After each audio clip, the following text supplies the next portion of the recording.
बाजार में खड़ा है Kabir. In the bazaar, Kabir stands still. Like no matter what happens, right?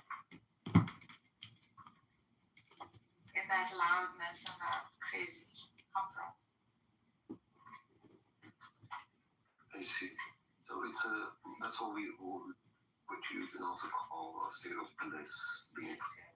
When you can look at the clouds as on the trees and you get this feeling, right, of everything alive. Alive and one. Alive and one, yeah. Yeah, without distinction, without calling it anything. Yeah. Have you ever had that experience? I've had that experience.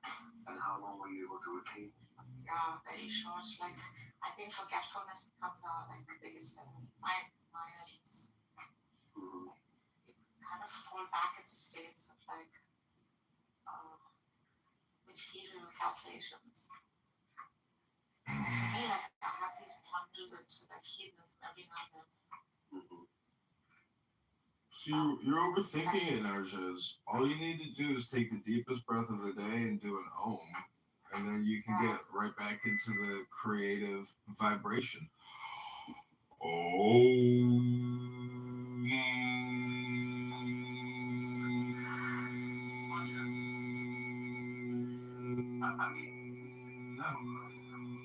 Have you ever tried to document for yourself what made you get into that state? Or desire. Mm-hmm. Like nothing, everything begins with some sort of like intent, desire. They need to want to know. Yeah. Well, all these, religious exercises that have been given, across be it Islam, Christianity, or Hinduism, there's always a state where you are supposed to disconnect from the world and pray. And you need to make a repetition out of it. So there must be something to it, right? To that repetition. Yes, you're just disconnecting from need. The more need for something, the more attachment to that thing. Like you give your body less of food. This is why like yogis and most gurus would like meditate in caves within the foothills of the Himalayas and stuff. Because you're not just disconnected from the world, you're also like sort of disconnecting from need of sensory perception. Can't imagine a world without that. I think the whole thing can be boiled down to property taxes because in other parts of the world, you can use your house as like your permanent meditation and hermit, kingdom. But in the West, you're forced to constantly be in movement your whole life to constantly just be able to afford your property taxes. So we have like a legal categorization on the planet. Different parts of the world are operating legally different, and that impacts our behavior. Yeah, but a lot of it. Okay, let me just put it differently. How much of it? Hold on. Let me.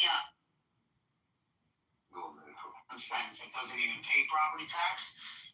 So, Mr. Universe, when your children are young, right? You want to live in an area in which the taxes are good. They might be a little high. Because guess what? Your children are going to be sucking up those resources. But when your children are gone and in school, there's absolutely no reason for you to stay in such a high tax area. And you see, if you're just not smart enough or witty enough to know that life goes through these cycles, right?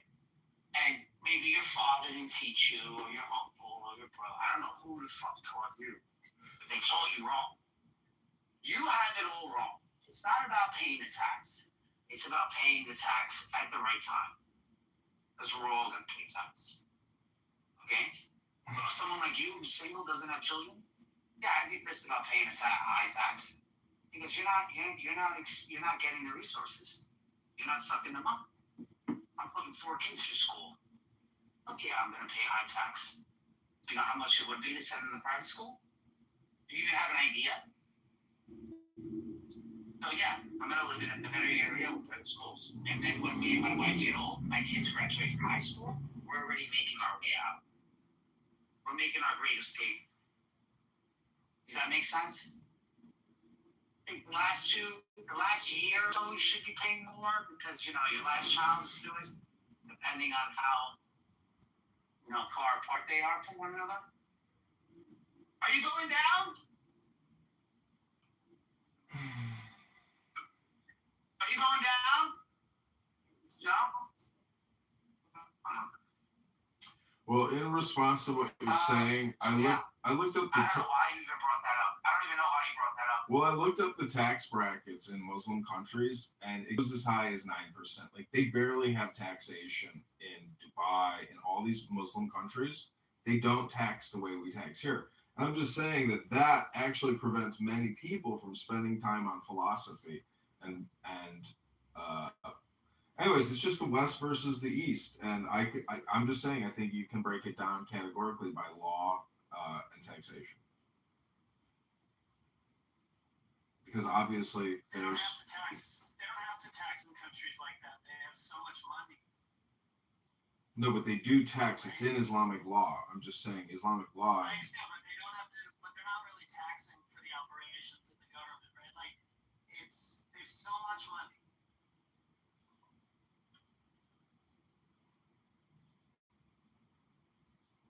Yeah, I know, but what do they do with it?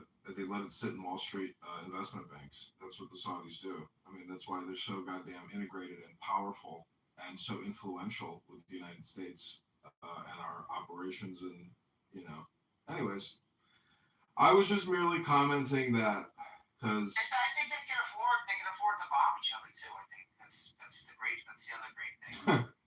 That's true. But I don't like the thought that like people are obsessive compulsive over, oh my God, I gotta find out how I can figure out God is real. How can I prove God is real? And then spend years like engaged in religious debate, religious research, reading books. Like to me, that's kind of a neurotic schizo way of education. And I feel like there were parts of my life where I was like all consumed with trying to discover some kind of secret that other people weren't hip to. But I like what Alan Watts says, that the meaning of life is, not like it's not a riddle to solve; it's an experience to enjoy, basically. So that's kind of the way I look at life now. Is even Clubhouse is an experience and a happening, and I want, I record everything because so much of it is so frivolous, and as somebody called me pedestrian. So there's just like this frivolity and ludicrousness of people coming on a conference call every day to play a game in the way that there's so many varieties that people play this game. So it's an interesting like observational piece, but also the words that people are using from an observational perspective, if you're like contrary to their position, is interesting. You could just Google like top Democrat buzzwords of 2026, and like that's very insightful to see how people on the left are using specific terms to have communications, or vice versa. Republicans on the right, or Muslims, or evangelical Christians, or So, anyways, hello.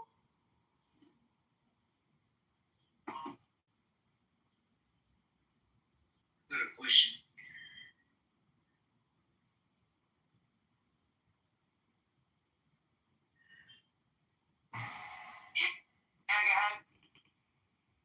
Yeah. So like I'd like to know what is the reliable information regarding Jesus and before his crucifixion. Like in Islam, they say that he substituted. Sometimes it says he swooned. So how do I know which one is right?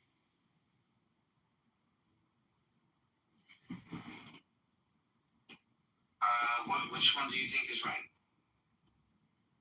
So in Christian narratives, they say that like the apostles, they died for believing that Jesus Christ died and resurrected. I'm starting to believe that. I'm having doubts in Islam.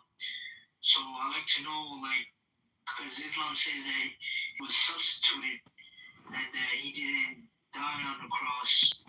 But some people say that he went on the cross, but he didn't die. He survived the cross incident. How do I like resolve this?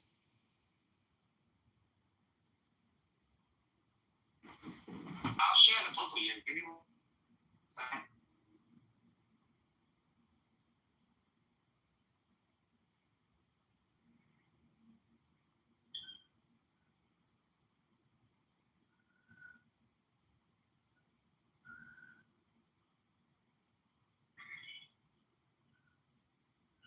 Hello? That might, gear you in either direction, which is up to you. They were grouped, called the Valentinians or the Marcians. Valentinian is going to be more, you'll probably find more information of that. Please put it in the chat. Put it in the chat, and the page is 479. And these are the people who thought it was just pure spirit. No, he couldn't die on the cross because he wasn't a man. And this was their view. Yeah, this was their view. Is that the right view? You know what? I don't think it is because he was a real person. Like, so now you asked me about my personal stuff. So, he was a real person. He had a ministry. He had a real life. The reason why I don't believe in that one is because they made the Old Testament God the demiurge. Like, they made him the evil God. And it could never God theory. It's a hierarchy. And plus, when they took Paul's letters, or they took stuff from the Old Testament, they kind of, it's the reason why I wouldn't believe in that. Where do I get more information about the truth? Like, is there like That's on you, bro. That's on you. I can only push you in the right direction. So I'm telling you, I'm gonna be very biased. I'm a Catholic. But I'm gonna believe, he's sent from the Father and all that stuff. Okay. Thank you. Yeah, I appreciate you, bro.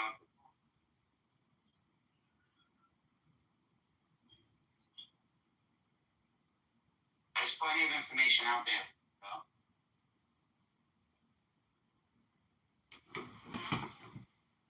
Clubhouse has definitely proven that reading comprehension is a major problem, and actually spending time to read for consistently, day to day, an hour a day. It's like it doesn't happen. And I thought this person would be able to read at a much higher rate, but they're actually very slow and they can't pronunciate a lot of words and they struggle. So, there are nonprofits that help people actually practice reading, and it's not necessarily intuitive because we're just so technologically consumed with all that content that to actually help people relax and sit down and read, like, that's a great gift for somebody, because like many people are just so quickly running through life that they some of these books, even the Bible, obviously. So hello.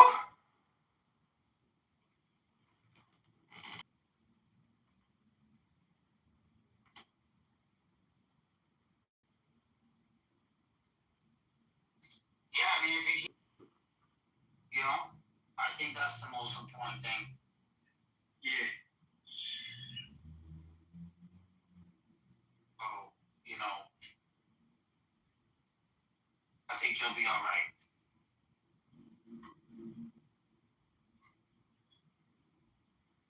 Now, a lot of people like the rituals about religion. The prayer, the supplications, these types of things. Now, people really like those types of things. So, like, if you're happy in Islam doing those types of things, I'll just tell you to keep doing that. So you figure it out. What's some of the nonprofit organizations that help you read Universe? Can you just go like, I can't remember the name of it, but you could just Google like local reading workshops, local book club. Uh, One way to do it yourself without the club is to just come here on Clubhouse and use the Clubhouse as like a reading room to record yourself reading and to record other people reading. And you can, try to coordinate and get the same book so you can follow along. You can also record yourself using another cell phone or your current cell phone reading a book just using the recorder function, or you can use YouTube to or use your camera and record yourself reading and upload the video and then listen to the playback. That's how I do it. It really reinforces the comprehension if you can hear yourself reading complicated material, because then you start piecing together all the concepts and it becomes like a large language model for you. Oh, okay. Thank you. The Pritzker team is running a message of raising wages.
Bob told us that they were going to test the alien crowd that night.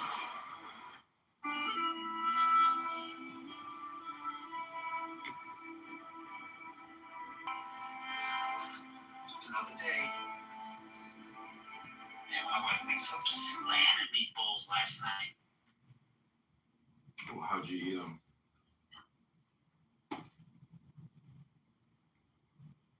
You make a sandwich or just pasta? It's pasta.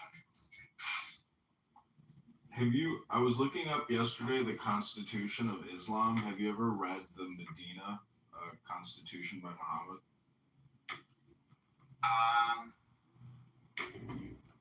No.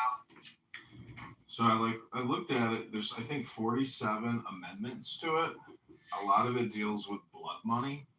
A lot of it deals with like political organizing and making different tribes responsible for their prisoners, for their hostages, for paying the blood money. A lot of it is allowing Jews to operate underneath the authority of Muhammad, and then also calling themselves out as a new separate political entity throughout the world, independent of all other political organizations, and they call themselves the Ummah. But from the perspective of the Jews living in the area who are involved in many of these declarations, it's incredibly odious, obnoxious, ridiculous. I mean, it's as if somebody in your own neighborhood said, "You now work for me," and it's basically gangsterism, mafiaism, and criminality and tribalism and gangsterism. I mean, it's gangs, and it's right there in the Medina Constitution. If you read it, it's 47 amendments, and I was reading it yesterday on Wikipedia. I was like, oh my God, I've never heard anybody talk about this, because I was reading Winston Churchill quotes about Mohammedan law and how ridiculous it is and destructive it is and how harmful it is to women because it makes them literally chattel property. And Winston Churchill's quotes on Islam are really interesting. But that led me to realize there's got to be an Islamic thing. And I bought a bunch of books on Muhammad and Islamic history. I'm looking at one right now called The Many Faces of Political Islam.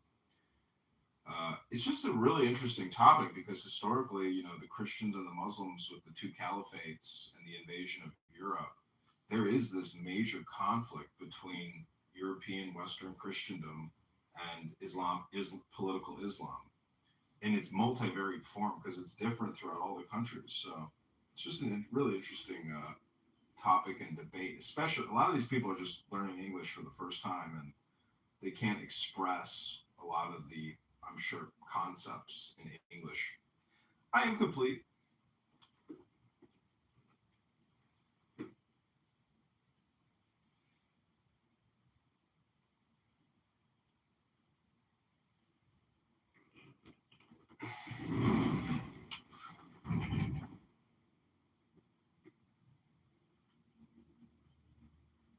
Here it goes.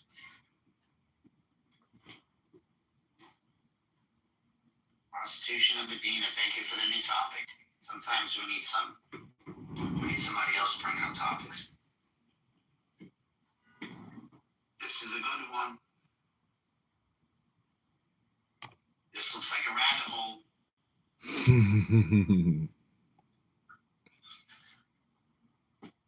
You know what? I haven't punched it in my chat yet. But let me tell you something. Once I do,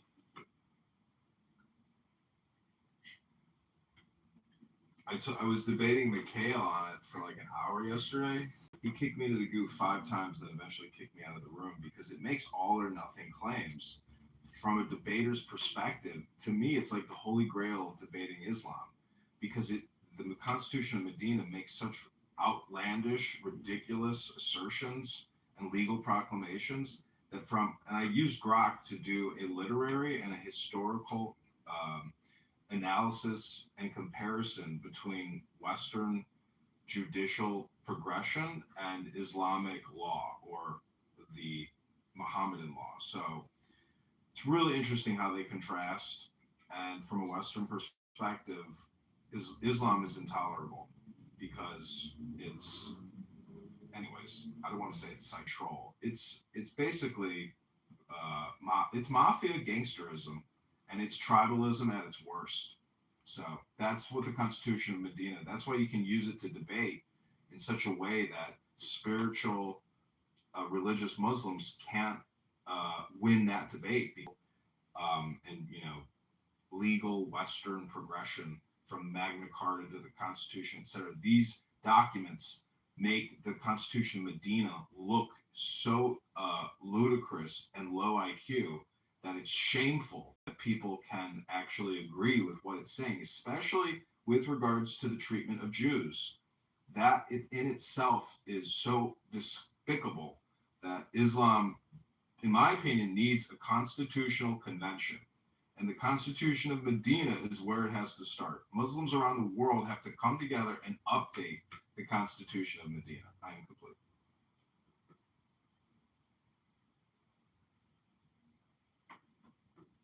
I'm sorry, I wish that was the case, but we're not allowed to speak. It's eternal. It's forever. So, yeah, good luck.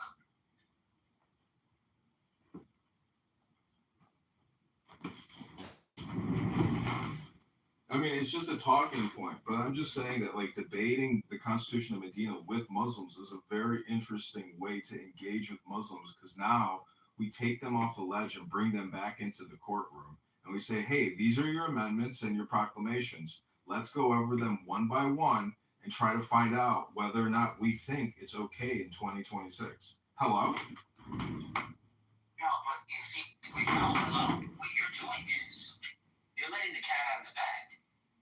We shouldn't be telling them these things because we want them involved in them and then they figure it out when it's too late. So I don't understand why you want to tell them these things. Let them back this shit up. Why educate them? Why keep universe? Why do I have to keep educating Muslims on their own doctrine? Is it my response? Is this my calling? No, but Am I I'm just saying that Clubhouse you should try to treat it like a courtroom, because there are people on this app that come on here and make death threats regularly, and I've told those people they're out of compliance, and I say you can't come on this app and use it as a place to make death threats. That's out of compliance, and you're in the wrong. And as you've heard, many Muslims on this app just regularly make death threats. So what I'm just trying to say is that, like, you're the judge. We are either, the plaintiff or the defendant, and we are here to engage in a professional legal correspondence communication in a court. It's your creation, it's your experiment, but I'm not trying to Interesting topic that they're not going to know about because they'd rather hide and ask me. It's a contradiction. She asks me the same thing that I just said to her. Yeah, they have no respect for nothing. They have no respect for other humans. They only want to hear out. Yeah. Because, so they don't have conversation. You see Rabbi down there? He is basically pulling the same shtick that Jordanian schmuck in Toronto, who also went by Rabbi McDickerson. It all originates in this Medina Constitution, where today you have all these Orthodox Christians living amongst Muslims, and you know what the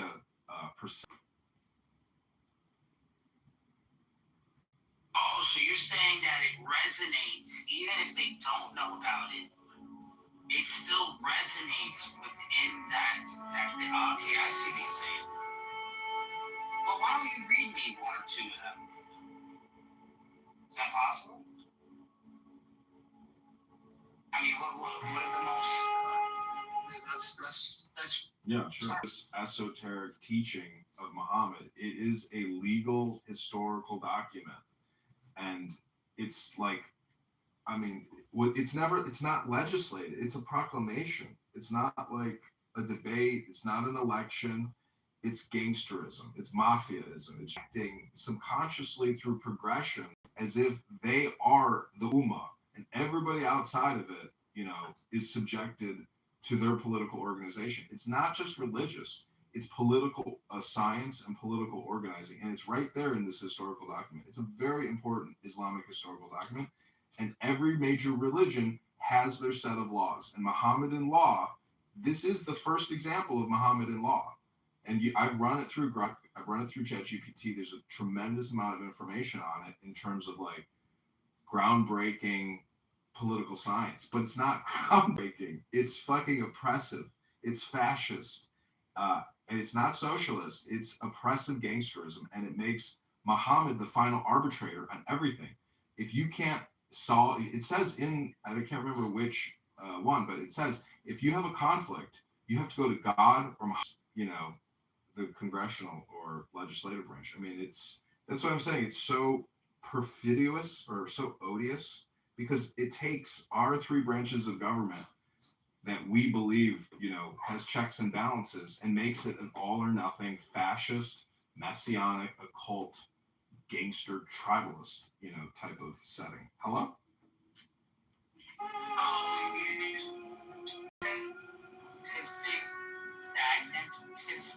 Just old.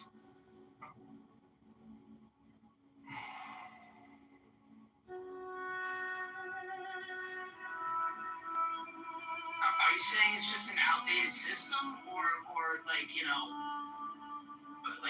what is it? Is it outdated?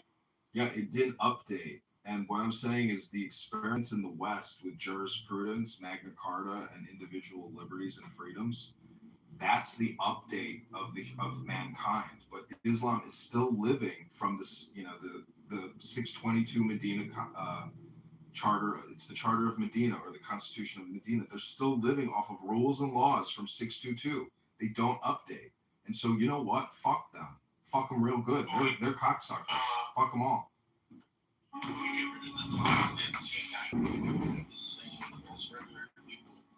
It's not really beneficial.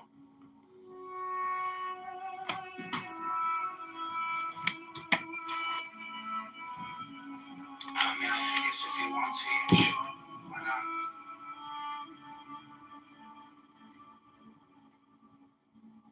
I would be more more focused on seeing if the United States can help update this system in Medina. I think with our influence, we could show them the proper, because I mean, we did a great job with the oil. That I'm thinking that if we just show them the same way with the government, I mean, we wouldn't have these problems in the future. I mean, look how well of a job we did with Israel. I mean, look at their government; it's so liberal and progressive, and I mean, look at Germany. Look at what's the other one? Japan. You know. Okay, so The thing about Israel is it raises the gay flag more than it accepts the Torah nowadays. Okay, so listen, these are some key features and principles of the Charter of Medina. It's the creation of the Ummah, and then they claim religious freedom. See, this is like the woke version of it, in my opinion. It says the document is divided into 63 clauses explicitly allowing Jews and other non-Muslims to practice their own religion, which we know is a fucking lie, because the next one asserts collective defense. It says all parties are required to share in the expense of Muhammad's wars and mutually defend Medina against external threats. So it forces, compulsory. It basically, it enslaves Jews. Either you will join us in our war or we will fucking kill you. And we don't care if you practice your little fake religion at home. It's so ridiculous. Caleb, do you know about the Charter of Medina, the Constitution of Islam? Wait, this sounds like a civil war. Sounds like the Civil War to me. I don't know, man. I don't think this is a good argument. They're just gonna throw this back in my face. Like, well, you brought the Africans here, then you made them fight, and then you made them build the country. You know what I mean? Like, they're gonna say the same thing about the times. The problem is they're not practicing it. So they don't have a system. No, they don't have any research and development. What I'm saying is right now, if you talk to a Muslim on this app, they are still literally living by the 622 Charter of Medina. And if you want to live with them, you got to pay them their tax, but they're the boss. There's no parliamentary debate. The Ummah and Muhammad and Allah, that's the rules. It's just so unfair. And this Medina Charter shows the way they treat Jews. And I got to read you some other parts of it. I mean, you have to read the text and actually think about it from our perspective and just how ridiculous it is. You could. It's obvious that the Jews that were living there wanted to get the fuck away from this mafia kingpin. It's just gangsterism. And it's right there in the history. The charter is a historical document. Anyways, the way that they break it down. Let me get some bullet points. Yeah, keep going. Well, let me just go to the Wikipedia page and read to you what I think are the most controversial clauses of the charter. Would you be able to tell us about the dancing Israelis by any chance, Mr. Universe? I don't know. What's it like being schizophrenic and retarded? Okay. I don't know. That's you. Yeah, I know. Projection's a motherfucker when you figure out what it is. Interesting.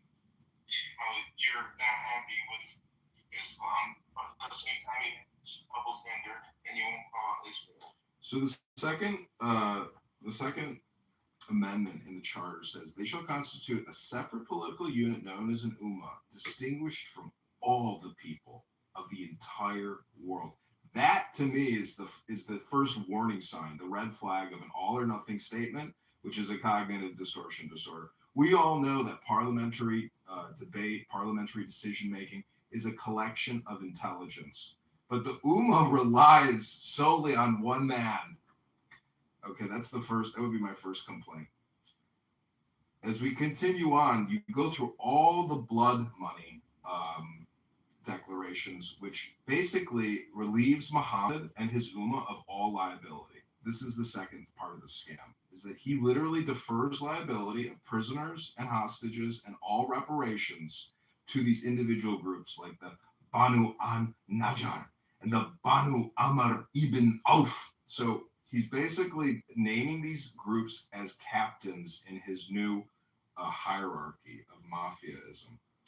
Now we get to section 12, where it says, and the believer shall not leave anyone hard-pressed with debts without affording him some relief, in order that the dealings between the believers be in accordance with the principles of goodness and justice. So calling people believers and non-believers to Muhammad's all or nothing statement that he is the prophet of God is, again, another major red flag. Second, that is also no believer shall enter into a contract of clientage with one who is already in such a contract with another believer, meaning that you can't do two deals with two believers, because basically now you're creating a Ponzi scheme. So much of this charter deals with debt resolution, because at that time historically there were tremendous debts between these groups, and everybody's arguing. So a believer, this is number 14, a believer will not kill a believer in retaliation for a non-believer, and will not aid a non-believer against a believer. And as Megatron said, protection, dima, of Allah is one. The least of them, the believers, is entitled to grant protection. Again, protection, this is what the mafia does, or they call it yujr, that is binding for all of them. The believers are each other's allies, mawali, to the exclusion of other people. Again, the believers are each other's allies, known as a mawali, to the exclusion of other people. This is just basically a charter for a mafia organization. I cannot believe people can't just break it down that way and see how, like, the Cosa Nostra, and they're pretty nice. Now, don't forget, Muhammad views these people, they're not going anywhere. He thinks they're a part of the background and enemy, apart from other believers, unless this piece be the same and equally binding on all. So again, we go from All right, let me push back before we go to 18. What the fuck? So, what they're saying here in this post is that it's often described as one of the foundational documents of the first Islamic they call it the first Islamic State. Party in Medina. It's the charter of the first ISIS. The surviving text is known mainly from early Muslim library sources, especially Ibn Asham and Ibn Ashab, rather than from an original signed manuscript. Scholars do not agree whether this one single document or collection of several agreements issued over time. The page says most historians accept some form of its authenticity, but there is still debate about the wording, participants, the timing, and how exactly it's functioned. So that's going to be their pushback. Do you understand? Can you handle some of these questions? I mean, yeah, for sure. Again, you have to look at this as like a constitution or a charter, which is the roadmap for a project. If you've ever worked in project management, which I know you do, and you have to create charters and do all of this planning. just do scope of work. Scopes. This is a scope. This is a scope. Anyways. Yeah, the scopes are short term. They have goals.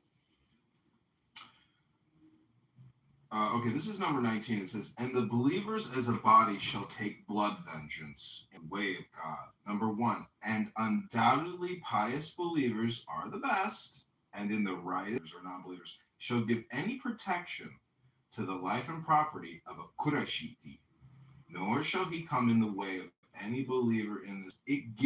It's very simple, and it gives them the legal authority to essentially do what the Ummah does, which is described in this document. It's not like this is some kind of advancement in human theory or political science. This is like, I'm telling you, this is so rudimentary gangish. Like in Chicago, we have the Gangster Disciple, and our Constitution. We got to see what I'm getting out of this. Preserves identity, but subordinates it. So each tribe keeps its customs. Disputes go upwards of Muhammad, and equal authority. Mm-hmm. They do say that many of these rules There, conditional loyalty to Muhammad's system. yes. Jews must be okay with it. Listen to Must number. participate in defense. Yes. Listen to number 20. Yeah. And if Cannot ally with enemies of Muhammad. listen to number 20. And again, these are supposed innovations in governance. They're not innovations. They're basically duplicitous methodologies to get what Muhammad wanted. This is number 20. And if anyone intentionally murders a believer, and it is proved, he shall be killed in retaliation. If he kills a believer, that guy's going to die. Unless the heir of the murdered person, that means the son or daughter or the husband or wife, be satisfied with blood money. Isn't that kind of like intimidation? You know, like you're going to take the fucking money. There's not going to be no fucking trial. You see what I'm saying? And all believers shall actually stand for this ordinance, and nothing else shall be proper for them to do. That, dude, that's fucking intimidation money, man. That is, so number 20 clearly shows you that there's no due process. There's no trial. You don't get social justice when your fucking husband was murdered. The Ummah comes to you and says, hey, we're sorry about your loss. Here's the money. Say, oh, I don't want the money. I want you to try, I want you to try Abdul over here and kill him for killing my husband. And then they say, well, he was a believer. We can't kill a believer, and you guys are not believers. You see what I'm saying? It's ridiculous. It's unfair. There's no trial. There's no. Anyways, socially, it sucks, dude. That's fucking extremism right there in number 20. Yeah, I can see issues with this. Yeah. Well,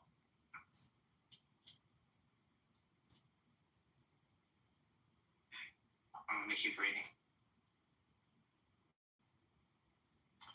Number 22 says, and that whenever you differ about anything, it could be like, I don't like the color of the button. Rabbi Tavia said to Rabbi Tuva, hey, you're missing a button on your shirt. And he's like, why didn't you ask Hashem, to get you? If you got an issue, you don't have to just go to God. You can refer it to God, but you also have to take judicial dispensation. And this judicial dispensation, again, gives Muhammad the ability to make all or nothing claims in the Ummah, the separate political body from the whole fucking world. So, again, this is really black and white. We intentionally create a friction and a conflict to basically exceed, to go forward. That it's in some ways part of the recipe. And a lot of people don't like that cooking. They don't like that recipe. Anyways, number 23. And the Jews, this is what I was most surprised about, is that the Constitution of Medina, the Charter of Medina, it's like all about Jews. So it kind of shows you like an inferiority complex, meaning that they know that they're up to no good. These are all the red flags. I was so happy to read this because I was like, man, I could tear this apart in a debate and make a Muslim look like a fucking asshole. This is number 23. And the Jews shall share with the believers the expenses of war, so long as they fight in conjunction. So, could you imagine making this proclamation, going to like an auditorium full of Jews in one of these tribes and being like, listen up, everybody. You guys are going to have to share in the expenses of our war and our conquest. And you have to fight in conjunction with us. If not, well, we got bad news for you guys. You ain't going to like the outcome. Number 24. And the Jews of Banu, shall be considered as one community, Ummat, along with the believers. Again, remember, this is a declaration. The Jews there didn't get a vote. They were told this by their new masters. Again, this is a reframe. This is Muhammad's imposed projection and reframe upon the Jews of Banu. Sounds like protection to me. It is. That's why I say it's so much like the mafia. It brings evil only on himself and his household. I kind of like how they follow it up there with like, even though we might not catch you, we want to warn you. That's what it's really saying. Number 25. And the Jews of Banu an-Najjar shall have the same rights as the Jews of...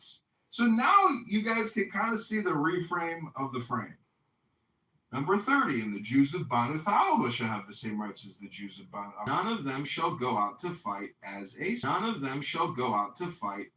soldier of the Muslim army without the permission of Muhammad. That's what the basically reinterpreting the Charter of Medina as the charter of the Don Corleone crime family.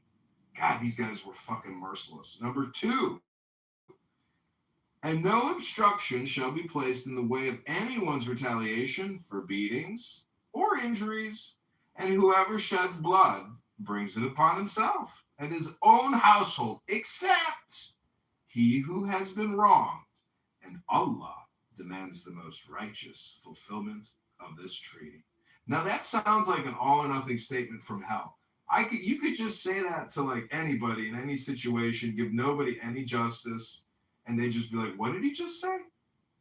36 subsection 1, and the Jews shall bear of their expenses, and the Muslims theirs. But you know what? What are the Jews' expenses? Well, it's what we fucking tell them. It's what they're going to pay. And faithfulness and no breach of covenant. Now that sounds pretty nice, right? However, again, this is a public proclamation declaration. It is political propaganda, meaning when people read this, they were like, oh, well, that sounds very nice that they're going to give some equality. You keep saying, but you said that like 12 times, like 12 of them. Like, so like half of them you're saying are nice. Well, what I'm trying to say is Muhammad has to frame it to make it politically acceptable. If he was to just make this a troll document and shit on them, it wouldn't be nice. But he's trying to essentially conceal his true intentions. That's the essence of all political science, is to basically make people think that caller. It's just a way to basically make it seem like he's not the shot caller that he is. Up next, the clients, Mawla, shall have the same treatment as the original persons accepting clientage. He shall neither be harmed nor himself break the covenant. So a lot of this is contractual agreements and fine what it means to go into contract with someone. Number 40, and no refuge shall be given to anyone without the permission of the people of the place. The refugee shall have no right of giving refuge to others. Now this is, this was written during the time of Muhammad. It's not perpetual. It's not like you can go to Muhammad right now in 2026 and get some judicial relief. Number 42, the Quraysh shall be given no protection, nor shall they who help them. The Quraysh shall be given no protection. So again, this document was not voted on by the Jews. It was told to them by the new Don Corleone, aka Muhammad. This is a proclamation. This was a proclamation. The Jews had no input into this document. They're being told. This is a proclamation by Muhammad. I think you're looking at this completely wrong. This is the Charter of Medina by Muhammad, not by the Jews. The Jews are all like, what's this new shit? What's this? Who the fuck agreed to this shit? You know what you need to look up? Is, I think you're leaving a big part out of this. It's the Ibn Shah and Ibn Shah. The people that say they have these works of his lifetime.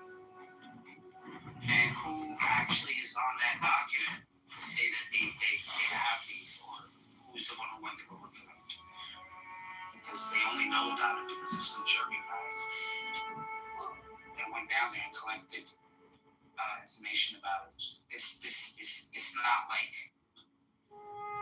they actually have these documents. They don't. They have a copy, and then it gets to a German guy. And then he writes about it. I think over a year he did that. And then someone else wrote it after him. And then that was it. And then from there they take the story to be authentic. It's just really weird. So it's kind of funny how you're coming up with this information. Or how they have this information. Because I'm not even sure let's take any of these things serious. Well, I don't think people do take it seriously, and I think that they probably should, because if they knew just how rudimentary and obnoxious their own constitution is to the persecution and prosecution and malevolent treatment of their fellow neighbors, they would realize, you know what? Maybe we weren't so nice to all these people, and we came down kind of hard on them and forced them into a revolution. Because again, the Ummah is its own separate political body. That's the new in group, and everybody else, well, you're part of the fucking out group, and now you got to pay some protection money. And we're sorry if we killed your dad, but here's some fucking money and you ain't getting no trial. So fuck off. Like, that's the type of attitude that's going on here. Number 44. And if they, the Jews, are invited to any peace, they also shall offer peace and shall be a party to it. If they invite the believers to some of such affairs, it shall be their Muslims' duty as well to reciprocate the dealings, excepting that anyone makes a religious war. So they were worried about religious war between themselves. I'm thinking, like, these Jews at this point, like, they had to be on the, not on the fence. They were on guard, I think, as soon as they saw this charter. Subsection 2. On every group shall rest the responsibility of repulsing the enemy from the place which faces its part of the city. Oh my God, every group. So now they're saying now the Jews got to fight for their part of the city against an invading force trying to destroy the Ummah. Number 45. And the Jews of the tribes of Aus, clients, as well as original members, shall have the same rights as the people of this code, and shall behave sincerely and faithfully towards the latter, not perpetrating any breach of covenant. As one shall sow, so shall he reap. And God is with him who will most sincerely and faithfully carry out the provisions of this code. See, I really love how at the end of it, they always throw out this very like pompous declaration, which is like a flattery to good intentions, but it's really not. Go ahead. I don't know what the fuck you guys are talking about, but listening to you read something from a book is so much better than what I did for the past 25 minutes, which is maybe 35 or 45, which is listen to concrete rant and drone on monotonously, endlessly, racially charged without making any sense whatsoever. I feel like I am stupider for having listened to that. And listening to you read from a book, I don't care what the book is. Just the fact that you're reading from a book, it just sounds more pleasing to the ear. Keep going, please. Thank you. Somebody muted me up, but yeah, okay, keep going.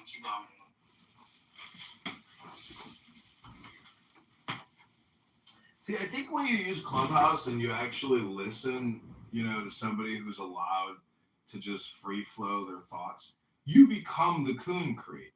And that's actually the experience you had here, and that's what you don't like, because it's totally obnoxious and outside of what you think could be productivity. So you aren't just what you say you are what you listen to. And it's an experience.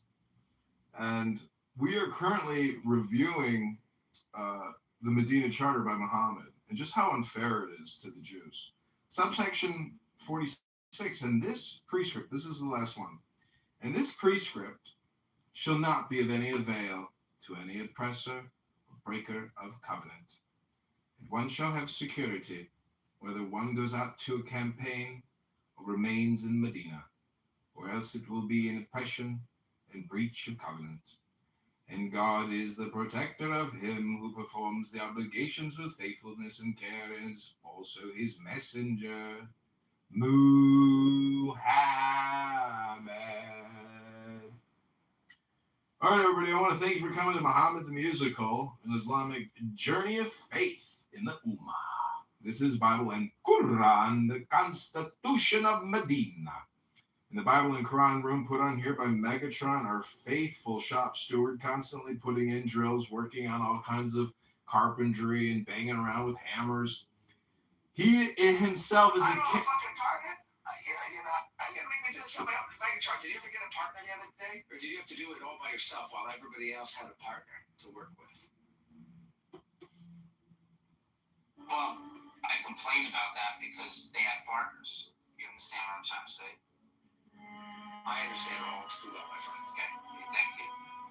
If you have a partner, why should you be bitching about what you do? I don't have one. But do I need to hire another guy for that? Are you okay? What do? Do you do carpentry? Do you do drywall? You do roofing? You do flooring? You do walling? You do pressure washing? What do you do? Electric? Plumbing? It's like do a little bit of nothing. You like a handyman? Yeah, I'm a gardener. He's a gardener. Like a lawn guy?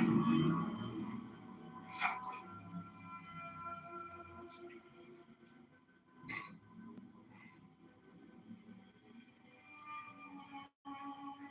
So, do you think that the Jews living in Israel and all the Arabs and the Muslims that surround them, do you think it's kind of like the white and black relationship in America? Hello?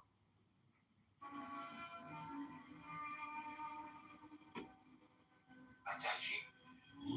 I mean, but everything you described there is exactly what the Christians did when they came to America. So, I'm like, think that those rules are kind of like pansy compared to the ones. Wait, what did the Christians do? What happened with them? Did they cut people's heads off? I guess not. See, I don't think we do it now. It's because that's satanic. Well, then niggas cutting heads off. That's what I mean. It's because they don't know. I mean, somebody didn't tell them. This is not cool.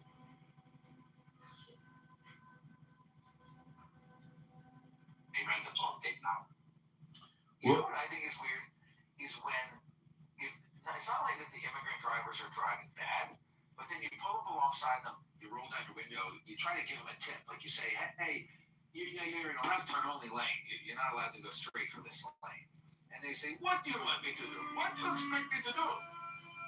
And they don't even say, thank you. They just say, leave me alone. Go to drive your car. Is everyone in this group from like It's East Coast. okay. Well, I was The universe contains everything. I was talking to Everyone on the savage. I'm not going to fool you. They say we're in other places, but they're not. Well, I was talking to Mikhail yesterday, and he claims that the Medina Charter is like resolved, and that I don't know. He has a way of like resolving this. I suppose even historically or spiritually. But the only reason I bring it up is because it just when you try to like reframe their frame, it holds up, and it's totally unfair and ridiculous and medieval. But I just don't get the feeling that Muslims are updated. And actually, I do kind of believe in evolution of the human body, not just like spiritual evolution or cosmic evolution or psychological evolution. I think like physical evolution could, and I think that Americans could be like actually higher evolved human beings than the English, the British. Because I've seen some videos of like British leaders who look actually, in my opinion, like their bodies haven't evolved. And therefore, I think their intelligence has retrograded and possibly brain rotted out because to let your whole country become Muslim in the way that they've done it, like unstoppably since the 60s, like maybe it's because the best of them left and went to America and they were left with all the low IQ and unevolved body types. It's just a theory. Could be comedy. I don't know. Hello? What's with the whole thing? Oh, that's a Clubhouse thing. No, I understand. It's a Clubhouse thing because I go into rooms all the time and I hear women going, "Hello?"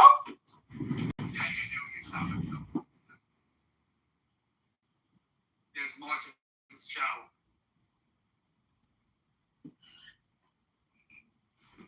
Hello? Hello?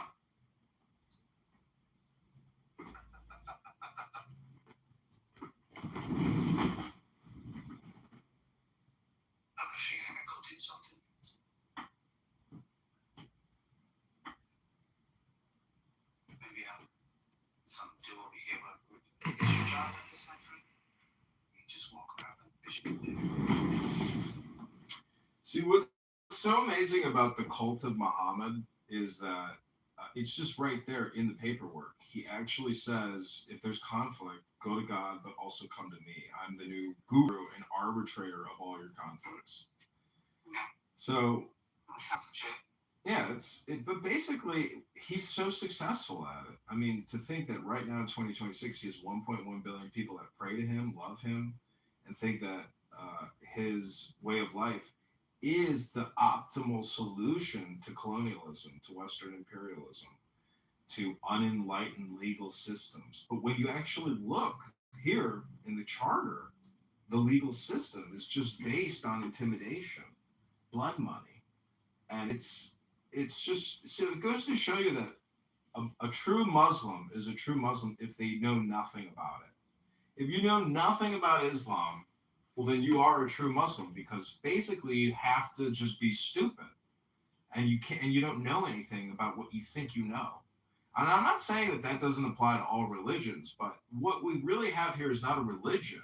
We have a guruism, a political shop, a political in-group versus the political out-group, and it's all or nothing. And in cognitive behavioral therapy, they call that a cognitive distortion disorder.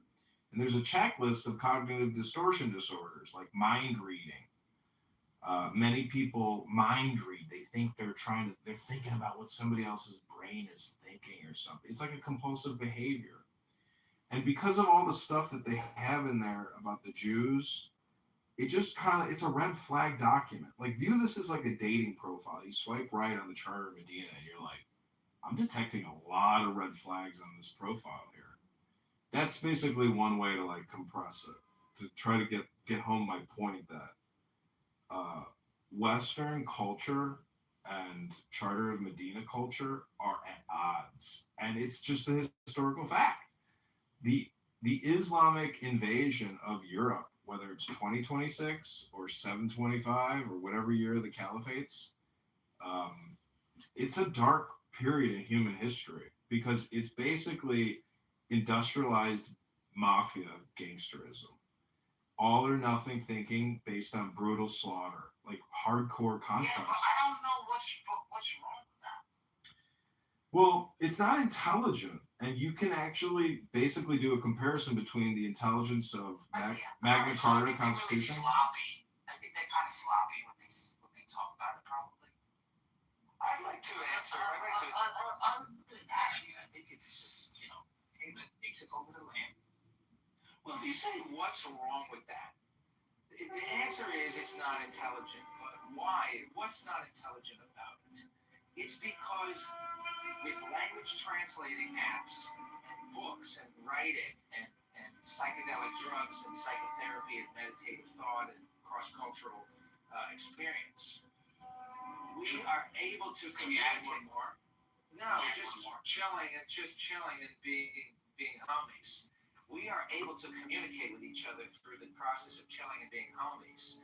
We should be able to transcend what we've been doing for millions of years, which is smashing each other's brains with a rock.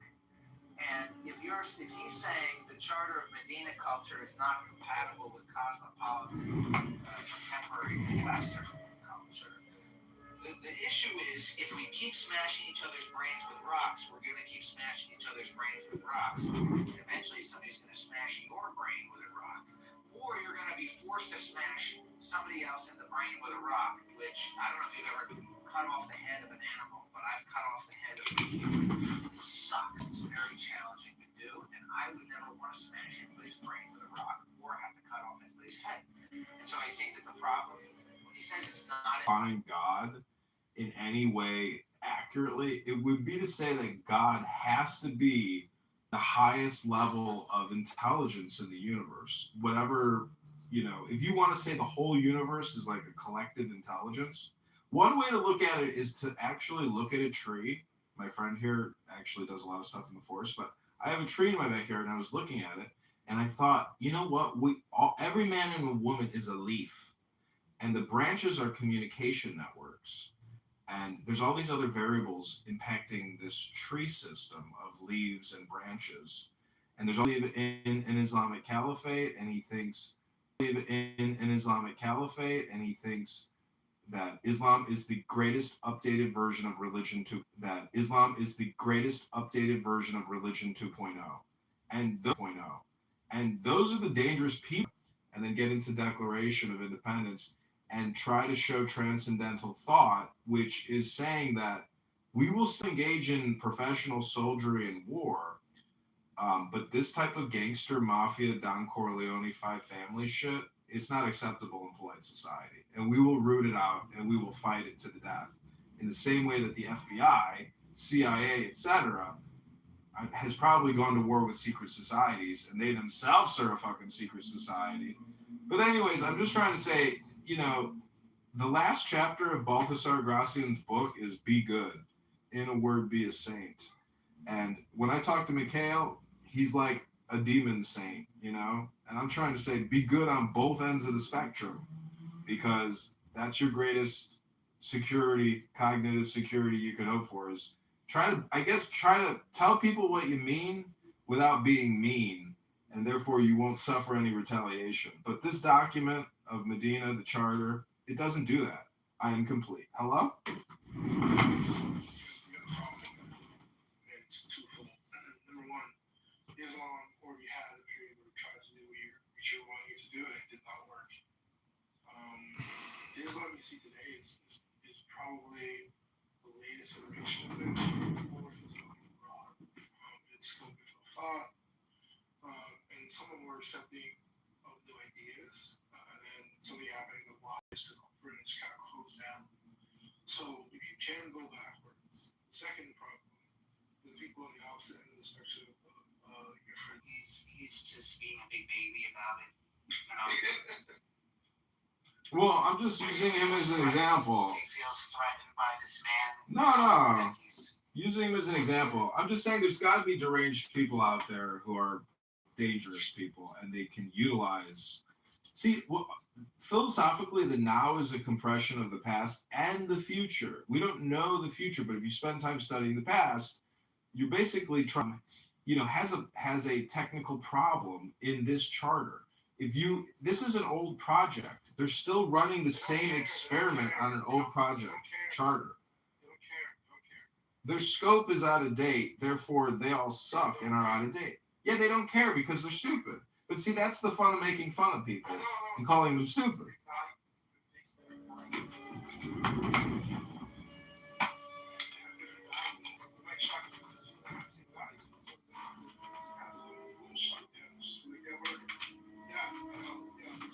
See any patches? That's it, guys. Good job.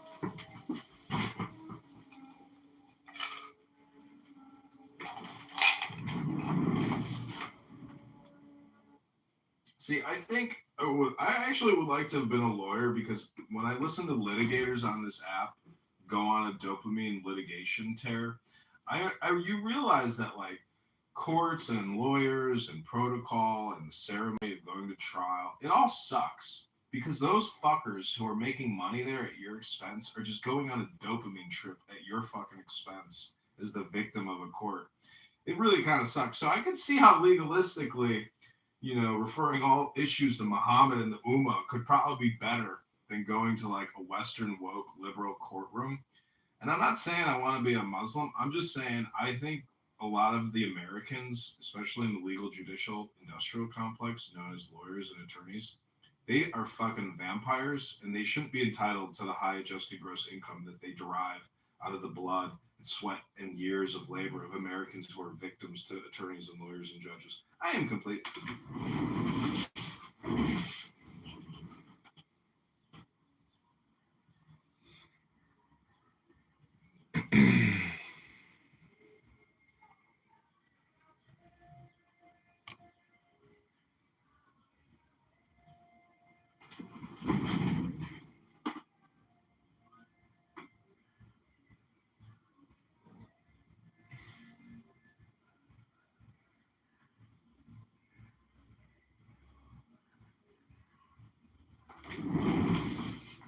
You know what's funny is I got slandered when I ran for Congress. They claimed that I committed petition fraud. But the funny, I'm sorry, what was the question? are you aware of the Charter of Medina issued by Muhammad?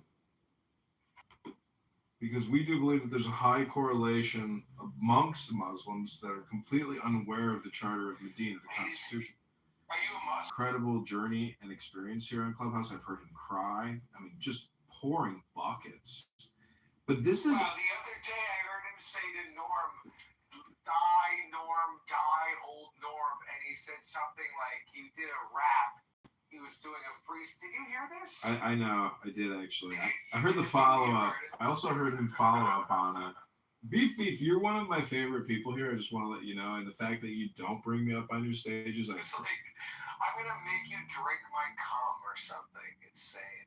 Yeah, really crazy. But look at his PTR. Look at the coloration in his skin. And like, see, I don't have issues with sun, but I do have, everybody has skin issues. Like Chelsea Clinton, Hillary Clinton's daughter, I just saw she ran like the Boston Marathon. And I was like, what in the fuck is wrong with this bitch's skin, bro? She's got psoriasis everywhere. I was like, yikes. Like, she was so pale. And so I do think there is something about the sun. And if you are a Christian and you are constantly referring to the sun, there's power in the sun. I do think I'm just a sun worshiper. I'm like a cat man, because come 4 o'clock when that sun is pouring through my windows, I just want to sit in the sun. And I think it's good for you. And it's the source of tremendous power and health. And if you don't like the metaphor that Jesus Christ is the Son of God the Father, the universal God, I mean, you just don't understand Marvel comic books, because if we have a universal God and we have a universal sun, it's just metaphor for the light of the sun. And this is where Kabbalah comes in, where Ein Sof, the limitless light, pours into all the 10 Sephiroth. And now you got 10 variables to meditate on, like Chokmah, Binah. Like, these are mantras. They're vibrations. Hello? Real quick.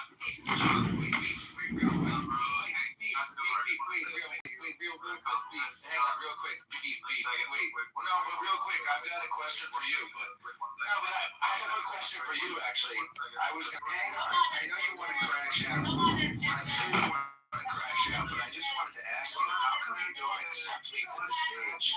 Every time I'm in your rooms and you're the moderator, you never invite me to the stage. And I'm just wondering about that. When I'm in the audience in your rooms, I always raise my hand when I'm in the audience in your rooms, and you never invite me up on the stage when you're the moderator. I'm just wondering, why don't you invite me up on stage when you're the moderator in your own rooms? Do you have a problem with me or something? Because there are many times that I've been raising my hands when I've been in the audience in your rooms. I'm talking to Beef. Beef, basically, I'm in your rooms, and I can raise my hand when you don't let me up on stage. There's no particular reason why. I'm going to let you finish. I just wanted to ask this question really quick. The question is essentially, when I'm in your rooms and I'm raising my hand, you don't let me up on stage, and I'm wondering why. I see that you're trying to respond, but I wanted to ask you this question first. I'm going to let you finish. You can go right after me.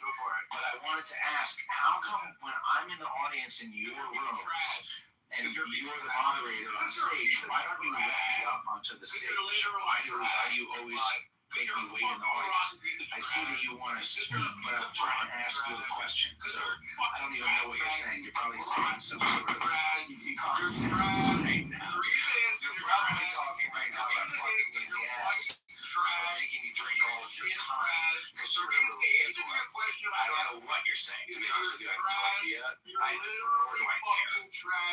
But I do have a question for you. My question, quite simply and plainly, I'll just try to ask it again, because I'm sure that you're not listening. But my question is, when I'm in the audience in your rooms, and you're the moderator, can you just listen to me for a second? So when I'm in the audience and you're the moderator on stage, you don't let me up on stage. Like, I have my hand raised, and a lot of time goes by, other people come up on stage, Zed comes up on stage.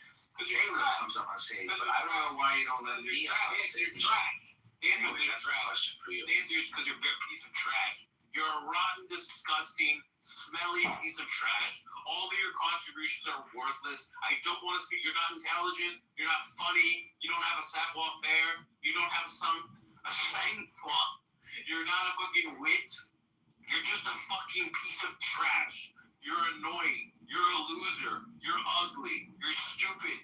Nothing you say is of any merit or value. I find you uninteresting. You're a fucking literal fucking worm, intellectually and rhetorically. And I find it completely uninteresting to hear the sound of you. So the reason why I don't invite you on stage is because you're a literally worthless fucking piece of trash. You're a fucking rotten, Thank you. self-hating Thank you for that piece of explanation. shit that others hate you as well. So it's not just self-hating. The world hates you, and you are fucking disgusting. Your thoughts are disgusting. Your heart is disgusting. Your dreams are disgusting. Your plans are disgusting. Everything about you is just utterly worthless, uninteresting, listless, fucking gray, milquetoast, boring, fucking Thank you for that. uninteresting, I'm glad redundant, you. unfunny, worthless fucking trash. That's why I don't bring you on stage. Okay, thank you. I just had that one. I just had that one Can question. I hear that again? No, I just asked Beef the question. Hold on. I want to hear what he had to say. What were you saying, Beef? Can you say that again? Oh, yeah, sure. So what I was saying with my friend, it's the reason why I don't invite him on stage is because he's literally worthless. You said that you had a video. Thanks for letting me go first. You said that you had a video. Thanks for letting me go first. My I Islam appreciate that. document. You said it was popular. Where can I find the video that you have about me discussing Islam in my document? I'd love to watch it. Thanks for letting me go first, Sam. That was nice of you. Yeah, you're welcome, man. Hope you got my answer satisfactory. No, it's not a video. Very clear. Sam, it's not a video of you discussing your document. I screenshotted your Google Word doc and made a video out of it, and then overlaid Muslim music, and it was very popular. Where do I find that? I'd have to Google it because I have over 100,000 videos on YouTube, so I'd have to search for it. John Kitover Islam, something like that, or Maybe. I think maybe you could type in like Sam Rosen Clubhouse Islam Google Word doc, maybe. Oh, and I just wanted to say that earlier, that piece of shit, annoying, schizophrenic, Jew-hating, anti-Semite rabbi was in here. And I just want to say that I said to him, when you realize what projection is, it's a motherfucker. Because there's a little projection, and then there's a big projection, the big P projection.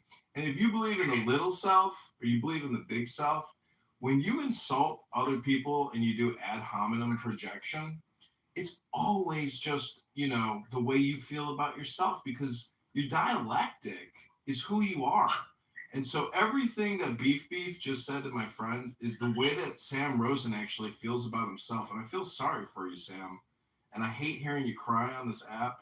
And I just hope you find the strength within your tuchus to bust a nut and be happy again. Hello? Wow, that was very kind. I am happy again. I was, when he first met me, I was very miserable because I recently gone through a divorce. I was living in a church with my father's. It wasn't the best situation. But now I live in Slovenia. I have a hot fiance who's really wonderful and smart. I traveled to Venice recently, and my life is really good. So I'm in a good place. Well, so why do you feel the need to be a douchebag online? Well, you were being rude to me, so I decided to just... No, I wasn't. I was just trying to ask you a question. No, you weren't. You were just being redundantly... You got on stage, and I was going to go first. I was already on stage, so you didn't respect the fact that I was here first. But you just kept droning on about, let me ask you a question, why you don't bring me up? But you said it. Well, so did you. You didn't mute the fuck up and let me ask you. It was rude that you kept doing this. Then I decided to be mean. Well, I think it's rude that you don't let me on stage just because you don't like me. Why would I want to be around people I don't like? Well, if you're the moderator of a public space and you're trying to moderate a It's private. well, it's essentially a public space if the room is No, public. it's a private. My room, my house, my rules. Yeah, but anybody can join.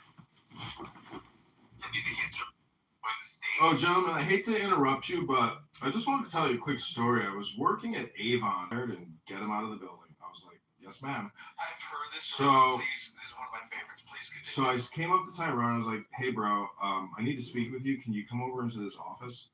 And so he comes with me. I said, Tyrone, I was just instructed by Molly, the manager, that I'm to terminate you and to fire you and walk you out of the building. Do your job. And I think it just requires an apology. And I would like to instruct you and coach you on an apology. And I will walk you into Molly's office and I will say, I'm not kidding you, maybe 1 to 3 hours. And I was like, this is because he couldn't get it. Like he really had a hard time. Maybe it was the way I was trying to because maybe I just needed to write it down and I needed to have him read it. That was probably the best way to help him save his job. Anyways, I walk him into Molly's office after 2 hours of getting him to repeat the same thing over and over again. And she says, what the fuck are you doing in my office? Can I help you? And I was like, Molly, before Tyrone left the building, he wanted to say something to him. And he says, "Why the fuck you want to fire me, bitch?" And I was like, "Oh my fucking god!" So I think I may have blocked and then said, "Sorry, man, you have to leave." So, anyways, when I walked him out, and I said, "Listen, you got to remember that this job sucks, and when one door closes, another door opens, and life is going to be great for you. I don't think you need to worry about this." And anyways, but that was even my projection. So, anyways, I'm just trying to say that in Medina, when Muhammad issued the charter, there was a Mishling in a Jewish town. And when the charter was read as a proclamation, the Mishling, there were 2 Jews in the town that started arguing. And as the Mishling, I was just like, do you guys just not hear the proclamation? Like, we're all fucked. You guys are arguing? What are you guys arguing about? Hello?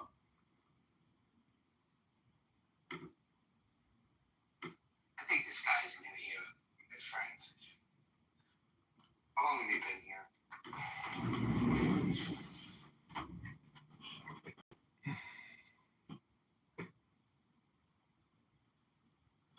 Very long. Anyway, we'll change the topic. How long have I been here? Yeah. What, on the app? Yeah. Too long, probably. I don't know. 2021? Okay, good.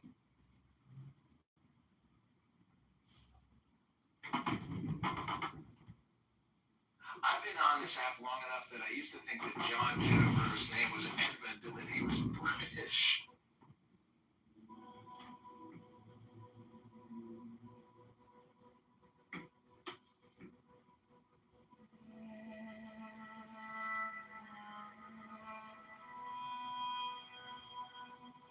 We're gonna lose again. The only difference is, I believe China sat back and watched and said, yeah, we ain't gonna do what Japan did. We ain't gonna do that. No, we're gonna do things differently. And they're gonna be this at their own game long term. This whole, I'm gonna use my ISO to keep you down, is only gonna work for so because they were that big of a threat. How come we ain't Iran them yet? How come we ain't hit them? Shock and awe. Huh? Or because they're Chinese.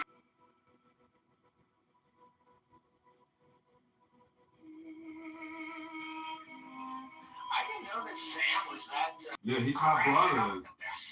He's hot-blooded, but you see, this is the difference between a Marcus Aurelius philosopher that believes in God and then a gay academic philosopher atheist who just views it as a dialectic, semantic, large language model or something like that, where Alan Watts says they do philosophy 9 to 5 or something. So, but again, he went through, everybody has a broken heart. I think, I like to think about my life just in, there's a book, God, it's the women of, I can't remember, some guy, or fuck, maybe it was Aleister Crowley's wives. It's a book about all the women that Aleister Crowley ever banged. It's 400 women or something like that. But basically, imagine writing a book about every woman you ever slept with, every experience. That's who you are. You're not just who, what your conditioning is. And you're just basically, I don't think we live inside our body. Meaning, I think we're actually outside our body. And the environment is really who and what you are. And your words are just so valuable that God, you could be so rich, but if you got a bad attitude and you're angry all the time and you're a screamer, to me, it's just like bad for your nervous system. Like Taoistic meditation, Zen philosophy, Buddhism, Hinduism, to me, those people really know how to sit back and bust a nut and just relax, you know? And I think our legal system here is like so restrictive that that's the reason why we don't have more gurus and like chill societies, and we have horrific violent gun crime and YNs flashing their guns, rapping their drill music. I mean, we have a culture of death and terrorism, internally and externally. You know, I know there's crime in other countries, horrific crime, you know, and mafia and gangsters and, you know, horrible, trashy people that murder you for your fucking moped, you know, or, you know, light you on fire on a fucking train or slice your throat on a fucking train. You know, horrible, despicable people that I wish we fucking, you know, could do public executions with and make a whole Sunday out of it. I got no problems with that. I could live with that law, but I wouldn't call it the Ummah. I would just call it American jurisprudence. Hello?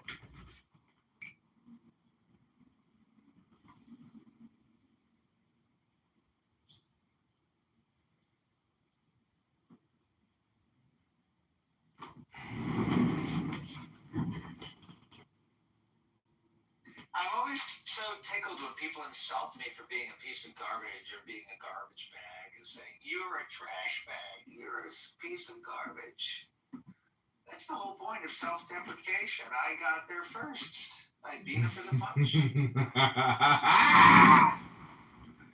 Yeah. You technically you give people an out though. You give people an out though with your first name. But when, you know, anyways. I know, but imagine if I was like your friend, the guru, nature hero, and then they still called me a piece of fucking garbage. Well, yeah, basket weaving can be dangerous. That's the one thing is cause and effect. Art and critic. Most critics don't know the sacrifices that the artist makes to create their criticism. That's why I really dislike critics. They're so obnoxious. And not many people think that Megatron is an artist, but I think he is a great artist. And same with Daniel Nero. And even Narges. Have you heard her sing her sexy French, you know, music? Holy shit.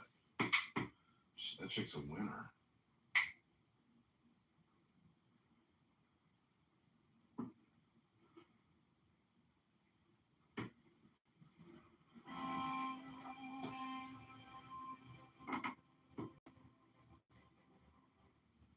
So Rabbanu Shalom, everybody. Welcome back to Bible, Quran, and Poems. I wanna play you a poem from a Jew heart.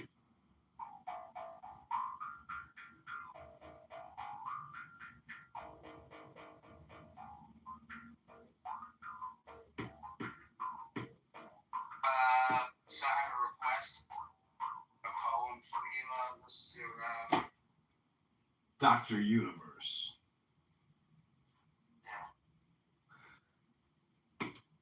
Request. I want you to look up. I want you to look up this person. You ready?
clothes you never wear anymore? Turn them into cash transmitters. Snap a photo.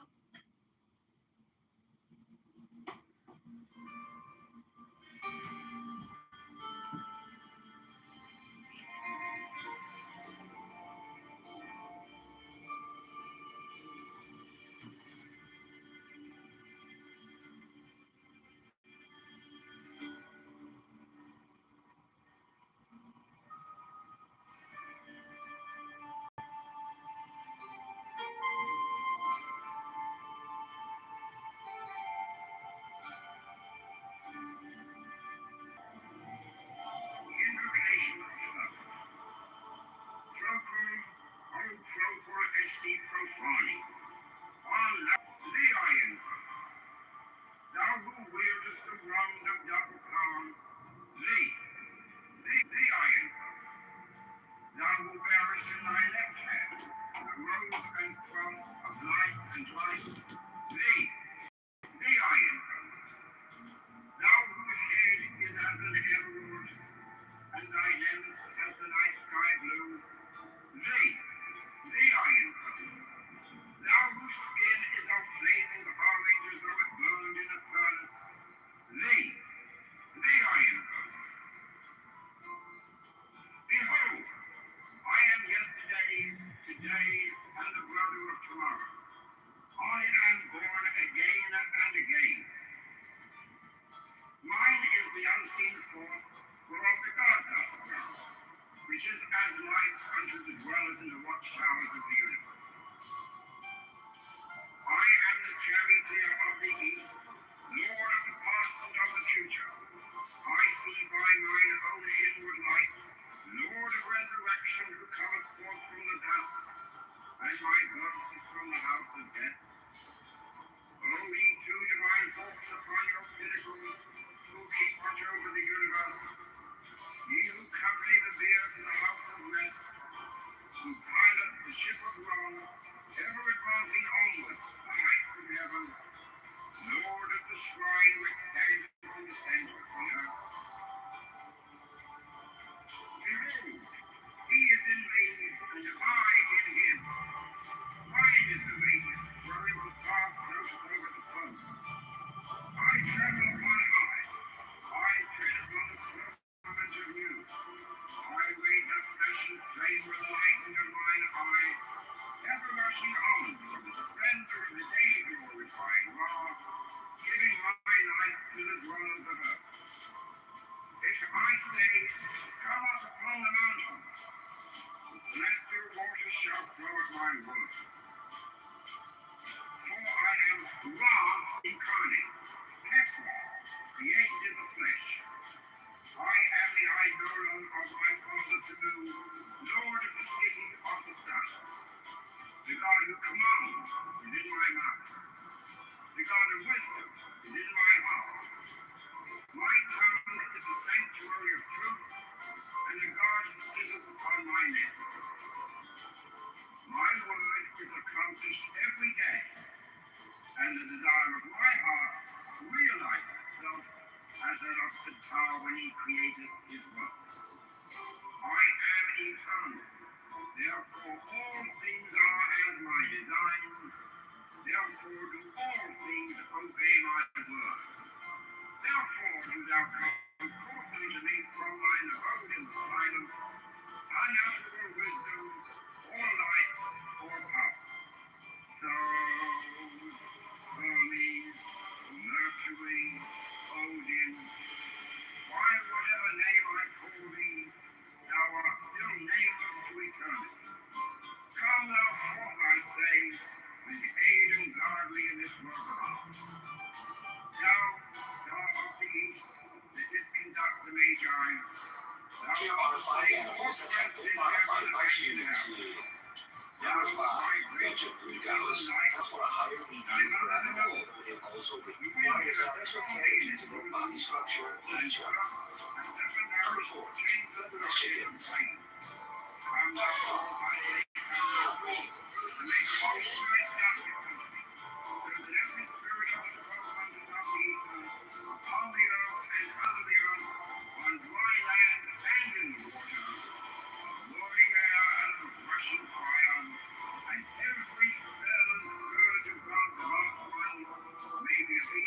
unto thee.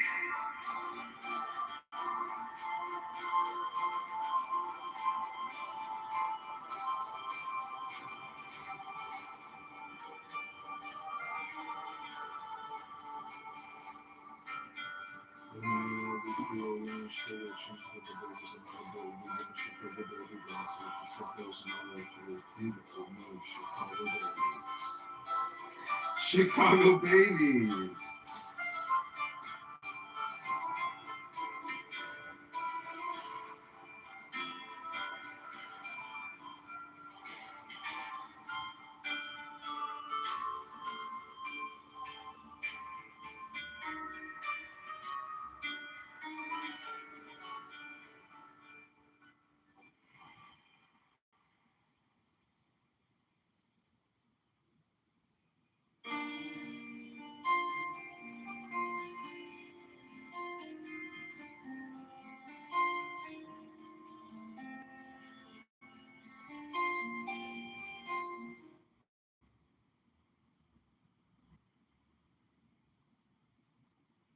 A business partner says the lawsuit got resolved, but the details stay blurry.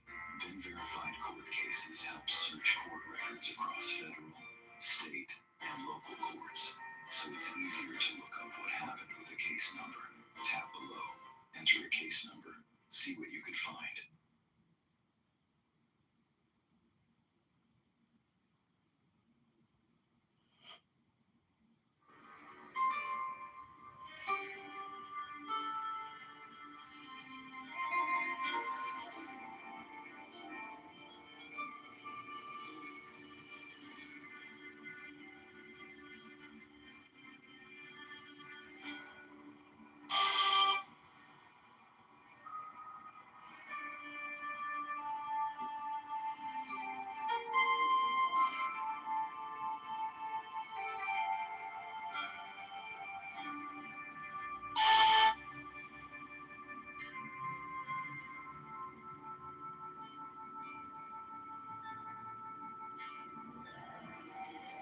Invocation of Nos.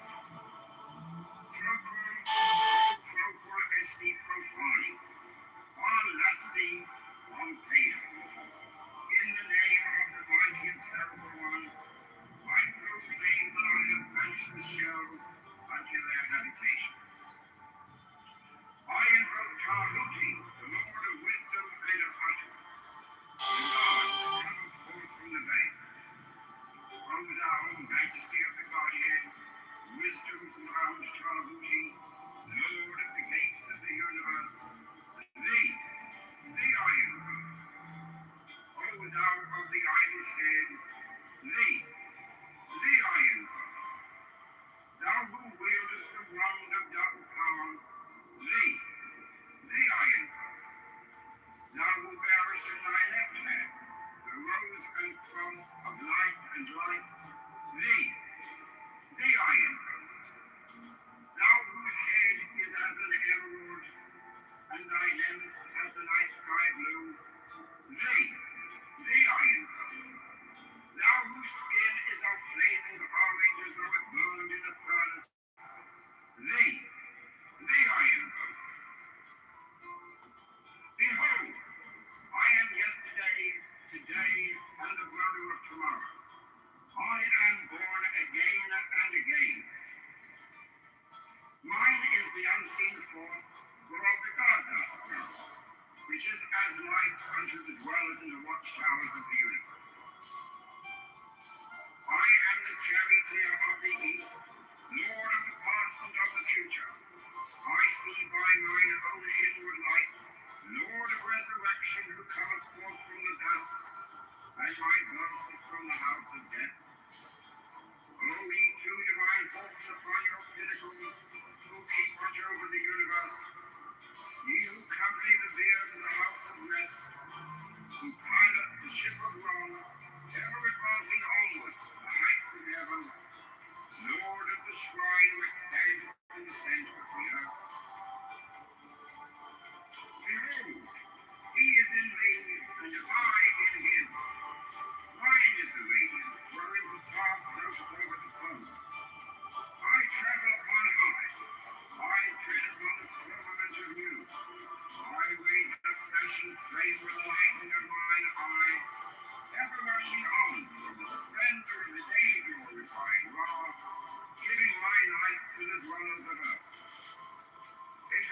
say, come up upon the mountain.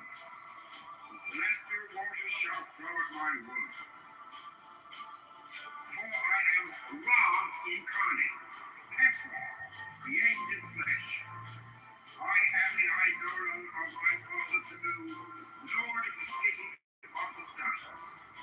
The God who commands is in my mouth. The God of wisdom is in my heart. My tongue is the sanctuary of truth, and the God who sitteth upon my lips. My word is accomplished every day, and the desire of my heart realizes itself as that of the tower when he created his works. I am eternal, therefore all things are as my designs, therefore do all things obey my word. Therefore do thou come forth unto me from thine abode in silence, unnatural wisdom, or light, or power.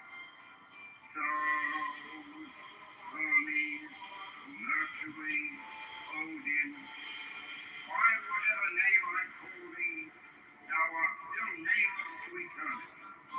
Come thou forth, I say, and aid and guard me in this work of art. Thou, star of the east, that didst conduct the Magi, thou art the same all present in heaven and in hell. Thou that vibratest between the light and the darkness, rising, descending, changing ever, yet ever the same. The sun is thy father, thy mother the moon. The wind hath borne thee in its bosom, and earth hath never nourished the changeless Godhead of light. Come thou forth, I say, come thou forth, and make all spirits subject unto thee, so that every spirit of the 12 wonders of the ether, upon the earth and under the earth, on dry land and in the water, of floating air and of rushing fire, and every spell and scourge of God's vast one may be obedient unto thee.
Invocation of Sloth.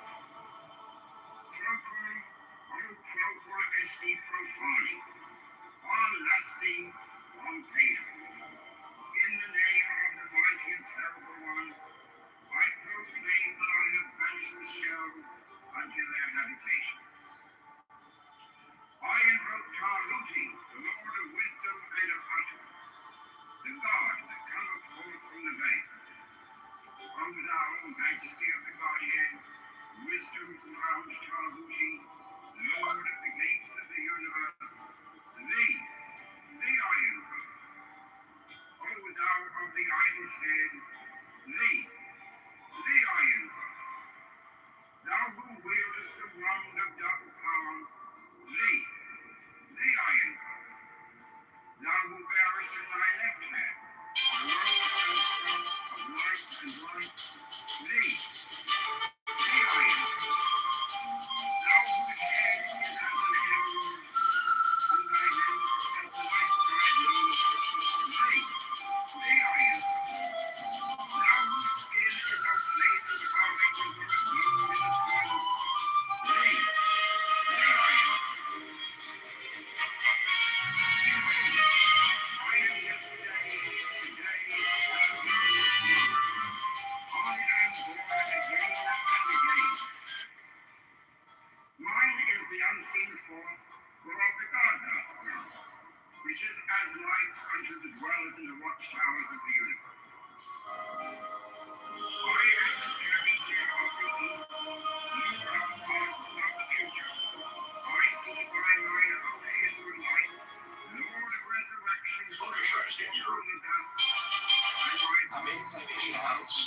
Only through divine miracles, who keep watch over the universe, ye who accompany the bier to the house of rest, who pilot the ship of Rome, ever advancing on, fight for the earth, the Lord of the divine which stands in the universe. He is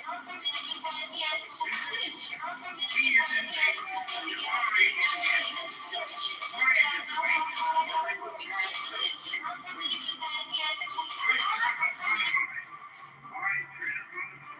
of Inshallah.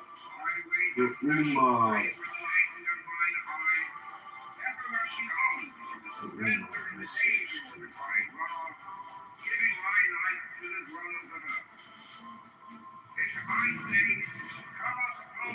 Inshallah, the ancestor Muhammad and Allah.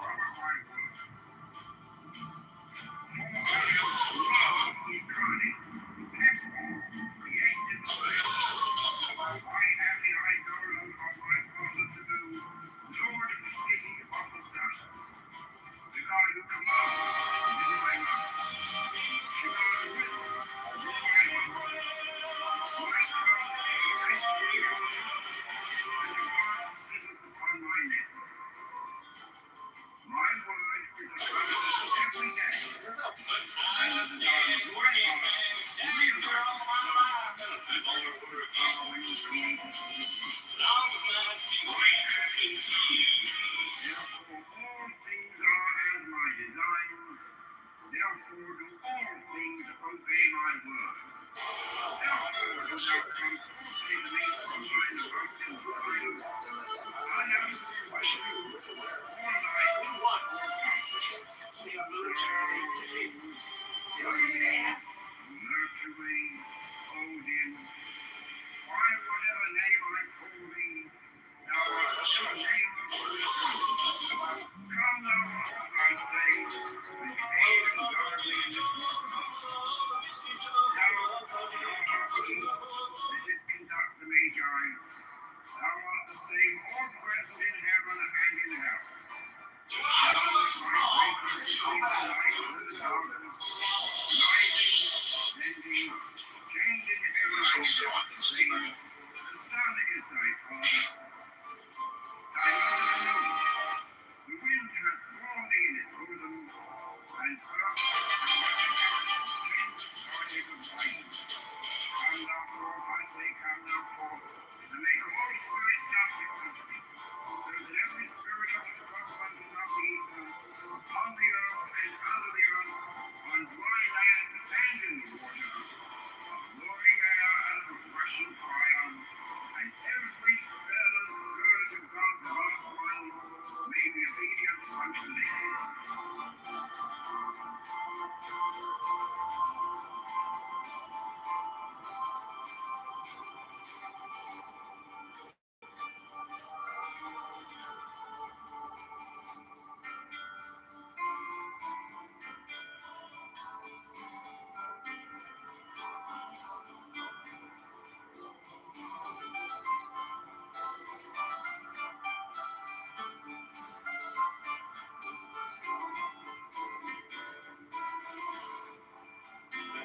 I can use this.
thee unpaid. In the name of the mighty and terrible one, I proclaim that I have banished the shells unto their habitations. I invoke Tahuti, the Lord of wisdom and of utterance, the God that cometh forth from the veil. O thou, majesty of the Godhead, wisdom throughout Tahuti, Lord of the gates of the universe, thee I invoke. O thou of the idol's head, thee I invoke. Thou who wieldest the wand of double power, thee I invoke. Thou who bearest in thy left hand the rose and cross of light and life, thee I invoke. Thou whose head is as an emerald, and thy limbs as the night sky blue, thee I invoke. Thou whose skin is of flame Between getting a lot of spaces farting from the video games, eating butter stuff. thee I invoke. Behold, I am yesterday, today, and the brother of tomorrow. I am born again and again. Mine is the unseen force whereof the gods are sprung, which is as light unto the dwellers in the watchtowers of the universe. I am the charioteer of the east, lord of the past and of the future. I see by mine own inward light, Lord of resurrection, who cometh forth from the dust, and my birth is from the house of death. O ye two divine folks upon your pinnacles, who keep watch over the universe, ye who accompany the bier to the house of rest, who pilot the ship of Rome, ever advancing onwards to the heights of heaven, Lord of the shrine which stands in the center of the earth. Behold, he is in me, and I in him. Mine is the radiance, wherein the cloud floats over the throne. I travel on high. I tread upon the firmament of news. I raise up flashing flame with the lightning of mine eye, ever rushing on from the splendor of the day glorified Ra, giving my life to the dwellers of earth. If I say, come up upon the mountain, the celestial waters shall flow at my word. For I am Ra incarnate, Hephra, created in the flesh. I am the idol of my father Tamu, Lord of the city of the sun. The God who commands is in my mouth. The God of wisdom is in my heart. My tongue is the sanctuary of truth, and a guard sitteth upon my lips. My word is accomplished every day, and the desire of my heart realizes itself as that of the tower when he created his works. I am eternal, therefore all things are as my designs, therefore do all things obey my word. Therefore do thou come forth unto me from thine abode in the silence, unanswerable wisdom, or light, or power. So, Hermes, Mercury, Odin, by whatever name I call thee, thou art still nameless to eternity. Come thou forth, I say, and aid and guard me in this work of art. Thou, star of the east, that didst conduct the Magi, thou art the same all present in heaven and in hell. Thou that vibratest between the light and the darkness, rising, descending, changing ever are you never the same. The sun is thy father, thy mother the moon. The wind hath borne thee in its bosom, and earth hath never nourished the changeless guardian of thy youth.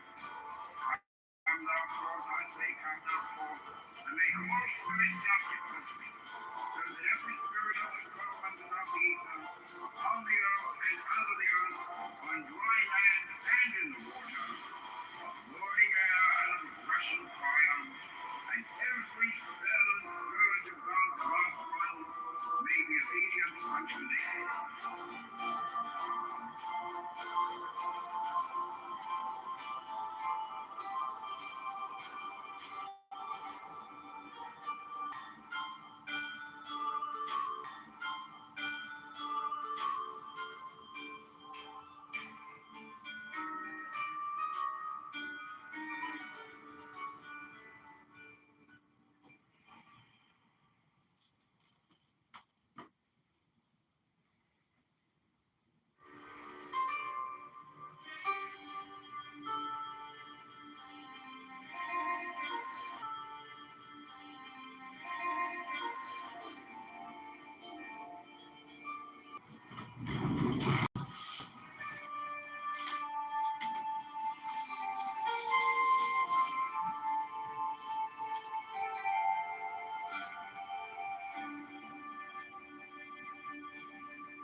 Invocation of truth.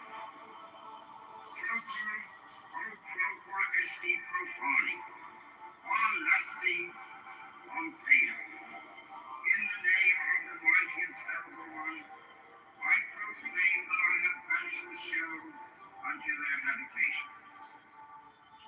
I invoke Tahuti, the Lord of wisdom and of utterance, the God that cometh forth from the veil. O thou, majesty of the Godhead, wisdom crowned Tahuti, Lord of the gates of the universe, thee I invoke. O thou of the ibis head, thee I invoke. Thou who wieldest the wand of double power, thee I invoke. Thou who bearest in thy left hand the rose and cross of light and life, thee I invoke. Thou whose head is as an emerald, and thy limbs as the night sky blue, thee I invoke. Thou whose skin is of flaming orange as though it burned in a furnace, thee I invoke. Behold, I am yesterday, today, and the brother of tomorrow. I am born again and again. Mine is the unseen force whereof the gods are sprung, which is as light unto the dwellers in the watchtowers of the universe. I am the charioteer of the east, lord of the past and of the future. I see by mine own inward light, Lord of resurrection, who cometh forth from the dust, and my birth is from the house of death. O ye two divine forms upon your pinnacles, who keep watch over the universe, ye who accompany the bier to the house of rest, who pilot the ship of wrong, ever advancing onwards, the heights of heaven, Lord of the shrine which standeth in the center of the earth. Behold, he is in me, and I in him. Mine is the radiance, wherein the fog floats over the throne. I travel upon high. I tread upon the firmament of you. I raise up flashing flame with the lightning of mine eye, ever rushing on to the splendor of the day glorified law, giving my life to the dwellers of earth. If I say, come up upon the mountain, the celestial waters shall flow at my word. For I am Ra incarnate, Ephra, created in the flesh. I am the eidolon of my father Tabu, Lord of the city of the sun. The God who commands is in my mouth. The God of wisdom is in my heart. My tongue is the sanctuary of truth, and the God who sitteth upon my lips. My word is accomplished every day, and the desire of my heart realizes itself as that of the tower when he created his works. I am eternal, therefore all things are as my designs, therefore do all things obey my word. Therefore do thou come forth unto me from thine abode in silence, unnatural wisdom, or light, or power. So, Hermes, Mercury, Odin, by whatever name I call thee, thou art still nameless to eternity. Come thou forth, I say, and aid and guard me in this work of art. Thou, star of the east, that didst conduct the Magi, thou art the same northwest in heaven and in hell.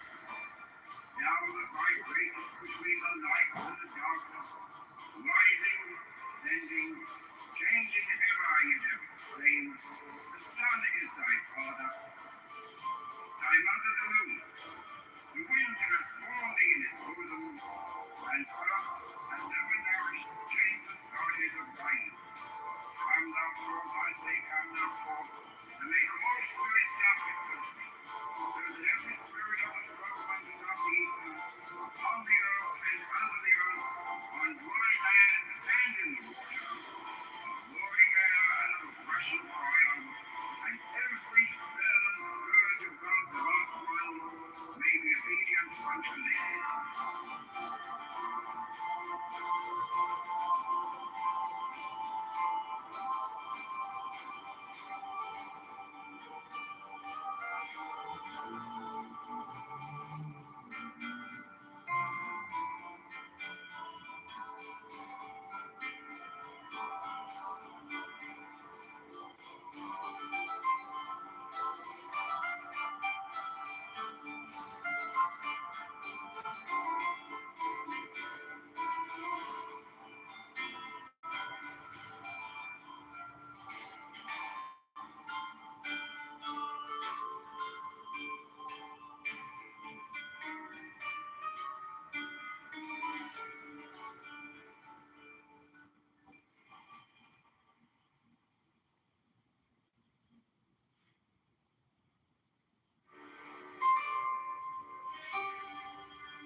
reaching onwards, the heights of heaven, nor does the shrine which stands in the center of the earth.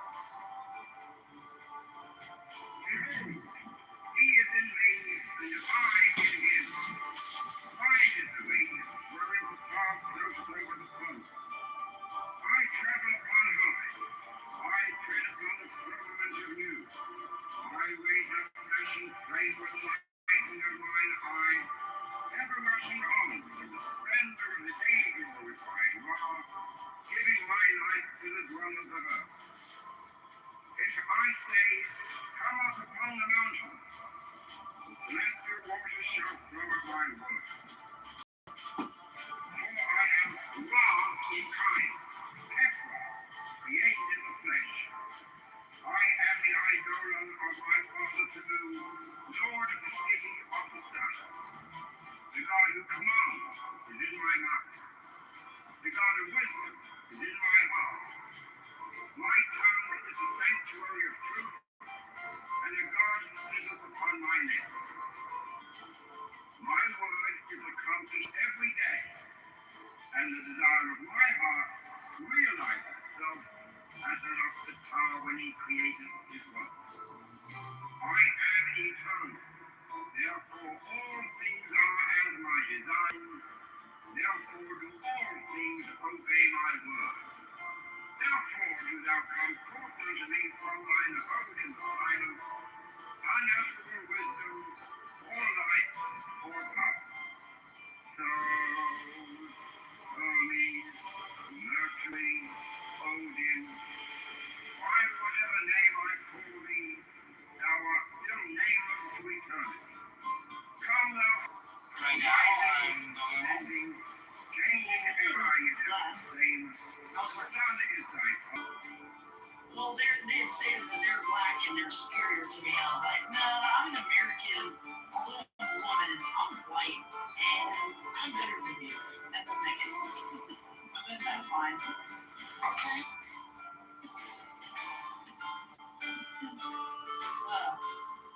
So Daniel hasn't talked much. He's having a few messages. Hope he's well. I think he just needs his phone off. Yeah.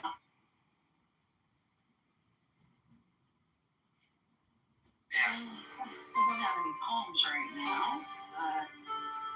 So there's a few more we can cover by the end. What do you want to chat about? Did you like the scriptures that I brought up yesterday? The day I was going over them with you. Yes, I did.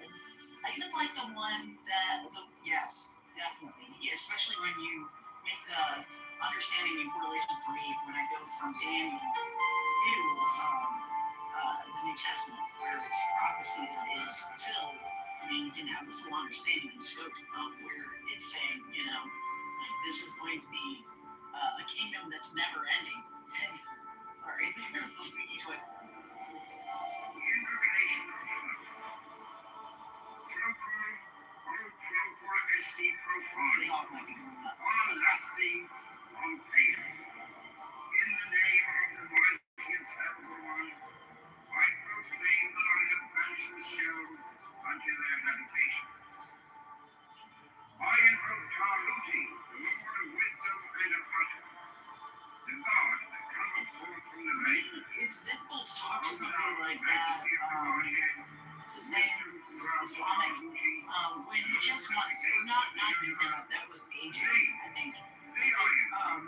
Don't really, he actually sounded like aging. Like he had like an open slate, an open mind, where he's like, just pretend as though I don't know anything and tell me from your perspective how you can come to this conclusion. And although he's a bit conservative, he still was kind of at least giving it a fair shake, as opposed to others that don't want to hear it, don't believe it, and just want to argue, and then not listen to why there is such a single correlation between it and crime, and why it's not.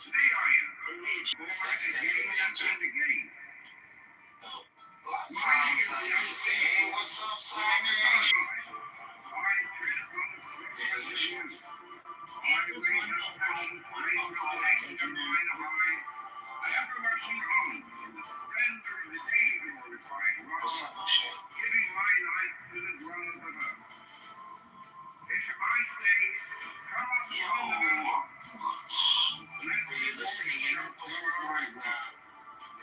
house and everything? For I am the law incarnate, created in the flesh. I am the idol of my father to do. It was, he accidentally, the Kitover is not just for the Jews, it's for the world. He says, yeah, it's for the world when the Messiah comes. My word is accomplished every day. And the He desire said of my that heart so fluid, like he didn't even realize what he as was an saying. the power when he created his world. Light for power. He's our rabbi. Made and godly in this world.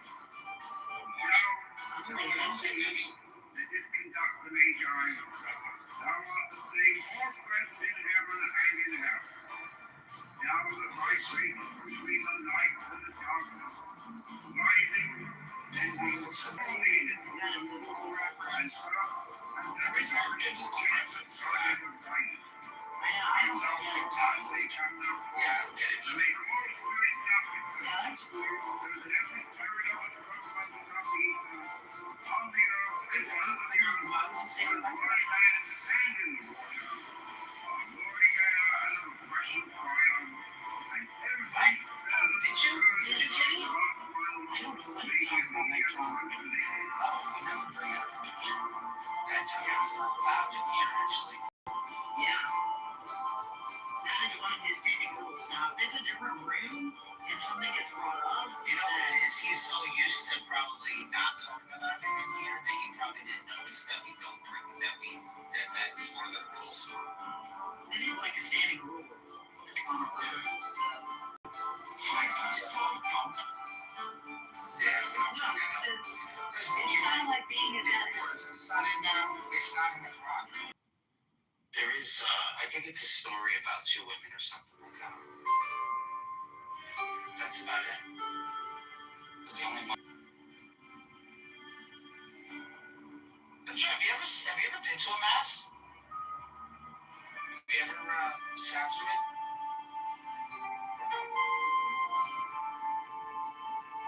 You know, I've never been to a mass. Been to mosque. Yeah. It's not for mass. Have you ever sat through been to like maybe a small chapel in a kind of church?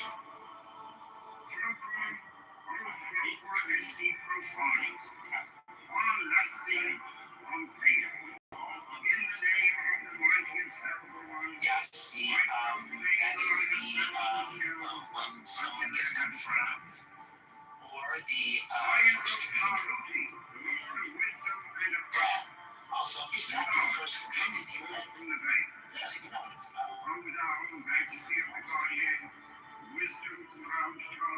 Standing, sitting down, kneeling, and then we stand up again.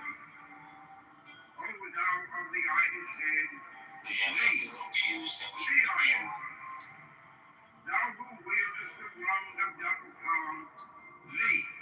But other than that, that's it. Now who perished in my left hand, the rose and cross of light and light, thee I invoke. Thou whose head is as an emerald, and thy heavens as the night sky blue, thee I invoke. Thou whose skin is of flaming oranges are bound in a furnace, thee I invoke. Behold, I am yesterday, It's piano for me, boss. I am born again and again. Those people Mine are the unseen force, for of the gods are spread. I don't know. I just see And the light environment unto is the dwellers in the very, watchtowers of the universe. very high toxic environment. I am the charioteer of the east, lord of the past and of the future. I see by mine own inward light, Lord of resurrection who cometh forth from the dust, and my birth is from the house of death. O ye two divine hopes upon your pinnacles, who keep watch over the universe. Yeah, that might be an excellent game experience for you. For me, I wouldn't be able to sit through it. Ever advancing onwards, Even trying to protect. Lord of the shrine and the earth. Behold,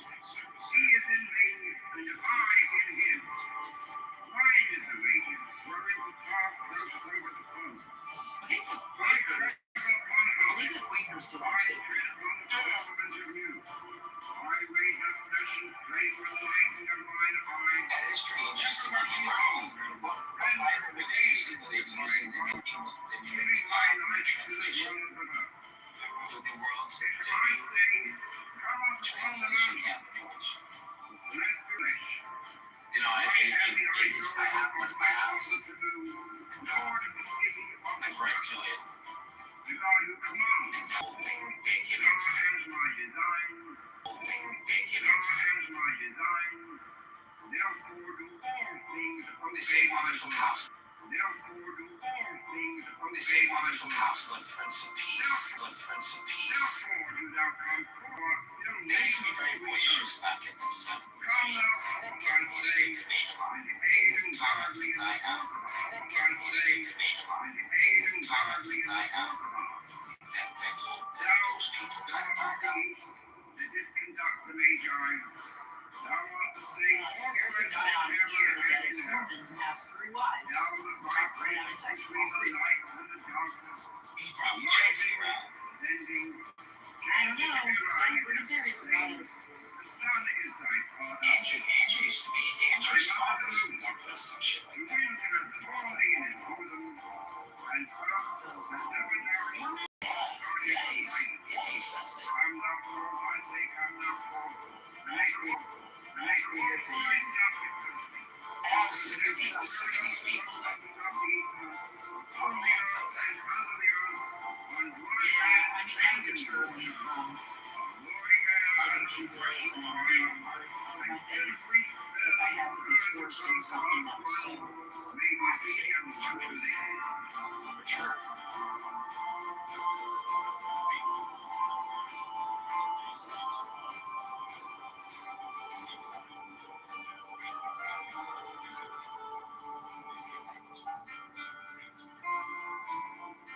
Yeah, but you're down with having a couple wives, right?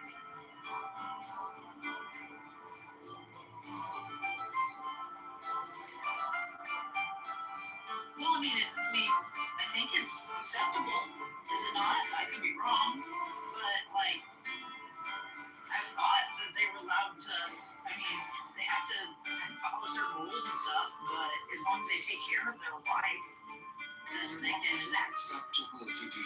Where I live, it's very commonplace. Yeah, that's what I thought. Nobody gives two hoots about if somebody has got 2 or 3 or 4 or the 5th or 6th also. The 5th and 6th, provided he's a divorced one first, one of both. I'm just saying, like, I don't mean certain times a month, I do a movie, whatever, you know, even Megatron service. I couldn't imagine a dude having to put up with like 2 or 3 or 4 or 6 of them. Well, you have to be ranked. They have to rank you. Not less, man. Come on. Yeah. And I can just be on like Disney Channel, you know, to maybe watch the kids every other Wednesday. I'd be cool with that, I It's guess. Islam pro. What's interesting about the Mormons, right, is that they're very community oriented. In the sense that they're almost like the Jews. And they keep to themselves. Well, and they get gas prices. I'm living in New York right now. And so, you know, once you're up in the upper echelons, you're involved in some of these businesses. Mine is the unseen force whereof the gods are small, which is as light unto the dwellers in the watchtowers of the universe. I am the charioteer of the east, lord of the past and of the future. I see by mine own inward light, lord of resurrection who cometh forth from the dust, and my birth is from the house of death. O ye two divine hawks upon your pinnacles, who keep watch over the universe, ye who accompany the bier to the house of rest, who pilot the ship of wrong, ever advancing onwards, the heights of heaven, Lord of the shrine which stands in the center of the earth. Behold, he is in me, and I in him. Mine is the radiance, wherein the star floats over the sun. I travel upon high. I tread upon the firmament of you. I wait up nations, favor the lighting of mine eye. Ever rushing on from the splendor of the day glorified law, giving my life to the dwellers of earth. If I say, come up upon the mountains, the celestial waters shall flow at my words. For I am law incarnate, Ephra, created in the flesh. I am the idol of my father Sanu, Lord of the city of the sun. The God who commands is in my mouth. The God of wisdom is in my heart. My tongue is the sanctuary of truth, and a guard sitteth upon my lips. My word is accomplished every day, and the desire of my heart realizes itself as an star when he created his work. I am eternal. Therefore, all things are As Megatron Money took down the link. Therefore, do all things obey my word. It's only 27 seconds and I'm official. It's long I was going to differently though. Did I just show it to you really quick? Is it more common in the U.S.? Because the Mormons are not a big population. Just watch that. It's only 27 seconds. Whatever name I call thee, thou art still nameless to eternity. Come thou forth, I say, and aid and guard me in this work of ours. Thou, star of the east, that didst conduct the Magi, thou art the same more present in heaven and in hell. I don't know. Thou that by grace I see guys in the the wind hath borne what you call it, in the Islam, in Quran only, I can't remember those guys. No, actually, I looked that up. That's not Quran. That's cultural. They just copy Muslim. on the earth and under the earth, on dry land and in the water, on roaring air and of rushing fire, and every spell and scourge of God's lost ones may be obedient unto thee.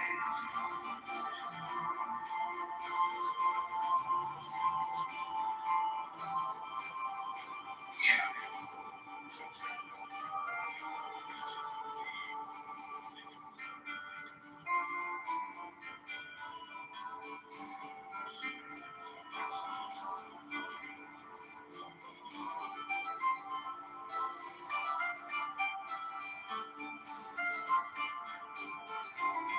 Yeah, big time.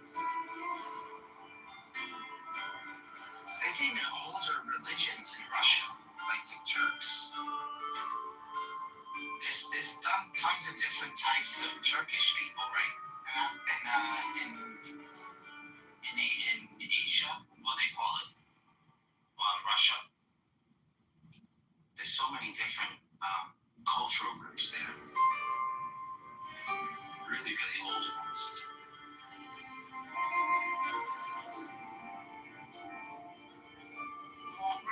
Would you want to have multiple wives?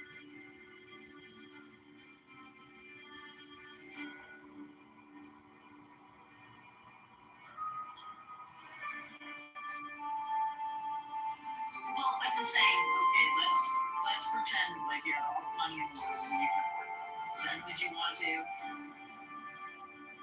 In America, if they broke up with you, Yeah. right? So, Your tax laws for divorcees and widowers that they get like a bigger chunk of the ex's tax return just for being divorced. Yeah, I forget what I'll show it to you and just ask like the beginning of April. yeah, my friend actually got it. Like 15 grand back. Okay.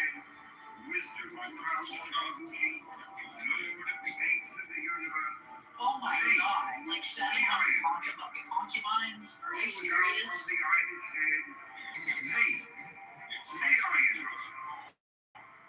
Thou who wieldest the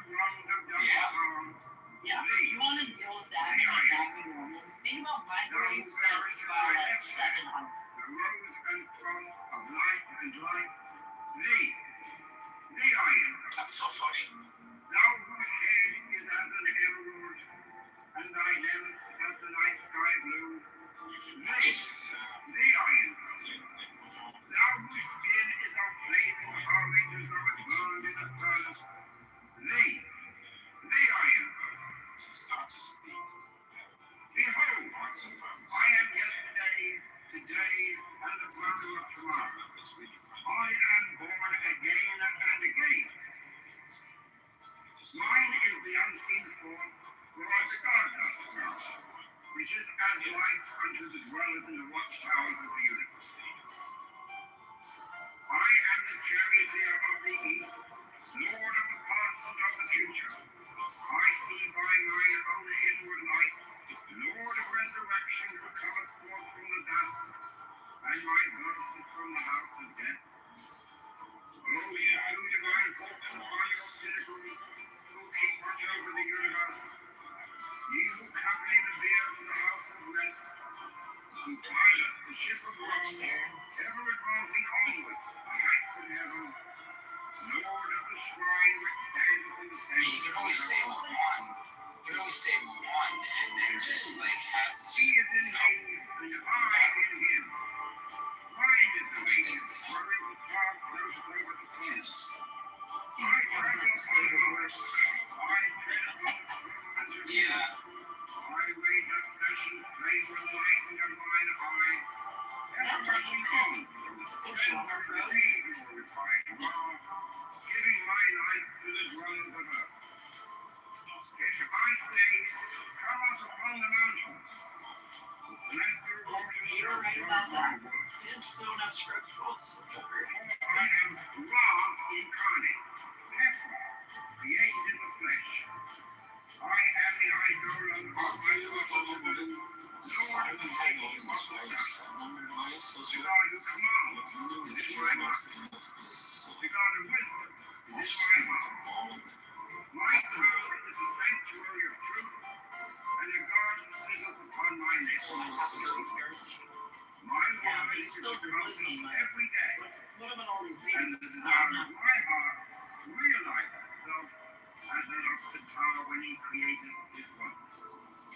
I am eternal, therefore all things are as my designs, therefore do all things obey my word. Therefore do thou come forth unto me from thine abode in silence, unanswerable wisdom, or light, or power.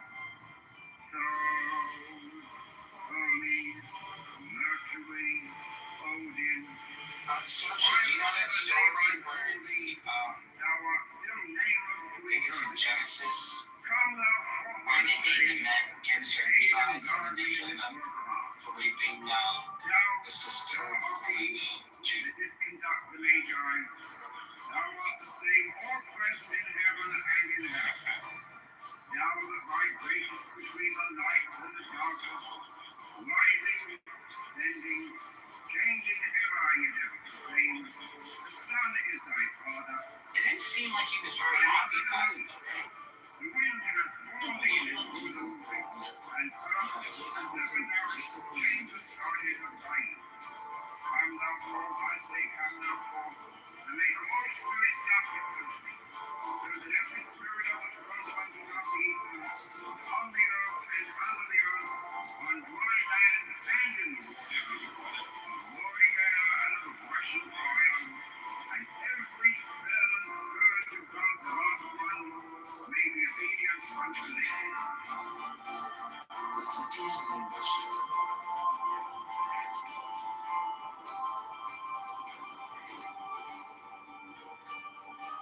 Okay.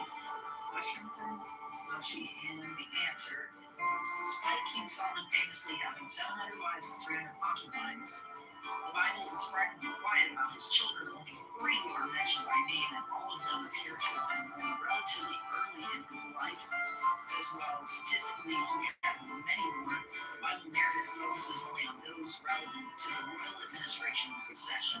There's Rehoboam, his only named son, and the one who succeeded him as king. His mother Naham and a Maimonite princess. Unfortunately, Rehoboam is the mostly remembered for his poor judgment shortly after taking the throne. His refusal to lighten the labor taxes his father had imposed led to a massive rebellion, splitting the kingdom of Israel in two. And then the other two are Tephath, one of Solomon's daughters. She was married to the son of Abinadab, who was one of Solomon's 12 district governors. Then there's Basmath, another daughter who was married to, I'm going to screw this one up, Abinadab, the governor of the region of Naphtali. I really butchered all of those, I'm sorry. And then, let's see if there's anything else more interesting. In other traditions, Solomon is credited with more children. The most famous example is from the Onassis in Ethiopian national epic, which claims that the queen of Sheba born Solomon a son named Nilin the First. According to the tradition, Nilin became the first emperor of Ethiopia, getting a royal line and claimed descendants from Solomon for thousands of years. I invoke Tahuti, the Lord of wisdom and of utterance, the God that cometh forth from the veil. O thou, majesty of the Godhead, wisdom throughout Tahuti, Lord of the gates of the universe, thee I invoke. Moshe, you think he was upset because they shouldn't kill Marie? Thee I invoke. Thou who wieldest the rod of think he was a righteous man and he didn't want, I mean, he wasn't thou happy who about bearest in thy left killing hand the rose and cross of life and life, because they you know, I like to look at it this way. thou How whose to say age it, is as an literally, emerald, the guy was and thy wandering there neck with as the night sky it's blue. kind of Thee I invoke. he has certain Thou recognition, but whose he's skin is everything of now flame kind of devouring to as marry though it her. burned in the So furnace. Jacob was probably thinking, okay, why not marry and let them get married and okay, then the problem I is am opposite. yesterday, Yeah, but they were today, Canaanites. and the brother of tomorrow. Yeah, they were Canaanites. I am There's born almost again characteristic and again. and then they My agreed to beauty get circumcised, and that was somehow which is as acceptable light to as Jacob. the dwellers in the But watchtowers of the universe. the sons, they were not willing to I am the chariot Judah and Simon. Lord of the past and of the future. I see by mine own inward light, Lord of resurrection, who cometh forth from the dust, and my blood from the house of death. Back in a second. O ye two divine hawks upon your pinnacles, who keep watch over the universe, ye who company I said, do you think it's the West Side Story of the Bible? pilot the ship of Rome, ever advancing onward, Story? from The heaven, West Side Story. Lord of the Yeah, shrine, Moshe might not use it like What's that? The West Side. Okay. he is indeed the divine it's an American movie. I travel upon It's the not making the I tread upon the firmament. I raise up nations, praise for the lightning of mine eye. Ever rushing on you for the splendor of the day glorified.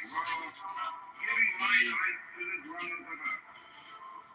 If I say, come on along the mountain, You've heard term, right? lest your waters shall flow at my word. No, I can't hear you. For I am law incarnate, created in the flesh. I am the idol of my father's earth, Lord of the city of No, the sir. sun. No, sir. The God who commands is in my mouth. The God of wisdom is in my mouth. My tongue is the sanctuary of truth, and the God sitteth upon my lips. Yeah, I was here earlier. My word is accomplished every day, and the desire of my heart realize itself as an of the tower. Did you ever square that little rabbit hole that you got going on? I am eternal. Therefore, all things are as my desires. Therefore, do all things obey my word. Therefore, do thou Matrix Purgatory Hell. me from thine abundant Matrix life, Purgatory. unnatural wisdom, all life, all love. Sorrow, Hermes, Mercury, What was the land of God? name I call thee, thou art still name of return. Come thou forth, I say, and aid and guard me in this work of art. Thou, star of the east, the distant Dr. Magi, thou art the same all present in heaven and in What was earth. the rabbit hole? Thou that vibratest between the light and the dark, rising, descending, changing ever, yet ever the same. The sun is thy father. The wind hath formed the inhabitants of the earth, and earth has never now changed started of light. Come thou forth, I say, come thou forth. God's nature And is all the spirits person, the Bible. and every spirit of the earth unto thou be. Oh, you heard about that slip up? You heard about the slip up, right? Yeah, you got it. Get on that one. Roaring air and of rushing fire, and every spell and scourge of God's last one may be obedient unto thee. It's just interesting that they're viewed like God is theirs. God belongs to them. You know what I'm saying? Just like how the Jews. It just proved Jesus was true by making that statement, you know that? You know, there's a part of me that thinks that they know who he is. It's hard not to accept. Yeah, I know, man. They were hoping too. They're like, you know, it could have worked.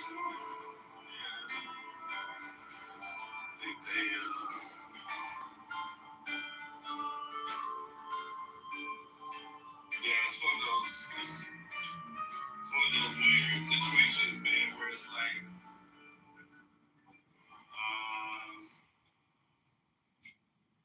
he could be to them, but then they've been taught for so many years that to just reject it, that it's like,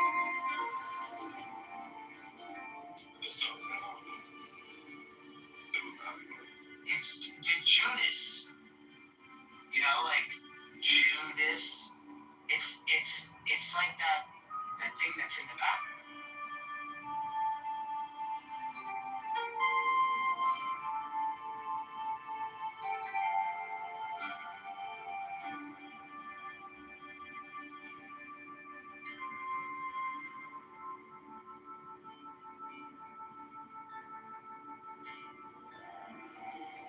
Invocation of truth. Procure, o procure esti profani, on lusty, on paedo. In the name of the mighty and terrible one, I proclaim that I have banished the shells unto their habitation. Jason, how do you feel about Daniel's I construction? invoke Tahuti, the Lord of wisdom and of utterance, the God that cometh forth from the veins. Daniel's PT, O thou, majesty of thy heads, wisdom looks throughout like the CM world, with the Lord of the gates of the universe, thee I invoke. Yeah, O that's thou what of it the is. ibis head, thee I'm telling you, Jason, that Judas reference is with them. thee It's tomorrow like the Judas. Yeah.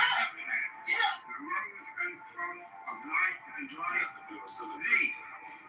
thee I invoke. Well, we gotta think about it, right? Thou whose head is as an edge, you gotta think about it.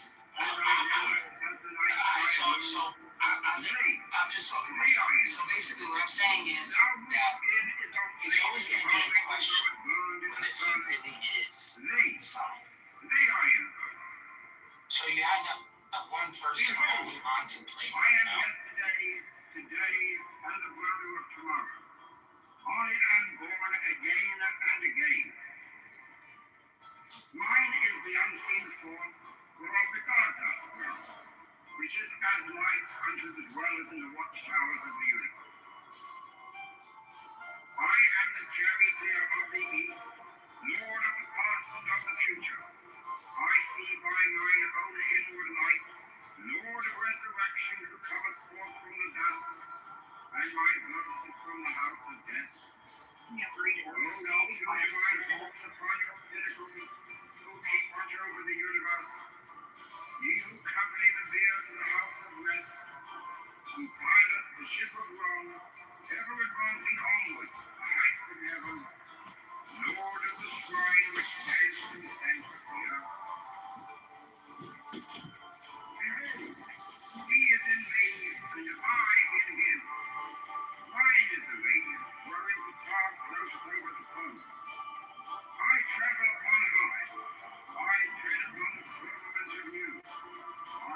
the fleshy flame with the lightning of mine eye, ever rushing on from the splendor of the day glorified law, giving my light to the dwellers of earth. If I say, come up upon the mountain, the celestial waters shall flow at my word. It's always going to be in question whether if it was really him or not. Law Isn't incarnate, that what Judas was always contemplating? created in the flesh. I am the eidolon of my Father to do, Lord, being Jew, of the Son. like, does this get me closer to Because being the a Jew? command is in my Like, mouth. making sure these sort of, heretical people are taken out? My tongue is the Or sanctuary of really, truth, was he and the God sitteth the Son upon of my God? lips. My word is accomplished every day, and the desire of my heart I realizes think that's the itself interesting as part about it. the power when he created his works. I am eternal, therefore all things are as my designs, therefore do all things obey my word. Therefore do thou come forth unto me from thine abode in the silence, unutterable wisdom, or light, or power. So, Hermes, Mercury, Odin, by whatever name I call thee, thou art still nameless to eternity. Come thou forth, I say, and aid and guard me in this work of art. Thou, star of the east, that didst conduct the Magi, thou art the same all present in heaven and in hell. Thou that vibratest between the light and the darkness, But like, what is the Old Testament without the New Testament? changing ever are ye ever the same. Like, no one's gonna read that book. It's gonna be like the Iliads. Thy mother the moon, the wind hath borne thee in its bosom, and It's just lost literature. Come thou forth, I say, No, but it's the truth. to make all spirits subject. Yeah. Every spirit of the world unto Well, thee. because sometimes I hear them out, and it's true. The only reason why we're digging into the Old Testament is because of Jesus. And every spell and scourge of God the last one may be obedient unto thee.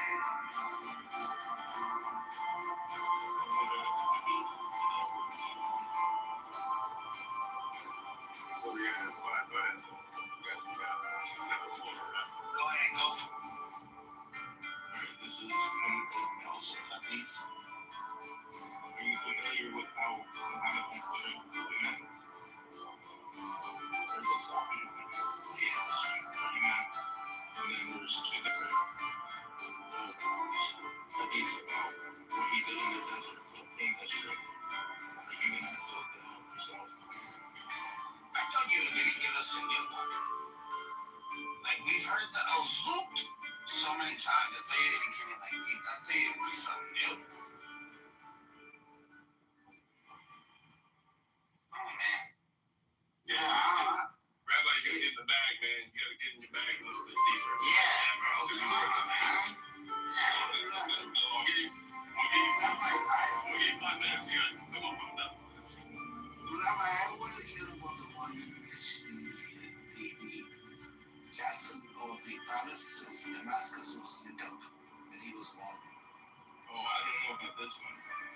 Oh, Jackson, you haven't heard that one? No, it's when I'm sitting down for that dummy story. Rabbi, you don't know that one? I'd love to hear it. Oh, I wish I could read it out. Why are you surrounded by a lot of mountains? Oh, that one was something like this.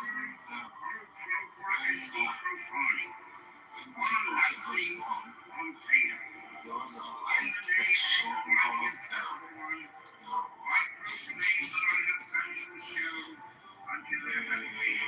Yes, Damascus was lit up. The light from the light that emanated from the snakes.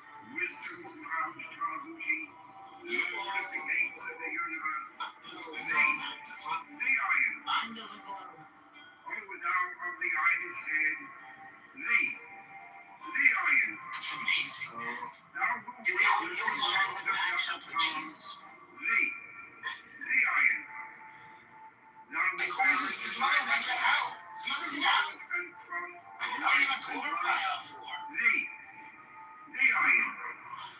was probably burning up. That's probably why they built the place. And Probably on darkness fire. as the night sky blue. Thee, the iron. Thou whose skin is of flaming orange as though it burned in a furnace. Thee, the iron. Did you ever hear why the Muslims are so bad? I can tell you about the 80s special that I concocted. On it and born again and again. What was that? My It's how the prophet died. for of the gods are Right? strong. And he got Which is the as much Jewish girl. as well as He in tore all her the down. powers of the universe. But remember, he also I had am the champion Maria. of the east, Whatever her name is, the of Coptic the girl. future. I see by mine own inward light, So, the Lord of think about resurrection this. cometh forth from the dust, So Aisha and my blood now is no longer by herself. Oh, He has the Coptic slave, and now she gets the Jewish girl. over the universe. Ye who company the beer to the house of So now it's three of them.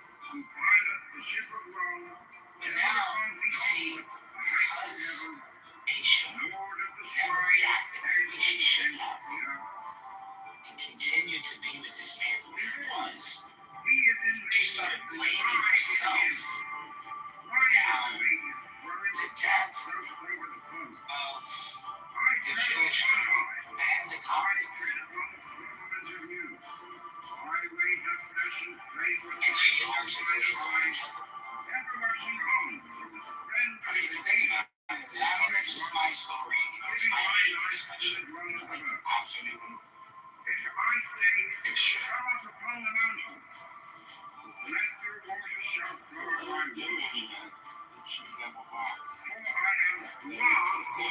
Did she have a box? That's a good one. Did you know about that one, Kim? And what box are we talking about? Did Aisha literally have a box? Because I'm starting to think that maybe, just maybe, it wasn't food. But there is no evidence to back it up. Every day, What am I going to do? and the desire of my heart realize So hide the bodies in? Are we talking about slang for poopang? Yeah, we're talking slang for Putin. I don't think she had one. Should be born without a box. She had an angina. Real angina. Yeah. Claims and evidence. These are just claims. I don't really have. I don't really have.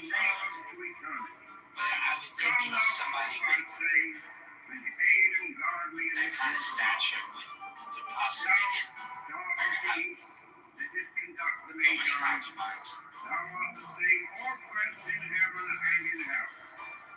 Thou that vibratest between the light and the darkness, rising or ascending, changing ever yet ever the same. I don't know. Sun is What's thy it? father. Do you sleep on a bed while the titties Thy are mother the moon. That's what I mean. Like, these stories have to be made up. And never nourished, changeless guardian of light. I'm thou for I mean, they could be true. I mean, and make all spirits subject unto me. I just think that they made him out to be On the earth and like, under the earth, like they put everything on him so that it was acceptable for them. Does that make sense? Makes perfect sense. Yeah. And they have a good formula for God that if they need to lie for like 3 reasons, which are insane, then they can do it. So it really just plays into The guy Muhammad, was probably like a really good dude.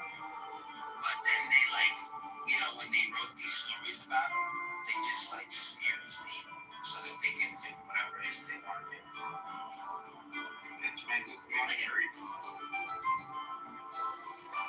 like a good dude, but like just a regular dude, you know? He's probably just a regular guy. And like, you know, somebody that told stories and was trustworthy. Or not. It could also be that if this Muhammad was a title for those exilarchs, he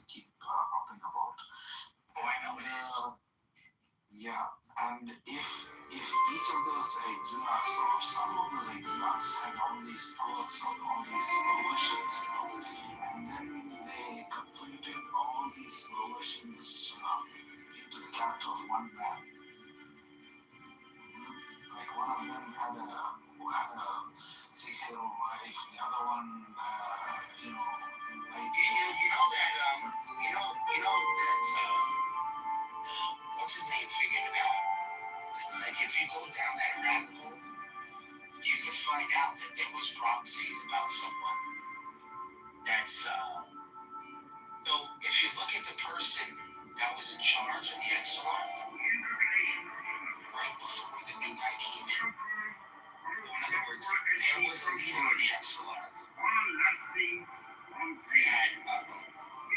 was alive during the time of Muhammad. So he would have either known him or he would have been part of that group. I invoke Taluti, the Lord of wisdom and of utterance, the God that cometh forth from the veil.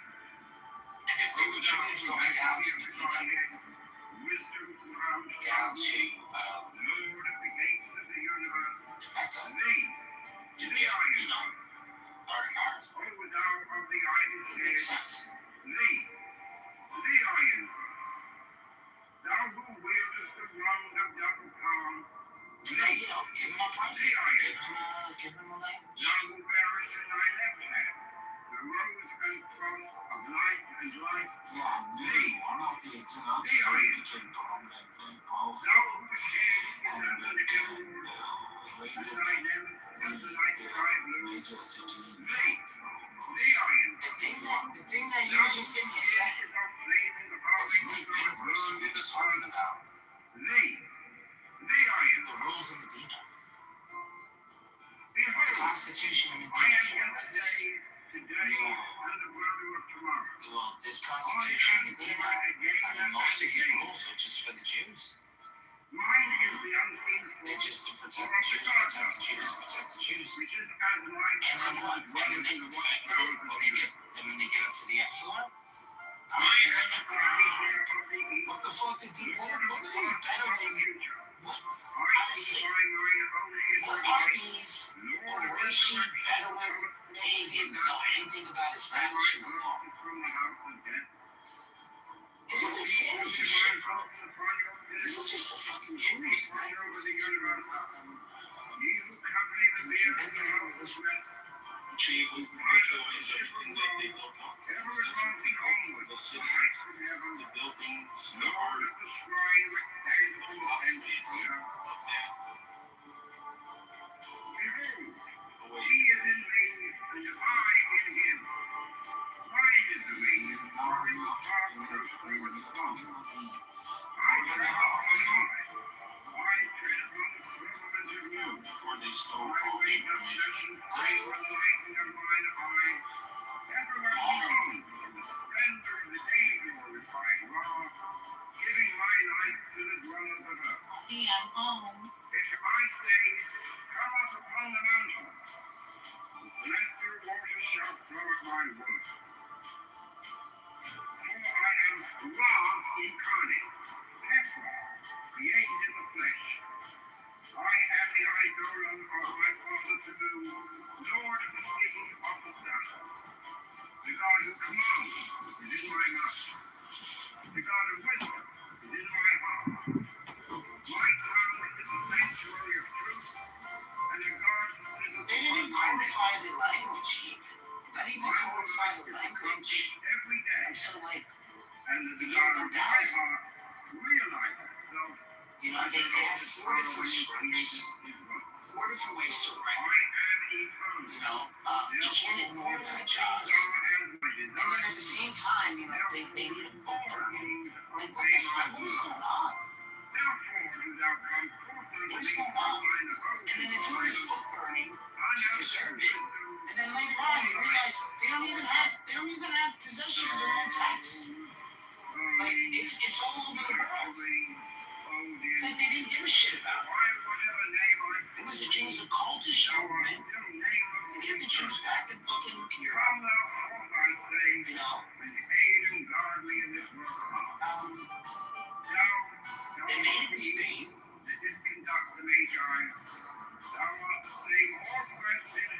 And they kicked the Jews. When they kicked the Muslims out, they kicked the Jews out.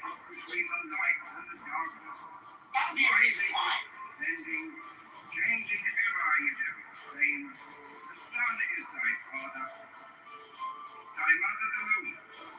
The wind hath borne thee in its bosom, That's how I see it.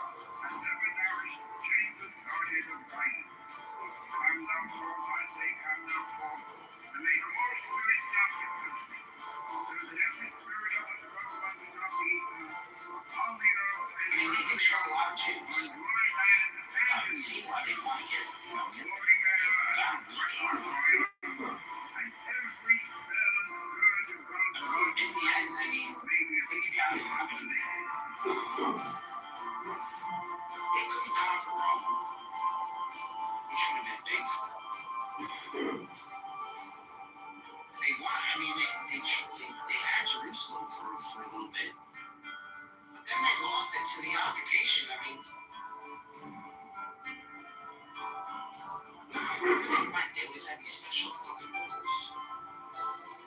They had them with the Germans, they had them with the Persians, they had them with the Romans, and the Turks. Like everywhere they went, they had their own rules. Were allowed to practice.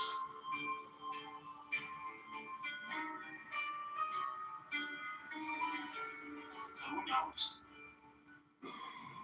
At first, I think it's just too fucking obvious that they were the one who started it. It's just too obvious. I mean, why does like Jewish literature just stop?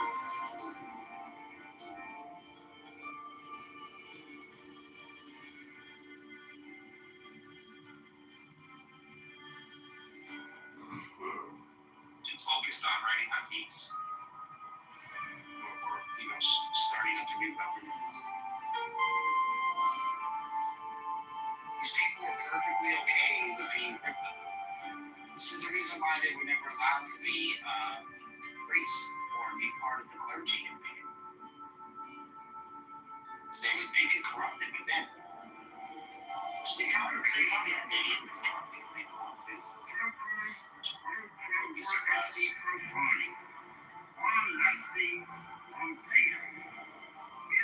Church of the Life Faith, they had their own thing, like the inscription on power, you know. I invoke Taoiseach, Lord of wisdom and of utterance, the God that cometh forth from the veil. O thou, majesty of the Godhead, wisdom throughout Tahuti, Lord of the gates of the universe, thee I invoke. O thou It of probably the sucked to island live back then anyway, right? In the medieval period? thee I invoke. They say it's the Thou worst who time. wieldest the wand of double power, thee Every little innovation. thou who bearest in thy left hand the rose and cross of light and light, thee I invoke. Not every note, they'll literally see Thou rings. whose head is as an emerald, and thy It started neck to as happen the like night sky this. blue, It's ridiculous. thee I invoke. Thou whose skin is of flaming orange as though it burned in a furnace, thee I invoke. Behold, I am yesterday, today, Pretty and much really forever rough tomorrow. I am born again and again. 100%. Mine is the unseen Literacy force rate was just from the up so dark, much. which is as much as well as in the watchtowers of the universe. I am the charioteer of the east, lord of the past and of the future. How smart would they be to say it is? Just keep these people stupid. Lord of resurrection who cometh forth from the Why should they have to know how to read and and my not blood be able to from push the it? house of death. O ye two divine forms upon your pinnacles, who keep watch over the Makes universe, sense. ye who company the beer to the house of No, we're not death, talking about black who people. pilot the ship of Rome, ever advancing onward to the heights of heaven. Oh yeah. Lord of the shrine which standeth in the Oh, center okay. of the earth. You were talking about Jews, honestly, but I mean, I'm speculating. No, He we're is talking in about me, and the I holiday in stories. him. Yeah. Mine is the radiance, wherein the top flows over the food. I travel upon the I think it, like, I think it was out of the bag. Like, the trick was out of the bag. Like, Spain figured it out. I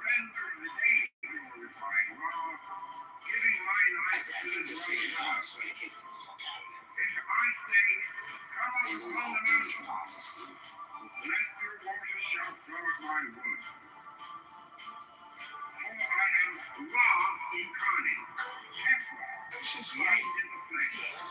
I take have the on idol resurrected. of my father to do, Lord of the city of Let's take Babylon. I The think God this of one, command they transplant is to in my heart. or something. The God of wisdom is in my heart. My tongue is the sanctuary of truth, and the God sitteth upon my lips. My word is accomplished every day, and the desire of my heart realizes itself as an opted tower when he created his works. I am eternal, therefore all things are as my designs, therefore do all things obey my word. What would you think Therefore shall come forth unto me from mine abode is the person being spoken about in Daniel 7, all light, verse 11? so Well, I think that's one of the, that's one of the four, that's the thing that's going around in a circle, right?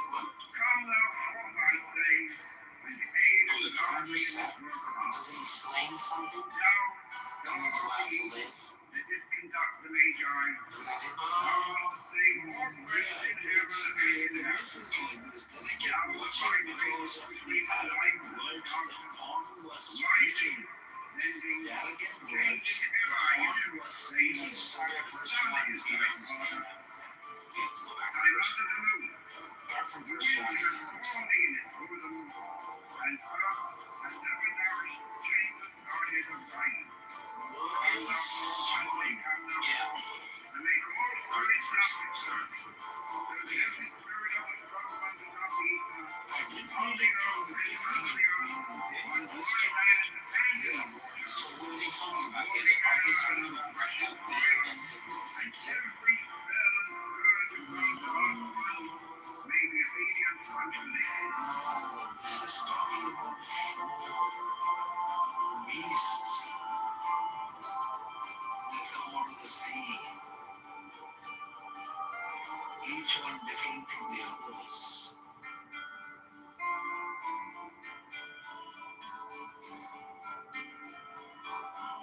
They don't go into the details about each one of those beasts, but in this one is the one which caught my attention. Verse 11.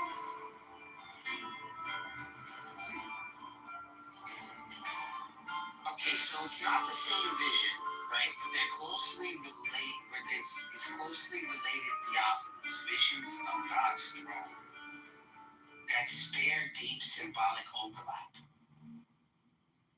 So the wheels within wheels. No, the throne vision is only from 9 to 10.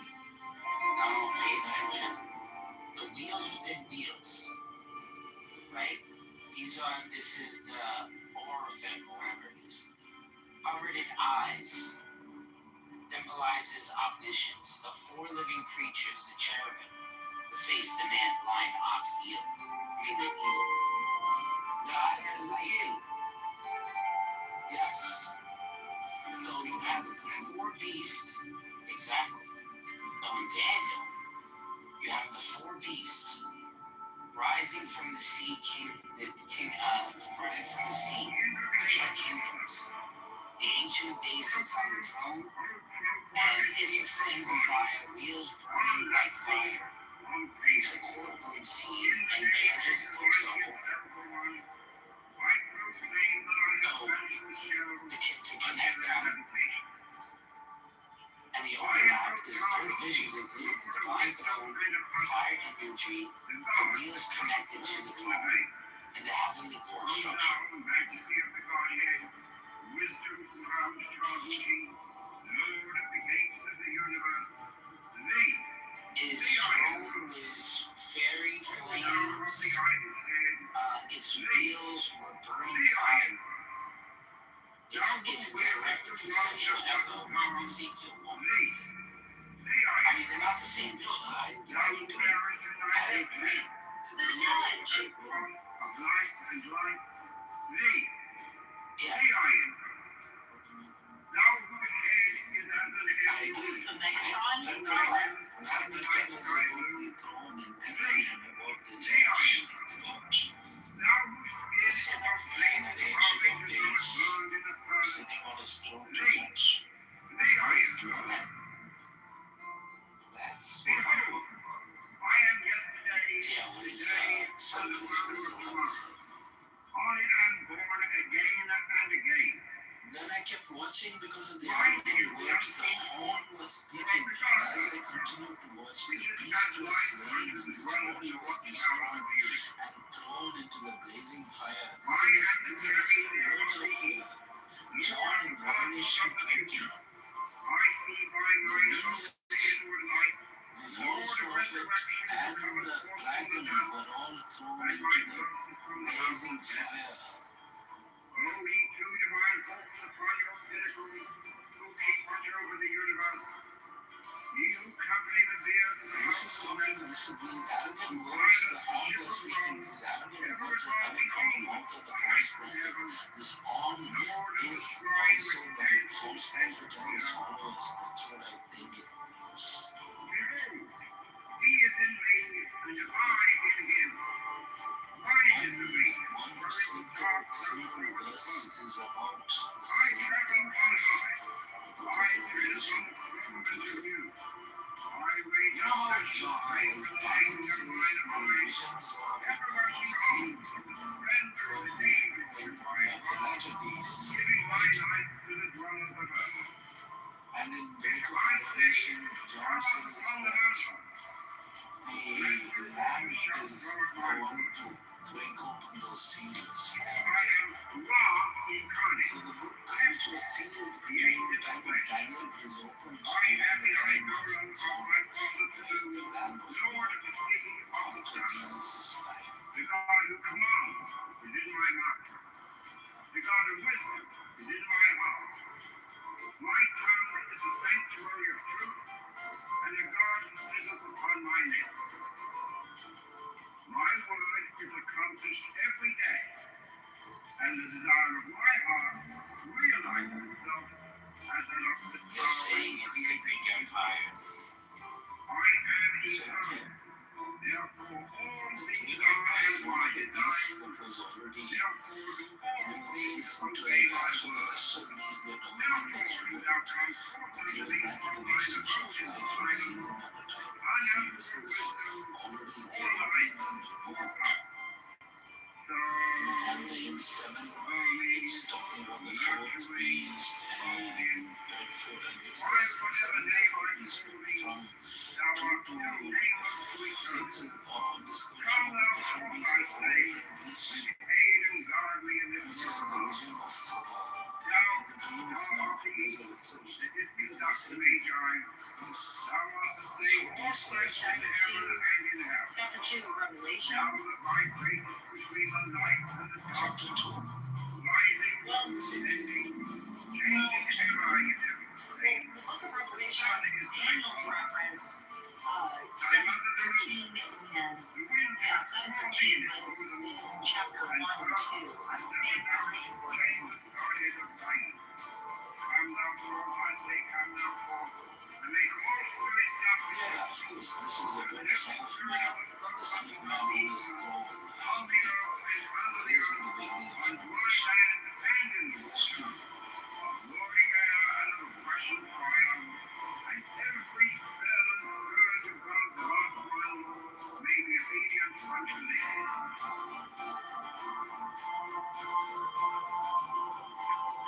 Okay, so 7:13 says, in my vision at night I looked, and there before me was like a son of man, coming with the clouds of heaven. He approached the ancient days and was led to his presence. So if you go to Revelation, and then it says Revelation chapter 1, one verse. Let's see, if we started like, I'll just start at verse 5. It says, to the beginning of the paragraph, it says, to him who loves us and freed us from our sins by his blood, and has made us be a kingdom and priests to serve his God and Father. To him be the glory and power forever and ever. Amen. Look, he is coming with the clouds, and every eye will see him, and even those who pierced him, and all peoples on earth will mourn because of him. So shall be. Amen. I am the Alpha and the Omega, says the Lord God, who is, who was, and who is to come alike. So I'm thinking referencing Daniel 7:13. Yeah, they're referencing the fact that with Jesus, I mean, it's clear as day to me, because if you finish it out, it says, like we read Megatron and I yesterday, he's given authority, glory and sovereign power, all nations and people of every language worship him. His dominion is everlasting dominion that will not pass away. His kingdom is one that will never be destroyed. So that prophecy comes to pass when John explains it to Jesus in chapter 1 of Revelation, right? I agree, totally agree. I'm talking about 7:13. I was talking about 7:11. Yes, the slain beast. Yeah, that just completely confuses me, to be honest. I don't know. I mean, it's just weird, and I wish that I had more understanding. It's not slain beast. I'm particularly interested in the horn that speaks arrogant words. The horn that speaks arrogant words. That's Antiochus of Ephesus.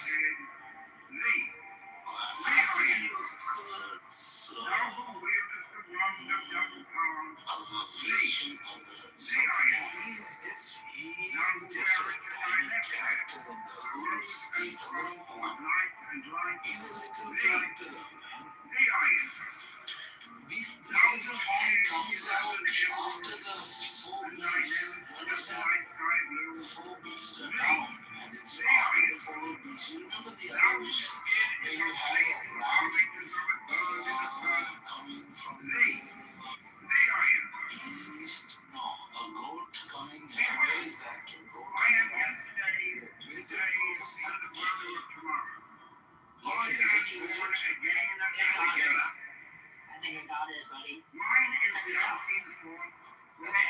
Actually, wait 1 second. I can make it up. I don't know.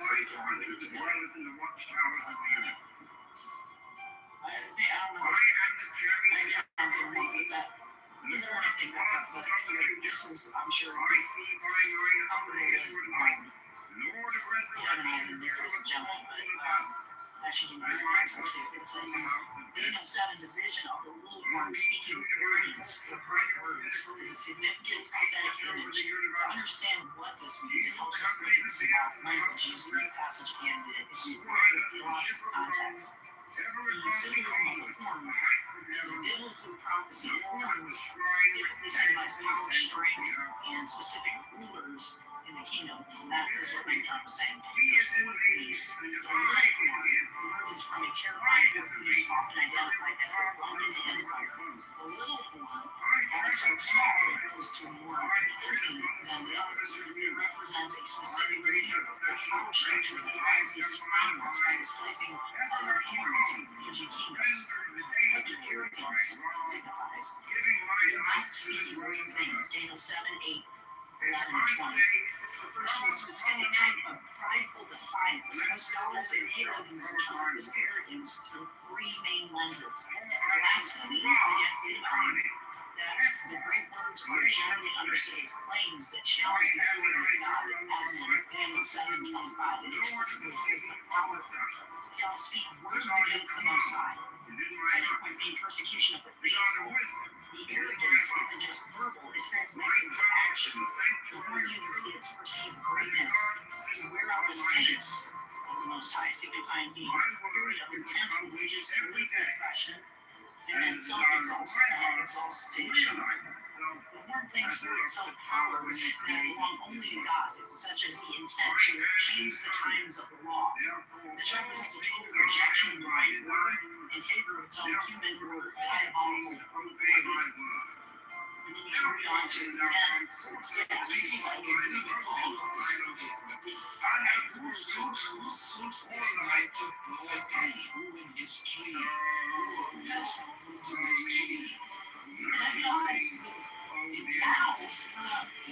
suits Islam. It suits the Right now, yeah, that's what I'm feeling. It's arrogance. Yeah, the arrogance, the violence, the persecution of the saints. Yeah. It's going on even now. That gave me chills. Yeah. But not really, because I know you're a middleman. Like, I remind It myself. takes the time, sweetie. It takes the time. They have a different calendar. It's the calendar, the HRR. Wow. Now you're trying to get into this? This is some juicy stuff.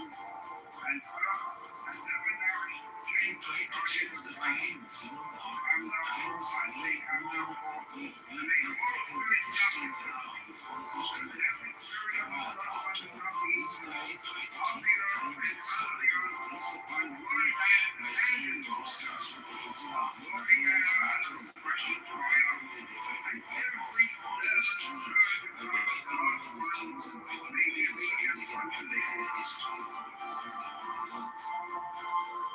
Everything is significant that God did on the earth. That is this arrogance. This arrogance is the arrogance, the total arrogance that spoke to the mouth of one man or several men or the whole followers of this one man or this one moment.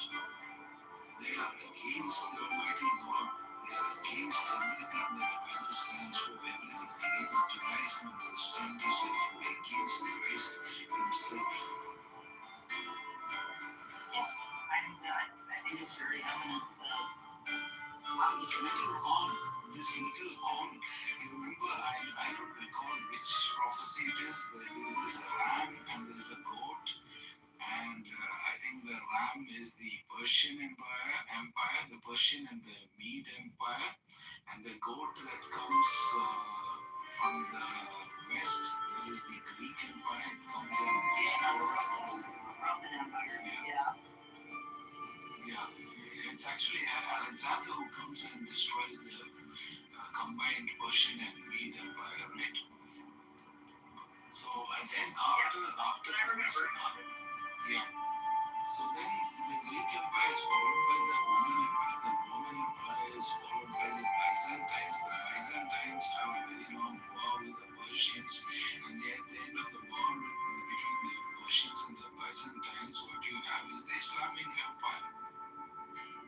That's the little horn that comes out of the destruction of the Byzantine and the Persian empires. Makes total sense to me, man.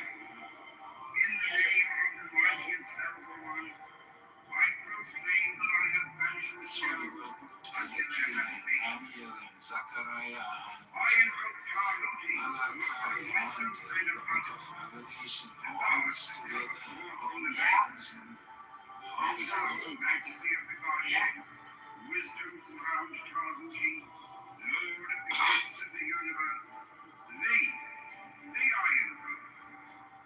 O thou of the ibis head, the Iron One.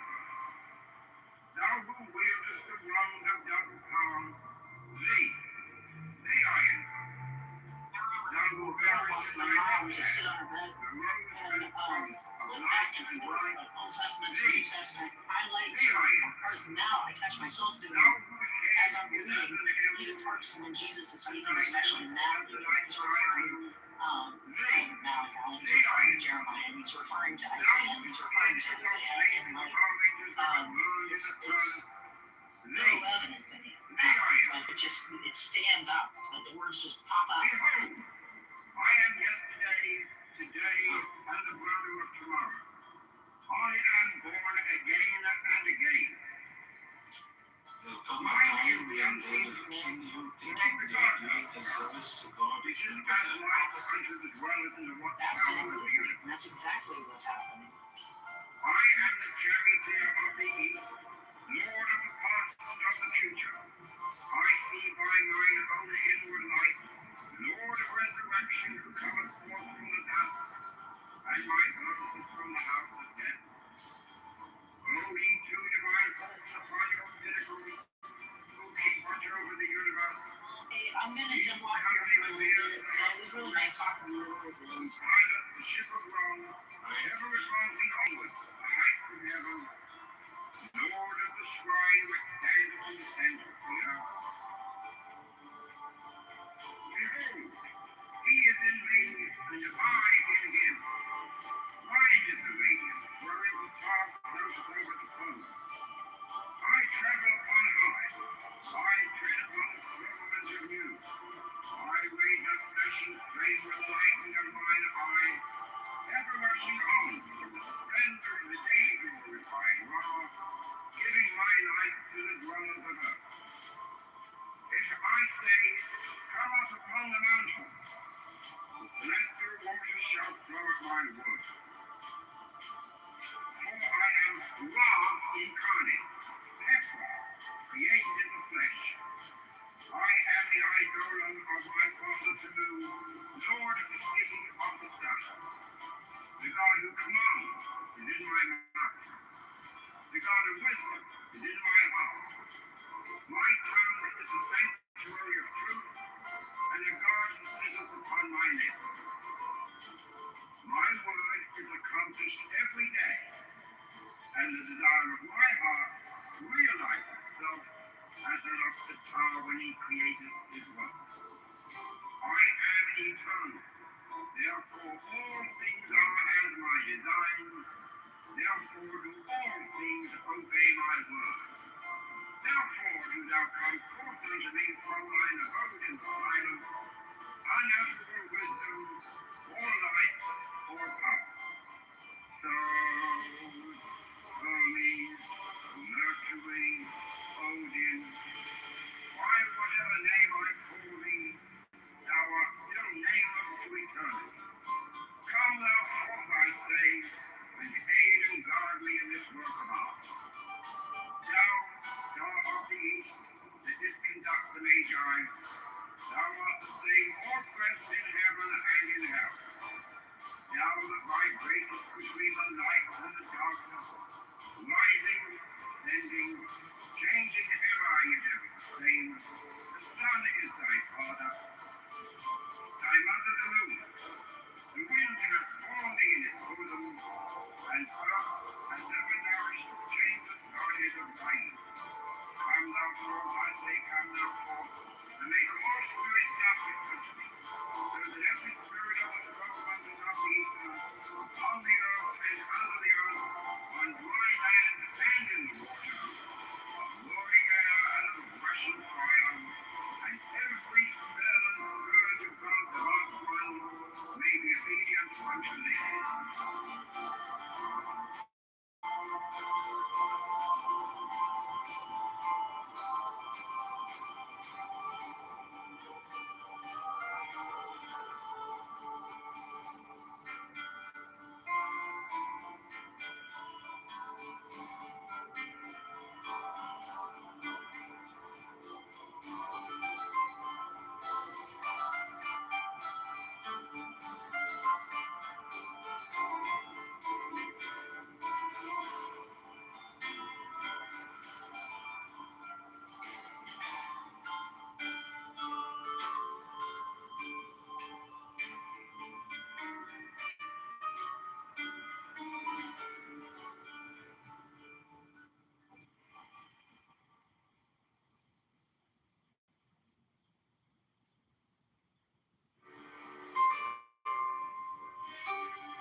Invocation of Flux.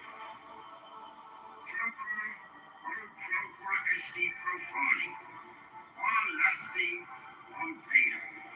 In the name of the mighty and temple one, I proclaim that I have banished the shells unto their habitations.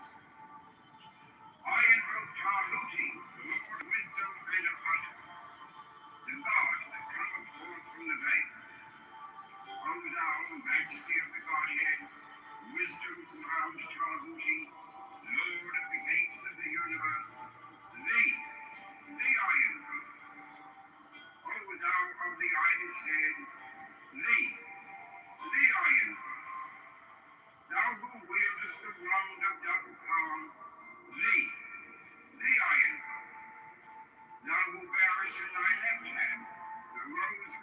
source of light and life, thee, the Iron One, thou whose head is as an emerald, and thy limbs as the night sky blue, thee, the Iron One, thou whose skin is of flaming orange as though it burned in a furnace, thee, the Iron One. Behold, I am yesterday, today, and the brother of tomorrow. I am born again and again. Mine is the unseen force whereof the gods are sprung, which is as light unto the dwellers in the watchtowers of the universe. I am the charioteer of the east, lord of the past and of the future. I see by mine own inward light, Lord of resurrection, who cometh forth from the dust, and my birth is from the house of death. O ye two divine hopes upon your pinnacles, who keep watch over the universe, ye who company the bier to the house of rest, who pilot the ship of wrong, ever advancing onwards to the heights of heaven, Lord of the shrine which standeth in the center of the earth. Behold, he is in me, and I in him. Mine is the radiance wherein the top runs over the world. I travel upon high. I tread upon the firmament of you. I raise up flesh and flame with the lightning of mine eye, ever rushing on from the splendor of the daylight which I draw, giving my light to the dwellers of earth. If I say, come up upon the mountain, the celestial waters shall flow at my word. For I am Ra incarnate, Tesla, created in the flesh. I am the eidolon of my father Tanu, lord of the city of the sun. The God who commands is in my mouth. The God of wisdom is in my heart. My tongue is the sanctuary of truth, and a God sitteth upon my lips. My word is accomplished every day, and the desire of my heart realizes itself as that of the tower when he created his works. I am eternal, therefore all things are as my designs, therefore do all things obey my word. Therefore do thou come forth unto me from thine abode in silence, unutterable wisdom, or light, or power. So, Hermes, Mercury, Odin, by whatever name I call thee, thou art still nameless to eternity. Come thou forth, I say, and aid and guard me in this work of art. Thou, star of the east, that didst conduct the Magi, thou art the same all present in heaven and in hell. Thou that vibratest between the light and the darkness, rising, descending, changing ever and ever the same. The sun is thy father, thy mother the moon. The wind transformed thee in its bosom, and earth has never nourished changeless guardian of light. Come thou forth, I say, come thou forth, and make all spirits subject unto thee. So that every spirit of the throne under the ether, on the earth and under the earth, on dry land and in the water, of glowing air and of rushing fire, and every spell and scourge of God's last one may be obedient unto thee.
profaning, on lusting, on pagan.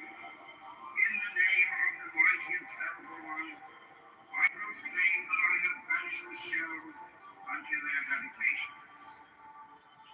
I invoke Tahuti, the Lord of wisdom and of utterance, the God that cometh forth from the veil.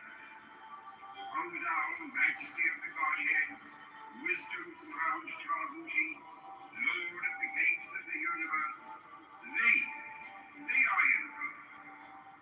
O thou of the ibis head, thee I invoke. Thou who wieldest the wand of double power, thee I invoke. Thou who bearest in thy left hand the rose and cross of light and life, thee I invoke. Thou whose head is as an emerald, and thy limbs as the night sky blue, thee I invoke.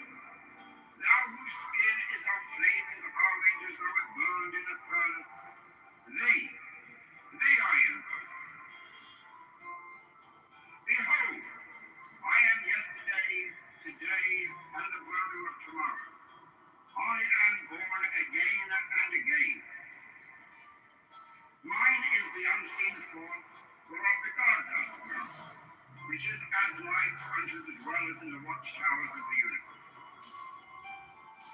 I am the charioteer of the east, lord of the past and of the future. I see by mine own inward light, Lord of resurrection, who cometh forth from the dust, and my birth is from the house of death. O ye two divine hawks upon your pinnacles, who keep watch over the universe, ye who company the bier to the house of rest, who pilot the ship of Rome, ever advancing onwards to the heights of heaven, Lord of the shrine which stands in the center of the earth. Behold, he is in me, and I in him. Mine is the radiance, wherein the fog floats over the foam. I travel upon high. I tread upon the firmament of you. I raise up flesh and flame with the lightning of mine eye, ever rushing on in the splendor of the day glorified God, giving my life to the dwellers of earth. If I say, come up upon the mountain, the celestial waters shall flow at my word. For I am Ra incarnate, Ephra, created in the flesh.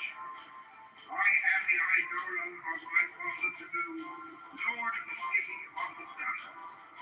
The God who commands is in my mouth. The God of wisdom is in my heart. My tongue is the sanctuary of truth, and a God sitteth upon my lips. My word is accomplished every day, and the desire of my heart realizes itself as that of the tower when he created his works. I am eternal, therefore all things are as my designs, therefore do all things obey my word. Therefore do thou come forth unto me from thine abode in the silence, unanswerable wisdom, or light, or power. So, Hermes, Mercury, Odin, by whatever name I call thee, thou art still nameless to eternity. Come thou forth, I say, and aid and guard me in this work of art. Thou, star of the east, that didst conduct the Magi, thou art the same all-present in heaven and in hell. Thou that vibratest between the light and the darkness, rising, descending, changing ever are you do the same. The sun is thy father, thy mother the moon. The wind hath borne thee in its bosom, and earth hath never nourished the changeless guardian of thine.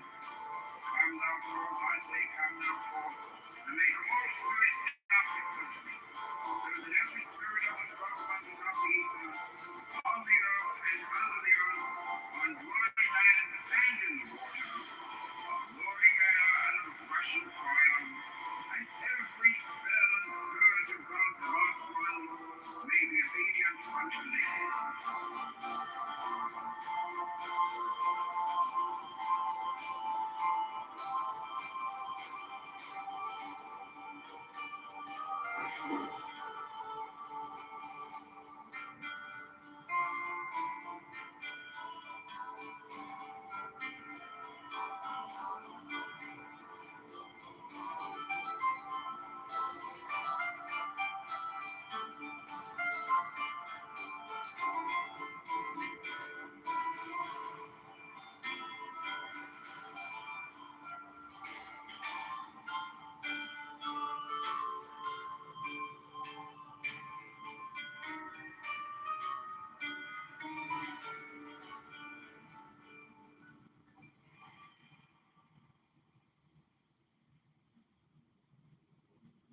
their habitations. I invoke Tahuti, the Lord of wisdom and of utterance, the God that cometh forth from the veil. O thou, majesty of the Godhead, wisdom who housed Tahuti, Lord of the gates of the universe, thee I invoke. O thou of the ibis head, thee I invoke. Thou who wieldest the wand of double power, thee I invoke. Thou who bearest in thy left hand the rose and cross of light and life, thee I invoke. Thou whose head is as an emerald, and thy limbs as the night sky blue, thee I invoke. Thou whose skin is of flaming orange as though it burned in a furnace, thee I invoke. Behold, I am yesterday, today, and the brother of tomorrow. I am born again and again.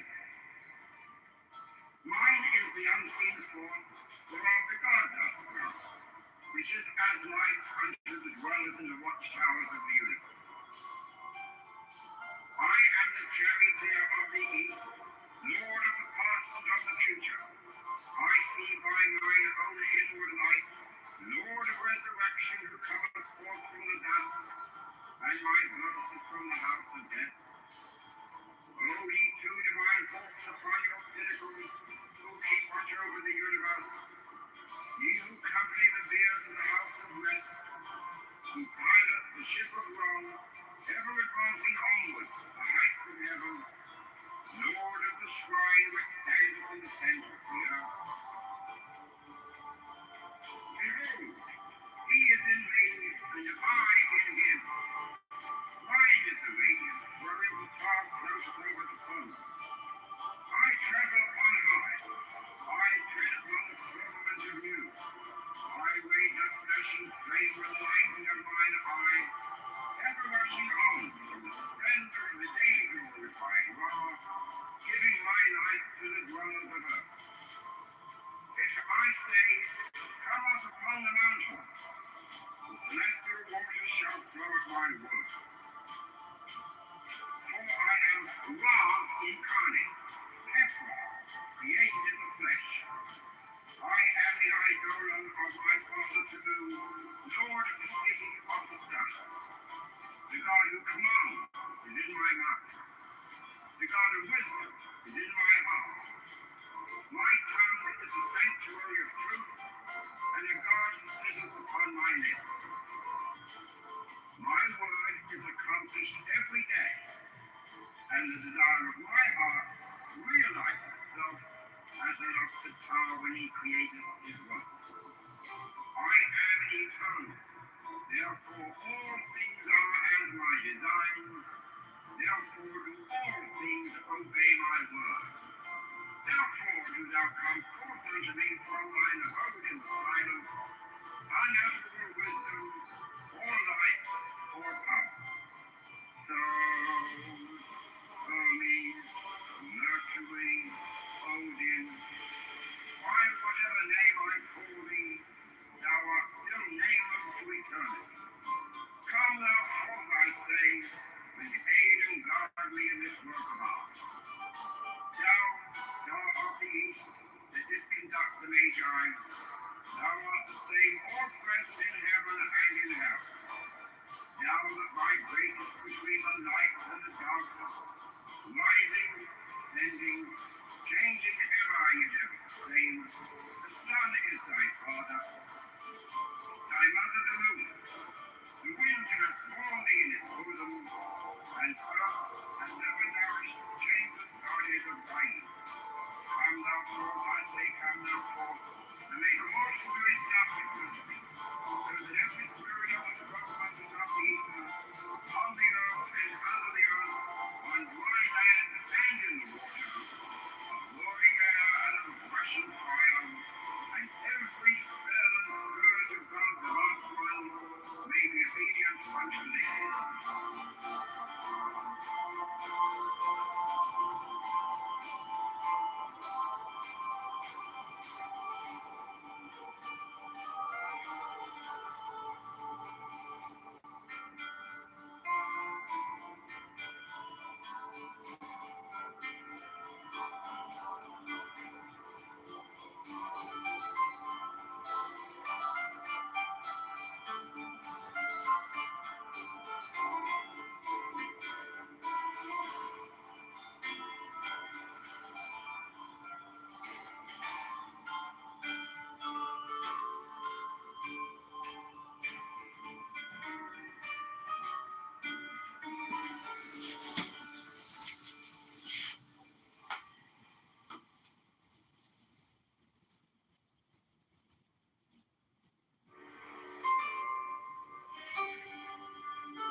Calendly.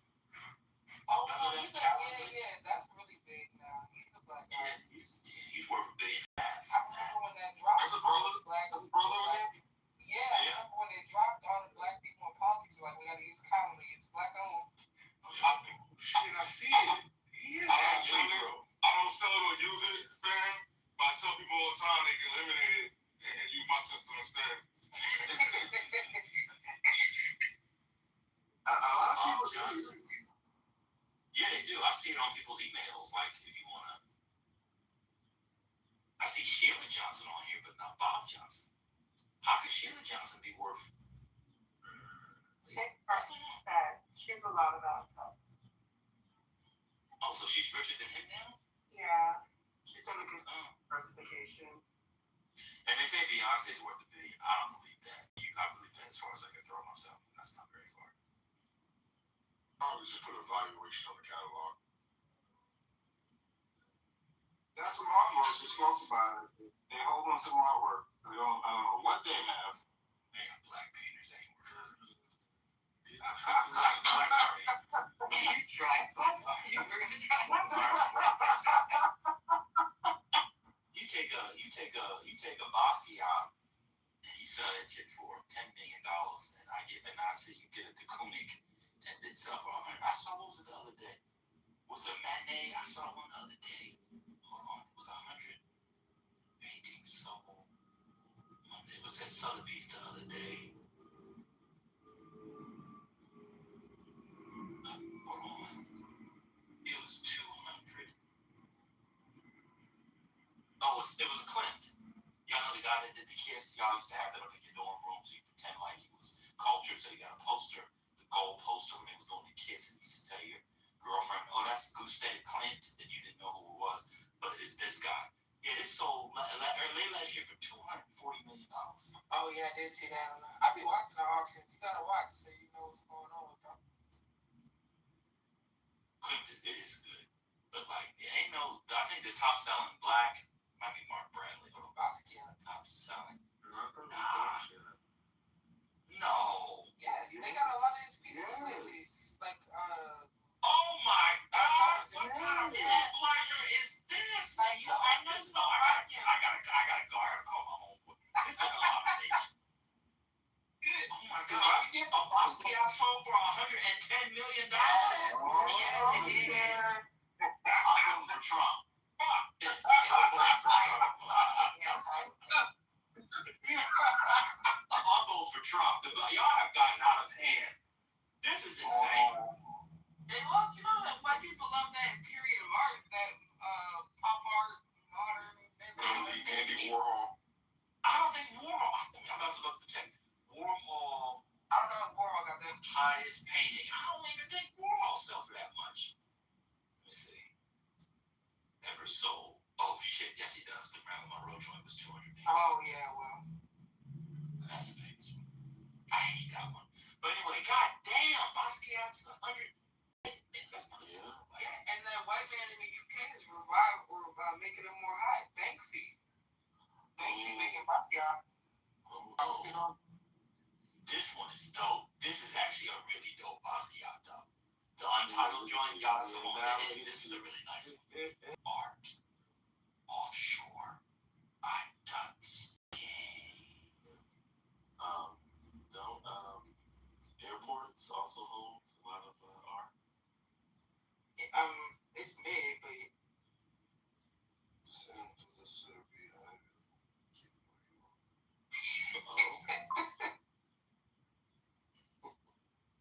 Alright, this is a trivia question. Who's the most expensive painting ever sold on auction? Anybody know? For painter. Van Gogh. Without looking. No. I'll tell you the amount. It's $450 million. It's not Picasso. By Leonardo. He looked it up. That's nasty. Yeah. You know what? Yeah. You should have that stuff. If they were to sell, where's Mona Lisa in the Louvre, right? Wait, which Da Vinci? The Salvator Mundi. It looks like a Jesus figure with the fingers up. Oh, okay. who they think is Da Vinci. It could be somebody else, but it most certainly is Da Vinci, but it could possibly be someone else. I bet you if they try to sell Mona Lisa, it would be over $1 billion. Easily. Yeah. You know, Have y'all seen it in person before? no, I haven't been to the Louvre. What? I haven't been to the Louvre. Oh, Dr. Library card. Treat yourself. You would love it. I've been to Europe, but I've never gone to Paris. Oh, you would love it. I know I want to go. I know it would be crazy if I went to Georgia before Paris. That's ridiculous. But it's probably Where are your stuff you've already gone now? Greece, Italy. I was in London for like 2 days. I was going to Europe, not to London, but I went to see Kerry James Marshall's show in London, which was nice. He's the most expensive. He's the top value living Black American. Oh, I thought it was Kahinde. No. Wait a minute. Don't let her troll you. That was a troll. That shit is terrible. That's why. But I'm saying all of that abstract expressionism shit, it's about to be up. You know, last year Rothko's was going for $60 million. Mm-hmm. And how much are Barbara Cooper's going for? They about to start turning up with them because they can open. Which Rothko went? Let me see. He said 60. Let me see what it was. Might have been. I have a fake Rothko in my house. Depending on who's visiting, I'll act like it's real. That's nasty. It's fake. I put it in a good frame too. Oh, orange with the black stripe across the middle. Oh yeah. That's a nice one. Who made the one that was like Ukraine? Yeah, joints are fire. I love them. You know, he's But the Cooney is my favorite. What's it called? Paula. The blacks, well, you know, he was a CIA agent. Yes. Yeah, Jackson Pollock. He was snitching. Like to a coup d'etat, like blacks doing the State Department stuff, but a lot of people don't know about the whites that were doing it. Isn't that interesting? Yes, that is fascinating. Well, it's interesting how they don't seem to know anybody.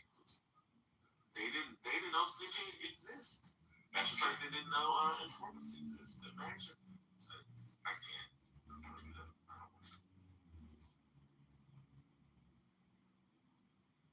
That was a nasty combo today. Ambassador had IGP brain. I was gonna make it. Like, Oh, that must have been this morning. I don't know what we were doing. No, this was afternoon. Everyone had already eaten lunch. This was people had woken up and were awake for a while and said the bullshit. Oh, last second of me being bougie before I run in here. Also, I think Salvador Dali is about to pop and be more expensive than all this shit because surrealism. Trash. All of these subgenres of surrealism, I feel like the Dali is about to start going for them. Trash. I don't disagree, but when you read about his process, like when I first read that he used to take drugs to drive himself to the point of insanity, to come up with to have manic dreams, to come up with ideas for paintings. Yeah. You know, Brent Thompson, if you read the manifestos of surrealism, that's how they got into that. But I don't like surrealists. I don't like the black surrealists. The black surrealists are okay, but I'm not a surrealist guy. Yeah. Speaking of losing his mind, the hallucinogenic corridor has always stayed. I don't like it. I'm not a fan. But you know,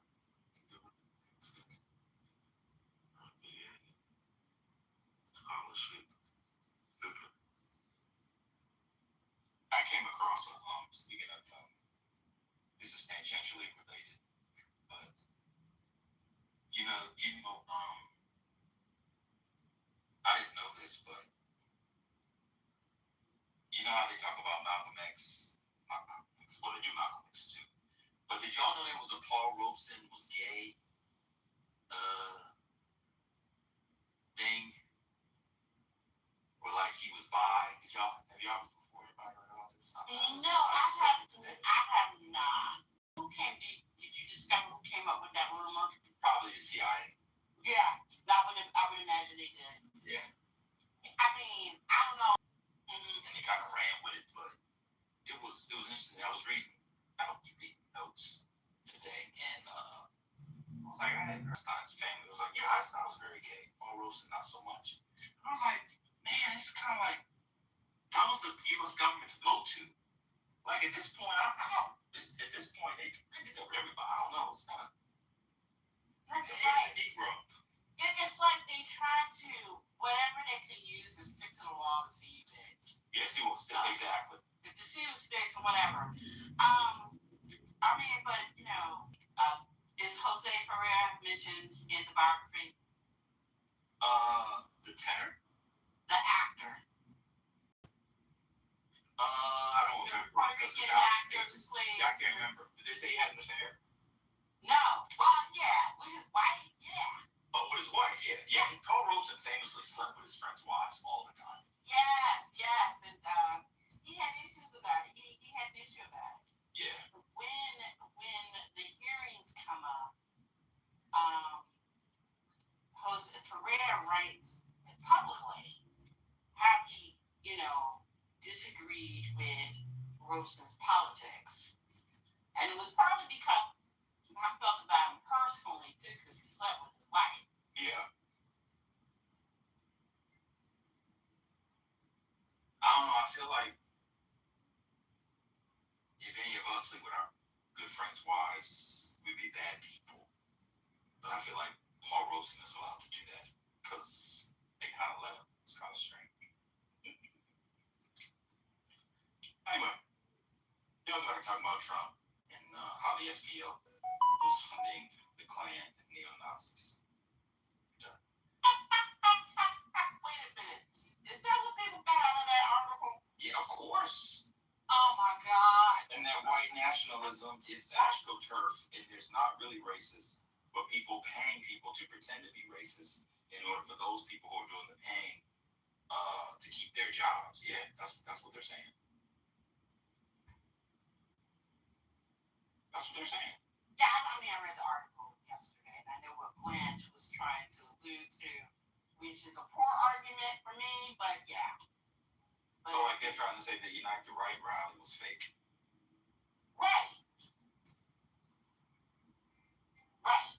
And also he alluded to the idea that, because they were paying informants and not telling the donors about it.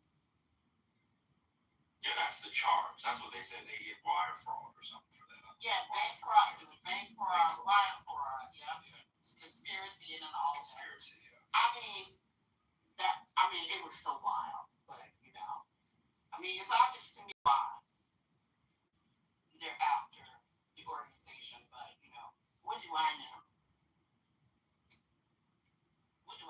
Only, yeah. Who's the lady that did the Obama show? Obama baby? What's her name? Not Jenna. What's her name? I can't think of her name. She Survival of the Thickest last season. Oh, she did show up. You're right. Well, I think she propelled from that. Actually, I think Kennedy Wiley got caught up in sexual harassment. Yeah. Oh shit! Oh, we know that from the Apple. Yeah. Yeah. Well, you know what? I think sexual assault, a few years ago. Yeah, sexual assault. Yeah. Yeah, some person. That's right. I forgot. That's wild. That was wild. And I believe it. Yeah, there was a quiet downfall for a lot of them. The Ghanaian architect, I forget his name, who did the African American Museum, which I used to hate on, but every time I'm over there or drive past it, it gets me every time. You learn to love it, yeah. It really is. It really People is. love you. Yeah, it really does. And it just driving past it. I mean, yeah, it does have a gravitas to it. Yeah. You're not a proper Negro if you don't take stuff from your loved ones over there to see to visit. If you're in the area. Yeah, I've been twice. I've never been. Oh, that's a good trip. Yeah, it's a wonderful trip. We had tickets. It was when it had first opened. It was hold on, let me make sure I'm telling it right. When did this open? I feel like 2016. About 10 years, right? Yeah. So it was Thanksgiving of 2016, before I first born. I got tickets to go. Got 2 tickets to go see, and we were supposed to go. And the night before we left, because we got the worst sickness that she just exhaustion. We were expecting, but it was really bad. And she was like, "I'm not gonna be able to go, but you can go." And we were in DC. We we didn't live there, and I was like, I can't. Could you imagine? I was like, I can't imagine. I wanted to go so bad, and she knew, she wanted to go as well. I was like, I can't. So I released the tickets. We never went. Yeah, if you win, if you had gone, you would have ended up. I know. My God. Listen, there was an Obama campaign, or it was a rally. It was the day we went to Springfield. The day he formally announced or introduced Joe Biden as his vice president, right? Presidential nominee. And so we stayed in line, we waited, but we were waiting in line. Digging into, to the area. And really got something on them. I had a link because Sunday we was in this bed.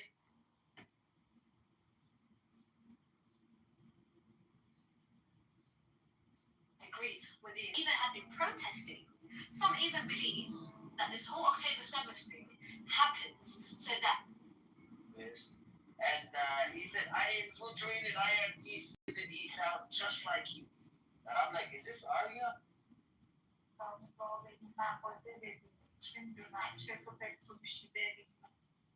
It's a really news channel because I watch it. I like to watch the enemy news channel every day or every other day.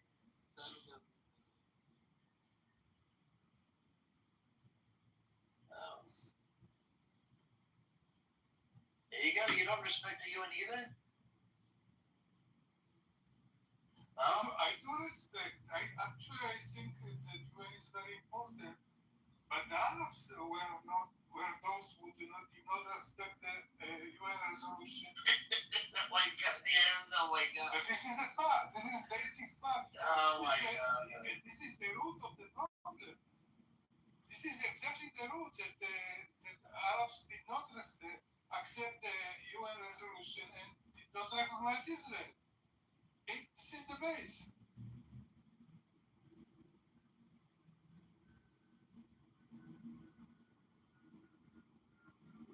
Yes, what if we would have 2 states there right now since 47 or 48? By the way, I do not agree with Abdi, even with Israeli like me, that UN should be changed. I think the UN should remain universal, that all the countries in the world should be part of UN. And it's not a closed club of certain kind of countries, but it should include all the countries on the world. That's the beauty of it. And it should remain universal and including all. I agree, it has been a good invention, although it's not working perfectly.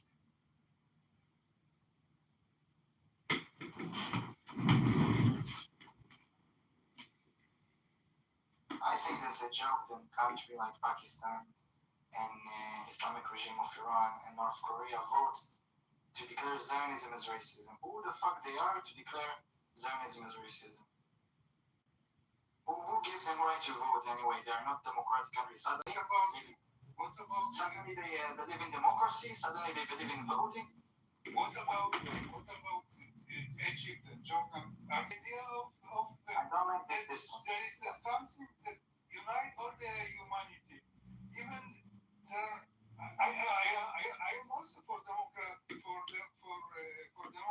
I am very for liberal democracy. But even in our countries, there are powers who are not very democratic. Do you think that if we had them here as a prime minister, we will remain democracy? Western democracy? I don't think so. I'm not a fan of Bangladesh, fuck them. Yes, but it doesn't matter. I think why should we let a country like Pakistan to declare Zionism as racist? We did it already. I need to give him the link. Oh my god, yeah, come back. Of course, it's nonsense that not democratic. We also have South And because of Muslims, you were allowed back in Jerusalem. If you want that, the Jewish side sources, I don't mind sourcing it out. They actually agree on this history. Thanks to Muslims, you were protected. You tried. No. But right now, you're barking too much and you have a problem with Muslim countries. Muslims literally protected the Jews. Christians, they want to chop you into tiny pieces because they provide protection. The Muslims are the controllers of protection, the mafia. You want to be protected? You got to pay up. You got to join our war when we tell you to join our war. 25% of Christians, that's like almost more than 25 million people, man. It's only 8 million Jews live in America, and you barely have like 8 million live inside Israel. So you can imagine there's a lot of hatred towards the Jews. Correct. And you know what? It's thanks to Netanyahu and people like you and a lot of people that hate Muslims, that hate Christians. You know, how do you hate Muslims? Ambrose told me how much you hate Muslims. You're just a Islamophobic cunt. That's what you are. You keep on saying, it's Muslim country. Why do you have a problem with Muslims? Literally, the Jews and Muslims and Christians that lived on that piece of land, they coexisted with each other. After the white papers, it was only the Jewish side that fucking did the terrorist attacks against British mandate. You forgot about that, right? After the white papers, it was only the fucking Jewish side that attacked British mandate. It wasn't the Arabs. And there were skirmishes prior to 1939. After the white papers were issued, it was only the Jews. You forgot the Arab revolt, the big Arab revolt. I said after 1939. Do you know the year of it? Do you know the Arab revolt that happened from 1936 to 1939? Yes. Okay, I'm talking about after the white papers. In 1939, the white papers were issued. So the Arabs were still there on the land.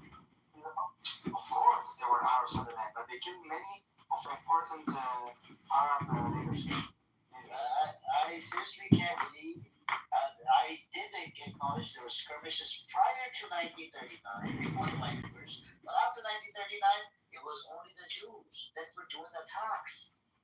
And I just don't get it. Why the hell? What was the need to create a Jewish state? You couldn't coexist with the Muslims, with the Christians. I don't get it, man. Like, what was the fucking need to create and establish a state? But we don't have any state in the world, so one state. Oh my God, you don't need a fucking state. You could coexist with anybody. We need. I live on a fucking house. I live in a house in America. The piece of land, if I own a piece of land, that's my fucking state. That's it. I don't really give two fucks about a country. Oh my God. You immigrated to America. It doesn't matter. It doesn't matter. It's because you have your own country. Which country am I from? Go on, tell me. Probably Pakistan. You will never admit. I condemn Pakistan for establishing Pakistan. You know why? It was a genocide that happened. I came out of India. Over a million people died due to the partition plan. That happened in fucking 1947 as well.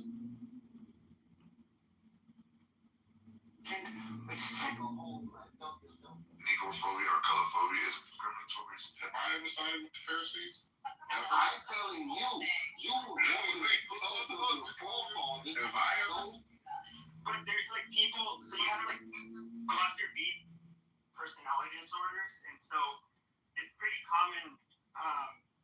So somebody with like antisocial personality disorder almost always strong traits, or in addition has narcissistic personality disorder.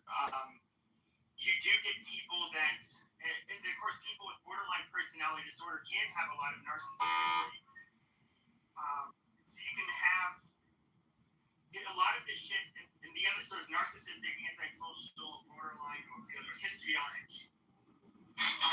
But histrionic? That sounds like, maybe that's me. Is that like hysteric? Yeah. But it would be to an extent that everyone knows. I proclaim that I have banished the shells until their habitation. I invoke Tahuti, the Lord of wisdom and of utterance, the gods that come forth from the veins. O thou, majesty of the Godhead, wisdom crowns Tahuti, Lord of the kingdom of the universe, thee I invoke. O thou of the Irish head, thee I invoke. Thou who wieldest the bronze of power, thee I invoke. Thou who bearest in thy left hand the rose and cross of light and light, thee I invoke. Thou whose head is as an emerald, and thy voice as the night sky blue, thee I invoke. What did I do? So, like, she's like, it's almost like love bombing forever. But, and they don't, and people with borderline personality disorder don't do it intentionally. Like, those feelings are genuine. That's kind of where they have cognitive distortions. And so, they'll be very in tune with you and your feelings, and they'll be really big into trying to please you and make you happy, and they'll just dote all over you. But then, and you destroy those real feelings they had about you, about being this perfect love. That whole person, which they thought was you, this perfect person, you just let them down, and you just absolutely crushed and devastated them by showing them that, crushing their dream, that you're not that perfect person. In fact, you fucking suck, and you're evil, and you don't even fucking care about me, and yada yada yada. Okay, I don't think I have BPD. Maybe I'm just normal. I don't know what's going on. I feel like, do you wonder, like, if everyone did a full psyche eval, like, I don't know, would everyone?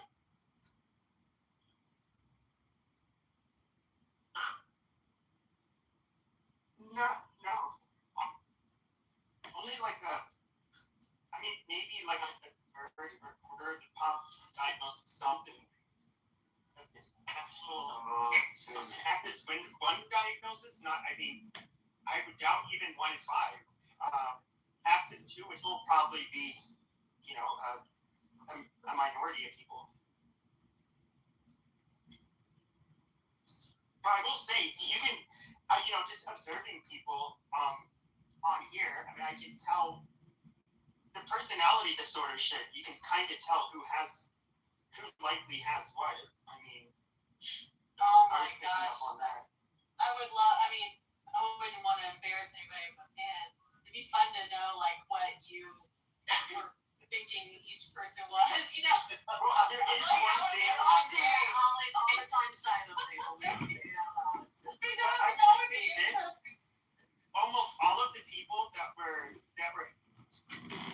like had big rooms and were like personalities on this app, I would say nearly all of them, you could say they had antisocial and narcissistic traits. Like that was, to me, they were very glaring for many of them. And with me, you could even say that like I have bits of those traits myself. But I mean, I could see it like really strongly with many of the people on here. And in a way, like it takes a narcissistic person that would drive somebody to want to be like a cloud chaser or a personality. And you do also have to have like this Machiavellian way of operating to undercut like people that you're competing with on here for attention basically. And they absolutely did that. No. You But work the in that superficial charm vessel. should always be your number one red flag with people. That's what almost all of them have. When you hear people talk about superficial charm, excessive superficial charm is like one of the dead giveaways. And when people start talking about themselves in a way that I do this, I donate for people ever volunteer. A God-fearing normal person doesn't tell you about it. These people though, that confuses a lot of people because they use that mask to lure people in. And what are you talking about? Pepe, what's your point? Pepe, what's your point, Pepe? I work with serious people. Did you ever hear anything about DMD with kids? DMD talk. Oh, okay. He's only been around for like 10 years. So relatively newer. Yeah. I only worked with adults, but yeah, it was like almost 20 years ago. It was my first job out of college. So, Pepe, what are you, like 38? I'm Oh old. my gosh. Are you 40 years old, Pepe? Second, chill. How fucking old are you? Motherfucker, how old are you?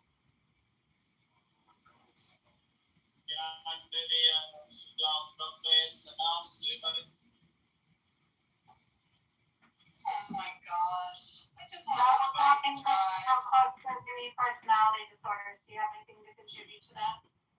What's your disorder? My disorder? Right now, it's that he's drinking. Probably that I'm not drinking a day because you guys have drunk. I'm drunk and I'm horny. Oh, Jesus fucking Christ. I'm retarded and gay. He's another one that had a lot of those traits, but he didn't come off as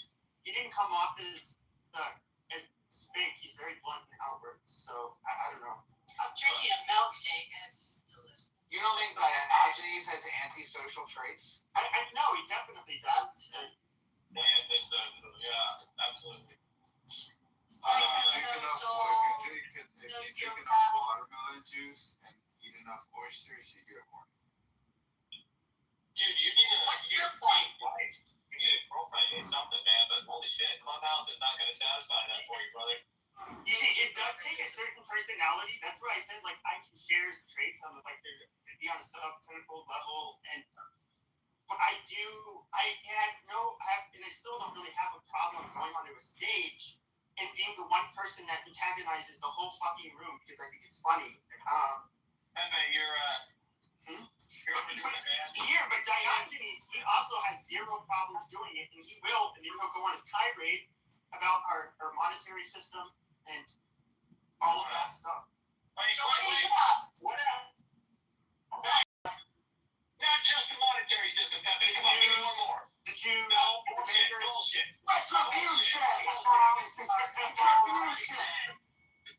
Immigration that bad. Okay, immigration.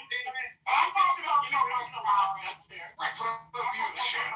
Diagnosis. Privation and disregard for and violation of the rights of I'm others. solely out here advocating for the government to These be features eliminated. include deceitfulness, impulsivity, irritability, aggressiveness, reckless disregard for safety, consistent irresponsibility, a lack of remorse.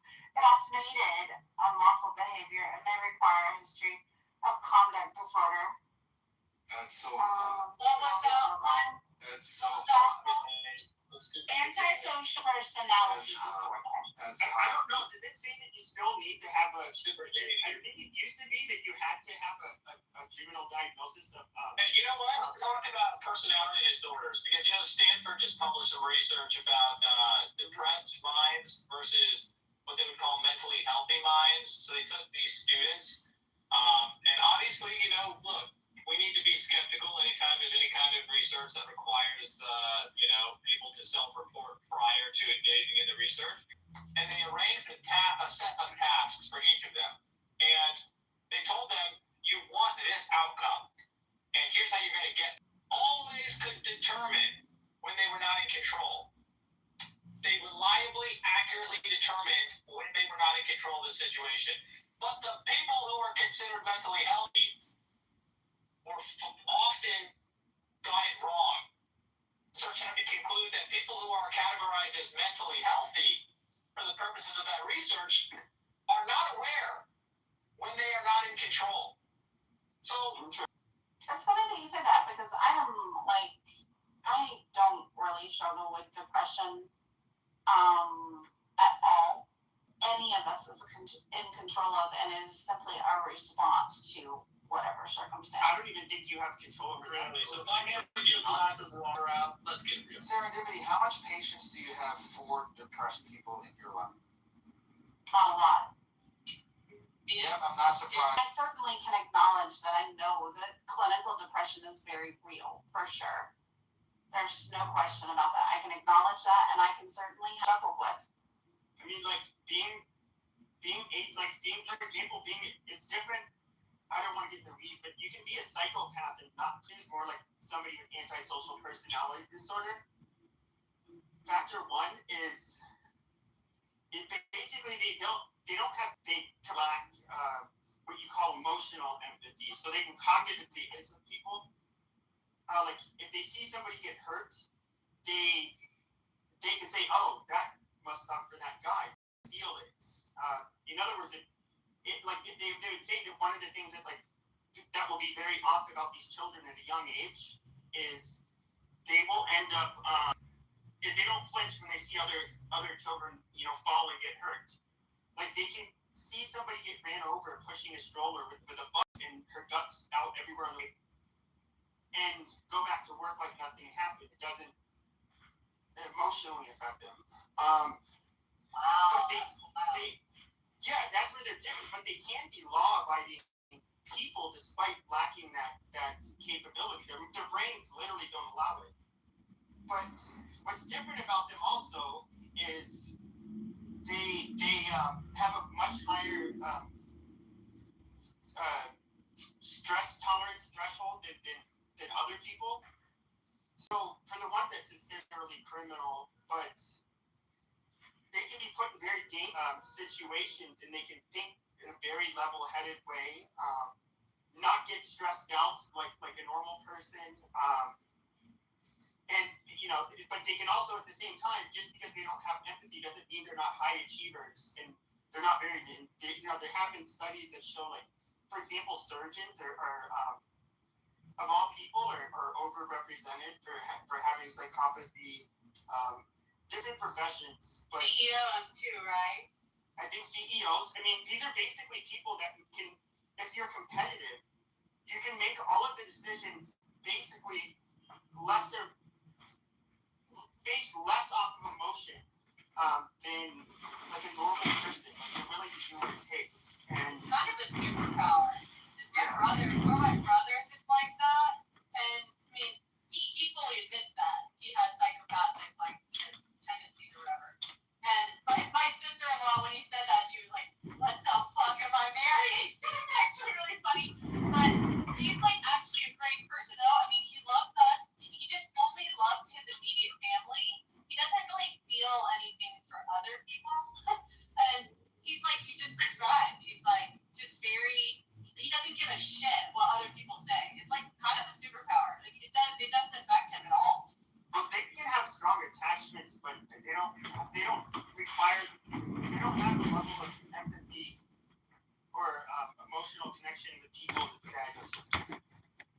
non-psychopath would have. So you can't quote unquote love somebody like the way we think of loving somebody. Like they're just imagine that part of the brain that cares for people, like that feels sorry for people, that is loved, that loves people, is attached to them. In a way, like in your brain, you don't get the feelings for it. Whereas somebody with like borderline personality disorder, their amygdala, it like fucking it barely even fucking works. It's just like they're hyper emotional and hyper reactive to everything. Especially when it comes to intimate relationships. And that's yeah, well, with surgeons in general, or doctors in general, you know, if there was a thing on the news, oh, this serial killer, you know, kidnapped this person and then completely chopped their body up into little pieces, that person will go to jail. Well, surgeons in medical school are given, like some medical schools, they're each given a cadaver, and then they dissect that cadaver completely so that they can learn all of the structure of the human body. You know, they're both doing the same thing for different reasons. But that's interesting. The most, like, I think, graphically violent, no, it's not the most graphically violent, but one of them was, there was a video, I'm guessing this was in Latin America, but this was a trauma surgeon. And it looks like they saved this guy's life. But, so he's sitting there, his shirt's off, he has like his arm near his waist. Then he digs this big fucking contraption, I don't know what it was, in between his ribs. Then you see him cranking it open, and you hear it crazy. Yeah, but see, that's where medical ethics come in. And do know, this was years ago. I guess I was traumatized by it. But, yeah, I mean, that's the difference. That's why, you know, medical ethics are very important, because if you don't follow that, you get something like. I actually got to meet my aunt's cadaver. That was pretty trippy. And I got sent to the cadaver room at night. Who did? My aunt, she went to University of Miami med school, and I went to visit her. She like brought me in to see her cadaver at night. I got to touch it, and I touched her, the lady. So they keep them. I wonder, do they like keep them? Because I know, like with human decomposition, it can go from like how like when you go from like putrefaction to skeletonization, it can like just hitting those milestones can be within just over a week, but it depends on like how humid and how warm it is. Yep. No. It was like rubbery. It felt like rubber. Yeah, I think they do. They preserve the body. So whatever a mortician does, you know, that they drain the fluids, etc. They put some fluid in to preserve, you know, whatever. Not that I know. I've never smelled like a decomposing body, but like the putrefaction process is where your basically your organs. I forget what exactly happens, but basically your organs start your intestines first, like they all start melting. They get eaten away, and then it like you end up. All of this shit's gonna come out of your body, and so it's what the fuck is that called? It's called being a Democrat. Thank you. No, there's a few words. I was actually reading about it yesterday, so it's interesting, but it like it's these two fucking things. There's these two chemicals. Forget what it's called, but it was interesting. It said that clinical significance with them is that the only other time that those chemicals. The corpses of formaldehyde. So formaldehyde. Lovely smell. I remember from school. Oh God, that is actually a really gross smell. But yeah, formaldehyde, and that's where you can. It's preserved to the point where you can actually cut in and see. And there are some interesting people who go to the medical field. Some of them, it's really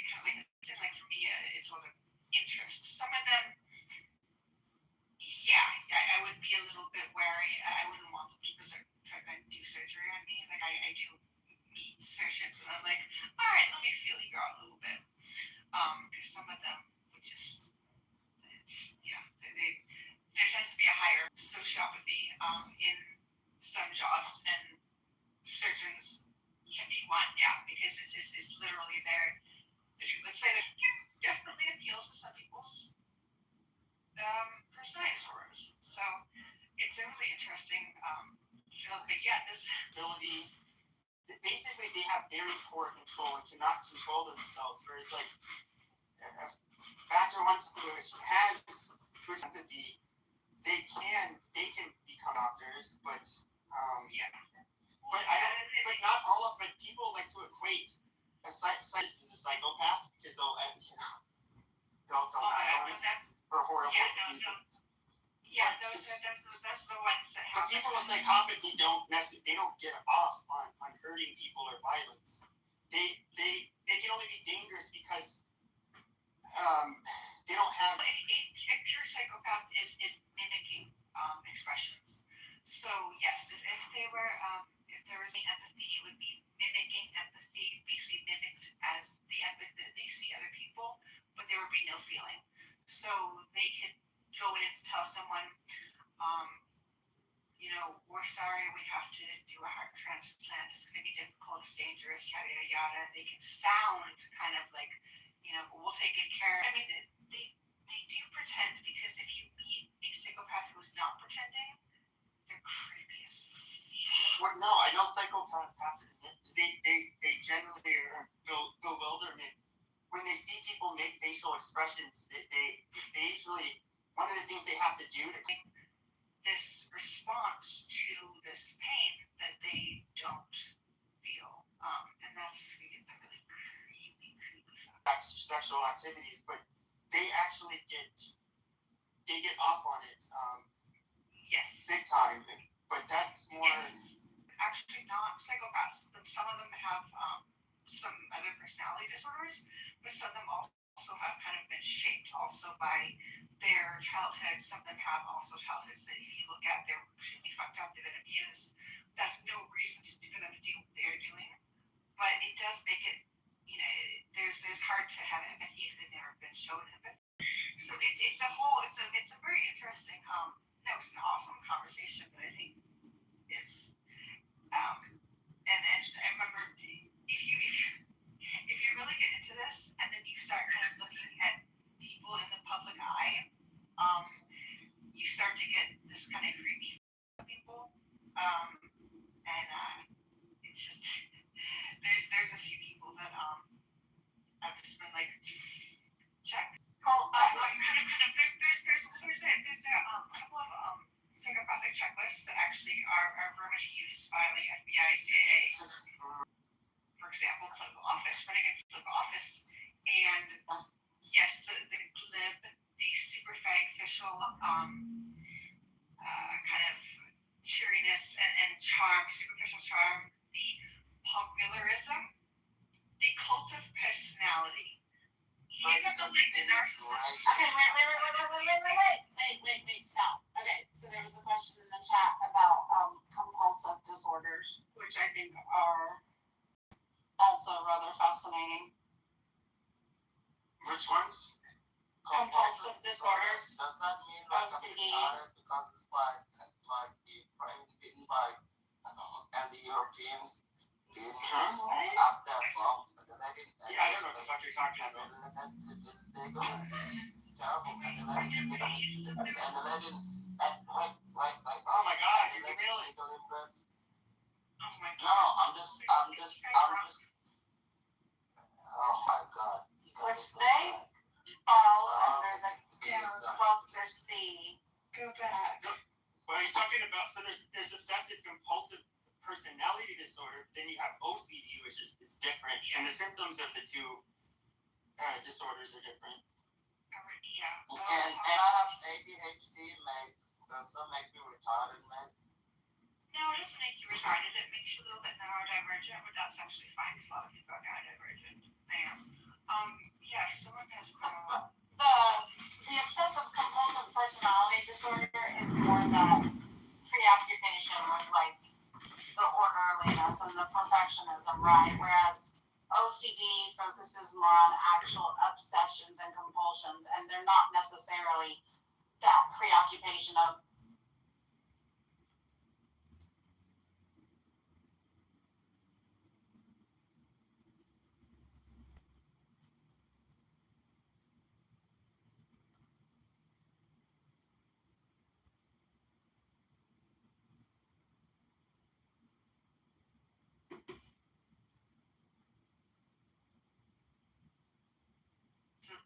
compulsive disorder causes extreme distress pretty much whenever just a compulsion comes up or an obsession comes up. It's endlessly distressing. And no one wants to come and talk. There's a bunch of people on here who have OCD. it's not always distressing though. There are people with OCD that the behaviors and the compulsions aren't necessarily always distressing.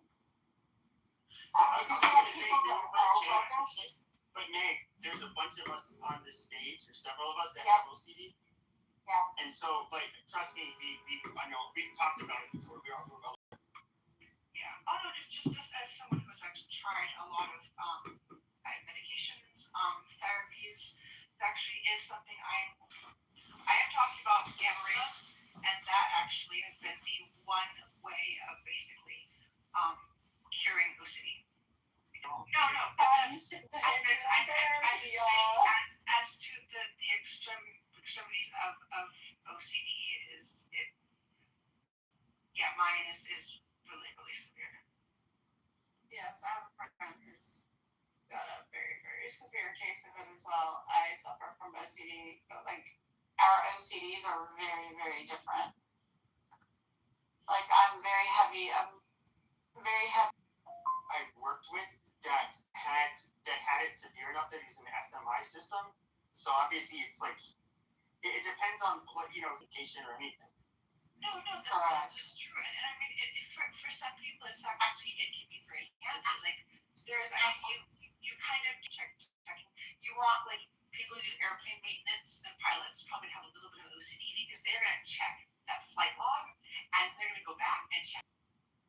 I mean, OCD can present in a lot of different ways, and it's not necessarily being overly detail oriented on checking things. That's just one small component of it. Yeah, there also can be Tends to be some of my more obsessive tendencies, but that, and then like I said, the ruminations, the mental aspect of it. Get busy living or die trying.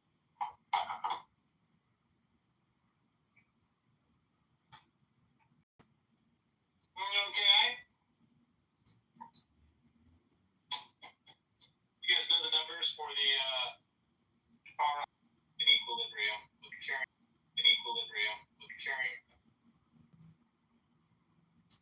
I think there are a lot of aspects of mental health that are probably that way. nitrogen.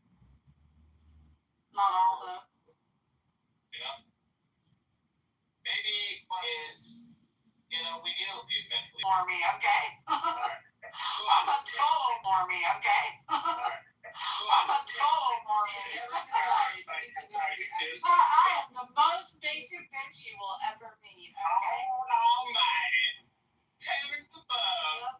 I wear it proudly. But don't y'all say. I wear it proudly. But don't y'all sound, girl. I think that study you brought up, what it actually shows is how people who are depressed and people who are not depressed react when they're lied to, and whether or not they can perceive that lie, not necessarily whether or not they are any more aware of if they're in control. Because it goes into that, assuming they're being told the truth about what was going on. I guess some really rigid MRI, which just like with hormone therapy, you need rigid MRI, which just like with hormone therapy, you need to establish the baseline for the fMRIs, and then Okay, you're in the matrix. Unfortunate, you're in the matrix. Yeah, I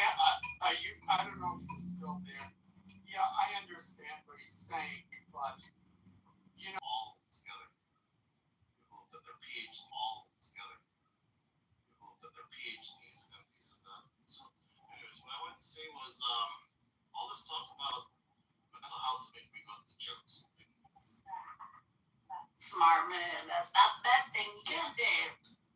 The best way I know is to get your blood flowing to your brain and then put your brain in the books, put your mind in the books. You know what I mean? Like, it's that's all I got. I'm one of those, you know, I'm one of those wanna be another filters. Am I in the Matrix now? Can you hear me? Testing, 1, 2, 3. I think you're probably I'm going to come over there, and I'm going to teach you a thing or two. Abstracts. You're going to listen to me, and you're going to enjoy it. I don't know. Abstract lesson? Aren't you curious? I was curious, yeah. But I will say one thing. That, you know, everyone has their limits, and I appreciate you sharing that. Stage, that was very rude, but I'm going to look past that because Did you mute him? music. Why am I being muted? She wanted Abaya to finish. Wait. She wanted Abaya to finish his statement. Abaya, please finish, and then Diogenes, you get 2 minutes. Yeah, thanks. No, everyone has their limits, and I just want to say thank you for Serendipity for stating yours. Because here's the thing, I'm assuming you're not a therapist, first of all, or even if you were. I am not. So yeah, thank you. So the thing is, like, everyone has their limits. Everyone has to remain functional. Everyone has responsibilities. So it's not that I don't want to hear a friend, you know, cry or complain about their life. That's fine. That's what friends are for. But sometimes I don't have the capacity to do that, and I have to put in hard limits for my life. So like for me, I want friends to call me and tell me good news. I got a car, got married. You know, that's what I want. I got a new job. I don't want them to complain about stuff. Like, that's not what I'm there for. Like, you know, like, that's not why I want my friendship to be for. You know what I mean? Like, I can do that once in a while, but not always. I mean, here's the thing. I want to celebrate my friends' successes for sure. I also want to be a measure of support for my friends that might be going through a struggle. I don't necessarily mind my friends calling and being like, oh my gosh, I have X, Y, or Z going on in my life. But I will very quickly recognize if this is something that is out of my scope of being able to assist. And if that's the case, then I have no problem drawing that boundary and saying, wow, yeah, like, I don't even think I'm equipped to help you figure this out. You know, you probably ought to talk to somebody. Because I don't know, for me, my friendships are about supporting during the struggles and celebrating the successes and all the in between. Like, it's all the little details. But okay, I'm going to give it to Diogenes for 2 minutes, Monica. 2 minutes, and I'm watching. The clock starts now. Go.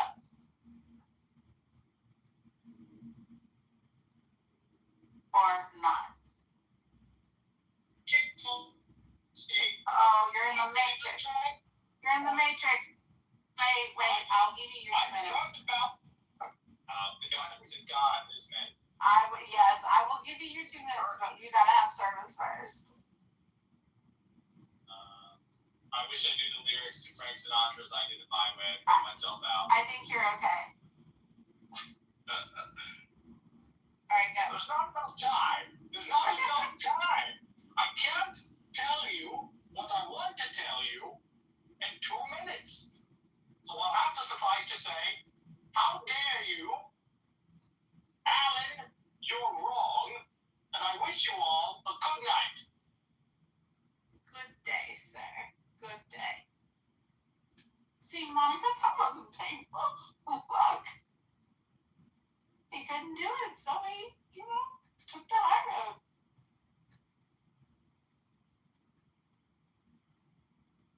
Mm-hmm. Next. I think we've exhausted the avenue of mental health. No. I mean, here's the thing. There's a time and place for it. I think talk itself is a therapy. It's like that. Some people like to keep their mouths closed. Like, for example, salesmen. Like, salesmen like to use their words for making a sale. And, at least from an educational, like, I don't know, older standpoint, there's a certain way of talking and then there's a certain way of writing. get your GRE or study for your GRE, those words are used specifically for management. For your LSAT, those words are used specifically for therapy or like writing. So like some people benefit from it. It's not for everyone.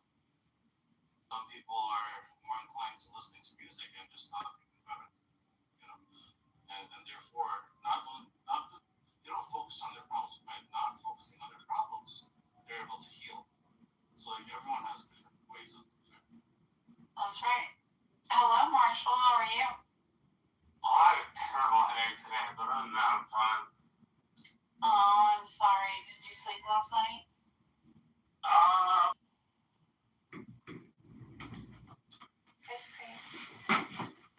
my gosh, that sounds painful. Yeah, drink lots of water and sweat it out. Does me. But it depends. Like for example, I had a friend who drank a lot of coffee, and then when she stopped drinking coffee, she got headaches for a year. Yeah. Hydration generally has a lot to do with headaches. Yeah, but you don't want to blow out your kidneys. You know, so that's why like you want to work out a little bit. You want to get the blood flowing, because you want your entire organs to saturate with hydration.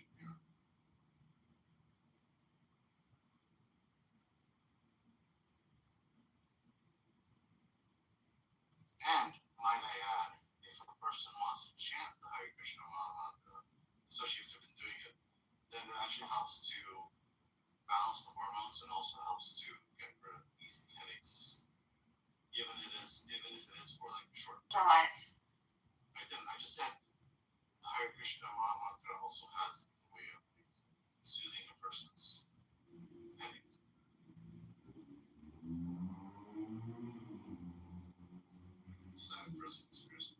And plus that people talk about it. Did you spend today arguing on Clubhouse, Marshall?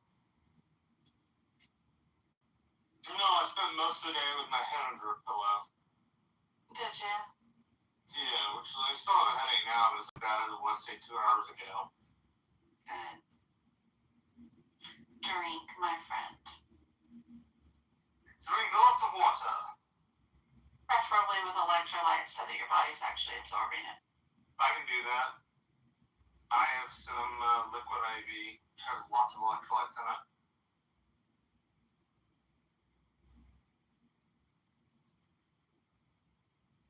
I think I probably drink too many electrolytes. I don't even care.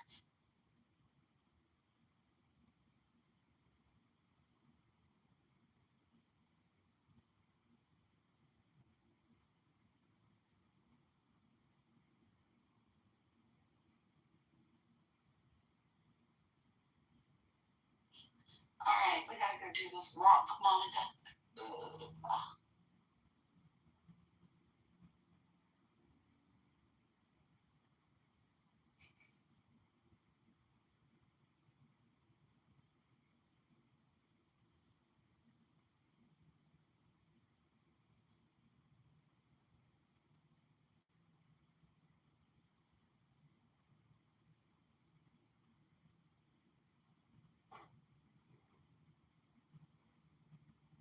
Monica, are you there? Are you indisposed?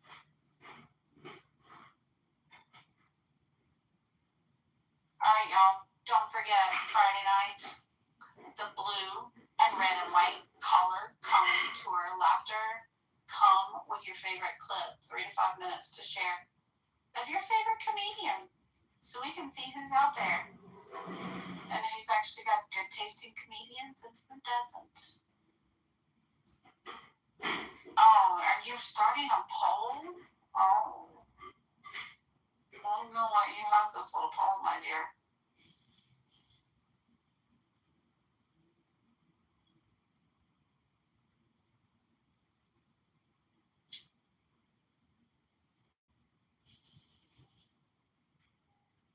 Hey, what? Hold on.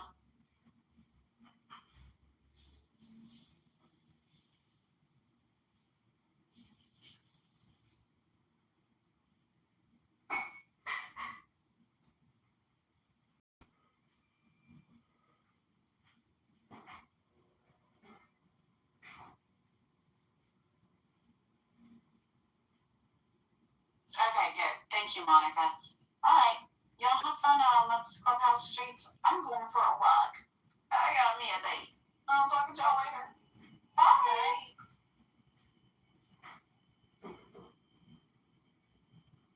You don't have shit to say. Y'all be saying what you want to say when they talking about you. But it's on me. I say as much as I want to say. You don't. You don't. You don't be saying nothing. Say as much as I want to. Bertha, you don't be saying shit. Okay, baby girl. But you see how I am, my baby girl? You see how I am, my baby girl? So why are you calling me baby girl? Start calling names. Because you don't like the name I got for you. Who you think? Don't call me baby girl, bitch. My name is Oops, your bad, bitch. My name is not baby girl. As soon as I start calling you big dick, then you gonna be right out the door. When I start calling you big dick, nigga, you gonna be calling out the door. So don't call me baby girl, bitch. This is big mama. It's no baby girl. I'm not saying I'm like a big mama now. Now you talking about get your big dick ass down, bitch. Right after you. Oh, I'm with you. I'm with you. Bitch, you adore me. Hello, what the fuck is going on in here? I'm sorry. I'm sorry, big dick ass. Like, oh my God. That's funny. Every time when it's on Aubrey and she be exposing these people, you don't never got shit to say, but as soon as it's on somebody else's friend, this bitch got all Big Lee, he said this, he said that. Shut your fucking ass up, bitch. Shut up, bitch. Because when it's on you, you don't be having shit to say next time I have. Shut up, bitch. You talking about Big Lee. Fuck shit about you. Bitch, you should have got down when you was saying that. And then when they talk about Big Lee, bitch, don't be no motherfucking off the water, bitch. You don't get paid for this whole thing, bitch. What is she talking about, bitch? Big Lee, let me know when you ready. This is the mission, babe. Let me know when you ready. All right, let me finish. When you ready, let me know. I'm going to talk about this big dick nigga. Let me know. No, please. I see it, bitch. Okay, no, I'm ready. I'm ready. So we went down there. We went to I think it's Jamie. Whatever that popular one with the What is this? Surviving Baltimore niggas? Is that what we doing? Yeah, they want the one. I'm trying to tell the story about when I went down there. Oh, okay, go ahead. About seeing them. So when I went down there, I was too long. We went to another one that was too long. So then I said, okay, let's go to Chipotle. Went to Chipotle. And it was $13. He only had $10. And I think I was the last $10 because it was like, when I was looking at it, it was like, I'm just taking the last $10. Like, this part, it went in. Because I'm like, the jacket's $16. How you come out with $10? How much you going to pay for the jacket?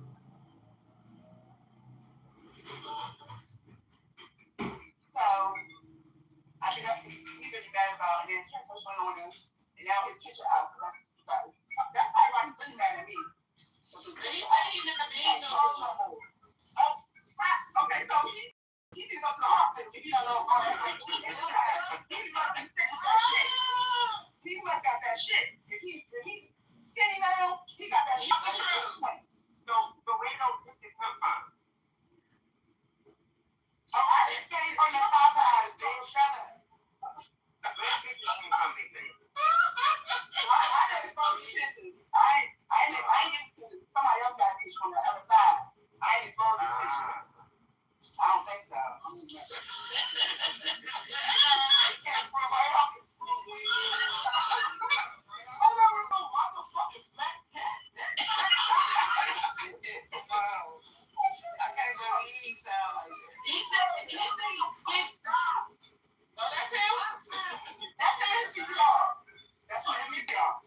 Take a shit and then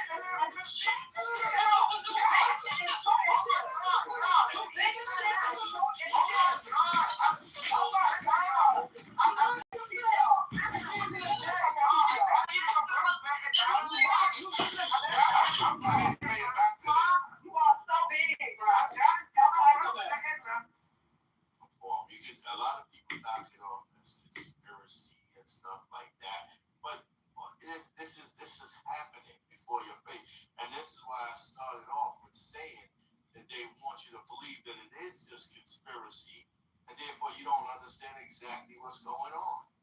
But majority of people, if you even look at the history of this country, if you even understand the Kennedy, you even understand John F. Kennedy and the statement he made, it was all based on what you would consider conspiracy now.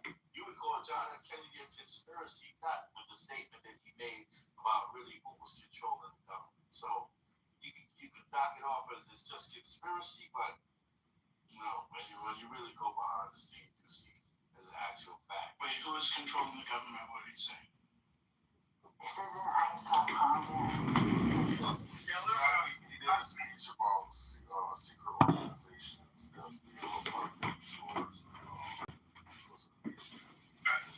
Exactly. So, but just Elder, I'm asking a simple question. Name me a major Fortune 500 company that makes more money off of less population in the United States. Oh, wait. That's not the point. It's not the point. Corporations just they're run by somebody else. They're run by the family organization. They're run by the Rockefellers and the Rothschilds. That's who's running America, which they always have. It's not about the corporations. So every major corporation, restaurant industry, hotel industry, everybody makes more money when they're more popular. Construction, insurance, just more people, more scarcity, more money. So the idea that there's some, I don't know, conspiracy to have. Now, there are some people in elite, I think Bill Gates has talked about this. There are some people in elite positions who have talked about population from a world perspective as a problem and something that needed to be. That is true. There are some smart people who have talked about that. But corporations in general want world population not much.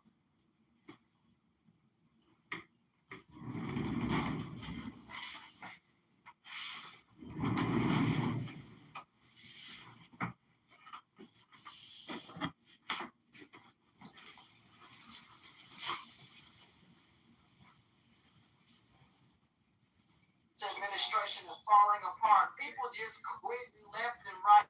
And if there are no Republicans in here, man, I bet you there are a lot of people saying they told you so. People don't really want to work for Donald Trump and those kinds of things. I wonder why. He don't have a plan. He don't have a plan for them. And he don't have a plan for the United States. We're in trouble. Oh my.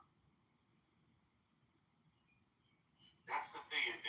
If people think that the United States government just allowed Trump as one man to make all the decisions, and they really don't understand what's going on. America is a corporation. You have a president and you have a vice president. The ones that's over, this is what I'm trying to tell Trent. He keeps focused on the corporations. It's bigger than the corporations. It's the ones that's leading the corporations, that's telling the corporations what to do. That's over. These are the family members. You mentioned Bill Gates, but there's different family members that's controlling, have been controlling America from day one, right? And that's bigger than the corporations. It's not about the corporations. Who is controlling the corporation? That's why this argument, I don't understand. We just gonna keep bumping heads. We never agree with this argument because you're focused on the corporation, and I'm telling you, it's bigger than the corporation. Than who's controlling the corporation. This argument will never go nowhere. But Elder, so I don't mind like indulging your theory, but let's just do this. Can we acknowledge that these powers that be, like, they're not infallible, and then hiring Donald Trump is like a clear example of their, I guess, I would say ineptitude, and what he's doing, or do you think that that's by design? of course, at one point, yes, men have disagreements, of course. Men, Donald Trump is a good talker, but then at the end of the day, they may see that, yes, he might have been the wrong decision. Here's where you come in with assassination. People will talk about conspiracy theories too. When people don't do what they want them to do, then you have the assassination thing that comes into play. So, yeah, definitely, they disagree. Sometimes they make a choice, but it can be the wrong choice, and then they have to come up with a plan to eliminate that choice.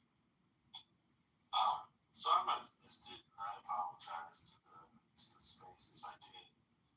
Trent, I've heard you advocate for the need for a declining global population to some degree overall. You seem to be.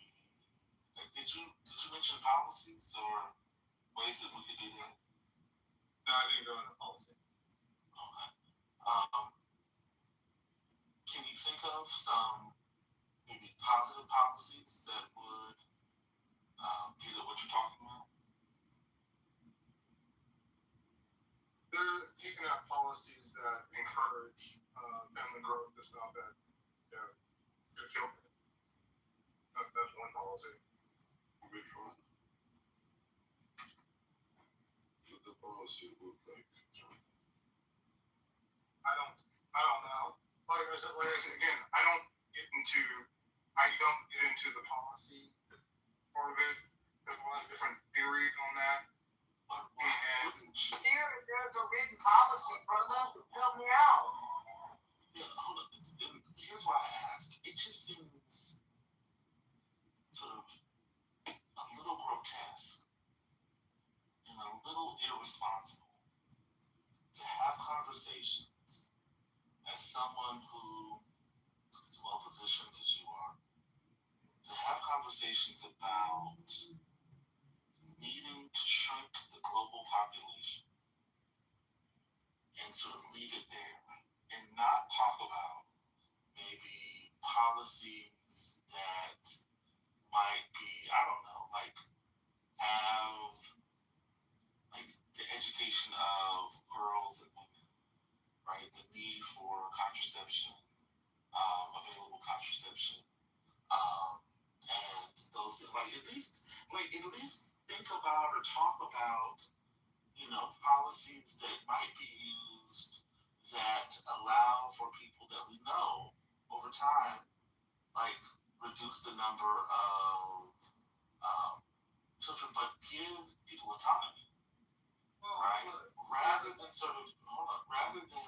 just sort of say we need to reduce the population, because what we know, and when people ask you, they've asked you what sort of the implications and who this sort of saying things like that and sort of leaving it open-ended, who historically have paid the brunt for those things. It's often been people and the things that we hate to say, like the global south. I know people don't like that word. It's poor communities, it's non-white, non-European communities, right, who have taken the brunt of most of these types of policies. And so I'm just wondering why you would sort of lead the discussion at we need to shrink the global population and not be interested in also having a conversation of how we might do so responsibly and give people autonomy. That's just weird that you keep talking about that. And for someone who talks about everything, you don't seem to have interest in that part. So the reason why I don't go into it is the same reason. It's kind of the same reason most people are more versed on the issues. There are different countries, different parts of the world where to your point, there are places in Africa, there are places in South America that would need different policies than a place like the United States or Europe. And it's not about shrinking. See, when you say shrinking population, I'm not talking about shrinking. See, it makes it sound like you're talking about killing people with mass. That is not what I'm talking about. But pausing and reducing the global fertility rate so that we don't overrun our resources is something that's responsible, because right now we are in an exponential growth period. And when you have too many people born at one time, you end up with bad results like wars over resources, some of the things that we're seeing happen right now. What are you talking about, war? Look, do you think the wars over resources are built out of this or caused out of necessity or greed? Greed. I'd say it's okay. So you couldn't use the argument to lower the pop. Let me see this concrete. Depends on how you look at that. On one hand, I call it greed, but gas was $10 a gallon. A lot of us would call it a necessity to get it down. You know what I mean? So it depends on how you look. Yeah. So now you're just trying to straddle the fence and have it both ways. And I take it that you're operating in bad faith because you understand that if you were to squander your resources and then get into to the point of destitute, such that you are now stealing, then that's still not a resource issue. That's a squandering of resource issue. And it still goes back to reading. Don't try to sound smart real quick. If it's too much for you, brother, just tap out. Man. No, you're my boy. If it's too much. So what part did you understand? The squander part? I don't know. The resource part? The scarcity part? Which one really fucked you up? All of it. All of it. Say it plainly. Look, here's what I'll say. The United States has been involved in You're just being dishonest, bro. Just relax. You don't have to defend. You don't have to defend. You don't have to defend. Concrete, I'm actually probably agreeing with you. Okay, then agree and don't try to play it both ways. I don't even know what you're talking about. Alright, so remember, you try to make the argument that population would lead to resource scarcity, which would lead to wars. But then I asked you, do you think that these wars over resources is due to scarcity or greed as an alternative explanation? And what I'm saying, you said greed, and now you're trying to fucking backtrack and have it both ways by saying greed and resource scarcity. I don't know. Let me just. There's nuance to the conversation, my brother. So when we were having the 1973 oil embargo, right, and you could only fill up your car every other day for a period. Yeah, do you think that was due to scarcity? That was due. Well, it was due to scarcity at the. That was a retaliation to events that were happening between, I think it was Israel, Egypt, in America, right? So it had nothing to do with scarcity. Okay, so here, I'm gonna probably agree. So why are you bullshitting, bro? Just let it go. Hold on. Look, the 1991 war in Iraq against Kuwait was probably a war of greed in a sense. Now we were protecting the Kuwaitis, but we're talking our oil interests there. The 2000 war in Iraq, for me, was absolutely a war of greed, because we already had plenty of. All right, so we agree that it wasn't about scarcity. Hold on. And now today, what we're seeing with both Venezuela and Iran, to me, is complete and total greed. We already have vast oil resources. Yeah, all right. So you do agree. So why were you trying to make the argument that we're concerned about population explosion, which would lead to resource scarcity? Why are you trying to make that argument? There is a nuance to that, in which there were some that would argue, if we didn't have this access, then, like I said, oil or gas prices being at $8 to $10 a gallon, some of us would call that it's because of scarcity. And it just depends on how you look at it, on which side. So now you're just appealing to some other person's attitude towards it, who might be less informed. Right? Come on, Trey, you don't got bullshit, bro. Now I'm talking about throwback. I'm talking about you, brother. Know exactly how to work. I'm the unwashed bastard. You right here. Alright, so you got it. So you can feel all this happening. Your breathing is happening.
make my living.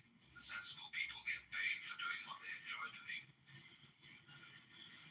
So this is not you see, this is the whole approach is not to convert you, not to make you over, not to improve you, but for you to discover that if you really knew the way you are, things would be sane. But you see, you can't do that. You can't make that discovery because you're in your own way. So long as you think I'm I, so long as that hallucination blocks it, and the hallucination disappears only in the realization of its own futility. When at last you see you can't do it, you cannot make yourself over, you cannot really control your own mind. See, we're not trying to control the mind. A lot of yoga teachers try to get you to control your own mind, mainly to prove to you that you can't do it. There's nothing, a fool who persists in his folly will become wise. So what they do is they speed up the folly. And so you get concentrating. And you can have a certain amount of superficial and initial success by a process commonly called self-hypnosis. And you can think you're making progress. And a good teacher will let you go along that way for a while until he really throws you with one. Why are you concentrating? See, Buddhism works this way. Buddha said, if you suffer because you desire, and your desires are either unattainable or always being disappointed or something. So cut out desire. So those disciples went away, stamped on desire, jumped on desire, cut the throat of desire, and threw out desire. But then they came back and Buddha said, but you're still desiring not to desire. They wanted how to get rid of that. So when you see that that's nonsense, there naturally comes over you a quietness. Seeing that you cannot control your mind, you realize there is no control. What you took to be the thinker of thoughts is just one of the thoughts. What you took to be the feeler of the feelings, which was that chronic muscular strain, is just one of the feelings.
idea. Reality isn't spiritual. That's an idea.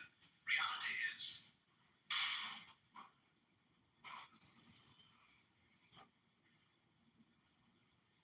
You've got all the time in the world because you've got all the time there is, which is now. And if you're not sophisticated theologically, you may of course run screaming in the streets and say that you're God. In a way, that's what happened to Jesus because he wasn't sophisticated theologically. He only had Old Testament biblical theology behind him. If he'd had Hindu theology, he could have put it more subtly. But it was only that rather primitive theology of the Old Testament. And that was a conception of God as a monarchical boss. And you can't go around and say, I'm the boss's son.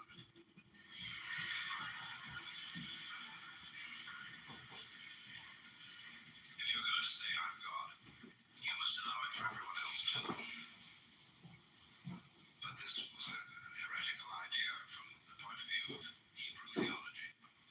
So what they did with Jesus was they pedestalized him. That means they kicked him upstairs so that he wouldn't be able to influence anyone else. And only you may be God. And that stopped the gospel cold right at the beginning. It couldn't spread. But anyway, this is therefore to say that the transformation of human consciousness through meditation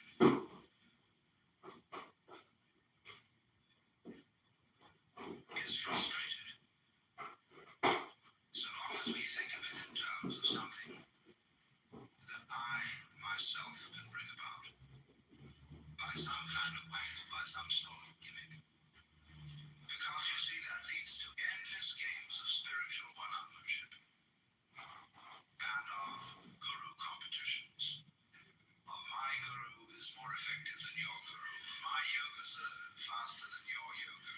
I'm more aware of myself than you are. I'm humbler than you are. I'm sorry for my sins than you are. I love you more than you love me. And this interminable goings on about which people fight and wonder whether they're a little bit more involved than somebody else and so on. All that can just fall away. And then we get this strange feeling that we have never had, you see, in our lives, except occasionally.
only preach to egos. All I can do is to talk about what is.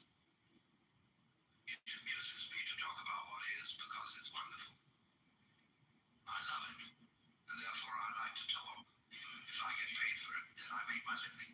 The sensible people get paid for doing what they enjoy doing. So this is not, you see, this is the whole approach here, is not to convert you, not to make you over, not to improve you, but for you to discover that if you really knew who you are, things would be sane. But you see, you can't do that.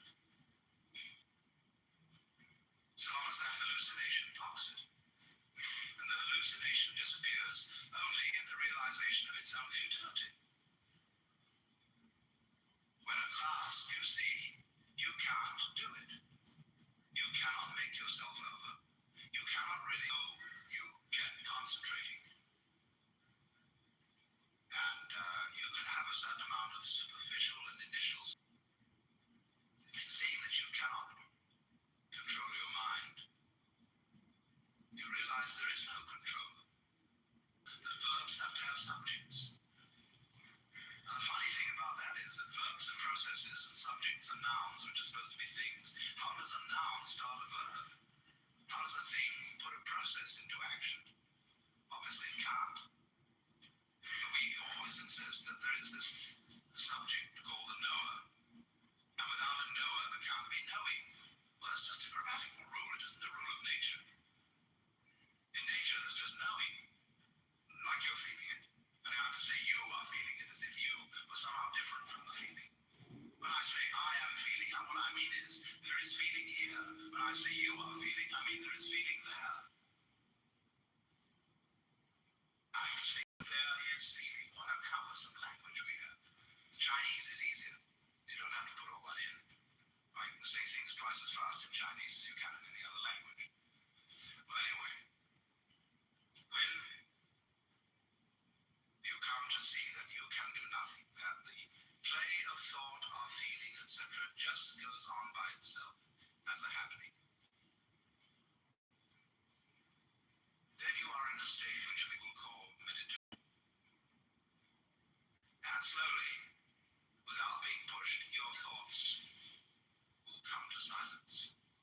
That is to say, all the verbal, symbolic chatter going on in the skull, don't try and get rid of it, because that will again produce the illusion that there's a...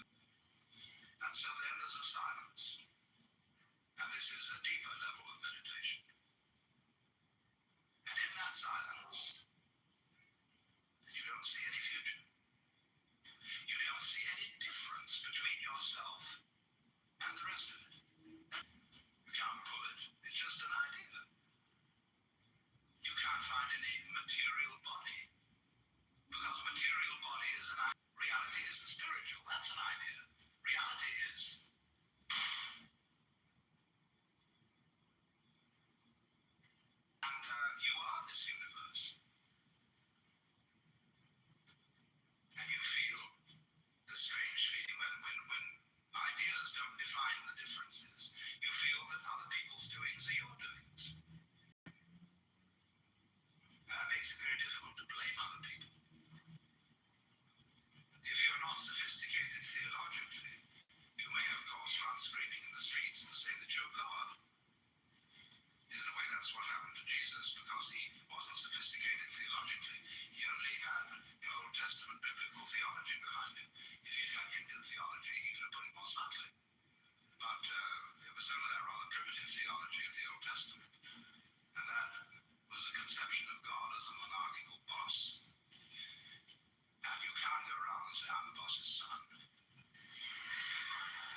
is presented by Audible.com. Audible, audio that speaks to you wherever you are. This audio program is presented by Audible.com. Audible, audio that speaks to you wherever you are.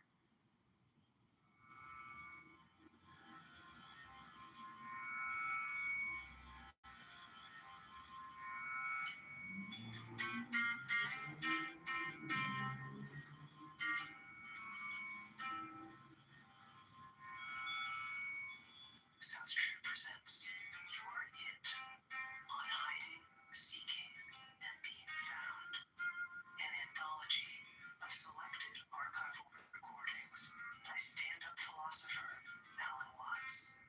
We begin our program with session 1 on spiritual authority with Alan Watts. I may take the liberty of beginning by saying something about myself and my role in talking to you about philosophical matters. Because I want it to be understood perfectly clearly that I am not a guru.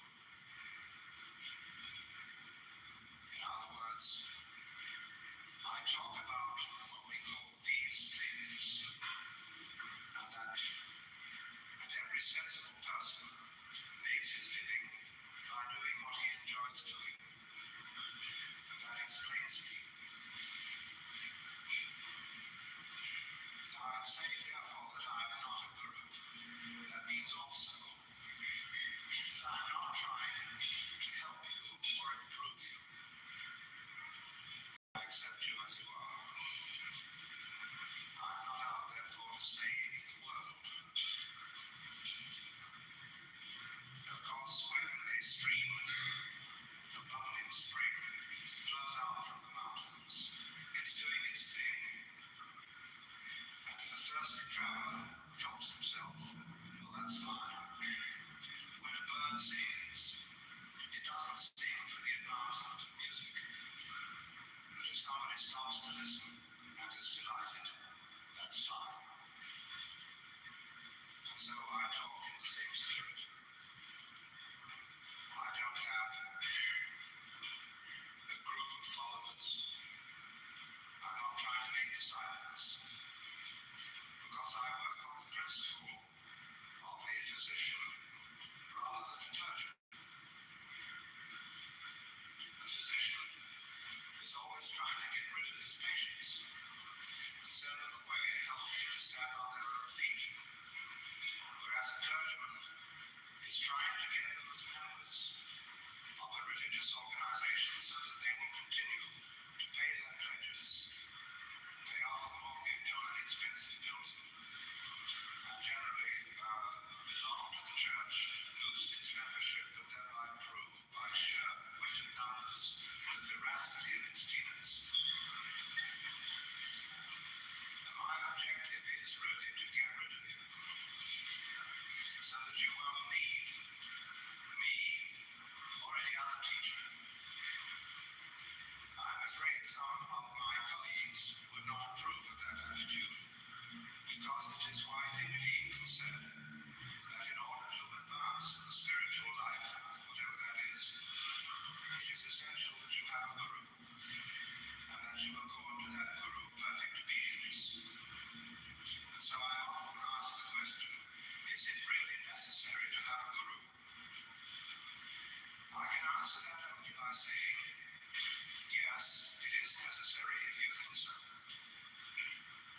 In the same spirit as it is said that anybody who goes to a psychiatrist ought to have his head examined. Of course, there is more in that saying than meets the ear. Because if you really are sincerely concerned with yourself and are in such confusion that you have to go to a psychiatrist to talk over your state, then of course you need to go. Likewise, if you are in need of someone to tell you what to do to practice meditation or to attain a state of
that's ever happened to you, the feeling wears off.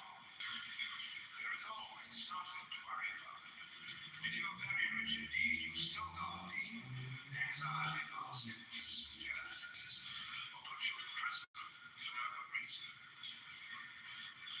Now, there is always this worry. And so you realize that the problem in life does not really consist in your external circumstances, because you worry whatever they are. The problem consists in rather in what you call your mind. Could you, by some method, control your mind so that you won't worry? And how on earth would you do that? Well, there are those people who tell you that the best answer is to think positive thoughts, to be peaceful, to breathe slowly and hum gently. Get yourself into a peaceful state of mind by repeating affirmations such as all is light, all is God, all is good, or whatever it may be. But unfortunately, it doesn't always work, because you have a nagging suspicion in the back of your mind that you're simply hypnotizing yourself, whistling in the dark. What the Germans call the Hintergedanke is a thought concealed way, way back behind your intellect, but it has an annoying persistence. What if? And so you realize that this pattern of controlling the mind is no superficial undertaking, because although you may be able to smooth the ruffles of your consciousness, there is beneath that a vast area of unconsciousness which erupts as unpredictably as events in the external world. And so you consider seriously the possibilities of psychoanalysis, to go down and get into those depths and see if oil can be put on those troubled waters. And then, of course, you get into the guru business. You have to go to someone against whose mirror you can reflect those aspects of yourself of which you are not directly aware. So as the process goes on, you find that there is something awkward about all this. And this awkwardness can be expressed in many different ways. One of them is this: how on earth are you to get at yourself, to do something about yourself? Because it's a project not unlike trying to pierce the point of a pin with the point of the same pin. In other words, if you feel that you could do with some sort of psychological or spiritual improvement, obviously you are the character who's going to have to bring this about. But if you are the one who needs to be improved, how are you going to accomplish the improvement? You're in the predicament of trying to lift yourself off the floor by pulling at your own bootstraps. And as you all know, that cannot be done. If you attempt to do so, you're likely to land with a bang on your fanny, as it was historically in all the great religious traditions. We find it in Christianity, in the debate between St. Augustine and Pelagius. And Pelagius said that if God had given us a commandment to love him and to love our neighbors, he would not have done so unless we would obey it. St. Augustine countered and said, yes, but the commandment was not given in order for it to be obeyed. God never expected that it would be obeyed, because we were incapable of loving anyone but ourselves. The commandment was therefore given to convince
as novel powers.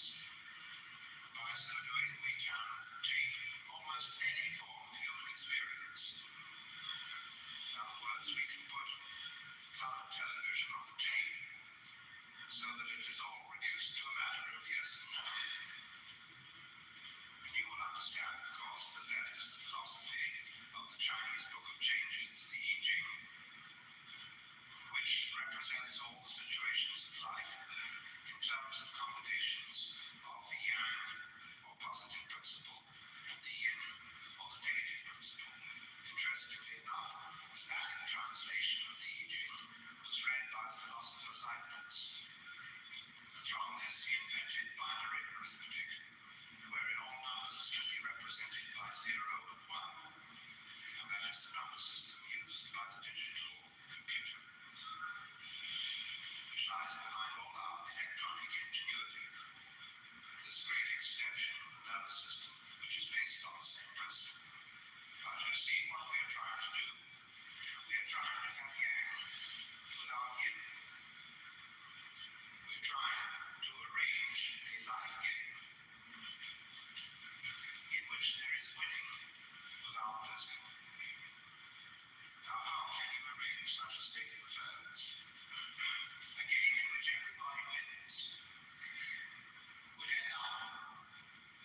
tried on others everybody's car, such as beyond the positive and the negative, what is reality? And the law would turn to it and say, my dear child, your question has no meaning. And you wouldn't have the opportunity to think of a meaningful one and come back. So perhaps you should have asked, what question should I ask? And the Lord would say to you, why do you want to question? It seems you do want one, don't you? Because you feel that something is wrong if you don't have a question. Well, you've got one. That is the insoluble problem of trying to win without losing. Now, as long as you can keep that problem, you'll be busy. Only, however, until you see that it cannot be solved. But there are all sorts of ways of presenting that problem in such a way that you cannot see that it's meaningless. Now, the better gurus are very clever at bringing these ways out. You may see, for example, if you are invited to practice intense concentration, that after a while you find yourself thinking about concentrating, and therefore that your concentration is somewhat dry. Or he may ask you, why are you concentrating? What is your motivation for this activity? And you find out that it's your element of irreducible rascality. So, however, the teacher, once he has seen that you've mastered that lesson, has something still more ingenious. He says, now you've actually made progress. Because finding out that you could not really, but you've only got your foot in at the door. Beyond this are many, many other things to be done, and you must redouble your efforts.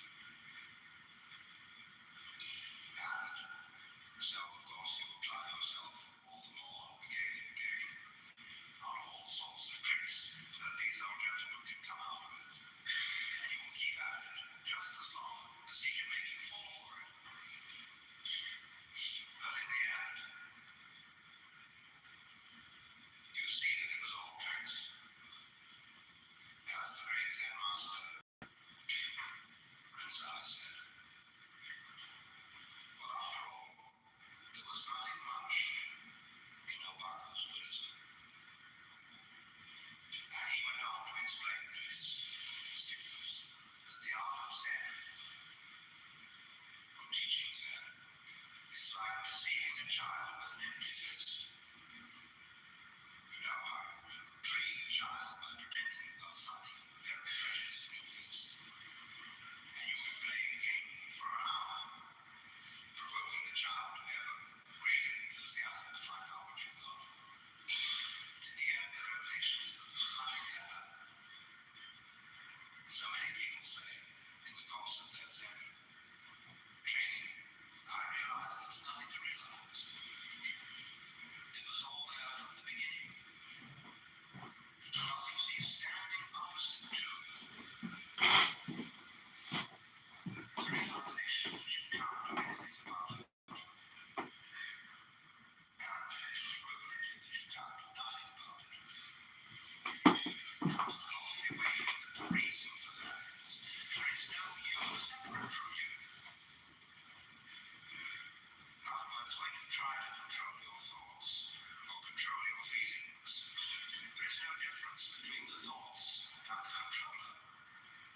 quite simply not us.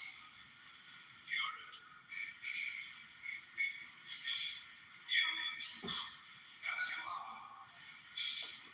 We are going to see that. Supposing you let your imagination go and really think through what you would like to happen. Imagine the most glorious state of bliss that you could conceive, where there are no worries, no anxiety, no haunting future without pleasant consequences. You're in control of the whole works. Imagine now, let's get this situation straight. You've got everything you want. You're in the highest possible spiritual state that you can conceive.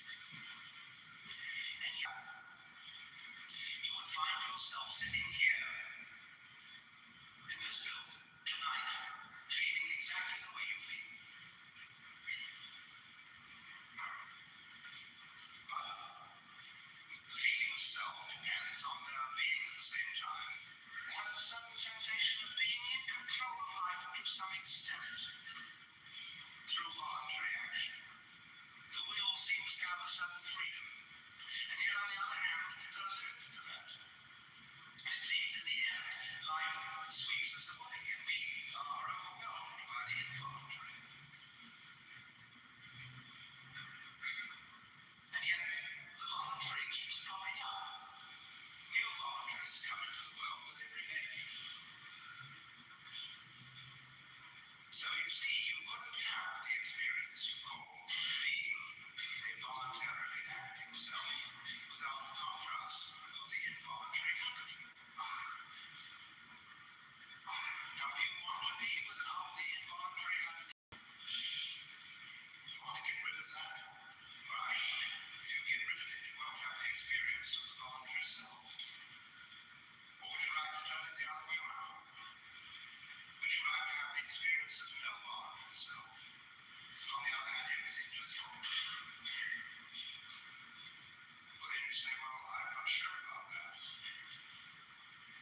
One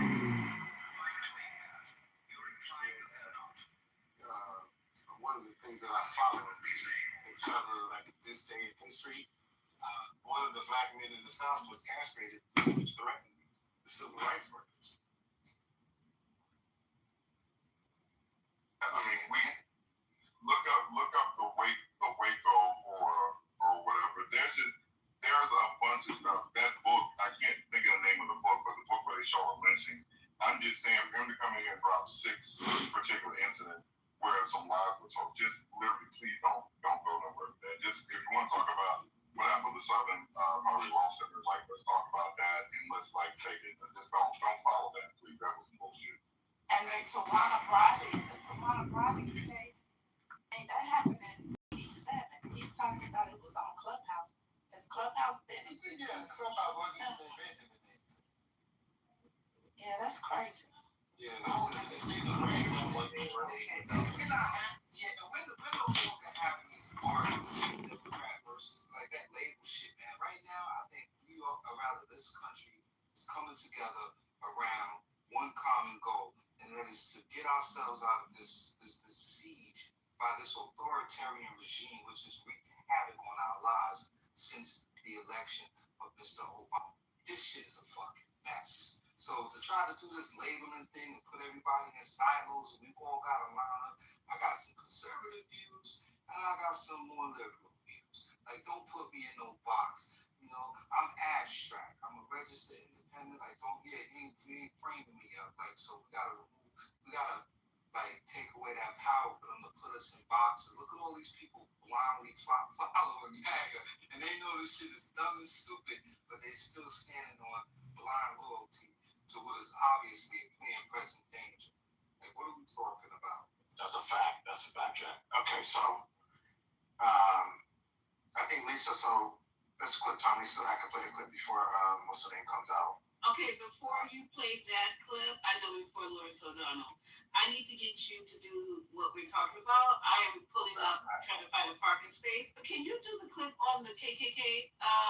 It should be tons of them somewhere. About what? I'm doing a clip about the Smollett SPCL. I was trying to come up with a name because I'm trying to change the Southern Poverty Law Center, but I was going to say the Smollett Poverty Law Center. I was trying to come up with a joke, but it wasn't hit, but that's fine. Oh, so that's what we're talking about, though. That's the same thing. Yeah, okay, good. And now by that time, I'll have a parking space. Yeah, that's what the NASCAR put out. They're going to cut, instead of the Southern, they're changing that to Smollett. Oh, Lord Jesus. Go ahead. I'm going to go there. Here we go. Oh, before we start, you guys ping 5 of your friends in, please. I know look, if 89 of you guys were in my, hold on. If 89 of you guys were in my room last night at 3 o'clock in the morning, it could be 89 in here right now. So go right ahead and ping your friends in. Don't wait until 12 midnight for you guys to come strolling in here and think we're going to entertain you till 3 o'clock in the morning. All right, thanks. No. Bye. News alert, we just got played. For years, we were told white supremacy is the greatest threat to America. Turns out the ones calling the shots were full of it and just got indicted. The Southern Poverty Law Center is a tax-exempt nonprofit, a charity, that spent decades tracking down hate groups and suing them to the ground. They put out these hate lists. The media uses the lists to call people racist. Banks use the lists to decide who gets accounts and who doesn't. Tech companies use them to kick people off their platforms. Turns out they're the Jussie Smollett of nonprofits. They claim to dismantle hate, but they just got indicted for funding it. A grand jury returned an 11-count indictment charging the Southern Poverty Law Center with 6 counts of wire fraud, 4 counts of bank fraud, and 1 count of conspiracy to commit money laundering. The Southern Poverty Law Center is a 501c3. Okay, they're required to, under the laws associated with a nonprofit, to have certain transparency and honesty in what they're telling donors they're going to spend money on, and no fundraising efforts that the investigation found did they say, oh, and by the way, we're going to give $1 million to the Ku Klux Klan. So that's fraud. So that's wire fraud. So the DOJ says they were paying people who were already racist to keep being racist and rally other racists. You're alleging that the Southern Poverty Law Center was paying the leaders of KKK and other groups to continue their operations? Is that? I'm not alleging it. The grand jury returned an indictment that says that. The SPLC runs on donations. They tell people, give us money, help us stop extremism. Then they take the money and pay extremists to be more extreme. They use their donor network to raise money to purportedly dismantle violent extremist groups. However, the SPLC, the Southern Poverty Law Center, used the money they raised from their donor network to actually pay the leadership of these very groups. They weren't just paying low-level members to pass along intel. The indictment says they were paying the people running the hate groups, leaders, organizers, fundraisers, people with control. The SPLC's defense? They were scared. This use of informants was necessary because we are no stranger to threats of violence. In 1983, our offices were firebombed, and in the years since, there have been countless credible threats against our staff. For decades, we engaged in unprecedented litigation to dismantle the Klan and other hate groups. In light of that work, we sought to protect the safety of our staff and the public. Bull. We get threats at Fox all the time. We don't turn around and pay the people making them. The SPLC wasn't paying people on the outside to get inside either. They were paying people already on the inside and in charge. The SPLC funneled money to the imperial wizard of the Ku Klux Klan. Aryan Nation leaders. They've been wiring money to neo-Nazis for a decade. Take Charlottesville. There were some white supremacists. They got together to unite the right. The SPLC paid a guy who helped plan it. He wrote all these racist things, got everybody all hopped up, even arranged buses to take people to the rally. The SPLC paid that guy hundreds of thousands of dollars. Another neo-Nazi got $1 million. The Southern Poverty Law Center was even paying racist fundraisers to raise money to spread racism. They even paid one white supremacist. It was crazy. The conqueror's name. And He was anointed by a scepter of the faith before the eyes of thousands. Every symbol of legitimacy bearing Daniel Star. Star, Italian also me. When King Viserys named his heir. Stale orders from Octavian the Iron Throne Princess. The succession changed the day of father, sire, son.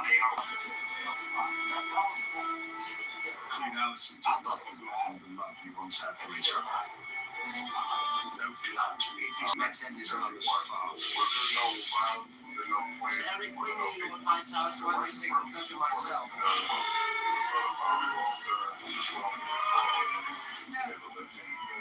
Aegon Targaryen.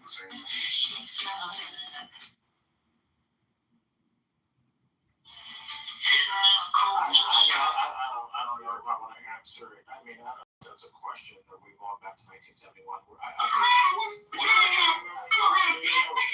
No, it's same what Jesse Waters just said. So, and what you're playing, like, so that's it. So all the stuff is happening. So the Charlottesville bus, the guy that planned the buses for the Charlottesville, and they're phoning money to run. Well, the I appreciate the thing is that you're saying what? So now the Southern Policy Law Center is responsible for all the hate and all white supremacy groups. That was on. I'm trying to figure out where you're going. They were acting as if they were an FBI. Let me be clear. Nobody summons me. We cannot furnish your trailer with quality being used. It's in my line. From 1984. I think I can have it if I want. You're welcome to take it up Homelander. Only it's back. Support Army. Homelander and Stan Edgar. They work hard to hire and he uses contracts to find a V1 before Army. It's great news. If you find some Homelander finding the pirates in the water, you'll get to spend eternity with your father and son. Doesn't look like Listen well to it, Kate. Our girls are fat ass. We can still fly the rest of the way. I'm Bulgarian. Oh my God. Change your mind. Yesterday I told you you would help me. My parents said you looked up to me. I guess you're not a complete idiot. I never said that. Nobody else was on. Sorry, lots of came up. You get the impression of more. Once or twice, that's all. I guess we're related in more ways than one. Your best. Nice to meet you. It's fresh and cold. Looking more sorry as I know. Let's get flow. I know so many people get paid by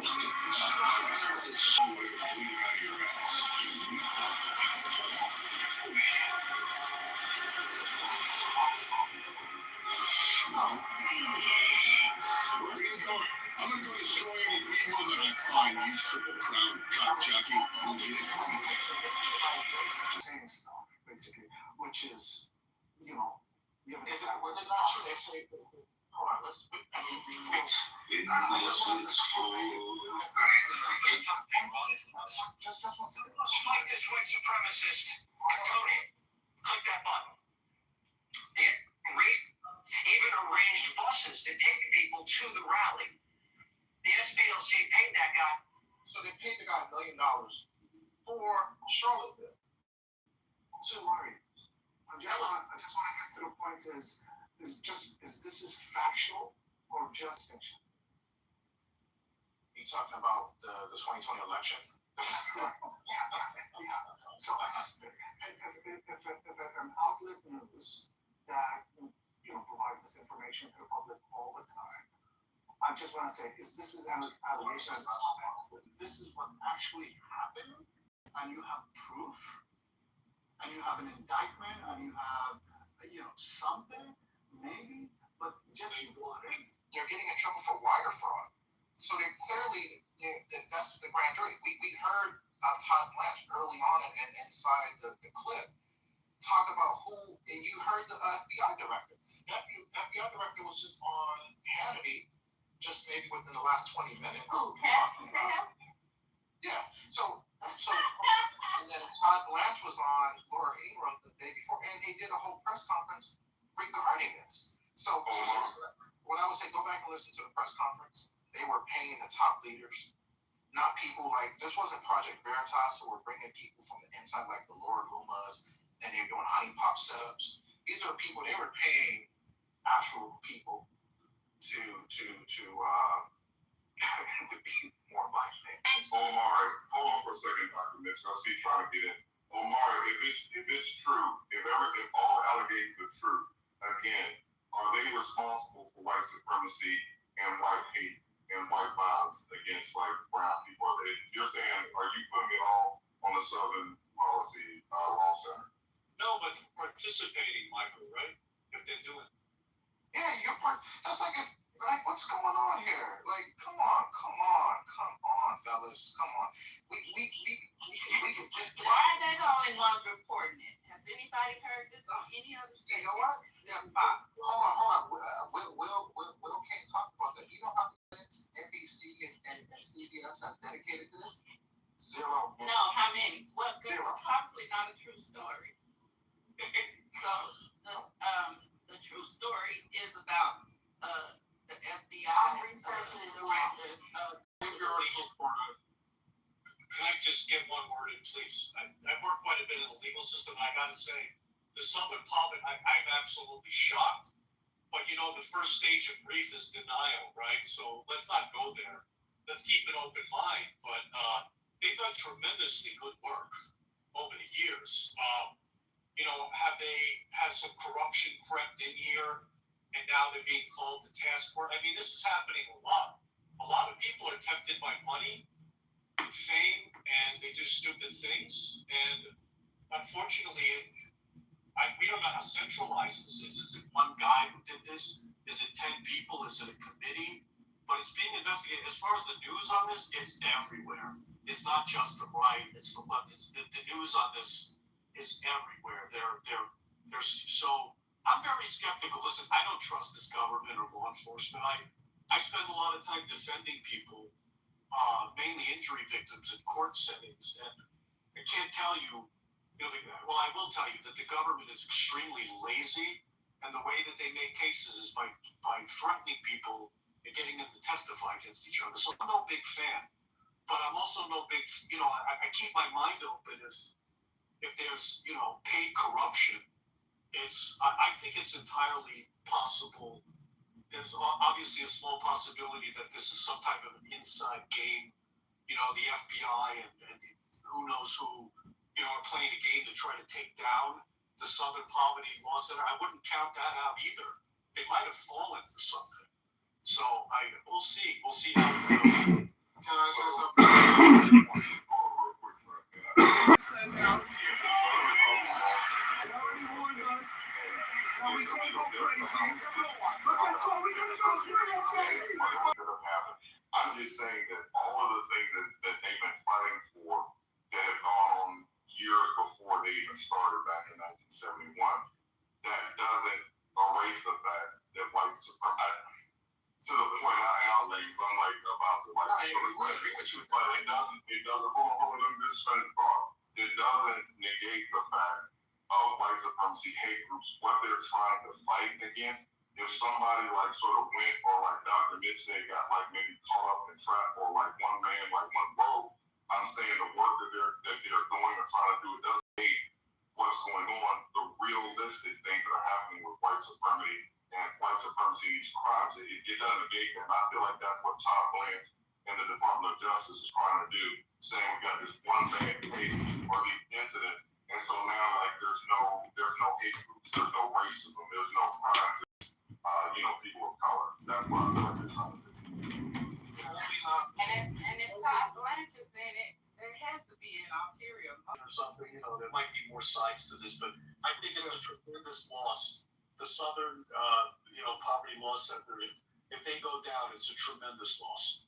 So this, look, I actually read some of this yesterday. Now I see the rest of it breaking.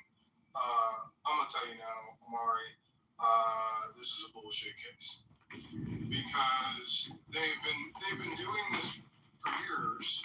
It's not even surprising to me. What is happening is just what Michael said. This is to embarrass the Southern Poverty Law Center, to try to make them look like they are making up racism. They are not. They are just trying to find out what's going on. The man, even in the indictment, the man went to Charlottesville. It didn't say he drove the car. He just went to Charlottesville. And it sounds like a lot. It's $1 million over the course of a couple of 10 years, right? So I mean, there is no in the indictment. There is no Southern Poverty Law Center paid for someone to commit this crime. And if the FBI had that, they would show the damn video and they'd show the evidence, but they don't. So this is an attempt, Amari, which is why you gotta be careful when we talk about this shit. This is an attempt by the Trump administration, by the FBI, to purpose of work. All I want to say is, folks, don't try this at home. All right? There's a reason that the government is who runs informants, okay? The case law on this is well developed. When you do it as a private citizen, you don't have those protections. Furthermore, even in the government, if the idea for something that's illegal originates with you, that the perp has a defense of entrapment, ironclad. If the idea comes from the good guys, entrapment. So I want to know, and I'm sure a lot of people out there want to know, well, maybe we're on the wrong end of the SPLC. Hey, did the SPLC entrap me? All right, so I'm sure that they weren't professionally running these sources, because running sources is very hard. There's a reason why very few police agencies do it really effectively. I want to enlarge the scope here. Number two, look for follow-on charges. I wouldn't be surprised at all if we see a RICO at some point. Number three, Nazis at TPUSA in the same docket, because as private citizens spying on these groups, you're in extremely murky and dangerous territory. Here's my other question. Did they have anybody at 6 January? All right, this is right in that penumbra there. Did SPLC have anybody around out there that was in any way, shape, or form involved in that? And then Wow, what a question. just to close real quick, look for Treasury to get involved. I tweeted about this earlier today or last night, I forget. The bottom line is they take donations. Those donations now we know went to third parties, their sources, their informants. That means they're operating as a money remitter. All right, they're moving money. They're taking in money and transferring it. That means you're on the Treasury as a money remitter. Why does that matter? It's like a bank. Let me ask you something real quick. Right now. Let me tell you what. No, you called me out. Let me tell you why it's bullshit. Right? What were they doing? Escorting the nuclear scientists out of the Pentagon yesterday. So it's a bullshit story. Yes, there are many times when people have paid to have informants and to monitor the other side. It doesn't surprise me. And to sit up here and say, because we were watching what they were doing, because we asked someone to go, because we can't send our black asses in there to figure out what the Ku Klux Klan is doing and the neo-Nazis are doing, but because we did this to protect citizens, therefore, we are liable. It's ridiculous. I'm going to take it to court. I'd love to see them award the neo-Nazis and the Aryan Nation and the Ku Klux Klan money. Like the history of our country, the things that have happened, like with Charlie Boy's summer, like when we have my outbreak, all the stuff that happens to us. Even after the thing with Charlie Kirk, where a kid was lynched in, I think, Mississippi, and they said it was suicide, and had like 2 broken legs and a broken arm. You're aware that kind of stuff goes on in this country, correct? Yeah, but where are we going with this, Mike? No, I'm just asking you. This is a question. This is a young question. Yeah. So, the things that happen. Look, No. I'm gonna finish. I'm gonna finish. I really don't finish. I'm just gonna say, what does it benefit you when you do these things or play this or put out this narrative, just like that video you made about Trump and his black friends? What does it profit you? People, this stuff is real common, wrong, balls and strikes, right? And so what I try to do, because I'm not beholden to anyone, I'm not a Trump supporter, anymore. Again, fuck Trump, it's on the recorded line, and fuck Biden on the recorded line. You see how easy that was? You can't, not too many people say fuck the DNC. You can't, not too many people say fuck the DNC and fuck Democrats. But you don't believe it. Oh, right. No. From the bullshit. You're not here for the. We've actually said that we don't believe certain parts of the DNC. I don't know what you're talking about. I people do. So, Michael, did I answer you? Michael, I don't have any agenda to try to, infiltrate or try to convince the people in the group. And there's some beautiful people I see in the group, like Christina. I see Michael. Don goes through all the time. So let me. And I'm not trying to. I'm just through all the time. So let me. And I'm not trying to. I'm just calling it the way I see it. That's all.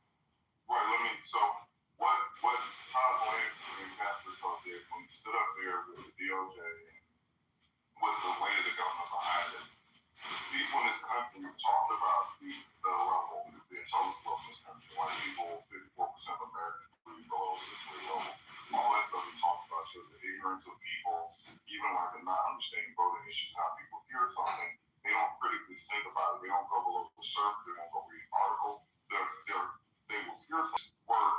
What they're saying is very dangerous. But bump that. Todd Blanchard is a white man. But bump that. Todd Blanchard is a white man. Cool. I understand if you want your country that. Actually, now I gotta agree with understanding. You understand it.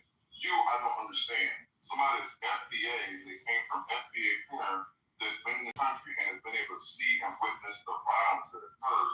These little things, what you're just playing from Jesse Water and the other guy in the world, that shit is dangerous. You know that's gonna have real consequences. So I think Bieber put in the chat, I just saw where he put like that lynching doesn't happen too often. One lynching is too much. So if there was only one lynching in the history of this country, 249 years of America, that would be one too many lynchings. Saying that to say that Omar is can you point and provide evidence that the SP, I don't even want to call him that. Not the lynching. Can you point that they've stopped a lot of things that are happening? How would they stop the lynching? Because if you have informants, the FBI has spies in it. They have different ways to spy on people. Again, the FBI has, they were a Project Veritas in Trump on steroids. That's what they were. Real quick, I'll get off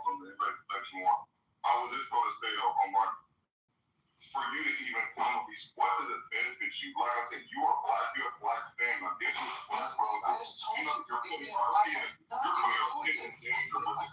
my party aside, and what's right and wrong. I clearly said that. Yeah, this white people get rich. Do white people have their city bombed out by black people? We going around in mobs and like, did we do a Tulsa on them? Or did we do freaking Atlanta race riots? Are we doing this shit to white people? 2020, I mean, we can go probably find Did we kill a lot of Auburn? We killed Johnny white people in our neighborhoods.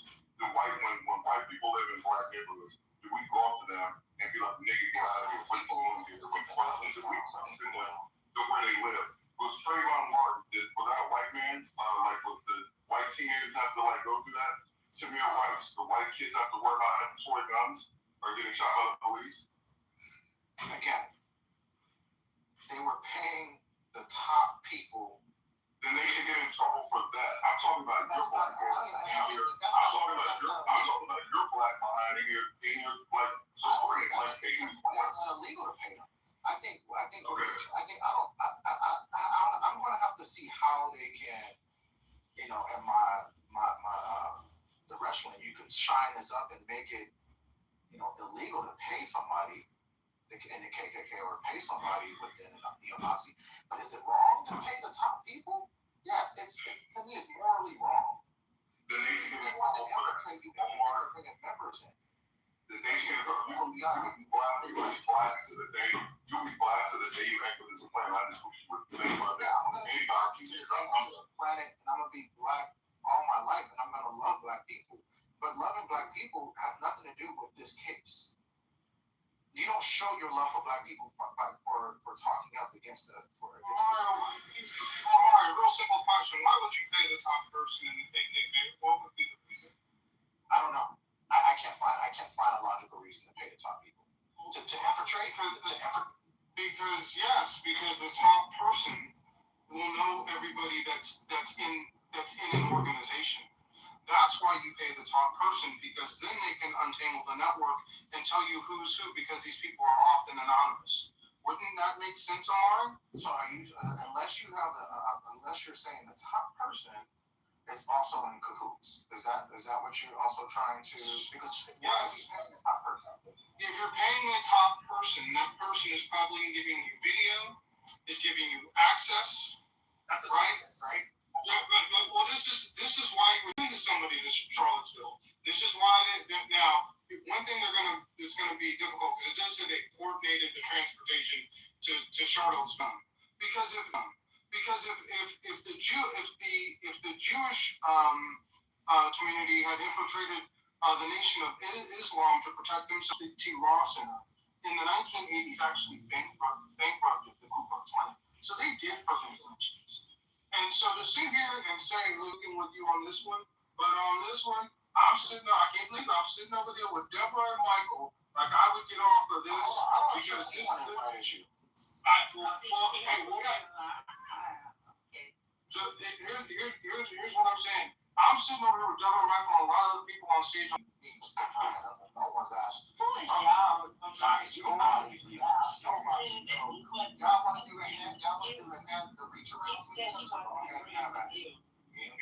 He said he wasn't agreeing with you. That's fine. Okay, so then the y'all stop all that y'all stuff.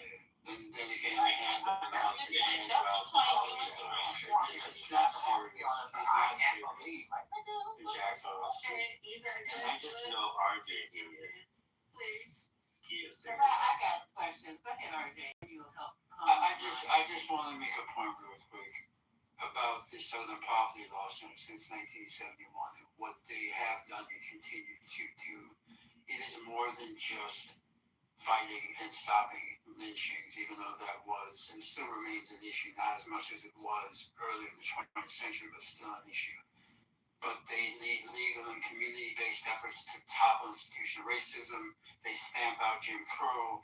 They unmask white supremacist groups, part of the idea of paying informants, protect civil rights and communities of color, and all other sorts of groups. They do a lot more than just lynching. I think it's very easy for people to fall into or be led down pathways where one example of what the SPLC may have focused on in its origin, and then to use that as a false narrative to say, as it was stated here earlier, well, we don't have as many lynchings anymore, so we don't need them anymore. And that becomes a fallacy that you need to see and avoid. The SPLC has done and continues to do a lot more than just attack lynching. And that is why these groups are getting help from the FBI, who incidentally came out last year, as I recall, and said they were no longer going to be looking into white supremacist groups, and they're going to change their focus. And that's why they're going after the SPLC. I'll land my mic. So who said that I didn't hear no one. Beaver put it in the chat. Oh, I think someone said that on stage. I was going to say, I read it in the chat, but yeah. They're gonna send trial, but can't we wait until we get all the information? They have to go to trial. I'm sure they have excellent lawyers. If this was being done, they're gonna have to defend themselves. And no one said, it's real interesting, Amari, and Michael, you too. I heard you say, Michael, in your opening submission, that if they did something illegal, then oh well, like the rest of us, you know. No one's in here trying to cape for any organization, regardless of who it is, if they're doing wrong. That's the difference between us and MAGA. They're not like us. We will throw your ass into the den of wolves quicker with a banana peel and gasoline draws. We're not caping for nobody. They have done good work. If, like RJ says, people fall into situations where money, fame, whatever the case may be, bad planning, understand. But these are attorneys. Let's be real, you guys. These are not no lightweights. These are not no pooplets. It's not a pinky in the brain. These are attorneys, well-seasoned attorneys.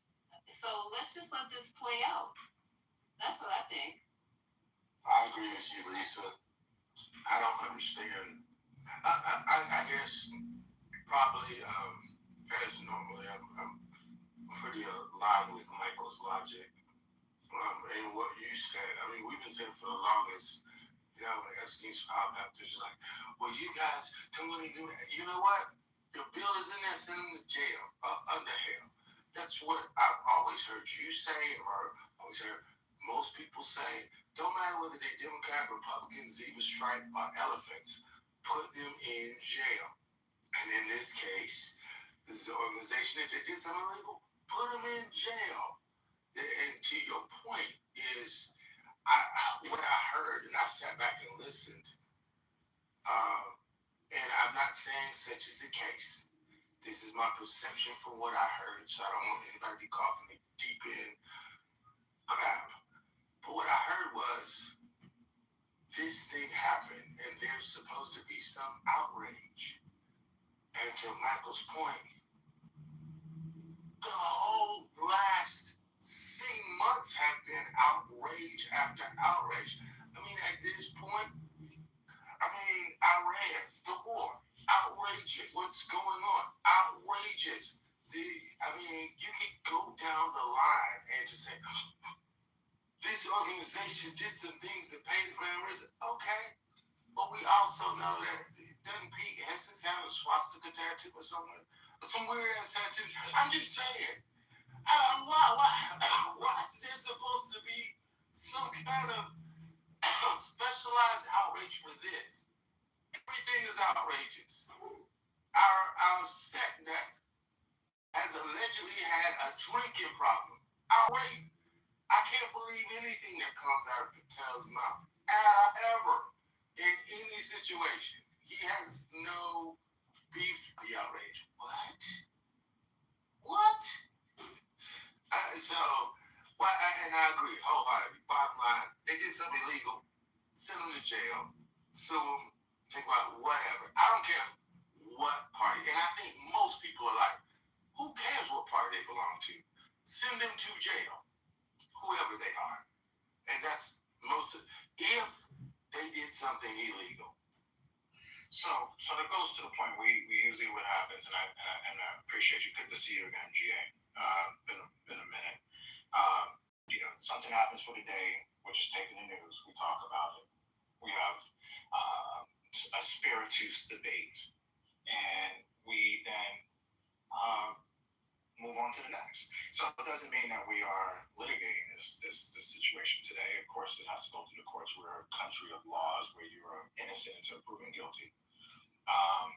But I hope that when something comes up with Trump or with somebody else within his administration, we remember this day and say, let it play out, right? I want to hear that same verbiage, that same wording come people on this stage about. Oh boy. Let it play out. So you just being performative. Let it play out.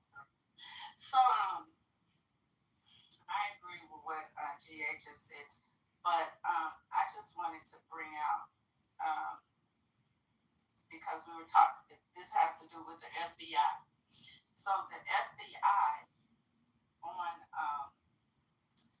we can't even really respect the FBI or trust the FBI with Cash Patel at the helm, because I'm willing to believe that Jesse Waters was all over this story and so dramatic about it, but he left out the story about what's going on with Cash Patel and his girlfriend, who so when they were doing these stories on Cash Patel, right, and this girlfriend, in order to write a story, you have to see things happening, right? They're reporting, journalists reporting what they see.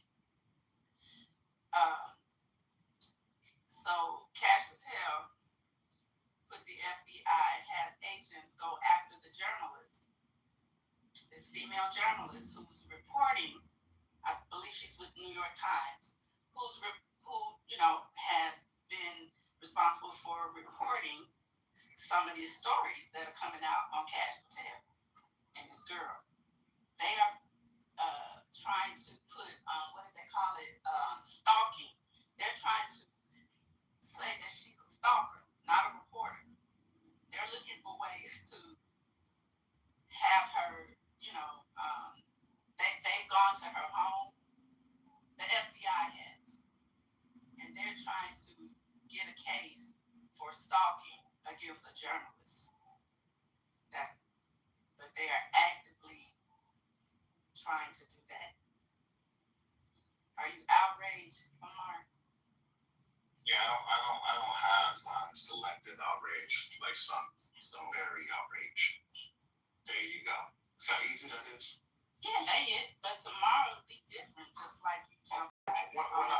Today is April 22nd. Yeah, you said it. In our year, Lord 2026. And I'll bring it up when you flip, okay? No, that this didn't prevent a terrorist attack. How do we know that this didn't prevent a Buffalo? How do we know what didn't prevent a terrorist attack? No, Trump's going back and reminiscing on what I said is how. Can you? We don't know. That's why I said, can you point to it? In the Southern Poverty Law Center, was it tipped off to someone that was going to commit a Buffalo-style mass shooting? Disadvantage for minority communities, LGBTQ, black folks, and other the disabled. Folks and other the disabled. An organization. What they've been involved in. We do know Charlottesville has been one of the things that has been the biggest news stories even till today. It's the reason why I think someone said Joe Biden ran Charlottesville.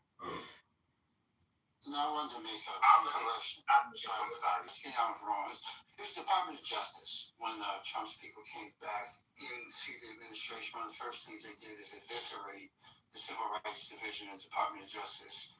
I think 70 to 75% of those lawyers got strapped. So if one of these scenarios were to happen, there's no one in the Civil Rights Division of the Department of Justice anymore who would be looking into any of this. Maybe it'd be good for the SPLC, which, from what I understand, is a private institution held up by donors. So I'm not sure what the value add thing means. I think it shows plenty of value to those who support it and those who are defended by it. I think that value is self-evident. I would also say that with this administration, given that track record, it's pretty clear what their aim is here, not only going after these folks, but also having a story to tell to propagandists like Jesse Waters who cut his teeth running around sticking cameras in people's faces for Bill O'Reilly. I'm done. So I have a question about FBI and private market and private business FBI. Who was that just finished talking? Brother RJ. Thank you, RJ. I think Arthur had a question. I don't know. Is this question strictly for me? Can you? I don't want it to be about me. Can you ask somebody else on stage a question? A lynching. So I'm asking you, how is that organization supposed to prevent a lynching?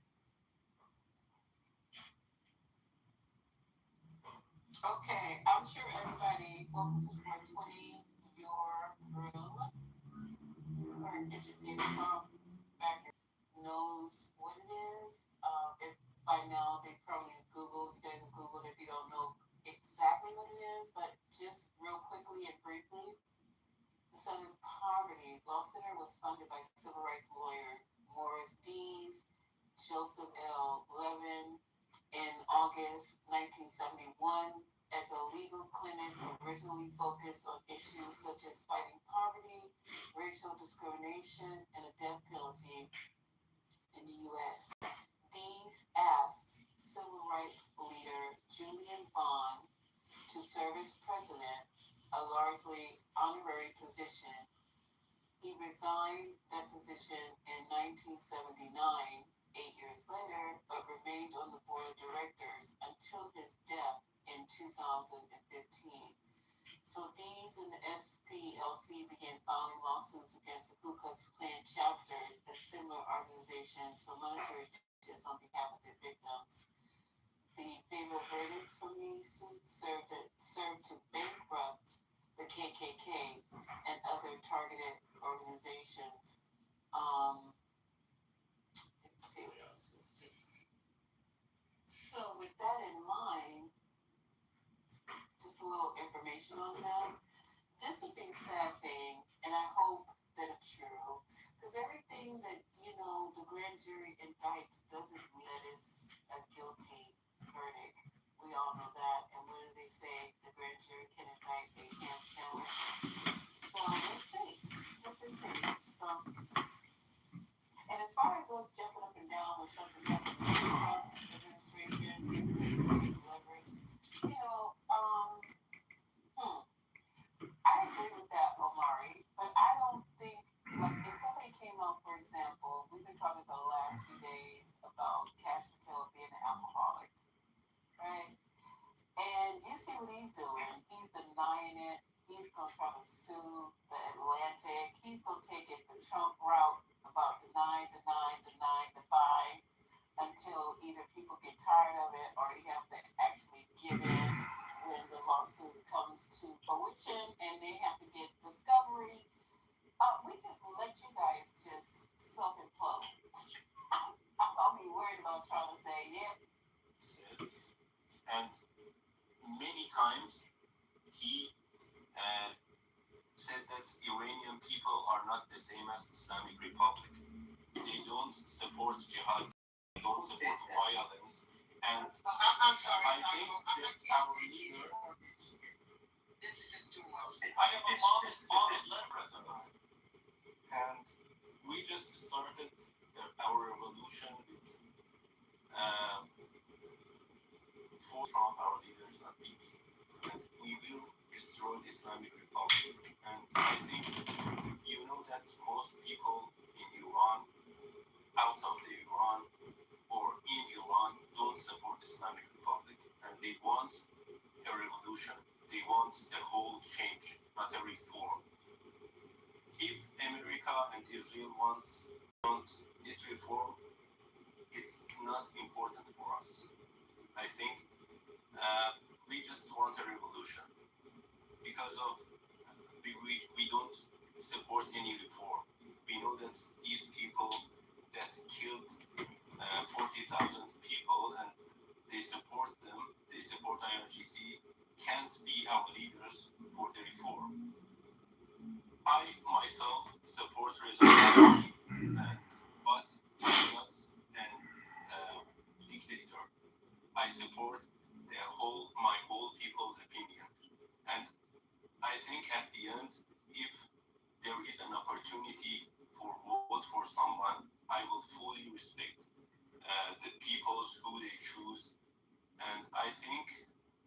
it's not too far, but I think in the future we will be able to choose like any other countries who we want. And I know war is not acceptable. Never will be acceptable because innocents will be died. But there is no solution, as Taco said. There is no solution, as Taco said. If there is a solution, it's in war.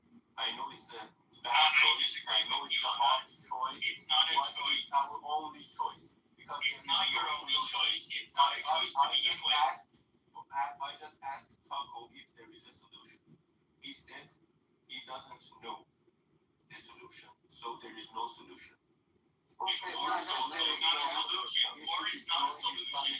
Just a moment. The only thing war is going to solve, Reza, is to destroy our country. You realize that? Even more. Even more. It can't get worse than this. It can't get worse than February 28th. We know what the solution what not the solution is. That's what we do know. And war is not it. The only thing we know is not the war. Right. And your solution, which is war, has proven to be wrong. Absolutely. So, Reza, you are saying that the war is not acceptable, but you support Trump bombing Iran? How come you are saying this and then you are supporting Trump? I said it's not acceptable, but it's a hard choice, but only choice. No, but why not? Okay, so you have now you're supporting it, right? No, imagine that I'm sick, I have an illness. You tell me that I don't imagine. I'm going with the real thing. Are you disabled? That narrative any solution work. No, that narrative doesn't work. And real quick, in addition to ask us what the solution is and try to corner us, because your so-called solution has not worked, as we've been screaming from day one. It doesn't work, so you can't turn around and be like, so what's your solution? Yours hasn't worked, bro. You're not in a position. It doesn't. Never did. It's shit. It's bullshit. What's your solution for me? Okay. No. We know what my solution is. Monday. Just let me protest in my country. I was in prison for 1 month. Then they don't allow me to respect me. They didn't allow me to work in my fully. I just protested fully. How come you supported Trump to make the war? I was not just supporting the Trump to make the war. Before that, we just asked the help from all countries. He gave us a sob story about his friend being killed, right? Not one fucking time did he mention the 165-year-old and the 165 young girls who got bombed. Not one time. Okay? And he's telling me about his friend who gets killed. Just a moment. I'm gonna ask him. Do you condemn the bombing a school in the Mina? You answer me. Okay, I accept. Okay, I fully accept. No, do you condemn them or you don't condemn them? Say it. I accept your word. Morning, George. War is not acceptable. Okay, just respect your word. What's the wrong question for me? There's a white man's saloon and sells white man's liquor. I'm telling you to call your filth out of here, Bree. Go back to your country. Instead of hiring people from other countries, go take care of yourself. Nigga. Okay, so you can say it in A white man's talking. They free Palestine. You need stepping on, Bree. What's that? Come on, man. Go to your country and You hear that, George? killed by Israel. I'm gonna beat you, boy. Who said that?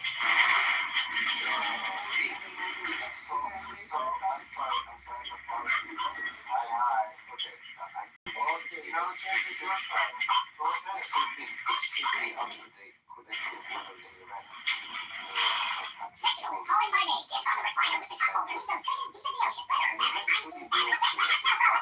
People, characters like you who advocate for the destruction of their country and the killing of their leadership. and aligning with an evil power like Israel to come and freeze Israel or Trump has your best interest at heart. And again, I advocate for you like to be held accountable for treason of their country, for committing treason against their people in their country. Yes, I understand that you have a regime in Iran that might be very repressive. It's the future of a country the future of a country at stake. Characters like you should not have a say in the future of a great place like Iran, because your thought is a very narrow way of putting things together. Because I understand you might have suffered at the hands of the regime because you said something or you protested, but to call for the destruction of your country and the killing of your leaders, of Iran, is just an atrocious fucking thing to do. Okay, period.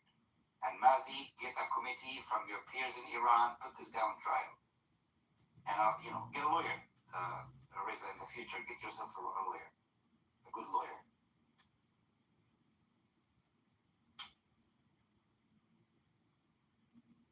Are you down? So how can I be so upset about killing my own leadership that insulted my people that protested against him, and he ordered to kill 40,000 people on the street? Why shouldn't I be so upset? You can be upset all you want to be. I understand, but you cannot align yourself with a destructive, with an enemy like with an evil power like Israel and America to come and destroy your country, thinking that they are doing this for the benefit of the Iranian people. You think Trump is sitting down thinking about you and your family and the future of the Iranian people, or Israel is? You think so? If you are this naive, thinking this way, then I have no sympathy for you. I'm sorry. Okay, your problem is why Israel and America helped Iranian people. I think it was not important for us, whoever could it be. For example, his problem is you don't understand that they are not helping you. If Qatar, if Turkey, you don't have that mentality to understand they are not helping you. They are destroying your country. That's what you are. They're going to destroy your country and lose your country. That's it. There's nothing else. Shut down the internet. What internet? You know they have the intranet inside the Iran. Are you writing about the Iran? I lived just in Iran since 2 years ago. Yeah, I was 2 months ago. 2 years ago. I was 2 months ago. In Iran, there is an intranet in Iran. There is. The same as internet. For example, when you are chatting with your family and you are talking for example, about politics, they read your messages and who said that? I was in Iran. Okay, so what they did to you? Who did that? Hold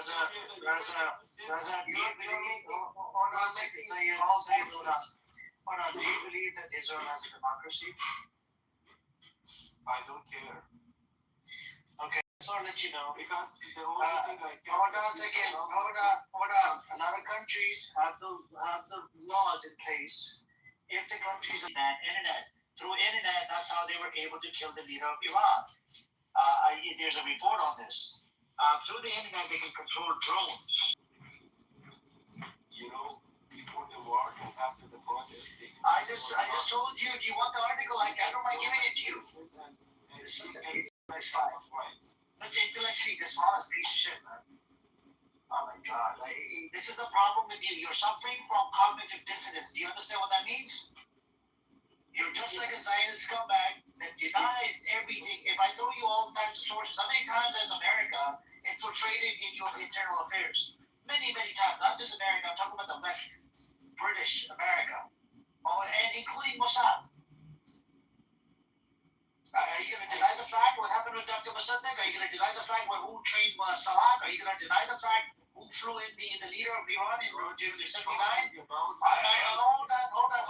Are you going to deny all of these facts? From America. Oh my God. You know exactly what happened in my country. And I You can't even fucking pull up that ball to go back to Iraq. Yeah, just a moment. Do you think in UAE why they block the WhatsApp? GCC countries have the WhatsApp blocked. Why they block the WhatsApp? And internet Clubhouse. blockage? Yeah, and Clubhouse and everything. Everything in UAE is blocked. No, and then all the chats, all the calling and everything is blocked over there. In UAE, everything is blocked. Yeah. You don't understand. I told about WhatsApp and Mazi told about Clubhouse, not everything. Okay, WhatsApp and Clubhouse. Okay. But you know, Telegram is blocked in Iran since. Telegram was blocked at one point. I accepted. Yeah. Okay. Do you know some of the countries had Telegram blocked? Like there was France, Australia. Yes. There's other. Did you know about this? Yeah, I know. But why was it blocked? Why was it blocked? Why it's not blocked? It's not. Even FaceTime for us iPhone users. There was no war. Why did they put a block on Telegram? Yeah, why? And FaceTime. Everything. You're such an idiot, bro. You don't have any fucking talking point. You're just talking out of your ass. You want to say only Just talk for the sake of talking. Retard. Shut down the internet. So the internet. I just gave you give me a better argument than that. I just told you if there's infiltration going on inside any country, and I mean put examples out there. I asked one question. They're all motivated by revenge. That's all. He doesn't give a fuck. Bro, it's not a fucking revenge. It's just a retardness. This guy's a fucking retard, motherfucker. You cannot wake up the people who want to sleep. Yeah, has nothing to do with it. I'll tell you this, Muhammad. I'll guarantee you on this. If this regime, right? If this regime behaves normally, like in the GCC countries, I lived over there. The people over there are happy. They're getting incentives, benefits, no sanction. People can move freely. That when Israel and America can come and save you, it's betting on the 40 or 50 years that you are with the Palestine's flag and you want to make the Palestinian flag, and to make our country free. Make us your country. You're gonna sit in fucking university or Make fucking mother free. So you break up your ass so you become pro-Pali, bitch. Fuck Palestine, fuck jihadis, fuck violence. Yeah. You will never initially. Reza, this is what you just said. Reza, what you just said shows exactly why the world does not stand with Iran. What you said just shows why people don't stand. It's because you're being. Okay, then don't cry when you say why is the world not standing with us. You can make Palestine. He's a bitch. I mean, I'll tell you what you convinced me of. Reza, you convinced me of one thing. 50 years, and you are telling me that I'm wrong? Reza, you're definitely wrong. I will within your camp, within the monarchist camp. You guys are so fucking delusional. The lie you're saying, the propaganda you're spewing is as bad as Khomeini saying make all your shit free if you bring in power Shah stealing your stuff. You guys are naive and very gullible. That is what you've taught me. And I'm sorry to say that Iran will get fucked if people like you actually were the majority. And I'm talking about the monarchists. I'm not talking about the opposition. But people who think like you, that spew all of the Iran international propaganda day and night, come on the Clubhouse with zero friends and talk like this, you guys are the problem. I'm so sorry. I don't want to see my country get ruined. I don't want to see my country get ruined by assholes who are okay to see the country get torn by Islamic Republic supporter Reza. That's why you need to get the balls out of your ear and you need to listen.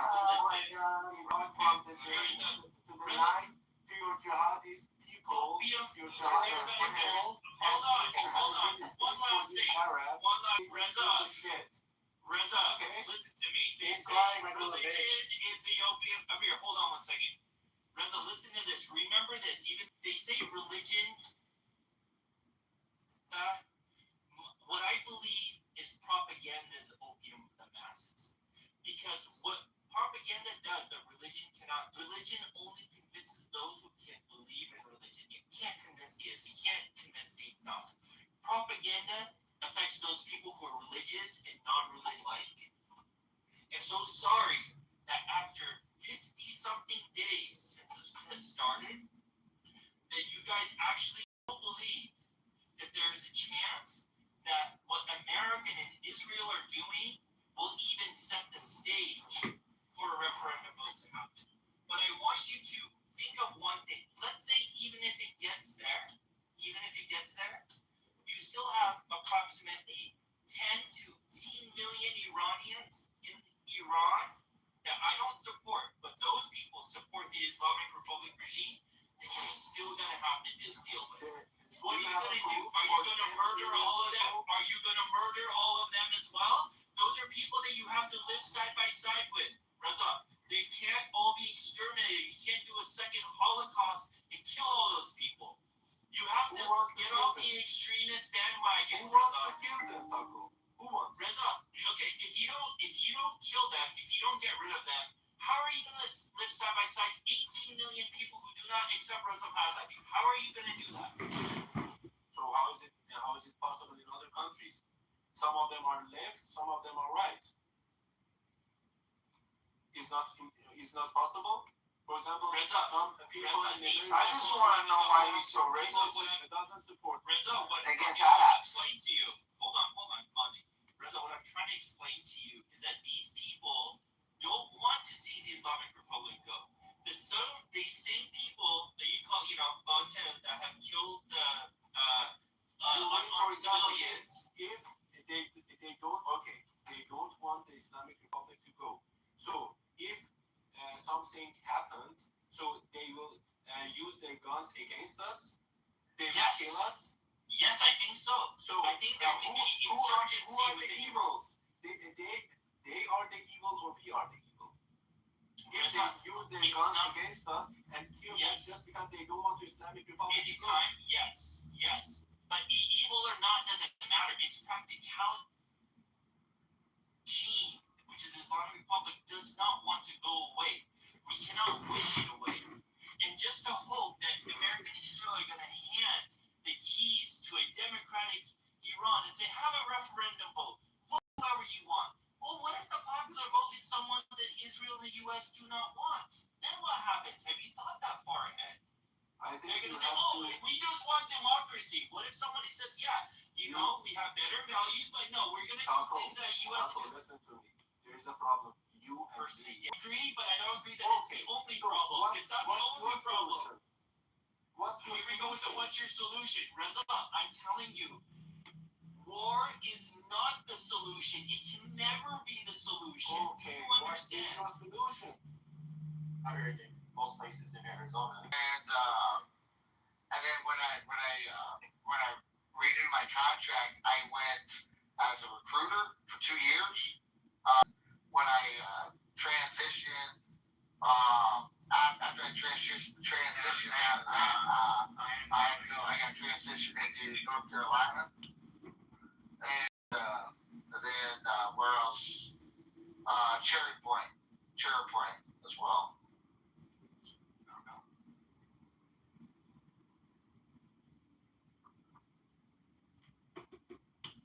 I mean, my cousin, I have a cousin that was a Marine. My dad, he's a veteran, but he was in the Army, and he doesn't hate Marines or anything like that. He just, I don't know what it is, just kind of like, they make fun of you. There was like an old dude, like 30 years ago, we were in like Eddie Bauer, and my dad said something like, it's kind of like the ones in the Army. He's like, oh, this old dude came up, and he's like, yeah, we didn't have those in the Marines, we didn't get lost. I'm like talking shit to my dad. It's just internal bickering. I mean, stateside, we'll poke each other up, we'll make fun of each other. But, in reality, when you get in country or you're entwined with each other, you have respect for each other. You do in country, but you know, if you're like Garrison shit, we're gonna make fun of them. Like Navy jokes, Army jokes. Like I used to tell my brother, he's in the Army as well, and I used to joke with him. I was like, what's the instructional manual for 11 Bravo, which is infantry units, right? And he goes, what do you mean? What's the first page? You know, for rules of engagement, called Marine Corps.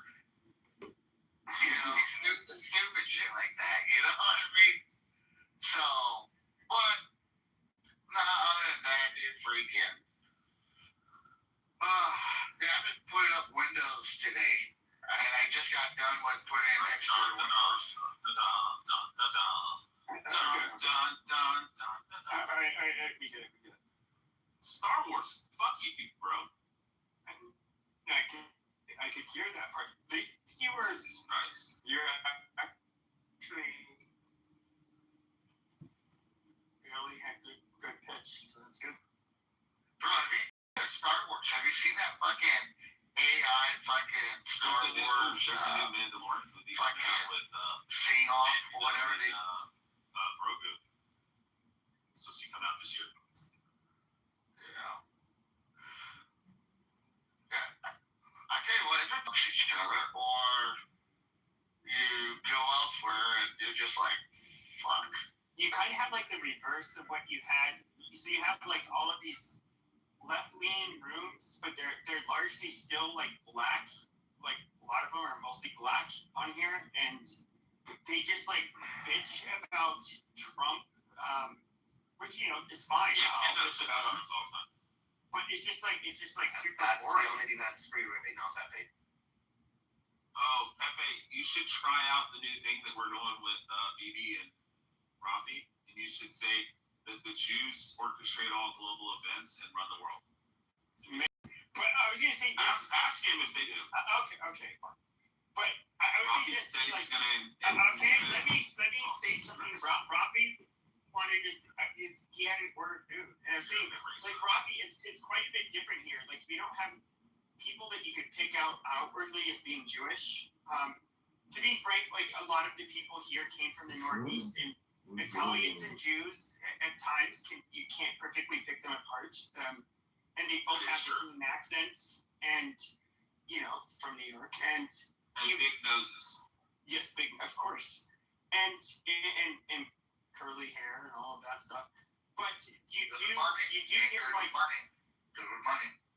Yeah, the Jews are better with money. There's a reason they had like Bugsy Siegel and the Jews basically run Vegas. Run the casinos in Cuba, in Las Vegas, as opposed to Italians running it. They're just not built that way. They're not smart enough. But with that being said, no, like you see people, like you do see certain parts of Scottsdale, you do see people wearing, I can't pick the different Orthodox people apart from each other, so I don't know what they are. I'll just call them Orthodox men. But you do have like these large Jewish centers where you see like little kids in their kippas bicycling to the centers, and nobody fucks with them there. Which is good. Hey, I gotta. You're just literally get shot by a Jew here, as you are by anybody else. You have to understand. Nobody fucks with Jews here too. If there's a group of them meeting somewhere and they're all protesting, yeah, you wanna avoid it. But if one fucking pussy's walking by himself, he's not gonna do shit because he's a pussy. When they're by themselves, they're only big in numbers. Protests don't happen every single day. So they don't show up in numbers. Then they go back and hiding in their mother's basements. There's a lot of lone wolf attacks out there. You seen all those Brooklyn videos where people just randomly walk up to a Hasidic guy and slug him in the face? Anyways, I got a question for you. This room's getting way too Jewy. I got a question for you. It's about the Ummah and the Medina Proclamation or the Medina Constitution. I really don't. I'm not a Muslim. I don't care. I know I'm asking Rich. I'm not asking you because I know you don't know anything. Yeah, what's up? So, how would you defend, or how would you attack the Medina Constitution? Because it talks about Jews nonstop and about blood money, about how they have to join the war, provide material support for war, defend their part of the cities, all kinds of basically bullshit things. I have an answer. What?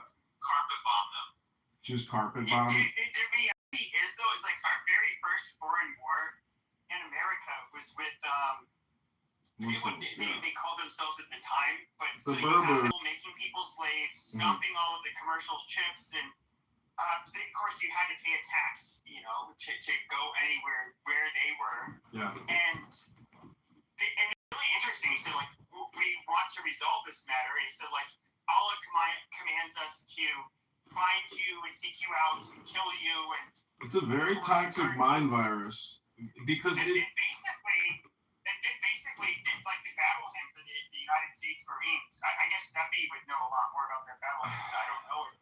But it talks about the shores of Tripoli, and it was our very first like foreign engagement, and it was literally jihadist, and you know, they are a problem. But I do think that we can look at quotes from World War I, where wow, it would be so considered so Islamophobic today. General Jack Pershing said, you know, some of the most Islamophobic stuff, which was very well deserved, in my opinion. There's you know, God damn it, shut your goddamn mouth, you stupid fucking Michelin. Shut up.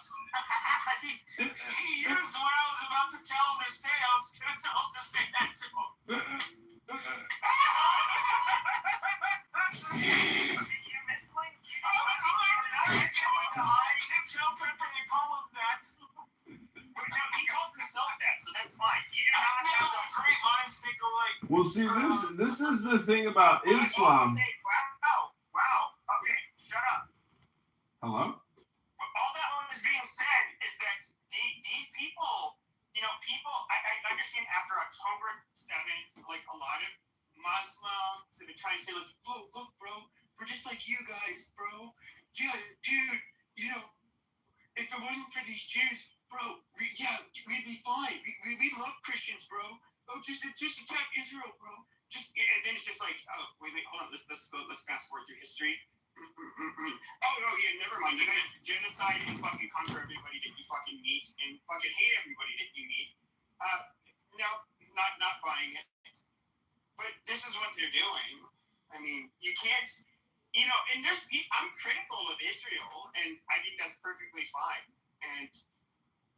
But when it comes to, like, wanting to go the opposite direction and being, like, pro-Islam, which I think Tucker Carlson is, I don't know what this fucking deal is, but, and I'll watch him because he's entertaining, but I don't think being pro-Islam or even sympathizing with them, I mean, these are the same people that right after they slaughtered all of those people, civilians, by the way, and Israel, what is the first thing they do? They just go out in the streets and they're like, free Palestine, free Palestine. It's just like free Germany after like we gassed a bunch of fucking Jews and I don't know, it's fucking weird and it's very sloppy.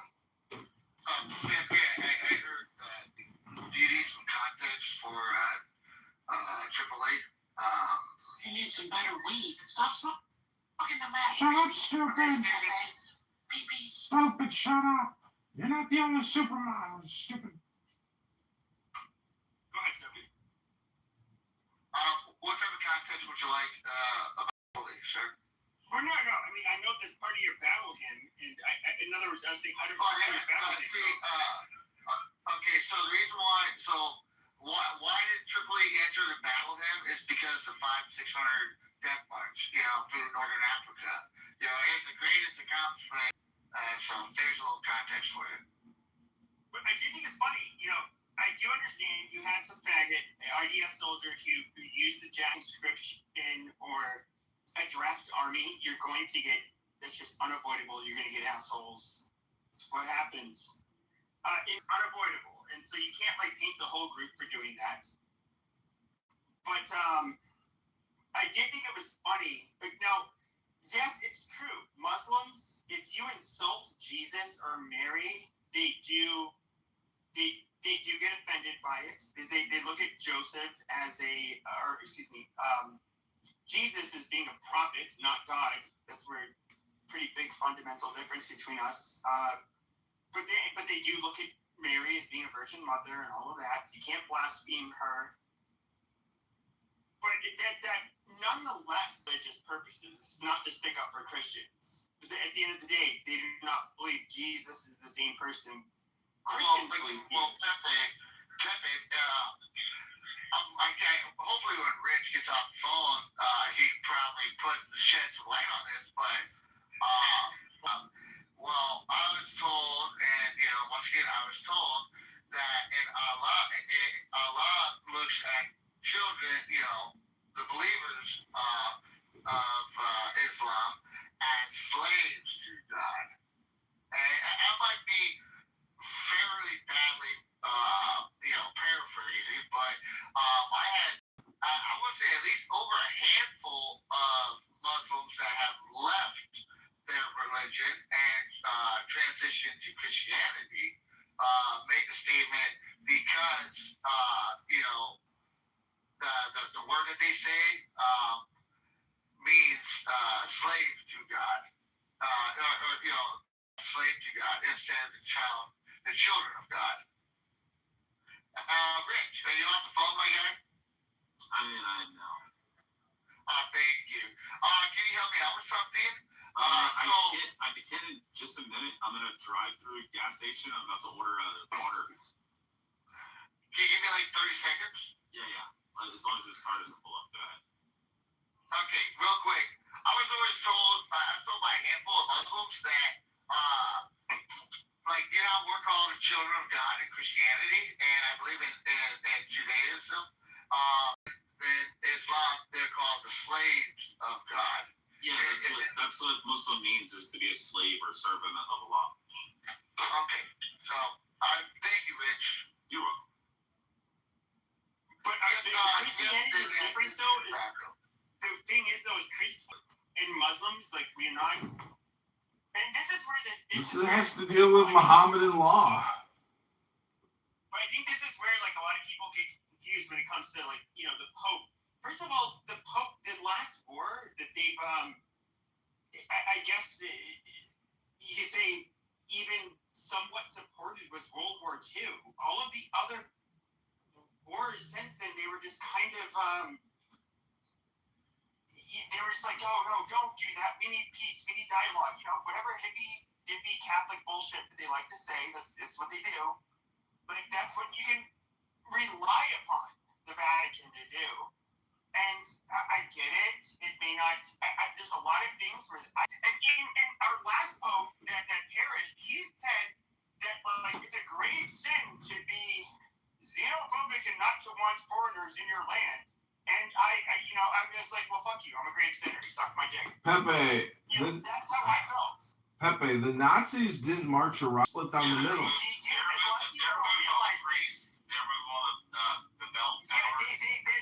Crucifixes. They believe that Jesus. In Germany, which, by the way, we're actively trying to have them kill.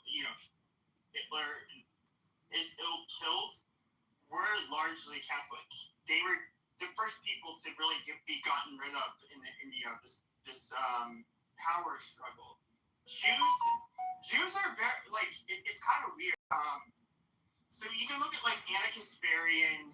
You can look at Nick Fuentes, people with very different foundational beliefs, ideologically and politically. And there is, Jews are, well, I'll say this, Ashkenazi Jews are rather intelligent and successful and industrious, and if you can, they are like an easy group to scapegoat, to blame everything on from both the left and the right wing standpoint. The left will look at them like, yeah, this goddamn Jew, who, these Jew elites and what they're doing to us, like, fuck them and, yada, yada, yada. And you get the same thing from a right wing perspective where, they are going, and to be fair, the Jewish right-wingers are kind of the same way, where it's like they do want to make sure that it's leadership is in-house. They're they're not really that fond of giving supporting different groups.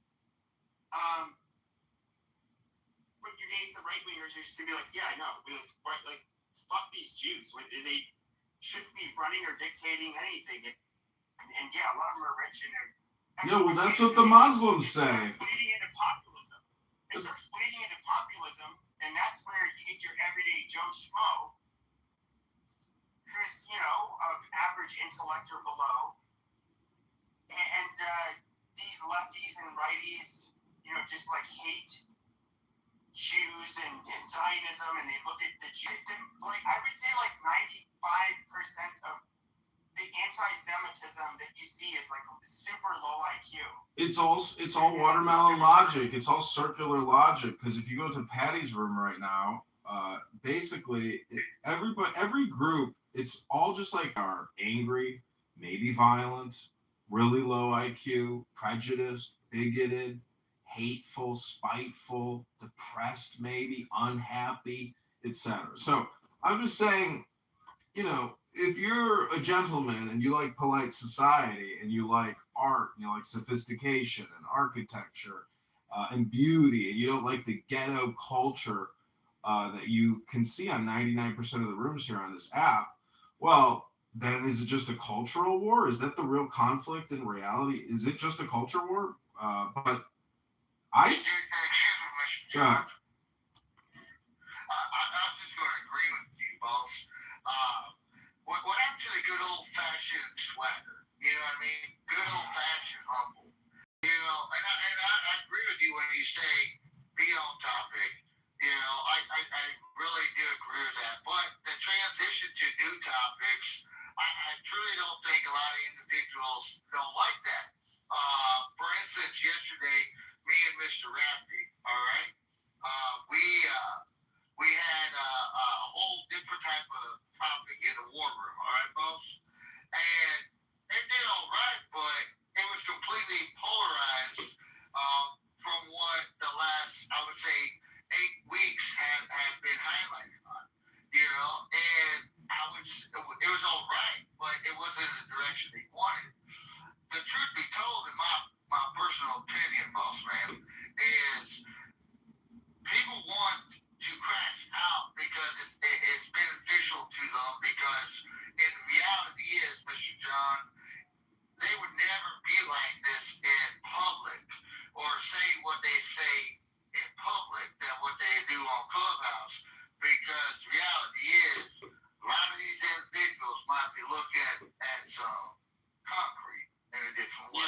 Yeah, but Steph, you have to take into consideration also that this app itself doesn't allow for, this app is different than real life in the sense that if you're engaging with somebody and you ask them a question, they'll usually turn around or they'll look you right in the face and they'll respond.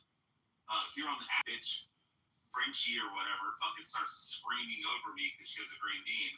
And I'm like, yo, Andrew, I'm like, can you just allow me to answer and stuff and tell you what the justification for your question, why God's justified in this fucking situation? And then next thing you know, 17 people come off the mic and start screaming. And next thing you know, you get kicked out of the fucking room. And I told Andrew in the fucking chat, I said, this is the fucking reason that I fucking troll you guys. Because when I come up and actually try to engage in a fucking faithful, intellectual, honest fucking, conversation, you guys just fucking crash out and start screaming over people. And that shit wouldn't happen in real life either. If you and I were sitting there and I asked you a question, you'd probably just respond back. But I think no, Rich, go sit on the fucking ground, sit on the fucking curb and shut your fucking mouth, fucking fucker. You wouldn't, you're a fucking faggot, you wouldn't do that.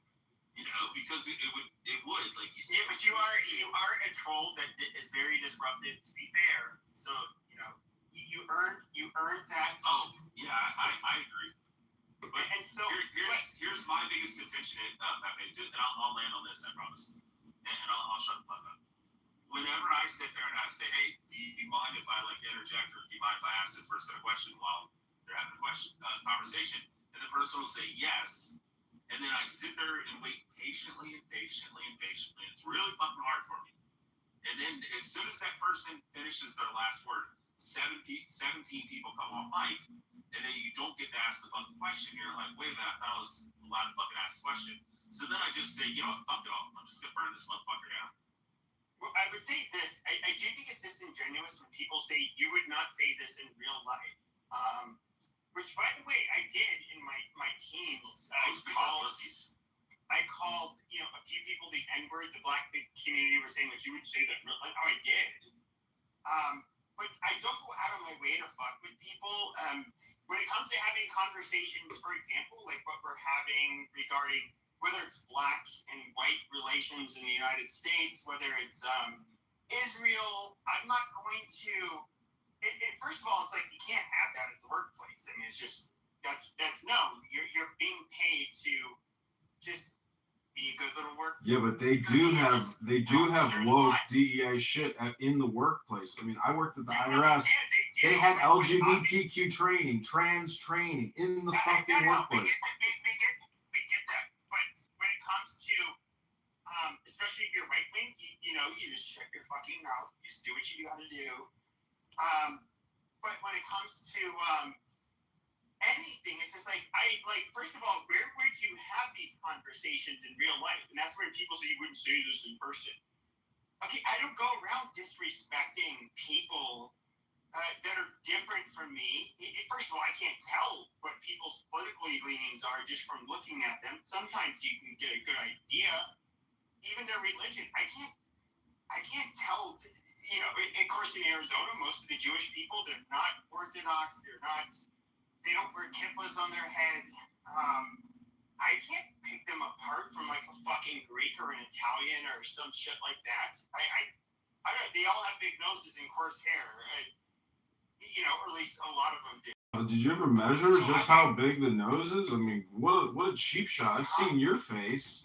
I mean, I don't. Yes, I have a big nose. I have a big nose in my PTR. We can hear it. Okay, my hair is blow dried and it looks somewhat straight, but I actually have, I wouldn't call it like a Jerry curl. It's kind of like Einstein hair. It's just like wiry and just fucked up and, fucked up hair. It's just, I was born with those genes. It is what it is. How do you vote, Pepe? Do you vote Democrat, Republican, or Libertarian, or you don't vote? Or you don't vote? Republican my whole life. I voted Republican my whole life. Okay, so I mean, in terms of like a party and content and politics and all this shit, like in Chicago, there is no Republican Party. It just doesn't exist. And there are no Republicans. There's literally like how it doesn't exist in Washington, D.C., Baltimore, and we can name the cities. I get it. Well, what I'm saying is... Also, how is that part of the conversation? I'm trying to track. Yeah, it's not part of the conversation because we get it. Oh, did you... But hold on. My point I was trying to make is that I'm not going to go up to like a nice black couple while they're eating at a restaurant or while they're at a church that's predominantly black and be like, hey guys, you guys want to have a debate about white and black relations in the United States and this BLM bullshit? Well, it would be a show. You have to have a show. The only way to make any of these conversations acceptable is to format it. If I was to go up, let's just say there's like a random Jew with a kippah, which obviously he would think I was picking on him because he had a kippah. He'd be like, why? I'm just shopping, bro. Like, why are you fucking questioning me? Like, oh yeah, the majority of people think that we're fucking crazy if they were to see us on here. Yeah. This is a weird thing. It's like we have our debates online, and this is like, okay, we're having debates online for a reason. This is where people come to have the debates. Okay, look at what black people say on this fucking app and have been saying for years. I've never had a black person come up to me and start bitching about why I owe them reparations, about how we're fucking cave creatures that smell like wet dogs that are, just like whatever the fucking shit that they say. Like, I've never had that happen. I would like to commend John Kitover because I think it was about 2 years ago, John heard me crashing out saying the N-word. And then he like texted me and he's like, or called me and he's like, bro, what the fuck happened? You know, why do you got to use that kind of language? And then, like, every time I come on here anymore, it's John on the app, you know, just screaming at black people, call a bunch of porch monkeys and shit. You're such a fucker. You're so funny. You're so funny.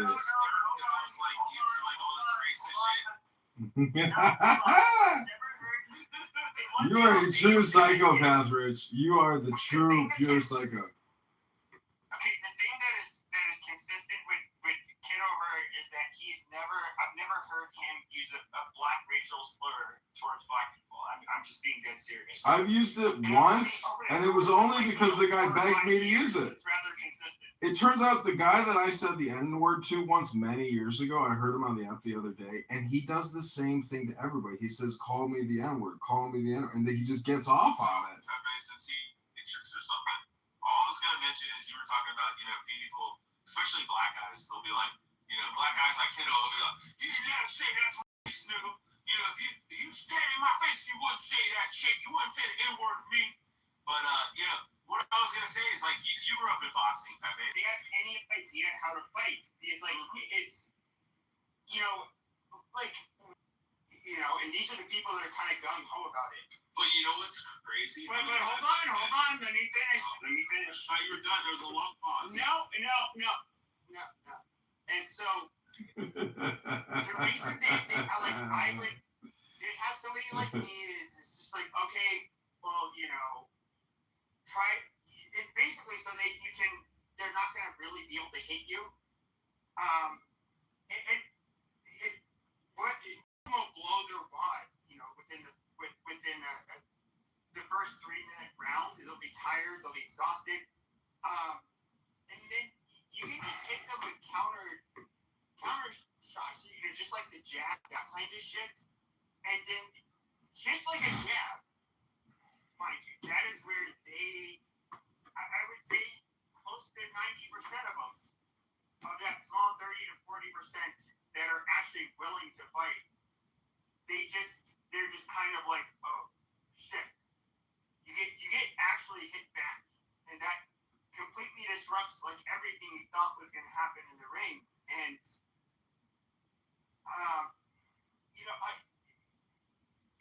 most boxing gyms, okay, so if they have a competitive amateur, what were the other players?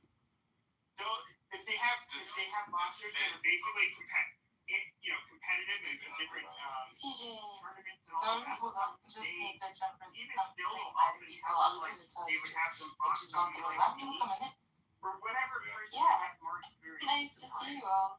And people don't have I was following you around tonight, but you didn't seem to find anywhere to stay. I was following you for 20 minutes. Oh, you're very welcome. No, what? They were going to have one of their amateur competitions. Oh, has been blocked. Where's Zach? I'll pay something for that.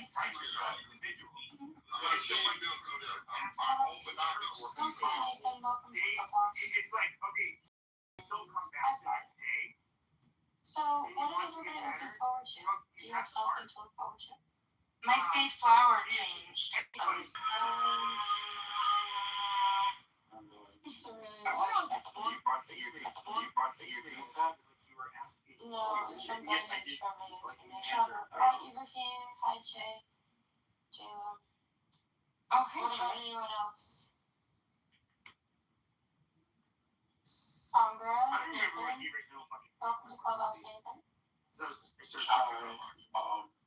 I'm eating right now, but yeah, Are you new, Ethan? no, me or Nathan? Oh, Nathan, yeah, I think he's new, yeah. Everybody has a fantasy of being a tough guy, you know. Welcome. So they Hi, Jay. write somebody tougher than them. Ibrahim's here. It's gone. See, this is what people don't know this about Islam, but you got to read the Charter of Islam from Medina when Muhammad issued it, and he declares himself Don Corleone. It's mafia-style tactics where, let's say, somebody dies, you know, somebody murders somebody, the Ummah will come to you if you're a Jewish family and say, hey, here's your money, but you ain't getting no fucking trial, and shut the fuck up about it. It's just gangsterism and, 600-year-old or 600 AD mafia tactics. It's just gangbangers in the Middle East, and they spread rapidly because of this charter. But the Jews were like, this is fucking crazy. This is bullshit. And they were like, let's get the fuck out of here. And this is literally Saudi Arabia. They're like, let's get the fuck out of here and go to fucking Europe where they got plummeted. No, these are just Jews in Saudi Arabia in the year 660, somewhere around there. We can look at North Africa. And we can look at, dude, don't bring me down.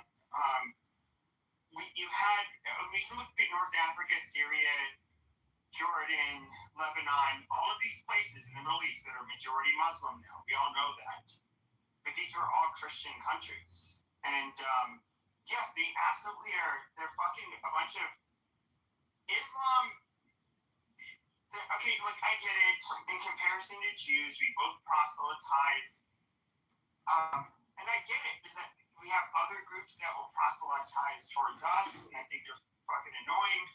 But the one fundamental difference is that you have, this hippie-like figure named Jesus, okay, who's a lover, who wants to spread the good word. Not to say that Christians weren't jihadists like the Spaniards, they obviously were. But then you have Muhammad, he was just like proselytizing.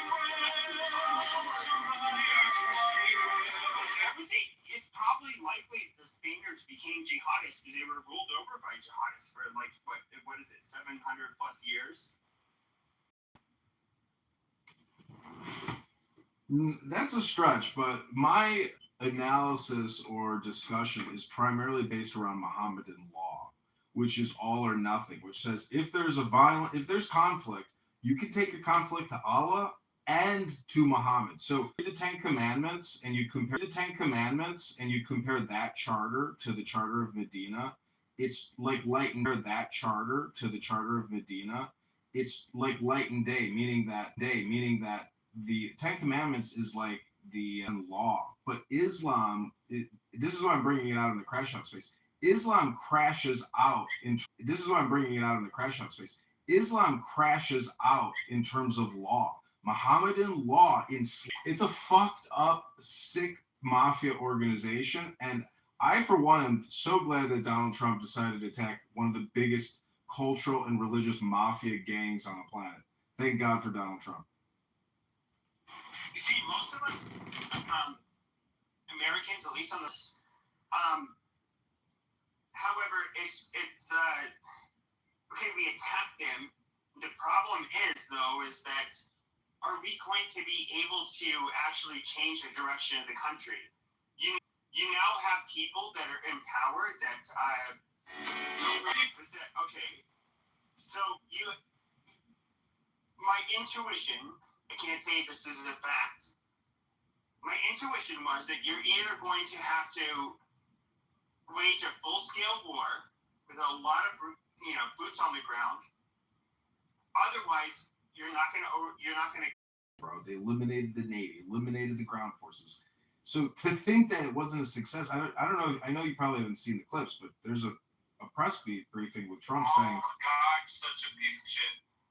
Exactly, this fucking poser ass Chicagoan up here fucking lying, not knowing what the fuck he's actually talking about. Bro, foundationally in Arabia and stuff like that, they had like nomadic religions in each place, right? That follow foundational religions. Yeah, sure. So my biggest criticism of which, if I make a criticism of Judaism's foundation, it's ultimately going to be I would have to it would attack Christianity at its core, because it's obviously Old Testament, New Testament, and they call them Abrahamic religions for a reason. So even with Muslims, if we were to attack Judaism, it would, all of it falls apart, really. But you have a bunch of, you have Zoroastrians, the different Canaanite religions, and which a lot. It doesn't fall apart, man. A lot of the same shit. I'm telling you, Muhammad is a scam artist. There's a big difference here in terms of legal intelligence. But here's the thing. You can call him a scam artist. But even if we're to look at Jesus, that's what I'm saying. It's not about the person. It's about their code. It's about their law. Sure. But you used the word scam artist. Yeah, Muhammad scammed everybody. So he was good at it. Look, we got 1 billion people still scammed right now in 2026. And they don't even know they're scammed. That's how good the scam is. Amazing. But then you could use the same argument regarding Christians. How do we know that, Jesus... You can't. It's totally different. And I'm only... Well, because I have a voice on. It's not just like Pepe's world. You know that, right, Night King? It's the fucking light too, bro.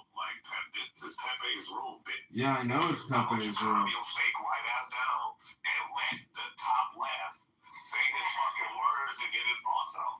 Listen, your PTR. What I'm trying to say is that you could make the argument, and this is something that I've literally thought, since I was a child, really. What if you had a Tony Robbins type of individual that proclaimed himself to be Jesus Christ? That's what Tony Robbins does. He's a hypnotist. It's a scam. Sure. I mean, go ahead, Pepe, because I want to respond.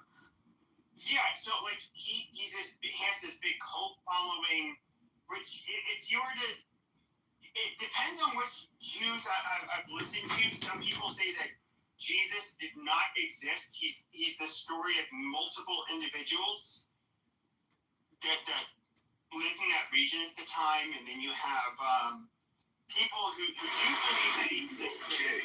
Yet he was just he had a heretical sect of Judaism that he was leading, and I mean, we can look at the evolution of religions in this region. Judaism was not the first. A lot of things you hear in Christianity and Judaism didn't happen for the first time in either of these religions.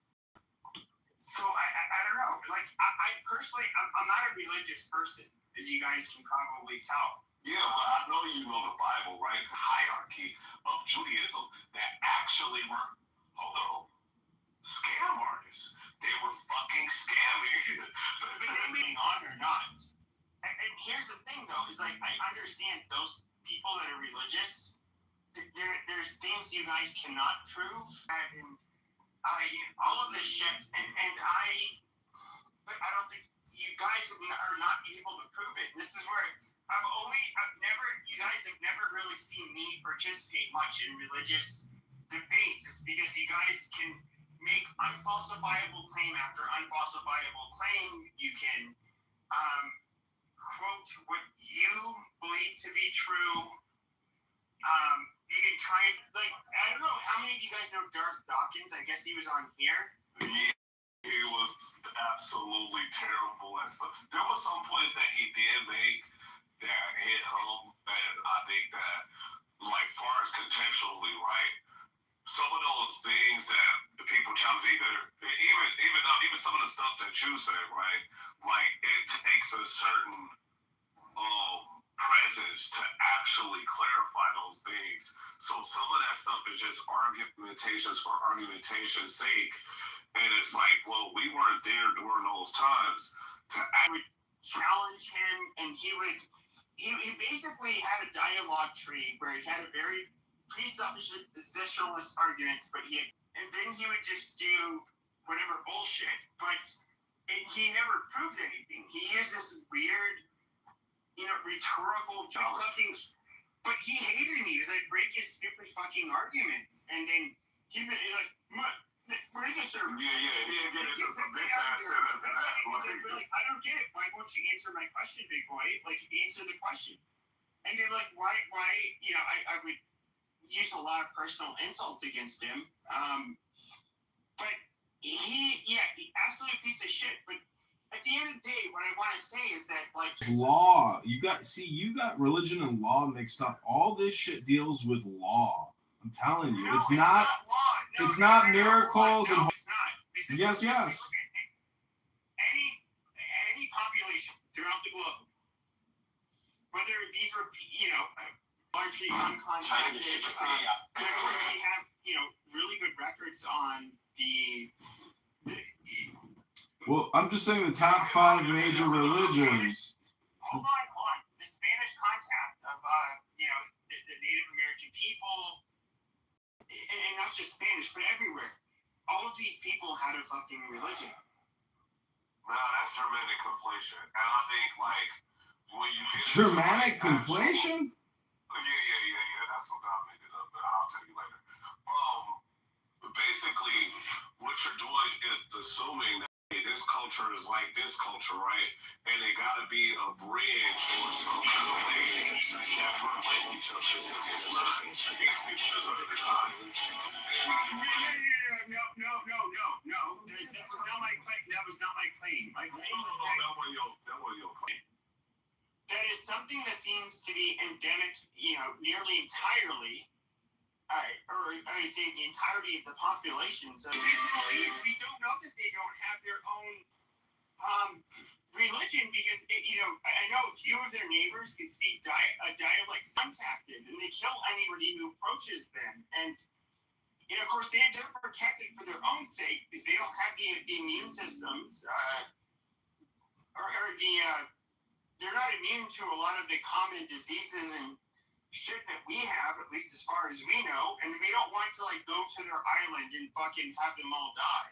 Okay, let's just go to Papua New Guinea and stuff like that. What, you know, because they're contacted, right?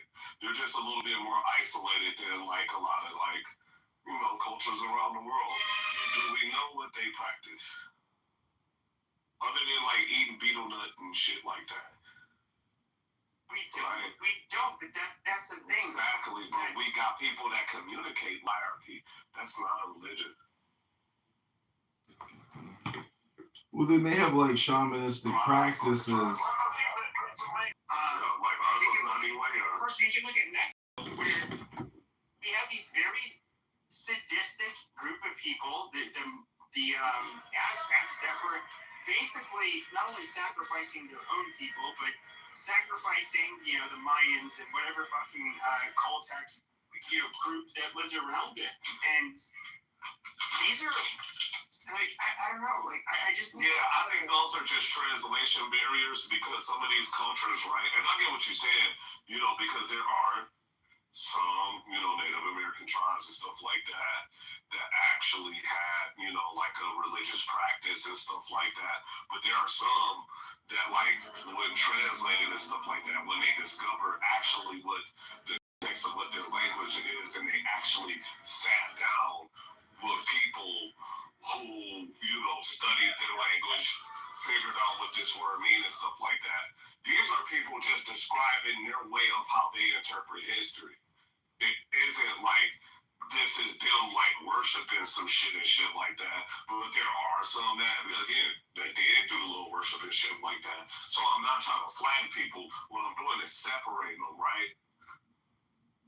And when you separate them and you look across the board, the people who actually had a religion out of those groups were a very small population of people. So I think that's who you're honing in on. You're not getting, like, the whole picture. You're not getting the whole puzzle. You're just focusing on the piece that you're comfortable with. And that's bro. Oh my God, what point of this circular conversation? It's not a circular conversation. It's the same shit, and it's circular. That's what circular is. Not the second one, John. Work with the 8th one. I was agreeing with you a little bit too, but you're fucking too stupid to recognize that. Dumb bitch. Hello? Well, listen, this is a crash out space. Feel free. Go ahead, Achik. Every time you say hello, I cringe. You do? Hello? It's this terrible thing. What do you cringe? Like in the leg? in the leg that's healing, or is it in your gut? Is it in your brain? Where do you feel the cringe? I just cringe. It's like, I know. Where do you feel the cringe? Because I actually want to be super cringy. My goal is to be ultimate cringe. I get a headache, like my nerves get shot. Yeah. Like, why you say hello? You know? It's a Clubhouse thing. Weird. Hello? It's a weird ass thing. I mean, see, there's only one about religion. Okay. I saw there's a New York Times article about this guy. Like, he is somebody, I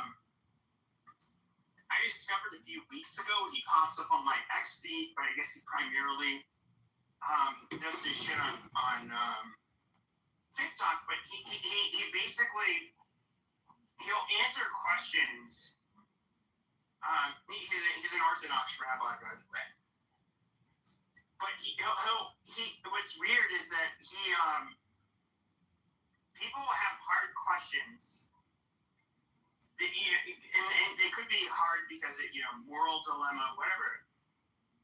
But of course, he's a very, I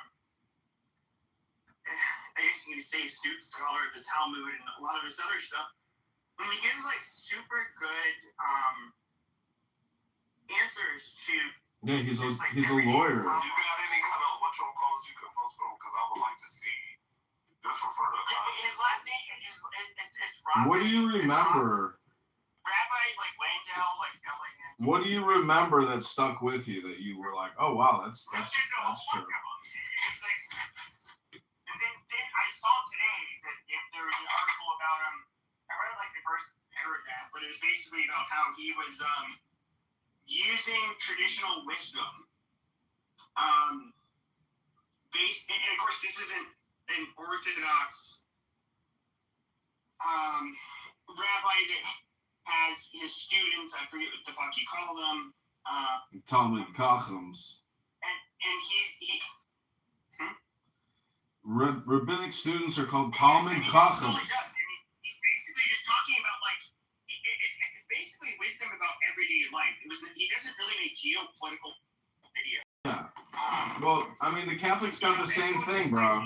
Have you heard of Balthasar Gracian? To be fair, hold on. To be fair, a lot of the shit that he's talking about, I'm sure the issues have existed for more than a few thousand years, and so you've had. Yeah, I think when it comes to that, I think what we kind of lose because we're so stuck in our modern times and like how the lines are drawn and like, decades of like decision making and establishments actually taking over. And religions were actually the first governments. No, it's the formulation of intelligence. It's actually like The Jewish and the rabbi is famous. And if you go to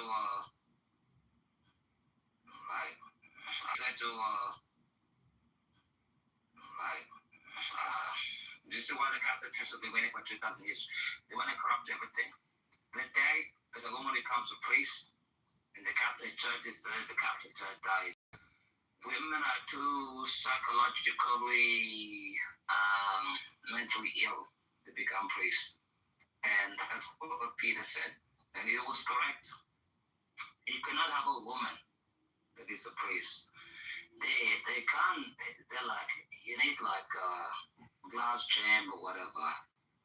Look, you cannot have a woman that is a priest. This is a horrible thing. That's too illogical, Well, they have priestesses in ancient civilization. Now it would be ridiculous, but back in the day, they had the Vestal Virgins in Rome. Hello? All I'm just trying to say is, in the Catholic Church, and that's on the Catholic also, born and raised. You're a Kasumkum Catholic? Wait a second, bro. You can never ever. Are you Opus Dei? These people are mentally ill, sick people. Is that projection? It's same as women. Alex, hang on. It's just a question. Is it projection when you say that, women are mentally ill? Because it could be projection. Women are mentally ill, bro. Go get married and you'll figure out. My missus, she's mentally ill too. She knows that too.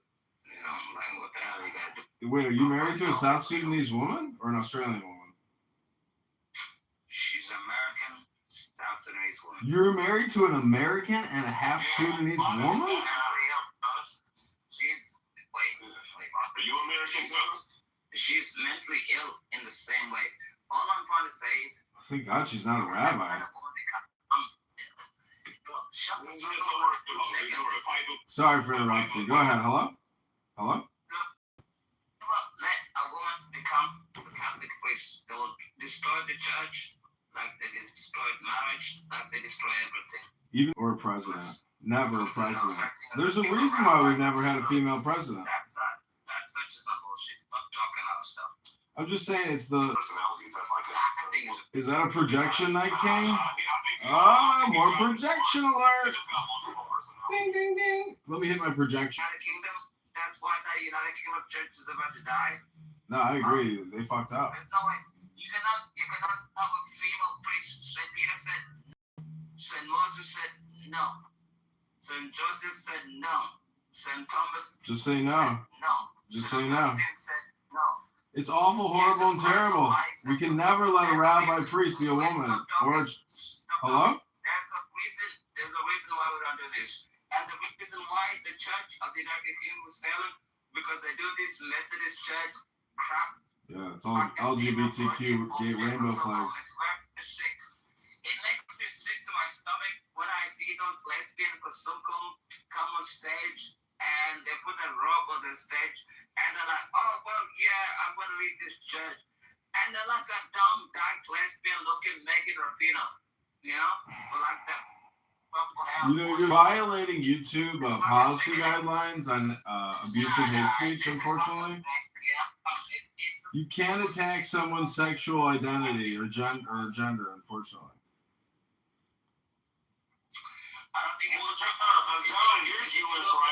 No, my mother's not Jewish. My mother's Christian. Hello?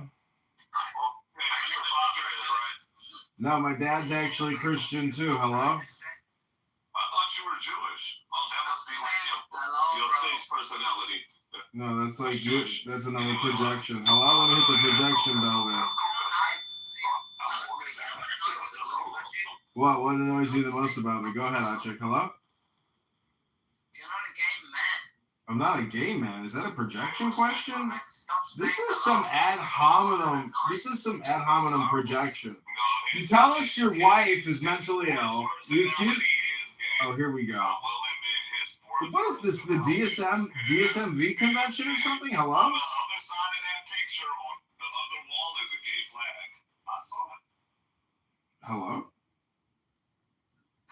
Look at my PTR right now.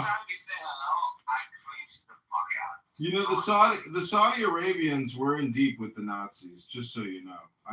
Let me PTR a photo of a royal prince of the House of Saud giving a Heil Hitler to Adolf. I want to let you guys know what Saudi Arabians are really like. Hello? Stop saying hello. No, I like saying hello. Hello? No. That's what Mikhail says. Don't be Yeah, I taught Mikhail hello. I taught a lot of people hello. No, you're fucking retarded. Just stop saying Hello? fucking hello. It's so fucking annoying. No, you got it from Dr. Adams, really. Hello, is this a Crash Out space? Yeah. Hello? Got it from Dr. Adams. I never heard you say hello before you met Dr. Adams. True or false? I'm going to say something hello. It's so annoying. It bothers everybody else. Let's take a survey. Do you know it? Because John Kitover says hello. Hello? Yeah. Oh, let's do a survey. Number one, when did you find out you... Hello? That divorce hurt you? Yeah. No. Bring him back up. Bring him back up. He got See, that means I'm winning. I hate to tell you how these game rules work, but when I get kicked to the goo, that's me winning. Hello? Yeah, y'all gave him a dub. I ain't gonna lie. Look at my PTR. That's a Saudi prince giving the Heil Hitler at Adolf Hitler's Berchtesgaden in Germany. These Saudis are no good. I don't trust them.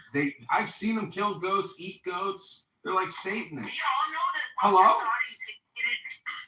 The thing is, though, you all knew that at the time Hitler is alive, the Saudis absolutely Jews. And it's not like they were exactly fans of Christians. They thought we were absolute pieces of shit then. You all right? Slow down. I have the hiccups. Holy shit.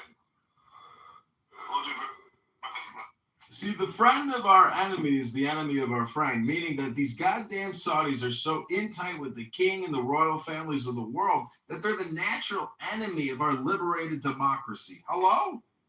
But that can't be the case because for thousands of years before that, the Jews and the Muslims worked in unison.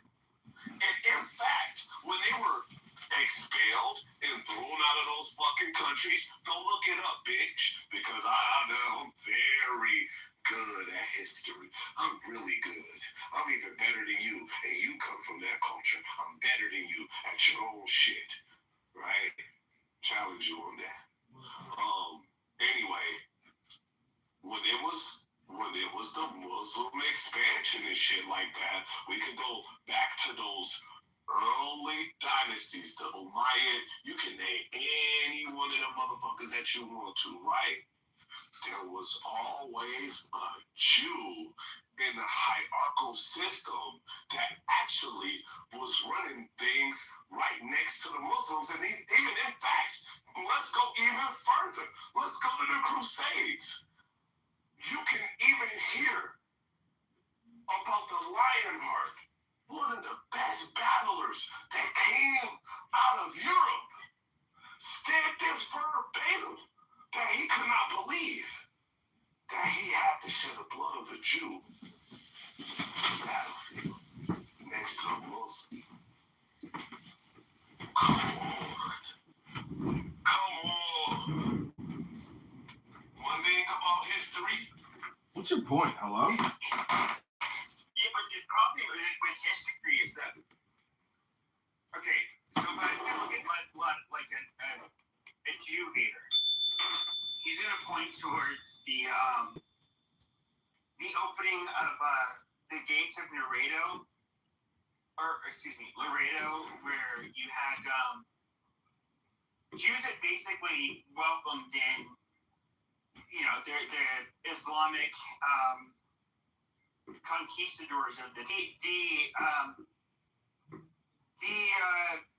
Muslims they didn't treat them well, but they treated the Jews and the Christians on equal footing. No, they did not. That's why I brought up the Charter of Medina. They do not. If you were to look at one place in time where arguably the Muslims did treat Jews better than Christians, we can look at, you know, when they had their caliphate in the Iberian Peninsula. You know, they mistreat them. Like, Christians absolutely fucking slaughtered people by the boatload that came from different denominations of Christianity. And when it came to Muslims and Jews, they were considered,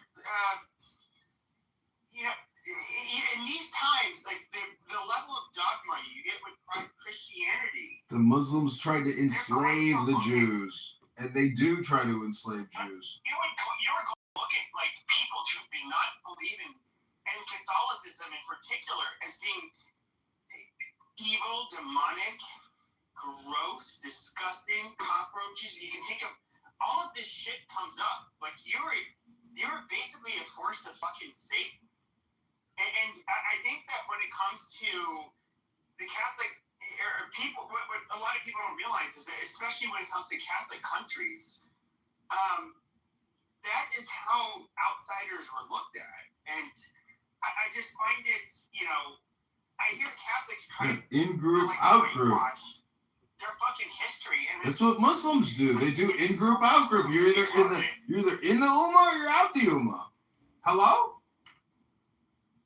Chill. Don't move. Don't give him another dub. But anyways, what's your point? Hello? you look at it, even like between the Jews and the Christians. The Christians were never a natural ally of the Jew. They literally mistreated them. Where do you think Christianity came from? From a Jew. It came from a Jew. Jesus was a Jew. Hello? Move to audience and make we were like this. I get it. By the way, it was a Christian who coined the term Judeo-Christian. It wasn't a Jew.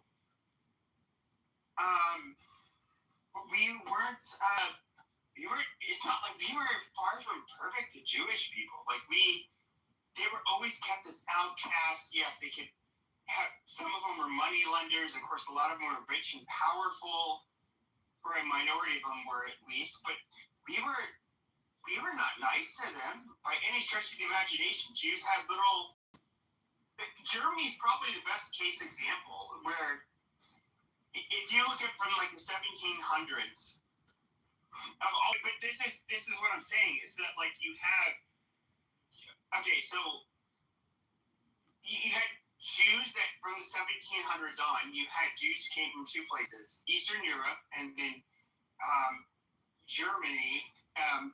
The German Jews were Russian. But yeah, they absolutely.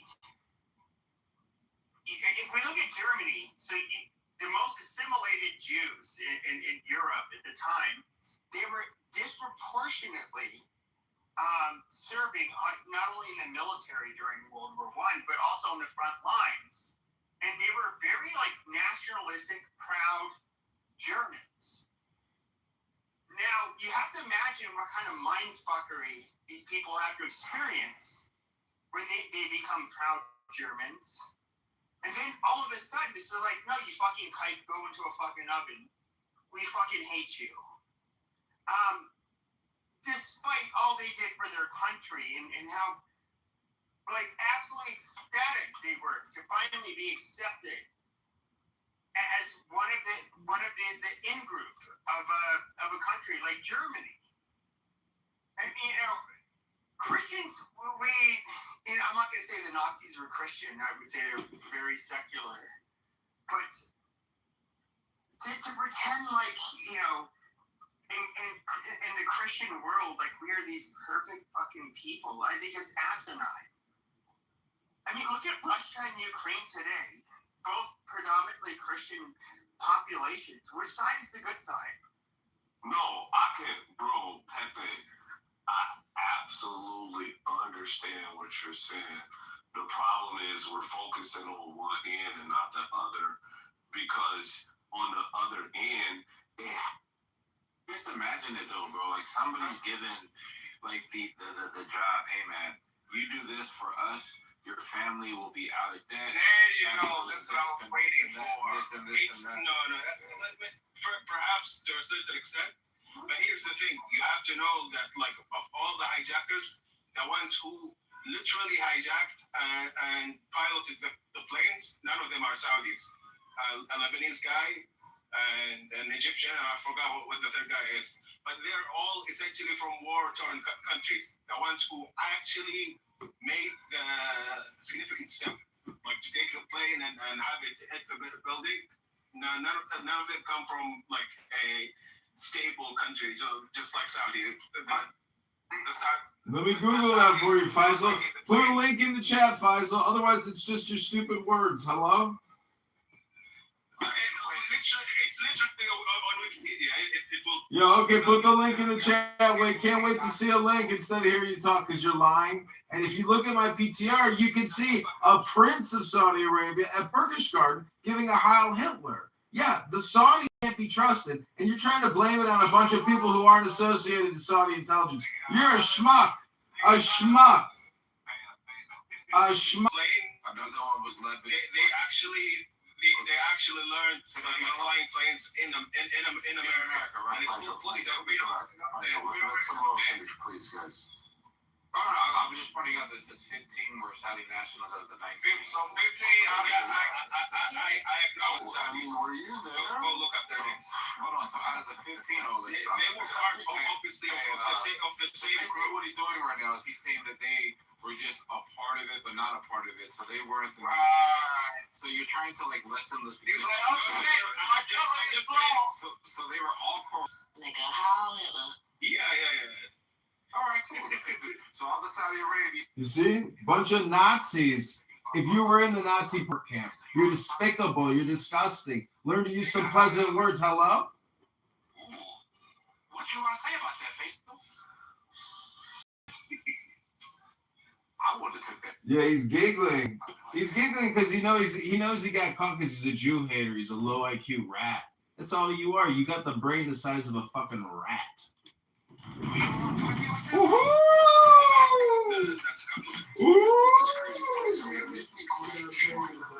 I made a basic, clear statement that the majority of the hijackers were Saudi. You come up like invading Egypt, you start defending Lebanon, absolute nonsense.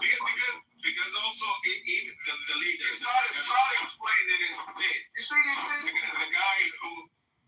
The guy who staged the project itself, like he's engineered it, essentially, also an Egyptian guy, and he had been also widely celebrated at the day of the attack in Egypt. We'll get to the Egyptians too. But right now we're on the Saudi. Are these people considered martyrs in your country?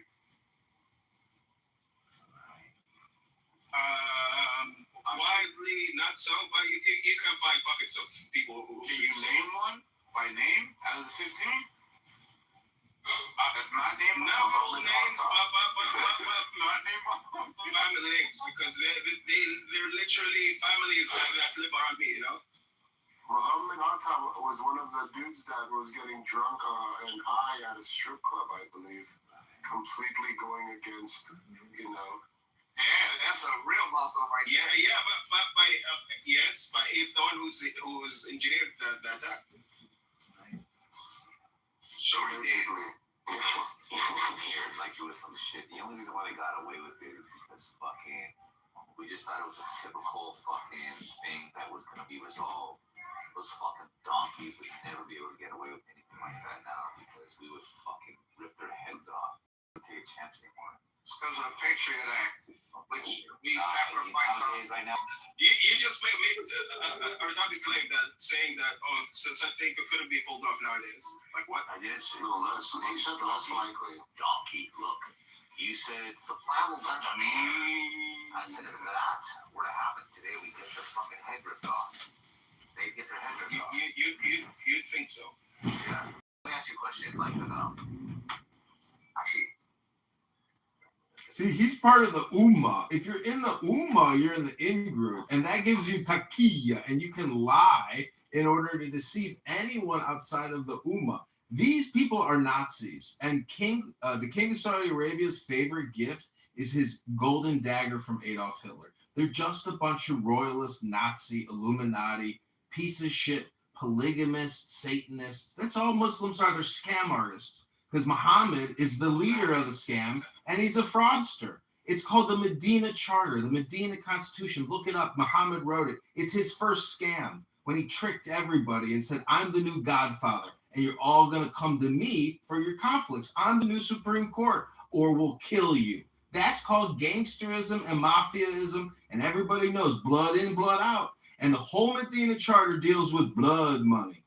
And if we kill your motherfucking husband, or murder your fucking wife in war, well, we'll give you a little cash and shut the fuck up about it, and there ain't gonna be no fucking courtroom drama neither. So shut the fuck up, you fucking Nazi! Hello?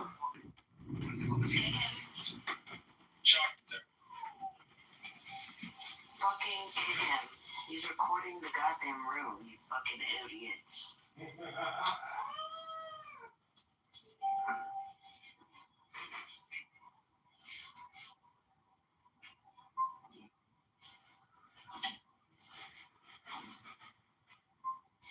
Y'all are useless mods, I swear to God.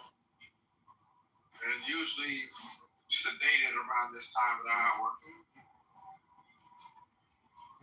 Oleg was just talking. Probably on his fifth drink. I haven't started yet. Kick Edmund. You know I ain't wrong. Hello? Get You must be a Muslim. Oh, that's right. You date Muslims. I forgot, Shah. Hello? I do not date no goddamn Muslim. Yeah, you part of the Ummah. I heard you one day. You know I listen to all these rooms. You a goddamn Muslim. Well, then play it, you pussy. This is me, Shah. I submit to the will of Muhammad and Allah. I am now a Muslim, inshallah. I heard you say it one day. Some Saudi Arabian sent you $100 on Cash App, and you were like, inshallah. Hello? Hello? Hello? Hello? So I want to welcome everybody back to Chillism, the longest running mind virus Nathan, the artist, has ever created. The most unstoppable clubhouse repetition. It's Groundhog Day. Nathan has created the Groundhog Day effect. He's created a ripple in the universe where he's torn a hole into the fabric of time itself. Nathan, the artist! That's right.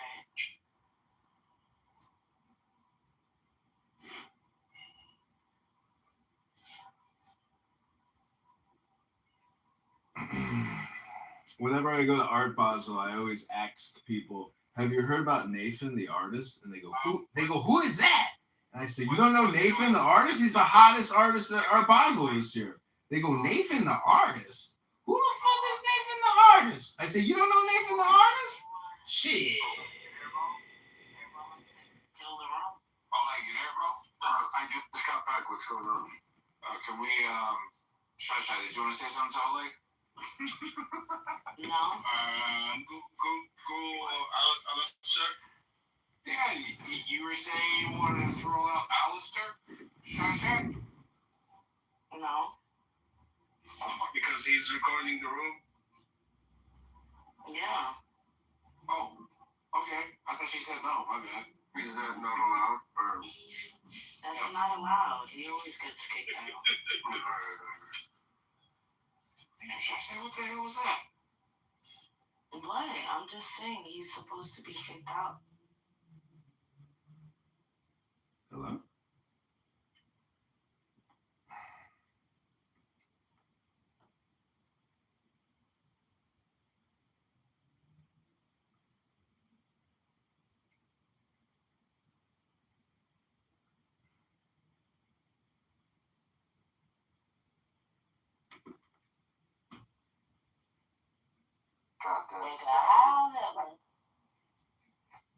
So what do you think, Faisal? You think the war is going to keep going in Iran, or it's going to end soon?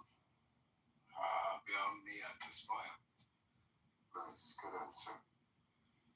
Me too. What does your gut say? What does your gut say?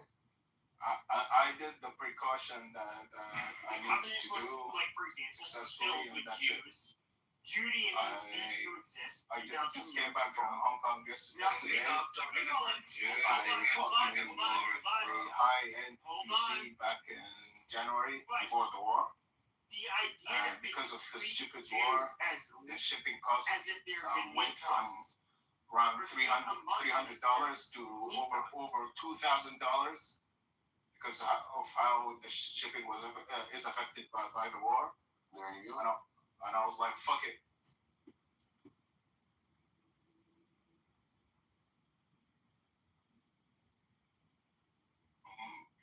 Did that to Hong Kong. I went, took my PC, toured a little bit. All I'm trying to say is, as a Catholic, all I'm trying to say is, as a Catholic, I believe it's a number one church, and all their ones are all false.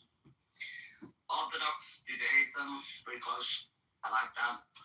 Well, what about Jesus and just the teachings of Jesus versus the organization known as the Catholic Church? Hello? Yeah, it's universal. It's universal. That's why it's like if we all hold on.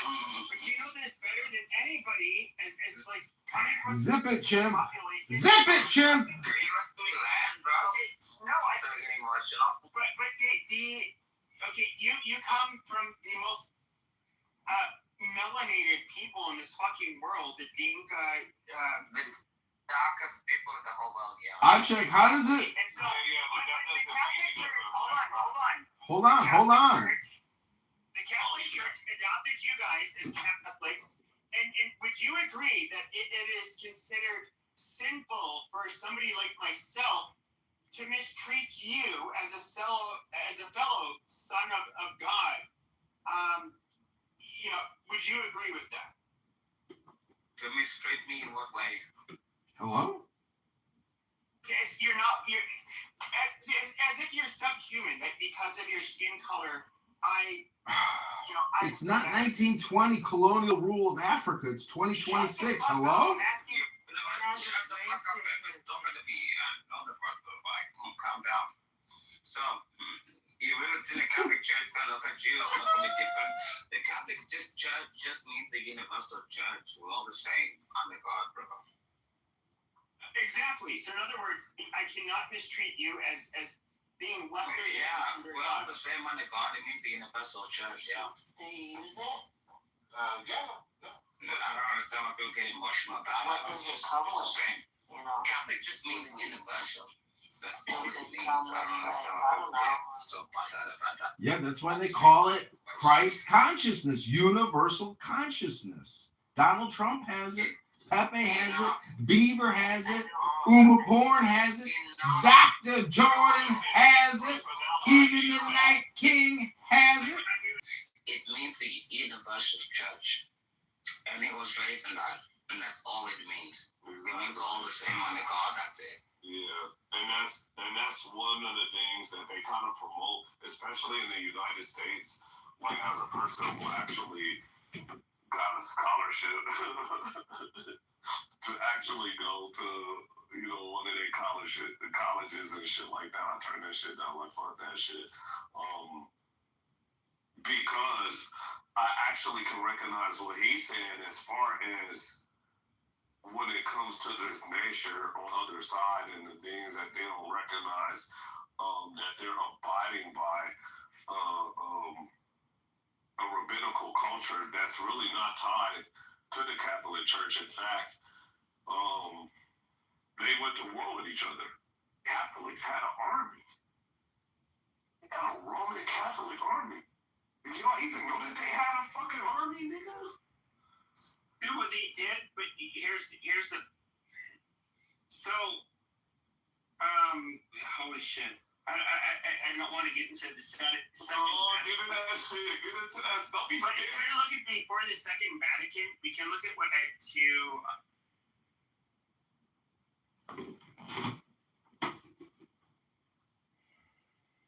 Run the whole Shai and see how some of the most expensive substances out there on Earth is some specialized ink that is made in Japan.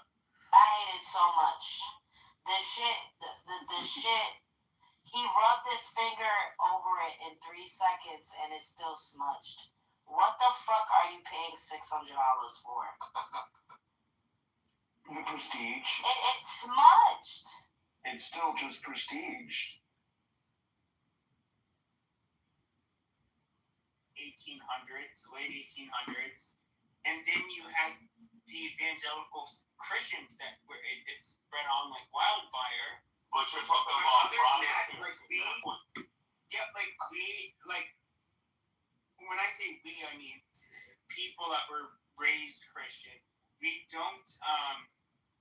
Well, actually, let me put it like this: the Christians were absolutely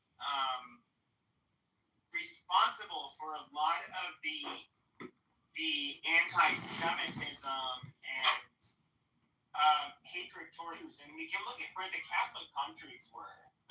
You know, and even like, you know, Spain, Portugal, France, Italy, like they were absolutely they blamed they fucking target the fucking religion for a large part of the time. And I don't. It's kind of weird to me when I hear people try to downplay. Like, once again, I'm not that religious of a person. Yeah. I can stand up for what it means to be like a Catholic today. But if we're looking at the Catholic Church throughout time, like, yeah, they were totally anti-Jew, and to this day, I don't think this is anti-Semitic. We all. Yeah, that's good. Yeah. And we, you know, for example, Catholics for the most part are going to believe that Judaism ceased to exist 2,000 years ago. The covenant has changed. Yeah, that's why there's the New Testament for a reason. Yeah, sure, but even still, as like Catholics, we're not. That does not devalue Jewish people as any lesser than us. Like they are children of God. We cannot mistreat them. We cannot do anything bad to them, really. I mean, yeah, but that's before or after the war. And question whenever. Well, go ahead, Ann, because I've been kind of going back and forth for a while. So go. Yeah, no, this is a little silly thing, but Pepe, were you raised Catholic or Christian or whatever? I was raised Catholic. I'm not a religious person. Yeah, I'm not either, but I was raised Catholic. He's an ethno-Catholic. Go ahead. You know, every time I hear somebody say they were raised Catholic, they might just give me the most retarded take in the whole entire world. Go ahead, man. Okay, regardless, I was raised Catholic, schools Catholic, you know, sacraments and everything. As an adult, I don't. But the whole point was I was just to say about with Jewish people. I remember maybe Pepe, you did, like, we were raised, you know, thinking the Jewish killed Jesus. Like, you know, I thought Jewish people were bad. Not because Paul John Paul. And I know. I'm just saying, we were raised Catholic. That's just what we were told. Hold on. Wait. I'm not making an argument. I'm just saying being raised Catholic. Because they're full of shit. Every time somebody tells me they were raised Catholic, I know that the audience. So actually, that was not the point. Okay, so if we were to look at, I was born after 1965. Okay, after Vatican II. I was brought up. My family, the Catholic schools, the churches that I went to, did not blame the Jews for the killing of Christ. And what I've always found ironic is that, yes, the Jews were ultimately responsible, or I should say the Jews, that turned Jesus over to Pontius Pilate to convince him to execute Jesus, were, you know, obviously they are responsible. But if we're to look at the first Christians, all of the first Christians, whether it's Jesus, his disciples, everybody, they were all Jewish. And those Jews, I guess you would say, were obviously the righteous Christian, new Christians. And so, and of course, Jesus died for all of our sins. He, if you believe in Christianity, he saw this coming. You know, and he died for all of our sins. So it becomes kind of like futile and stupid to talk about. It is. I just was saying, as a Catholic, did you feel like you were kind of raised with the vibe of like Jewish people aren't good? I guess I did. I was, and a little bit, but I also had no exposure. Like where we live, there's no Jewish people anywhere near me. You know, we don't live anywhere in the States. So it's very weird. So, like in Catholic school, you get a lot of Jewish surnames with a lot of kids that were Catholic because the father was Jewish, the mother wasn't. Super common phenomenon, at least, you know, for me growing up. I'm not going to say it's the same everywhere else in the United States. I would say that the only how do I put this? So you get a lot of out-of-staters from places like New York. Now, I couldn't tell a lot, especially growing up, the Italians from the Jews, and I would hear a lot of,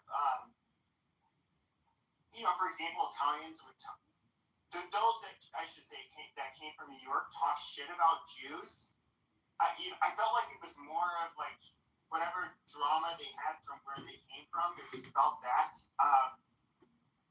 But for the most part, I didn't. To be clear, like a lot of the schools that have it hit. I've never heard of ones who want to have it here, just like how they had it back home. No, it comes from just frustration. There's nothing to do in the country I was born in. There's zero opportunities. They grow up there, they become 40, and they come here and they feel like the world owes them something, but in reality it doesn't.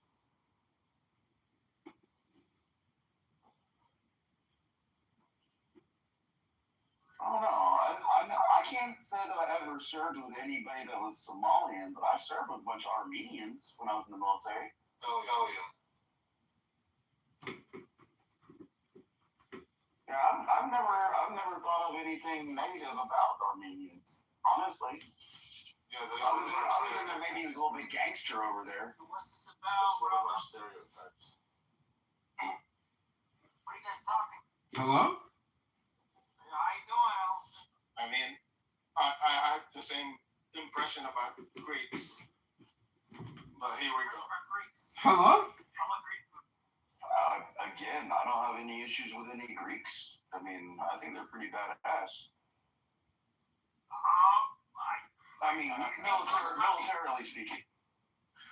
It's like I'm saying, that's something that's always going to be a moneymaker. Like preying on people's like sexual proclivities, that's always going to be something that's going to make money. Wow. Greek is just a bunch of islands. Okay. I'll live from this.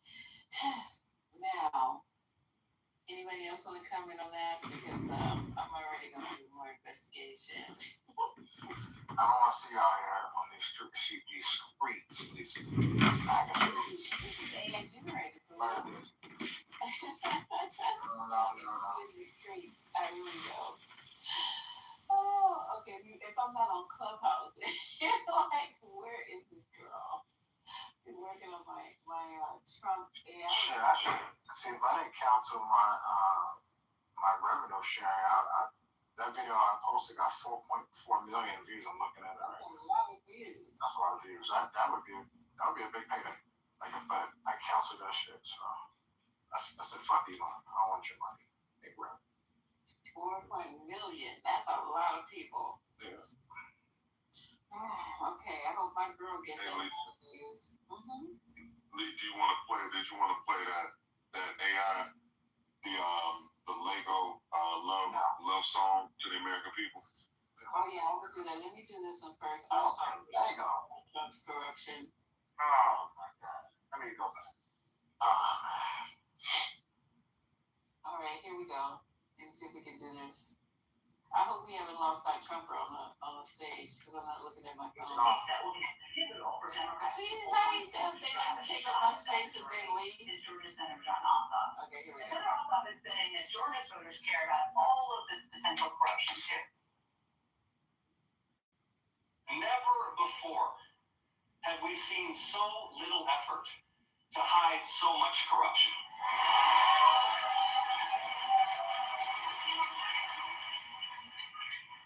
The Mar-a-Lago Mafia has taken American corruption to spectacular new heights. But corruption in America runs a lot deeper than Donald Trump. Because how does American politics really work? It's coin operated. Money goes in, favors come out. Joining me now is Democratic Senator John Ossoff of Georgia. There's always so much to ask you about, and especially given the state of corruption in this administration in this country, I want to get to most of that. But first, I have to ask you about some news that just broke today, which is that the Secretary of the Navy, John Phelan, was ousted, it seems, by Pete Hegseth. And this is, of course, coming at a time when the U.S. is right in the middle of a war with Iran, when we're learning about how long it's going to take to reopen the Strait of Hormuz, even if that's resolved. And this is a long list of firings. What's your reaction to that ouster? Yeah, thank you again for having me, Janet. I met with Mr. Phelan when he was trying to get confirmed by the Senate. He was not an impressive man or an impressive nominee for that role. It appears he's not done a good job in that role. In addition to what's happening overseas, they were trying to resuscitate shipbuilding in the United States with very limited success. But what's happening right now in the Strait of Hormuz is a geostrategic and economic calamity and a huge self-inflicted wound. It appears that the president has gotten himself stuck and is desperately trying to extricate himself from his own mistake. It is worth remembering that now 13 Americans have been killed in action, hundreds wounded, thousands of civilians killed. Munitions, it will take years to replace. Grave damage to our standing and position in the world.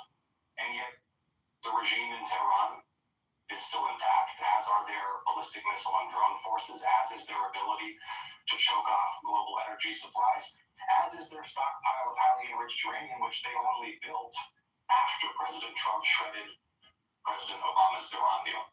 So you are on the long list of things that Secretary Hegseth has done and the people he's ousted. It doesn't sound like this is the top of your list of concerns. Look, he has been lying to the American public about this war from day one, as has the president. And they have misled the public about why we're at war. They've misled the public about the progress of the war. And they've executed this operation with astonishing incompetence, doing immense economic damage, and undermining our national security. No question about everything you just said. And it is all tied, especially given who their negotiators are, to, as I referenced, this unbelievable level of corruption. You gave a banger of a speech this weekend where you talked about a lot of this. We just played a clip of that.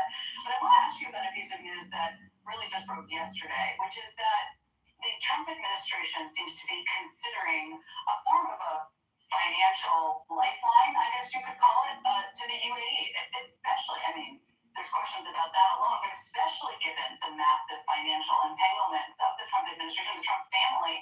What do you make of that? Well, let's call it what it would be, which is a bailout for the United Arab Emirates.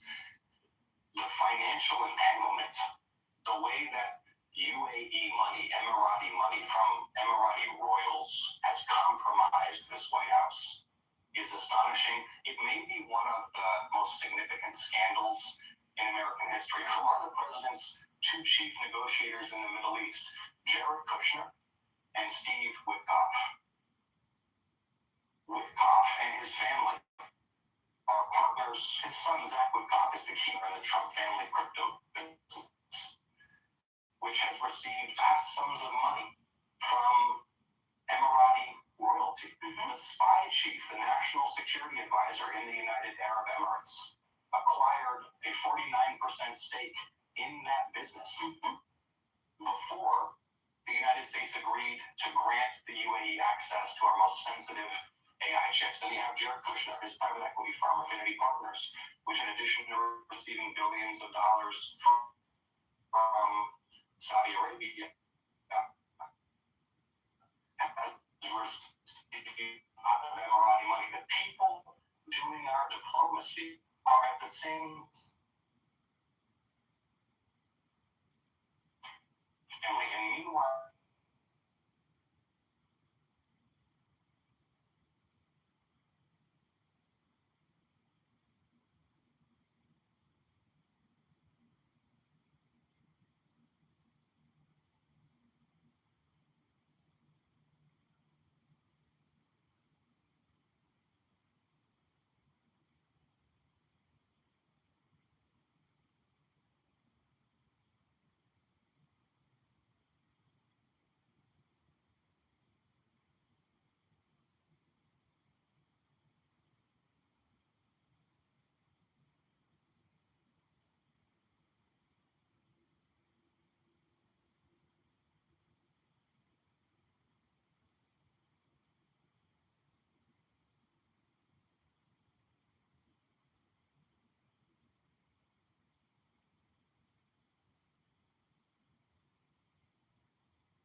clips on clips on clips.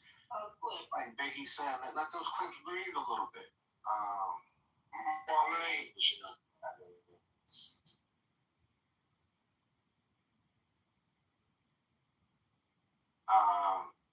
Yeah.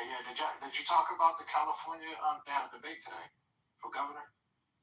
I know there was a big a governor's debate within California. I know nothing about that. Who was there? It looks like all of them. You had Steve Hilton. You had Katie Porter. You had Steyer. I'm trying to see who else was there.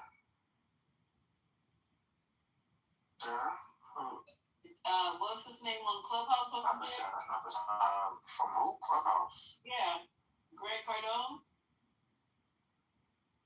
No, he wouldn't make it to that stage. He said he was running, and people in here talk about he can win. Greg Cardone. He was not there. No, he wouldn't. You gotta qualify to be on the stage. I don't think Grant Cardone would qualify. Okay, that says a lot right there. And he was on Clubhouse yesterday. You can't be on Clubhouse the day before and prepare yourself for a debate. So he just. Right there in California, Grant Cardone is here. Okay, so he's not making the.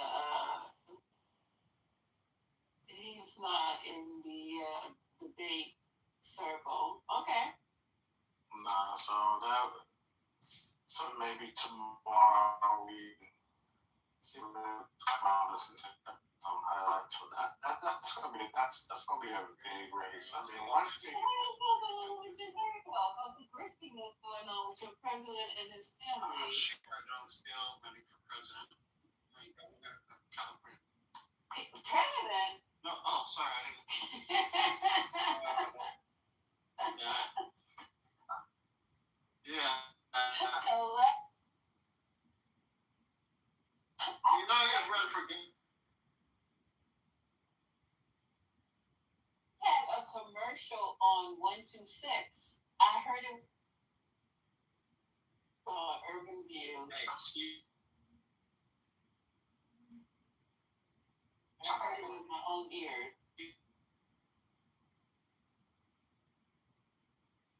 You could put a commercial on it.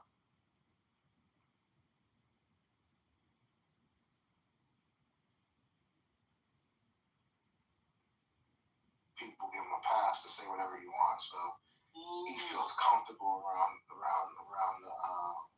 He would be a person that would be welcome to Negro land, right? That's TC's mentor. He said. Did you guys talk about the Cash Patel suit?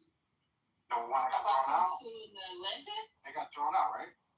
Huh? No, that's the old one that got thrown out, not the $250 million. Okay, so I know one got thrown out because I saw it on. Yeah, that's the old one, but the new one is kind of interesting. Their strategy, right? Because he's probably not gonna. It's probably gonna get dismissed, right? Because. Which suit is this, because I know he's gonna sue the Atlantic. Is that the one you're talking about? Yeah, the Atlantic went for $250 million. Yeah. So what's the new update? Well, just that that lawyer that's representing him is known as a serial losing lawyer.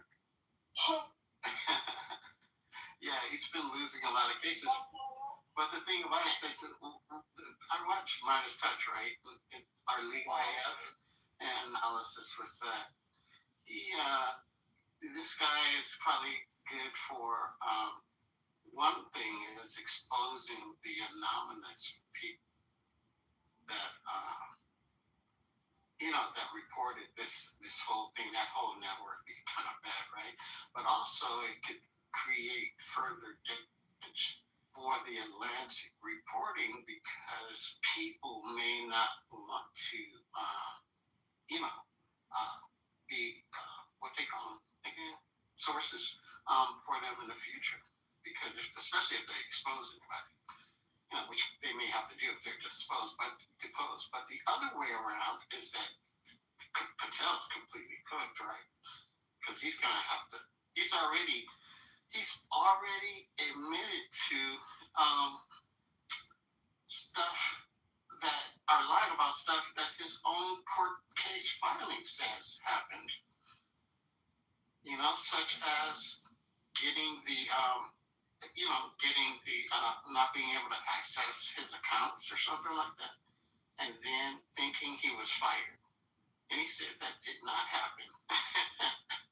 But his own filing says that that's one of the that it did happen, and that it was just a minor technical error. So yeah, he's got a lot of problems.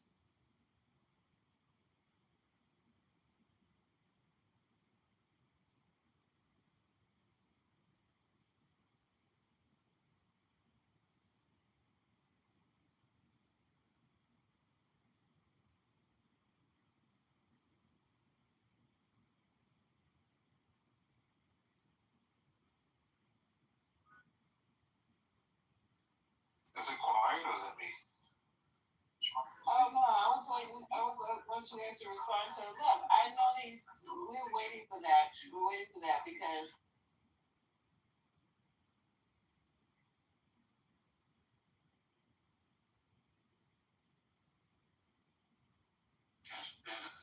Kelsey and Polymarket must be going crazy with Ben on who's going to be the next person to lead the Trump administration.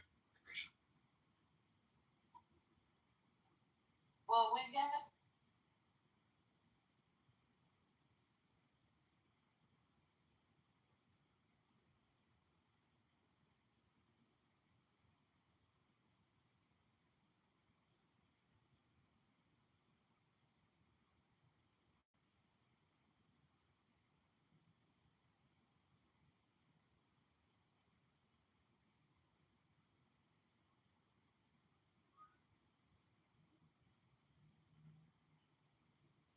What? He has to go to all those places in Las Vegas that he lives, and he has to tell all of those places and all of those cameras that this did not happen. Don't say anything. You know, all that electronic surveillance. I don't think it's possible for him to eliminate corroborating evidence. I don't get it. I don't really get. I'm just. And then the other thing that's really going to destroy his career and everything else and his life is that he said he has evidence of the 2020 election that it was rigged. Where is he pulling this out of? Right for this body. That's a big pull, right?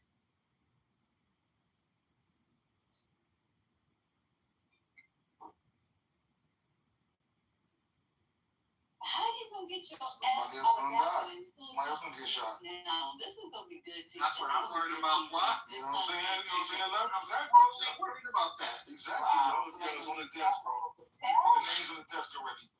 Hey, you know that 80? I know that person was 80 years old, a Democrat. You know, that died in the Congress. Oh wow, that was. Well, how convenient though. You know, if they start figuring that shit out. All you gotta do is push them off the side of something. So I think you said somebody got. Stop doing that though. We need to stop doing that. We need to stop until we die in office. It just is now his constituents and had the nerve to be running on the pearly gates. One got to the pearly gates. I can't think of his name right now. He was 80. Yeah, what was it? He died. Yeah. Recently? It was recent? Oh. I'm laughing myself because he kept on staying in office. He was doing what is the other Democrat female who died? They had to bring Feinstein. Yeah, see that's not fair. That's not fair. So David Scott. Okay, thank you, Keisha. Not fair. You're 86. You know, Wait, Donald 86?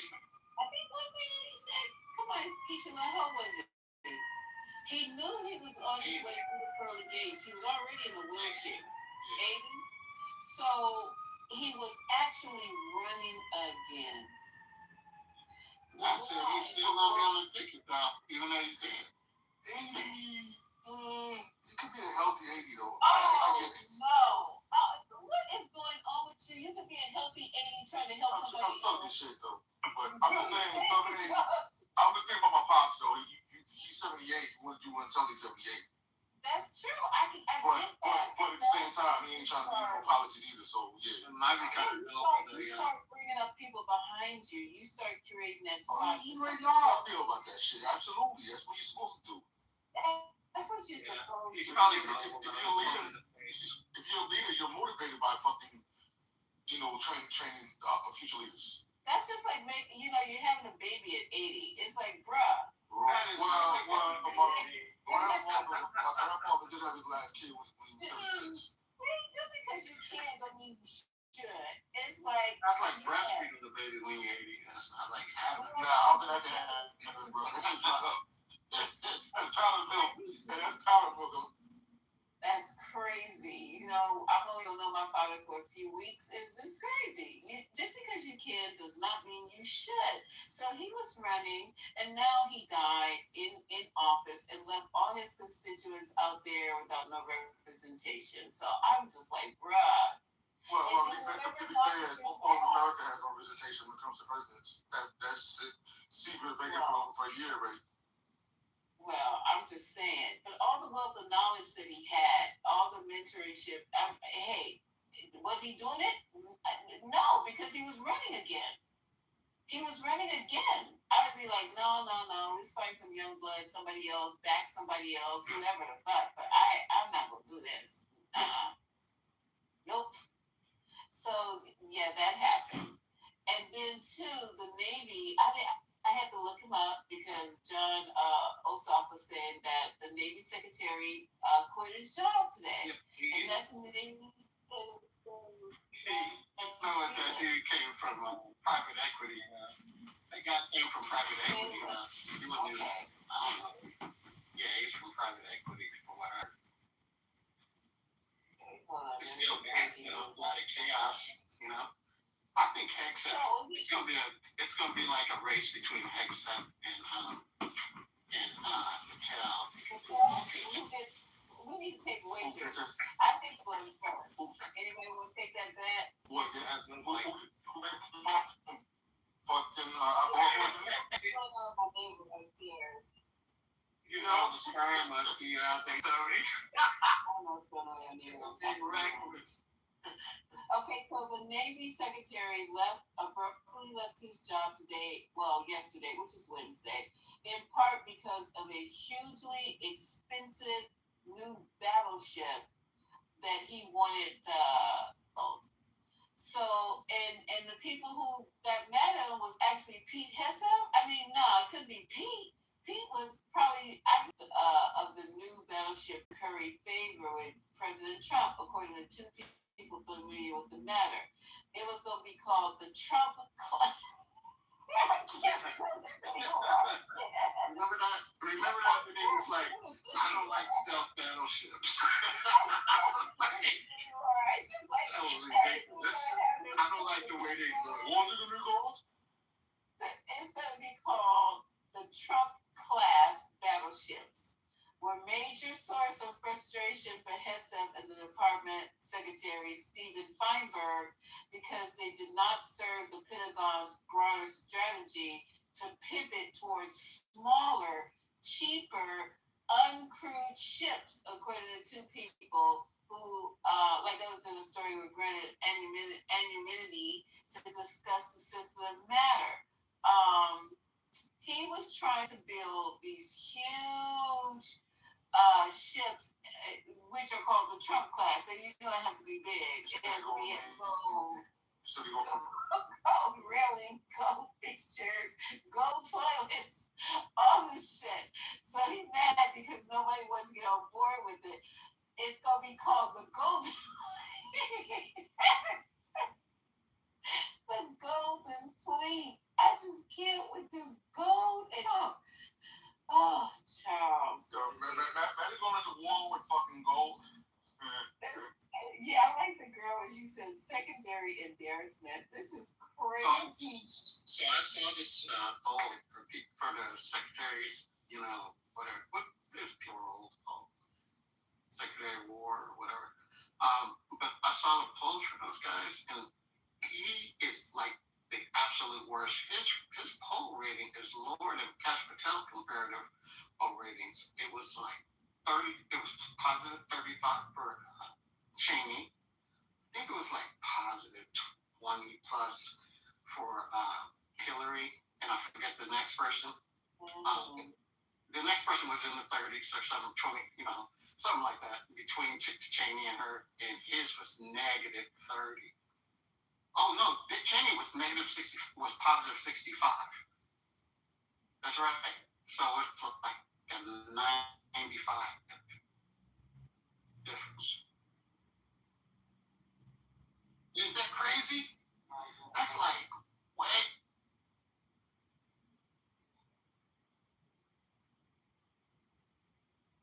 I don't know where this country's gonna be when finally, however he leaves office. I don't know where we're gonna be. We have floating gold ships in the ocean. We got turns. Gold is be fucking green, yo. That's fake fucking. Yeah. Fake gold. Yeah. We'll be out there turning green in the middle of the ocean. It's just crazy. The battle class. And it's the Golden Fleet. It don't make no sense. It just, nobody there says, no, this sounds fucking crazy. Are you a fucking idiot? But I see that they're going to pick smaller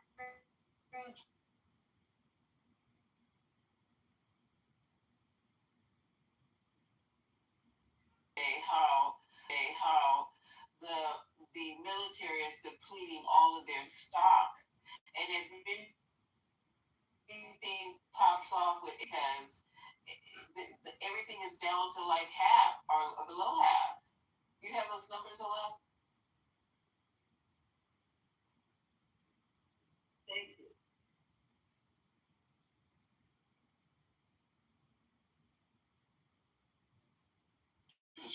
For the cruise missiles, the Tomahawk missiles, 850. I think it's also interesting to know that some missiles take like 1 to 5 years to replace the munitions that have been used in the conflict. So even if they did get the 1.5 trillion, it's going to take time to replace everything unless they have a way of accelerating, like putting all of this to work on. So don't worry about it. It replaying itself like it's in your healed itself. Yeah, I guess we'll just have a lot of optimists doing it, Are those made in dark warehouses or those movies you see that way? Those are actually Garbage. I don't know. And we need the money to replace that. So I know that he's asking for an additional. Let me go down here because it says in this article. So the military invaded Iran, and a week before Hesep is set to testify on the Pentagon. Oh no, this is gonna be a shit show. So Hesep is set to testify on the Pentagon's proposed $1.5 trillion budget. When is that gonna be? Let me just finish reading this. I have no idea. The ouster of Phelan comes amid the U.S. military's campaign in Iran, and a week before Hesep so I guess next week, is set to testify on the Pentagon's proposed $1.5 trillion budget, which would involve significant boosts to key Navy programs. This includes Trump's Golden Fleet. So he's going to actually ass before Congress to talk about the fucking and ask for 1.5 trillion. I want to see who votes on this shit. Definitely need a tracker for that. Yeah, this is gonna be hilarious. That's gonna be good content for real. When he goes and tries to sell this. I might stay home that day. Me too.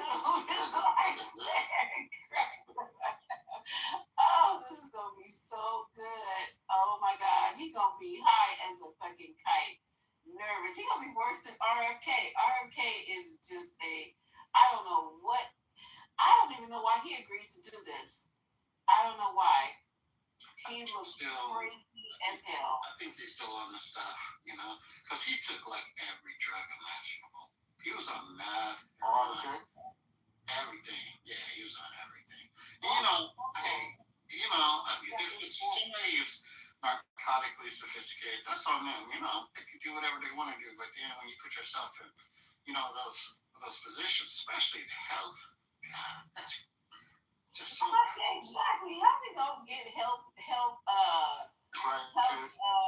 you imagine going to the hospital and like Cedar Sinai? Get the IV from a fucking. This is rich, okay? So when he testified at RFK, he's been testifying. You know what I'm saying? But what's he been saying? What has he been saying? You didn't hear they called him on the one. He's the one who said that all black children. Oh yeah. Okay. So now somebody is talking to him. Elizabeth Warner is talking to him about Trump RX. I don't know how else. Bernie got on him too. Bernie asked him directly. Bernie was like, "So do you still believe that we have more mortality deaths because of vaccines?" And he was like going through all this other shit. And Bernie kept cutting him down. And basically he was like, well, he didn't want to say it.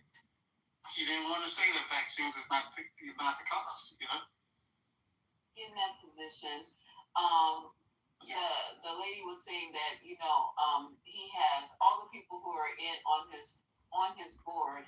They're all some type of investor or some type of person. There's nobody there. Nobody that has the degrees and the science behind any of this. They just sitting around making shit up and making policies behind. Got cash on that board, yo. Not cash.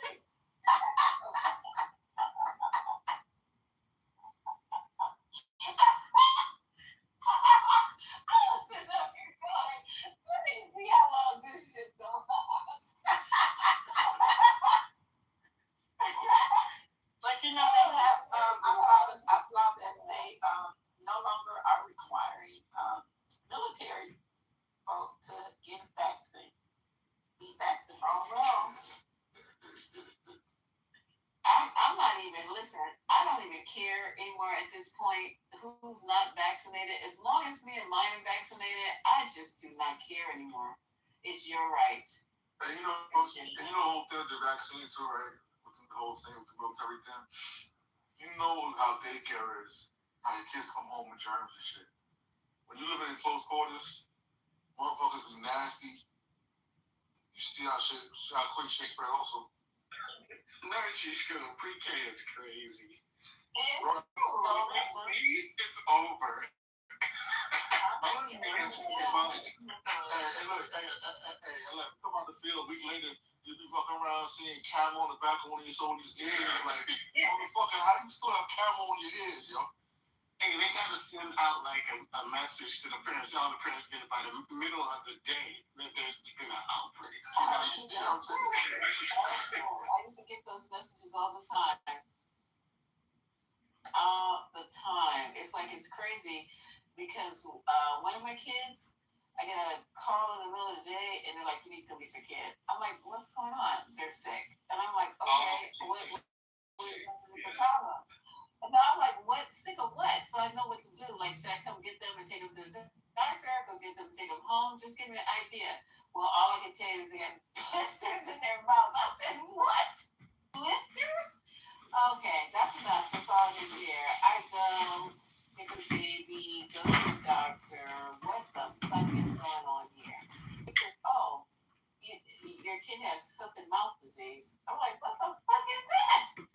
He says it comes from it's very highly contagious and it comes from whatever excrement like from ducks in the park, or from some hadn't been to a park with ducks. We hadn't been to a park with Caribbean. I was working all week. So a parent had not washed their hands, maybe playing in the park, Central Park, I don't know, Washington Park, I don't know, Irving Park, their hands in each other's face. That's how that went down. And my kid was out for like a fucking week. Not only did he have blisters in his mouth, he also had blisters on his hands and on his feet. And he was fucking miserable. And I was miserable. Is there like a medication, right? What kind of treatment is there for that? Well, the doctor told me to give him, actually gave me Tylenol with a little bit of codeine in it. But then for the blisters, just the normal, what's that pink stuff? I can't even think of it. You put off Yeah, but it's, they call it something else. Yeah. For the chickenpox. Miserable. With the blisters in the mouth, it was just the worst trying to get like little soups, and they had to be like contagious. Oh my god, it is contagious. My oldest had it, and they left me with her ass, and everybody else left. Get out! I ain't never heard of this shit. I ain't never heard about it either. Summer camp, yo. Oh, it was a disaster, I'm telling you. Really. So the school got closed down for 3 days as well because they had to go in there and disinfect all the mats, the beds, the fucking little lockers that they had. Everything had to go. So it's crazy. And I can't tell you how we got what are the things, bed bugs? There were bed bugs in the hospital. Wait, hold on. There were bed bugs in the hospital. And everybody kept saying, like, they kept saying, I'm getting bit by fleas. I'm itchy. Because it was actually also in the scrubs. It was in the residents' rooms where they go to sleep. They call rooms or whatever. And then they transferred it into the scrubs because you throw the scrubs in the dirty scrub thing, and then the clean scrubs are right next to it. So I was on the train one day, and it was summertime too, and I was like, because we knew that they were happening, so they said, oh, we got new scrubs, so everybody don't touch the scrubs. So I was sitting on the train one day, and I had on sandals, and I kept saying, why is my foot itchy? It's just random. It's like so random. And I didn't think anything about the fucking bed bugs because I hadn't been nowhere near that. So I get to work and put on the scrubs, and I'm telling everybody, gee, I don't know what's going on. So I started going through the nerd box, trying to look for something to put. So the comes in, and my key, for some reason, are itchy. And she says, come when you get finished this case, come on in to the office. I have some open. I said, okay. So I go in, and she looks at my face. She says, girl. I said, what? She goes, that's bed bugs. I said, what? She said, yes, you're going to eat me alive. I was like, damn, we had to take all the scrubs out. Everybody had to report who had on hospital scrubs and take off the fucking scrubs, and we had to put on our clothes, and we had to stay in the hospital till 3 so we could fuck out. But it was like, you had that certain person for family members that it's like, yo, when they come, they should take their bags the fuck out. Be careful with this shit. You know what I'm talking about? Definitely. The room.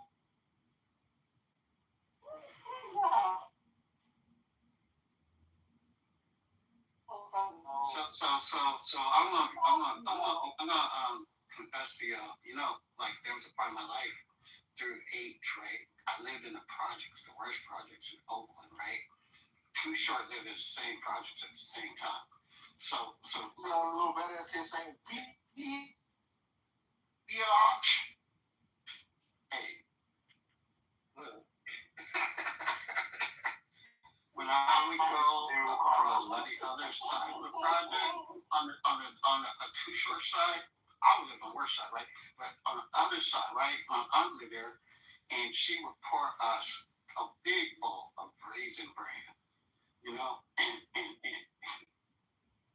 check it out, bro. When she put the milk in, they started. I thought nothing was good. Every kid, the elementary school was like 2 blocks away, and every kid had roaches. It was impossible to get rid of roaches. People look at that shit like pets. They be just talking about it so casually, and not only they just cringing, it's like, oh, you know, the roaches and where that I put the stuff in the bowls with the Ziploc. I was like, yo, what? So, and then talking about their mice and shit, mice and the whole law.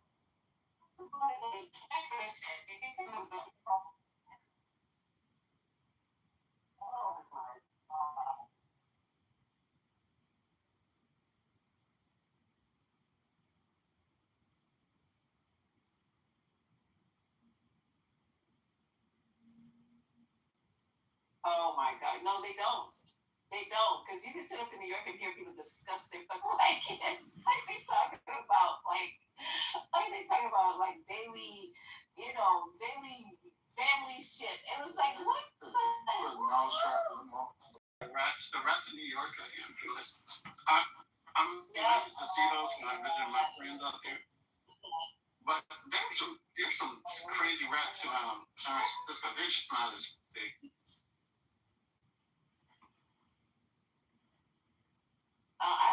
First of all, I haven't seen any rats in my house. Yeah, them rats in New York, they got game. Early in the morning when I gotta walk down the fucking steps down to the subway, and they dragging big slices of pizza down with them right next, literally circling the pole like a fucking stripper. I was like, I will never touch a fucking pole in the subway again. It's just rats everywhere.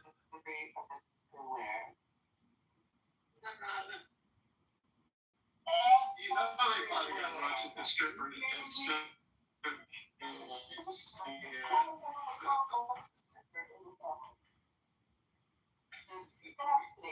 everywhere. I mean, they're fucking. You can get really quick. Shit, they be jumping off the table, huh? And one came up the wall behind me.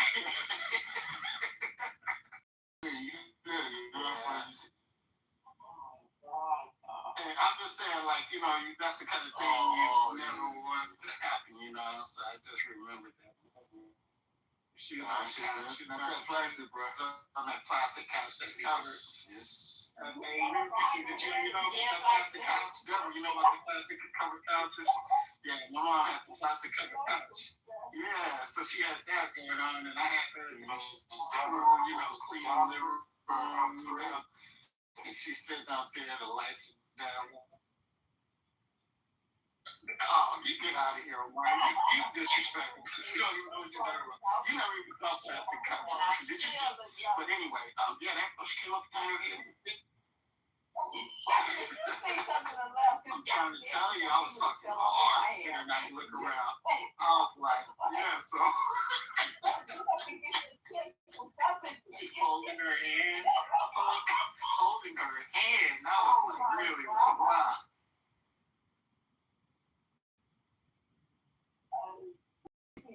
I swear to God, you got me thinking, man. Because I just assume everybody's place I go to in New York, they got some type of to the bodega, the corner store. They got cats, and I know why the cats are there. Shit, they ain't there because you know we trying to be nice and take care of all of their rats. Yeah. What you tell the difference when you say, you know, an issue because it's really an issue.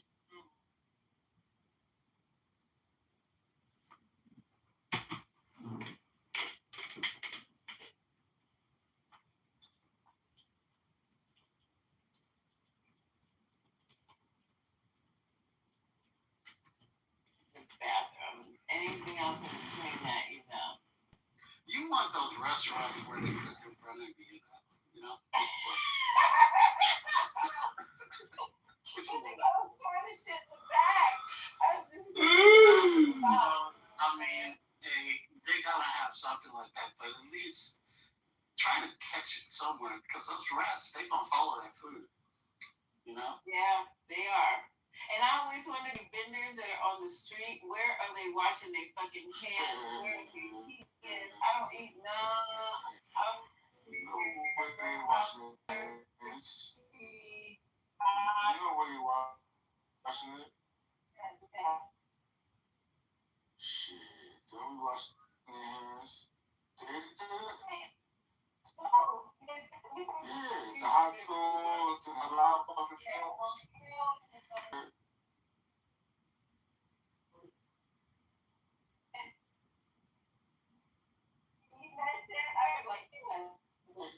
And on top of it, you know, New York, there ain't no fucking bathrooms. And washing their fucking hands. And then the little joints who do have bathrooms. That was selling hot dogs, and I was like, hey, my daughter was like, man, immigrants. There was this lady. Boy. You could smell this with cooking. We got maybe 2 or 3, I would say maybe 10 feet before the school. And there was this lady, you could tell she was just newly arrived. I'm sorry, you could tell. I'm sorry. With the, whatever that is that goes through the mouth and comes out the ass, and then they did it on a, she literally was rotating a pig over some hot ass wood in the middle of the street. I was like, what the fuck is going on here? Literally, and getting ready with her knives to cut it up, had the tortillas and shit all over there, the fixings and everything. My daughter had the disastrous day.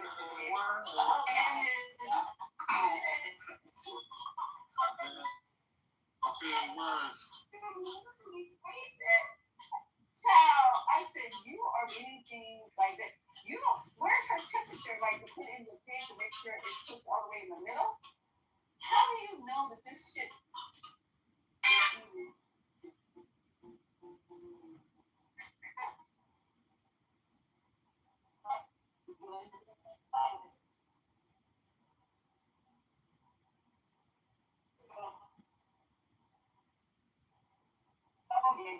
yeah.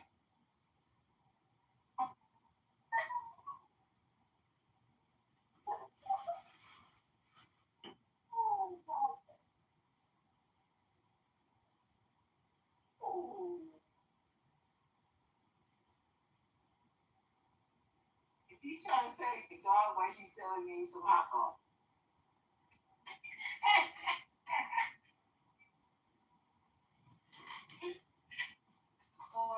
Yeah, you talking about the corn? Yeah, don't eat the corn, man. Is the nastiest, man. You ever see the corn? With mayo on it, and then they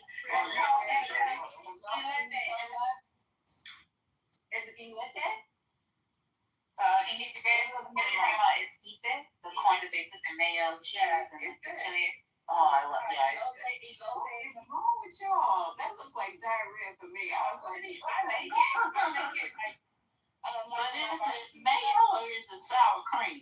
It's mayo. It's mayo, and then it's cotija cheese, and then you put a little, you drizzle sour cream at the end, a little bit of cream, like creamlet, not the thick sour cream, the creamlet, their sour cream, the creamlet. It's good. But you guys are eating that shit in the middle. It was like 80 degrees, and this woman had a big jar of mayo.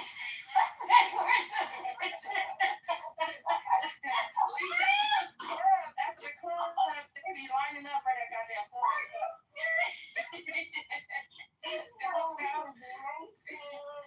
they not there no more. I miss them people.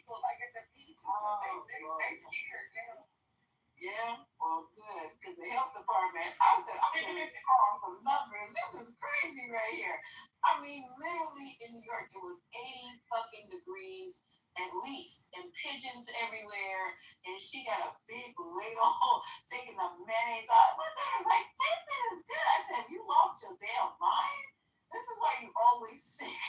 You're gonna end up in the hospital in intensive care, and I'm not gonna know why." Stop eating off the street, y'all. Stop. You don't know where they putting their ingredients. There's nobody, like no inspectors, nothing. They don't even wear their. You just gotta say your Helen Marys, just go for it. No way. More people out there trying to get their hustle on.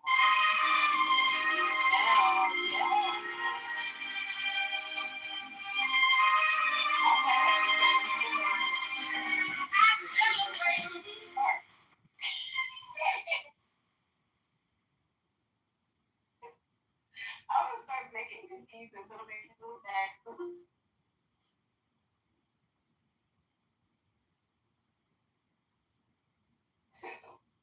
Yeah, you're right about that. I carry no cash. Oh, that's funny. Okay, so let's see, where was I?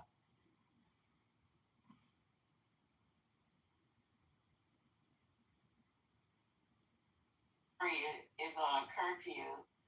I'm surprised he's still. Don't be telling people I'm on a curve. Really?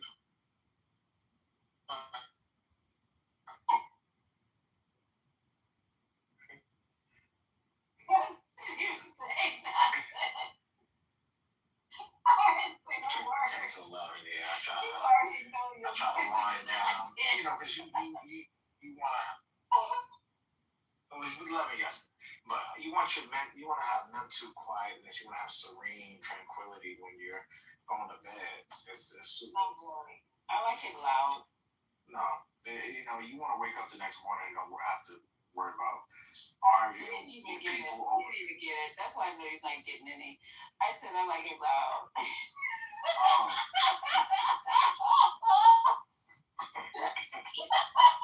That's my stuff.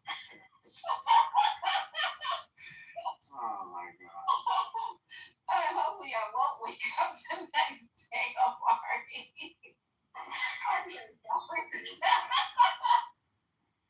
Somebody save her. Where you at, Wow? That's funny. Okay, so anybody else have any breaking news? I have things. I have a clip about how Trump is very popular in Africa. Did you guys know that? In Africa. Yeah. Hopefully, fucking voodoo doll and a piece of shit. Trump. I don't know what. I haven't preloaded it. I haven't listened to it, but I know it says Trump is beloved in Africa. What's going on? I'm one of those. Probably those Indians who are making money probably created that video. I don't know. So let me go mute for a minute and then I'll come back. Anything else breaking? So we talked about the guy who quit in the Navy. Told you about the AI MAGA girl that you can make thousands of dollars. We missed. You know what we missed? I'm surprised or Patty didn't talk about it. I think they had the generals. I think they testified today. Maybe they talked about it in the other room, but I think they were.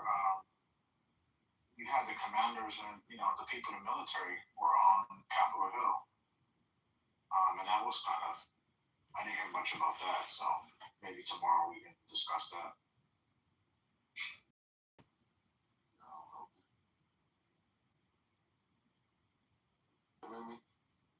Yeah. So maybe.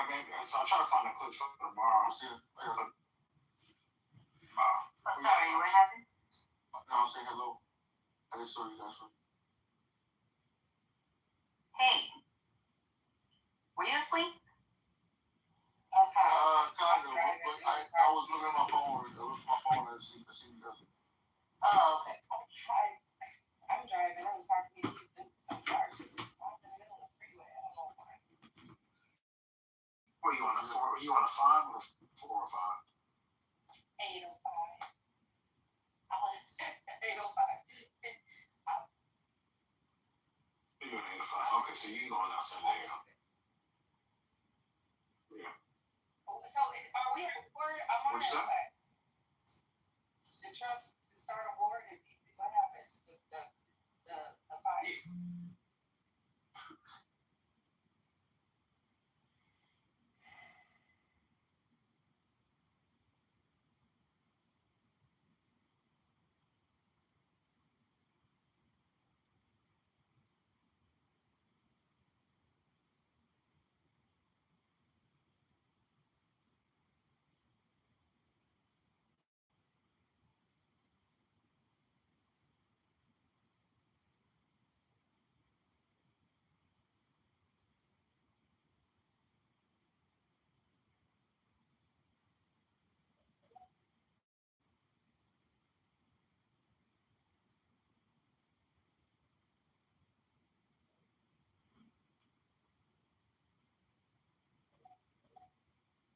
right? Yeah. 7, it says build the creator economy properly. 8, solve the AI slop problem, which is an interesting one. 9, bring back the chronological option for power users. But so with anti-gravity, what you can do is you can create all these multiple terminals, and inside of the terminals you can run Claude code. And so as you can have anti-gravity have exactly what you're talking about, then use Claude code inside of 15 different terminals, which are agents, right? And essentially anti-gravity will start to break up everything that you're giving it, and then it'll start assigning each one of those little terminals a piece of what you're talking about. And it'll start to build, because Claude code's better at back end, anti-gravity's better at front end. Everybody knows this shit. But so essentially you can just kind of like go back and forth, and it will build. And you should let me show you. I created the Grok Imagine Theater. So that's awesome. It's fucking cool. I'll show it to you. Yeah. So Robert, are you gonna post it? Are you gonna post that? The AI just mirrored what we've been talking about for the last something. Yeah. Just so are you gonna post that or? Oh yeah, I'm not. It didn't put links to people, so I have to argue with my. They're like teenagers. They don't like to do slap them in the. See. Yeah, you're gonna like. I was hoping you did this other work. Please do. So let's give hopeful energy that this is seen by Elon and team, and it's taken seriously, because this is not to damage society. It's not to piss on anybody and say they didn't do a good job. It shows proud as well what they're doing right. Yeah, and they're doing a lot of things right. But if what was first thing? I mean, if we don't solve that situation with people that are really utilizing the platform, they're going to be going, and it can happen quite quickly, because the natives are getting really restless right now. I can just say that. So the way everybody can help is after Robert Scoble is done making that post, we could all just go and like it and drop a thoughtful comment, not like a one-off comment like, "Oh, that's cool, dude," or anything like that. Like, actually think about what he said and write some thoughts about it. I love that, Terrence. It goes in. Here, let me. Don't retweet it though. You'll wind up getting demonetized. No, I'm gonna put it as a link. I know. It won't get seen, but whatever. It goes into what actually changed. So the history of Phoenix, what Phoenix changed technically, and it goes into depth on that.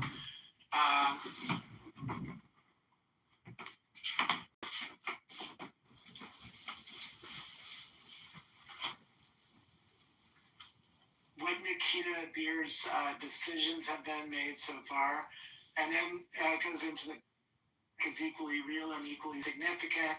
Creators are losing reach, for instance, and it goes into depth on how much. The algorithm rewards AI slop and engagement bait. It goes into depth on that. External links are being killed.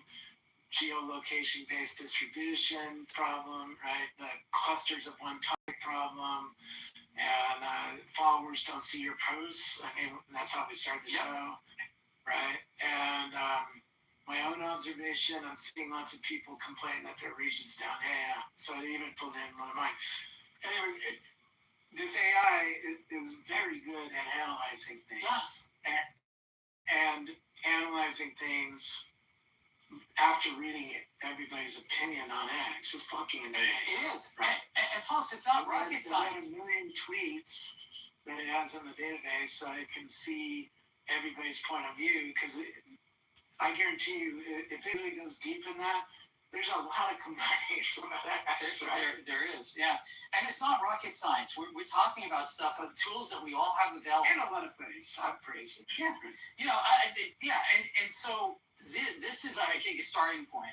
But it's going to get even more complicated, because as AI invades everything that we had considered social media to levels we haven't dreamed of yet, it's going to be even more difficult for people like Elon to make these platforms useful in their old ways.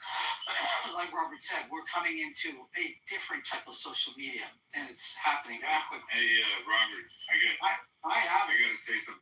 I gotta say thank you for the quote post. By the way, I realized it got retweeted by Elon, and that shit was a fucking probably. Yeah, 40 million views. 40 million views. I'm glad I brought up the topic, but obviously you made the connection, so gotta say thank you for that. So, yeah, it's not. The problem is he didn't lower the price for reading the content out of the list, and so it's still. In fact, let me go to the developer console. Oh, you're talking about the API itself? Yeah, because I got a grant 40,000 posted data. I talked to the developer. He said I was on point whenever, but that I literally just copied the email that they sent out. So, all right, in 2 days I've spent $113. All right, I was spending $300 before, so I think the price came down. I don't think they got it done in time. They were a little late on it, but the other part. They were doing some testing. They're still doing some testing. The other part of it is I saw you got 40 million engagements, and I got 500,000. So I had to throw that out there. I just didn't know. So when Elon reposts what you say, you guys got the same number of engagements. I was visible in his post. Because you were visible? Right. I didn't know that. You were the third post down, so people would have had to click on my post to see what started it. Anyway, I thought that was... And that's another problem. That's another problem with the algorithm. It's just an interesting... I thought it was an interesting conversation. But I do appreciate that. No matter what, I'm thankful. I don't like I'm unthankful or ungrateful, man. I really do appreciate it. So I didn't know how it worked, obviously. I've only had a couple posts hit over 1 million views, and usually, all 3 of the other ones were completely negative. And it's mainly because people are arguing in the comments, right? You get 2 million impressions and whatnot. If you want to play the Elon game, you got to figure out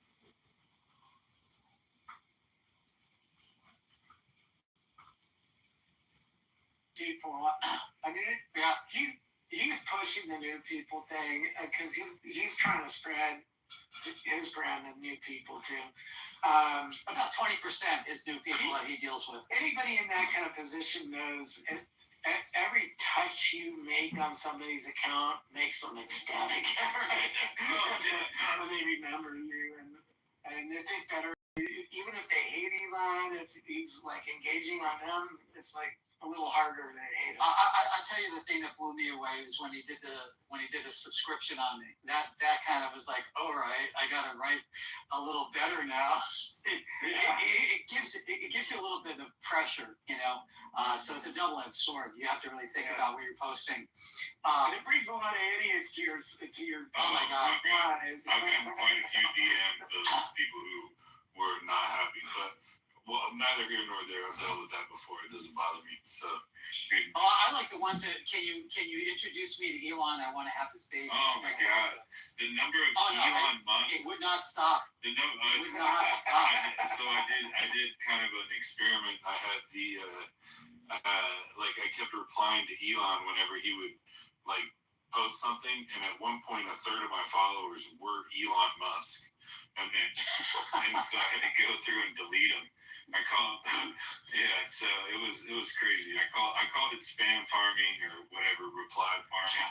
But essentially, I was able to find holy cow, there was just this is probably a year, maybe 2 years ago, when I was doing this. I think I've said this a lot to people who are probably in here, but anyway, I thought that was funny. You can see on my timeline where all of a sudden I lose 1/3 of my followers, and it's because they're all Elon Musk. You lost Elon. Yeah. Well, so let's, Robert, really appreciate you, man. Thank you for having the space and interacting. I think we got to do more of this stuff. gonna jump in. I got a couple good things for you before you shut it all down. Okay, what's that? I'm sorry I was late because I was coding and I'm building AI. I'm in the same zone as you are. I hear you, man. I could not, but so things are going well. I'll tell you that much. But I was gonna say real quick, gig work and temp work and nonprofit that needs to be in the X jobs category, right? Yeah. So these post-scarcity employment, which is not really employment, it's like this is meaning, right? Meaning. Right, and then the other one was Spaces needs to be better than Discord. It needs to be just beyond phenomenal with live streaming integration, with the full capacity, and it doesn't even have to be inside of the Spaces app. Just link the video stream to the space identity. I love that. Yeah. And so that way you can have interoperability. People could choose to do it. They could dynamically be in and out of video stream or not. That would be that way to solve that issue. And then the final thing is all of this doesn't get there. It just it can't. Yeah. And then and then I guess at some point if we're gonna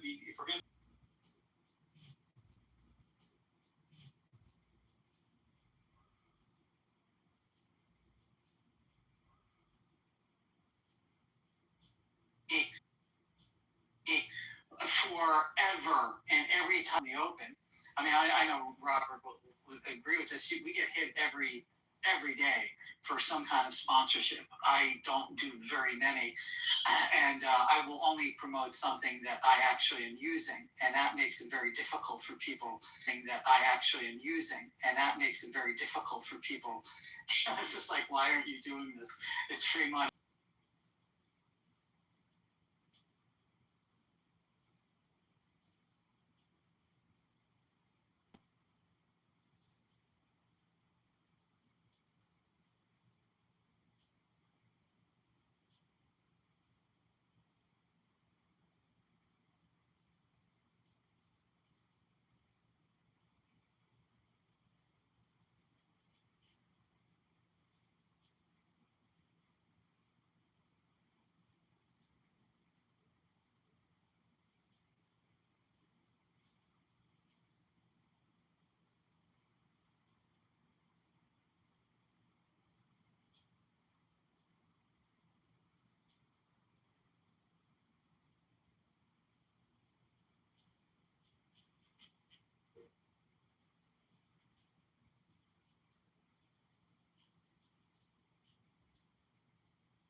our community right now as I speak.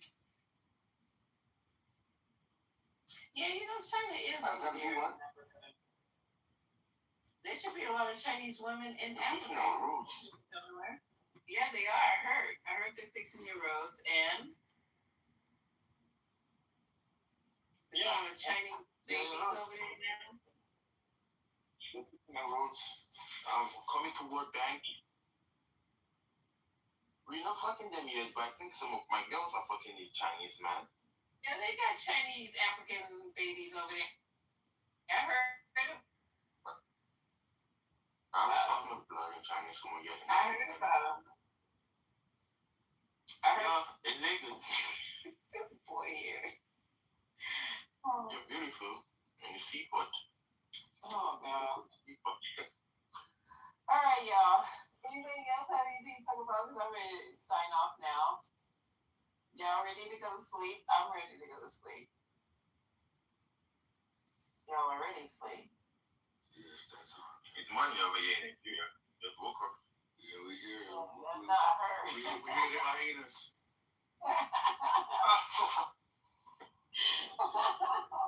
We heard all the Jungle Book over there. Man, keep watch. Oh my God, you'll keep watching. You'll turn to watch The Village. Oh my God. Jungle Book. You're a funny dude. Make sure you come back, Dave. Yeah. All right, guys. Anybody else have anything to talk about? Before 20? All right.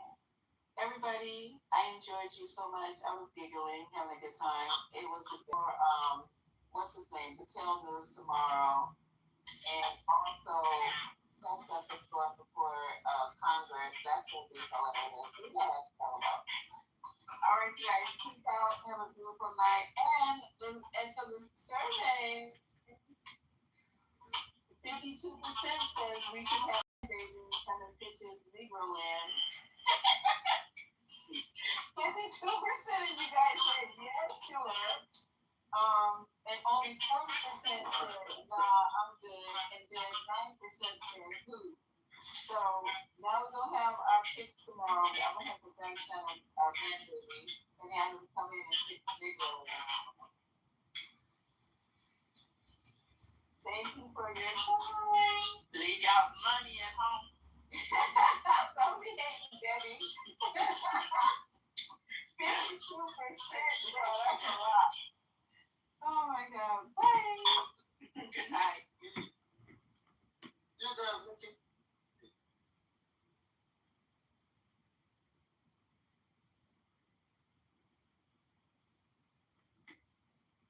Bro, Lord, you're a good man, aren't you? Hold on. That's all I heard. Oh, wait, that's all he's doing. No, Crumble, shut the fuck up. Lord, you're a good man, aren't you? And I think you're a good man. So I'm being very distinctive in my words. I think that there are good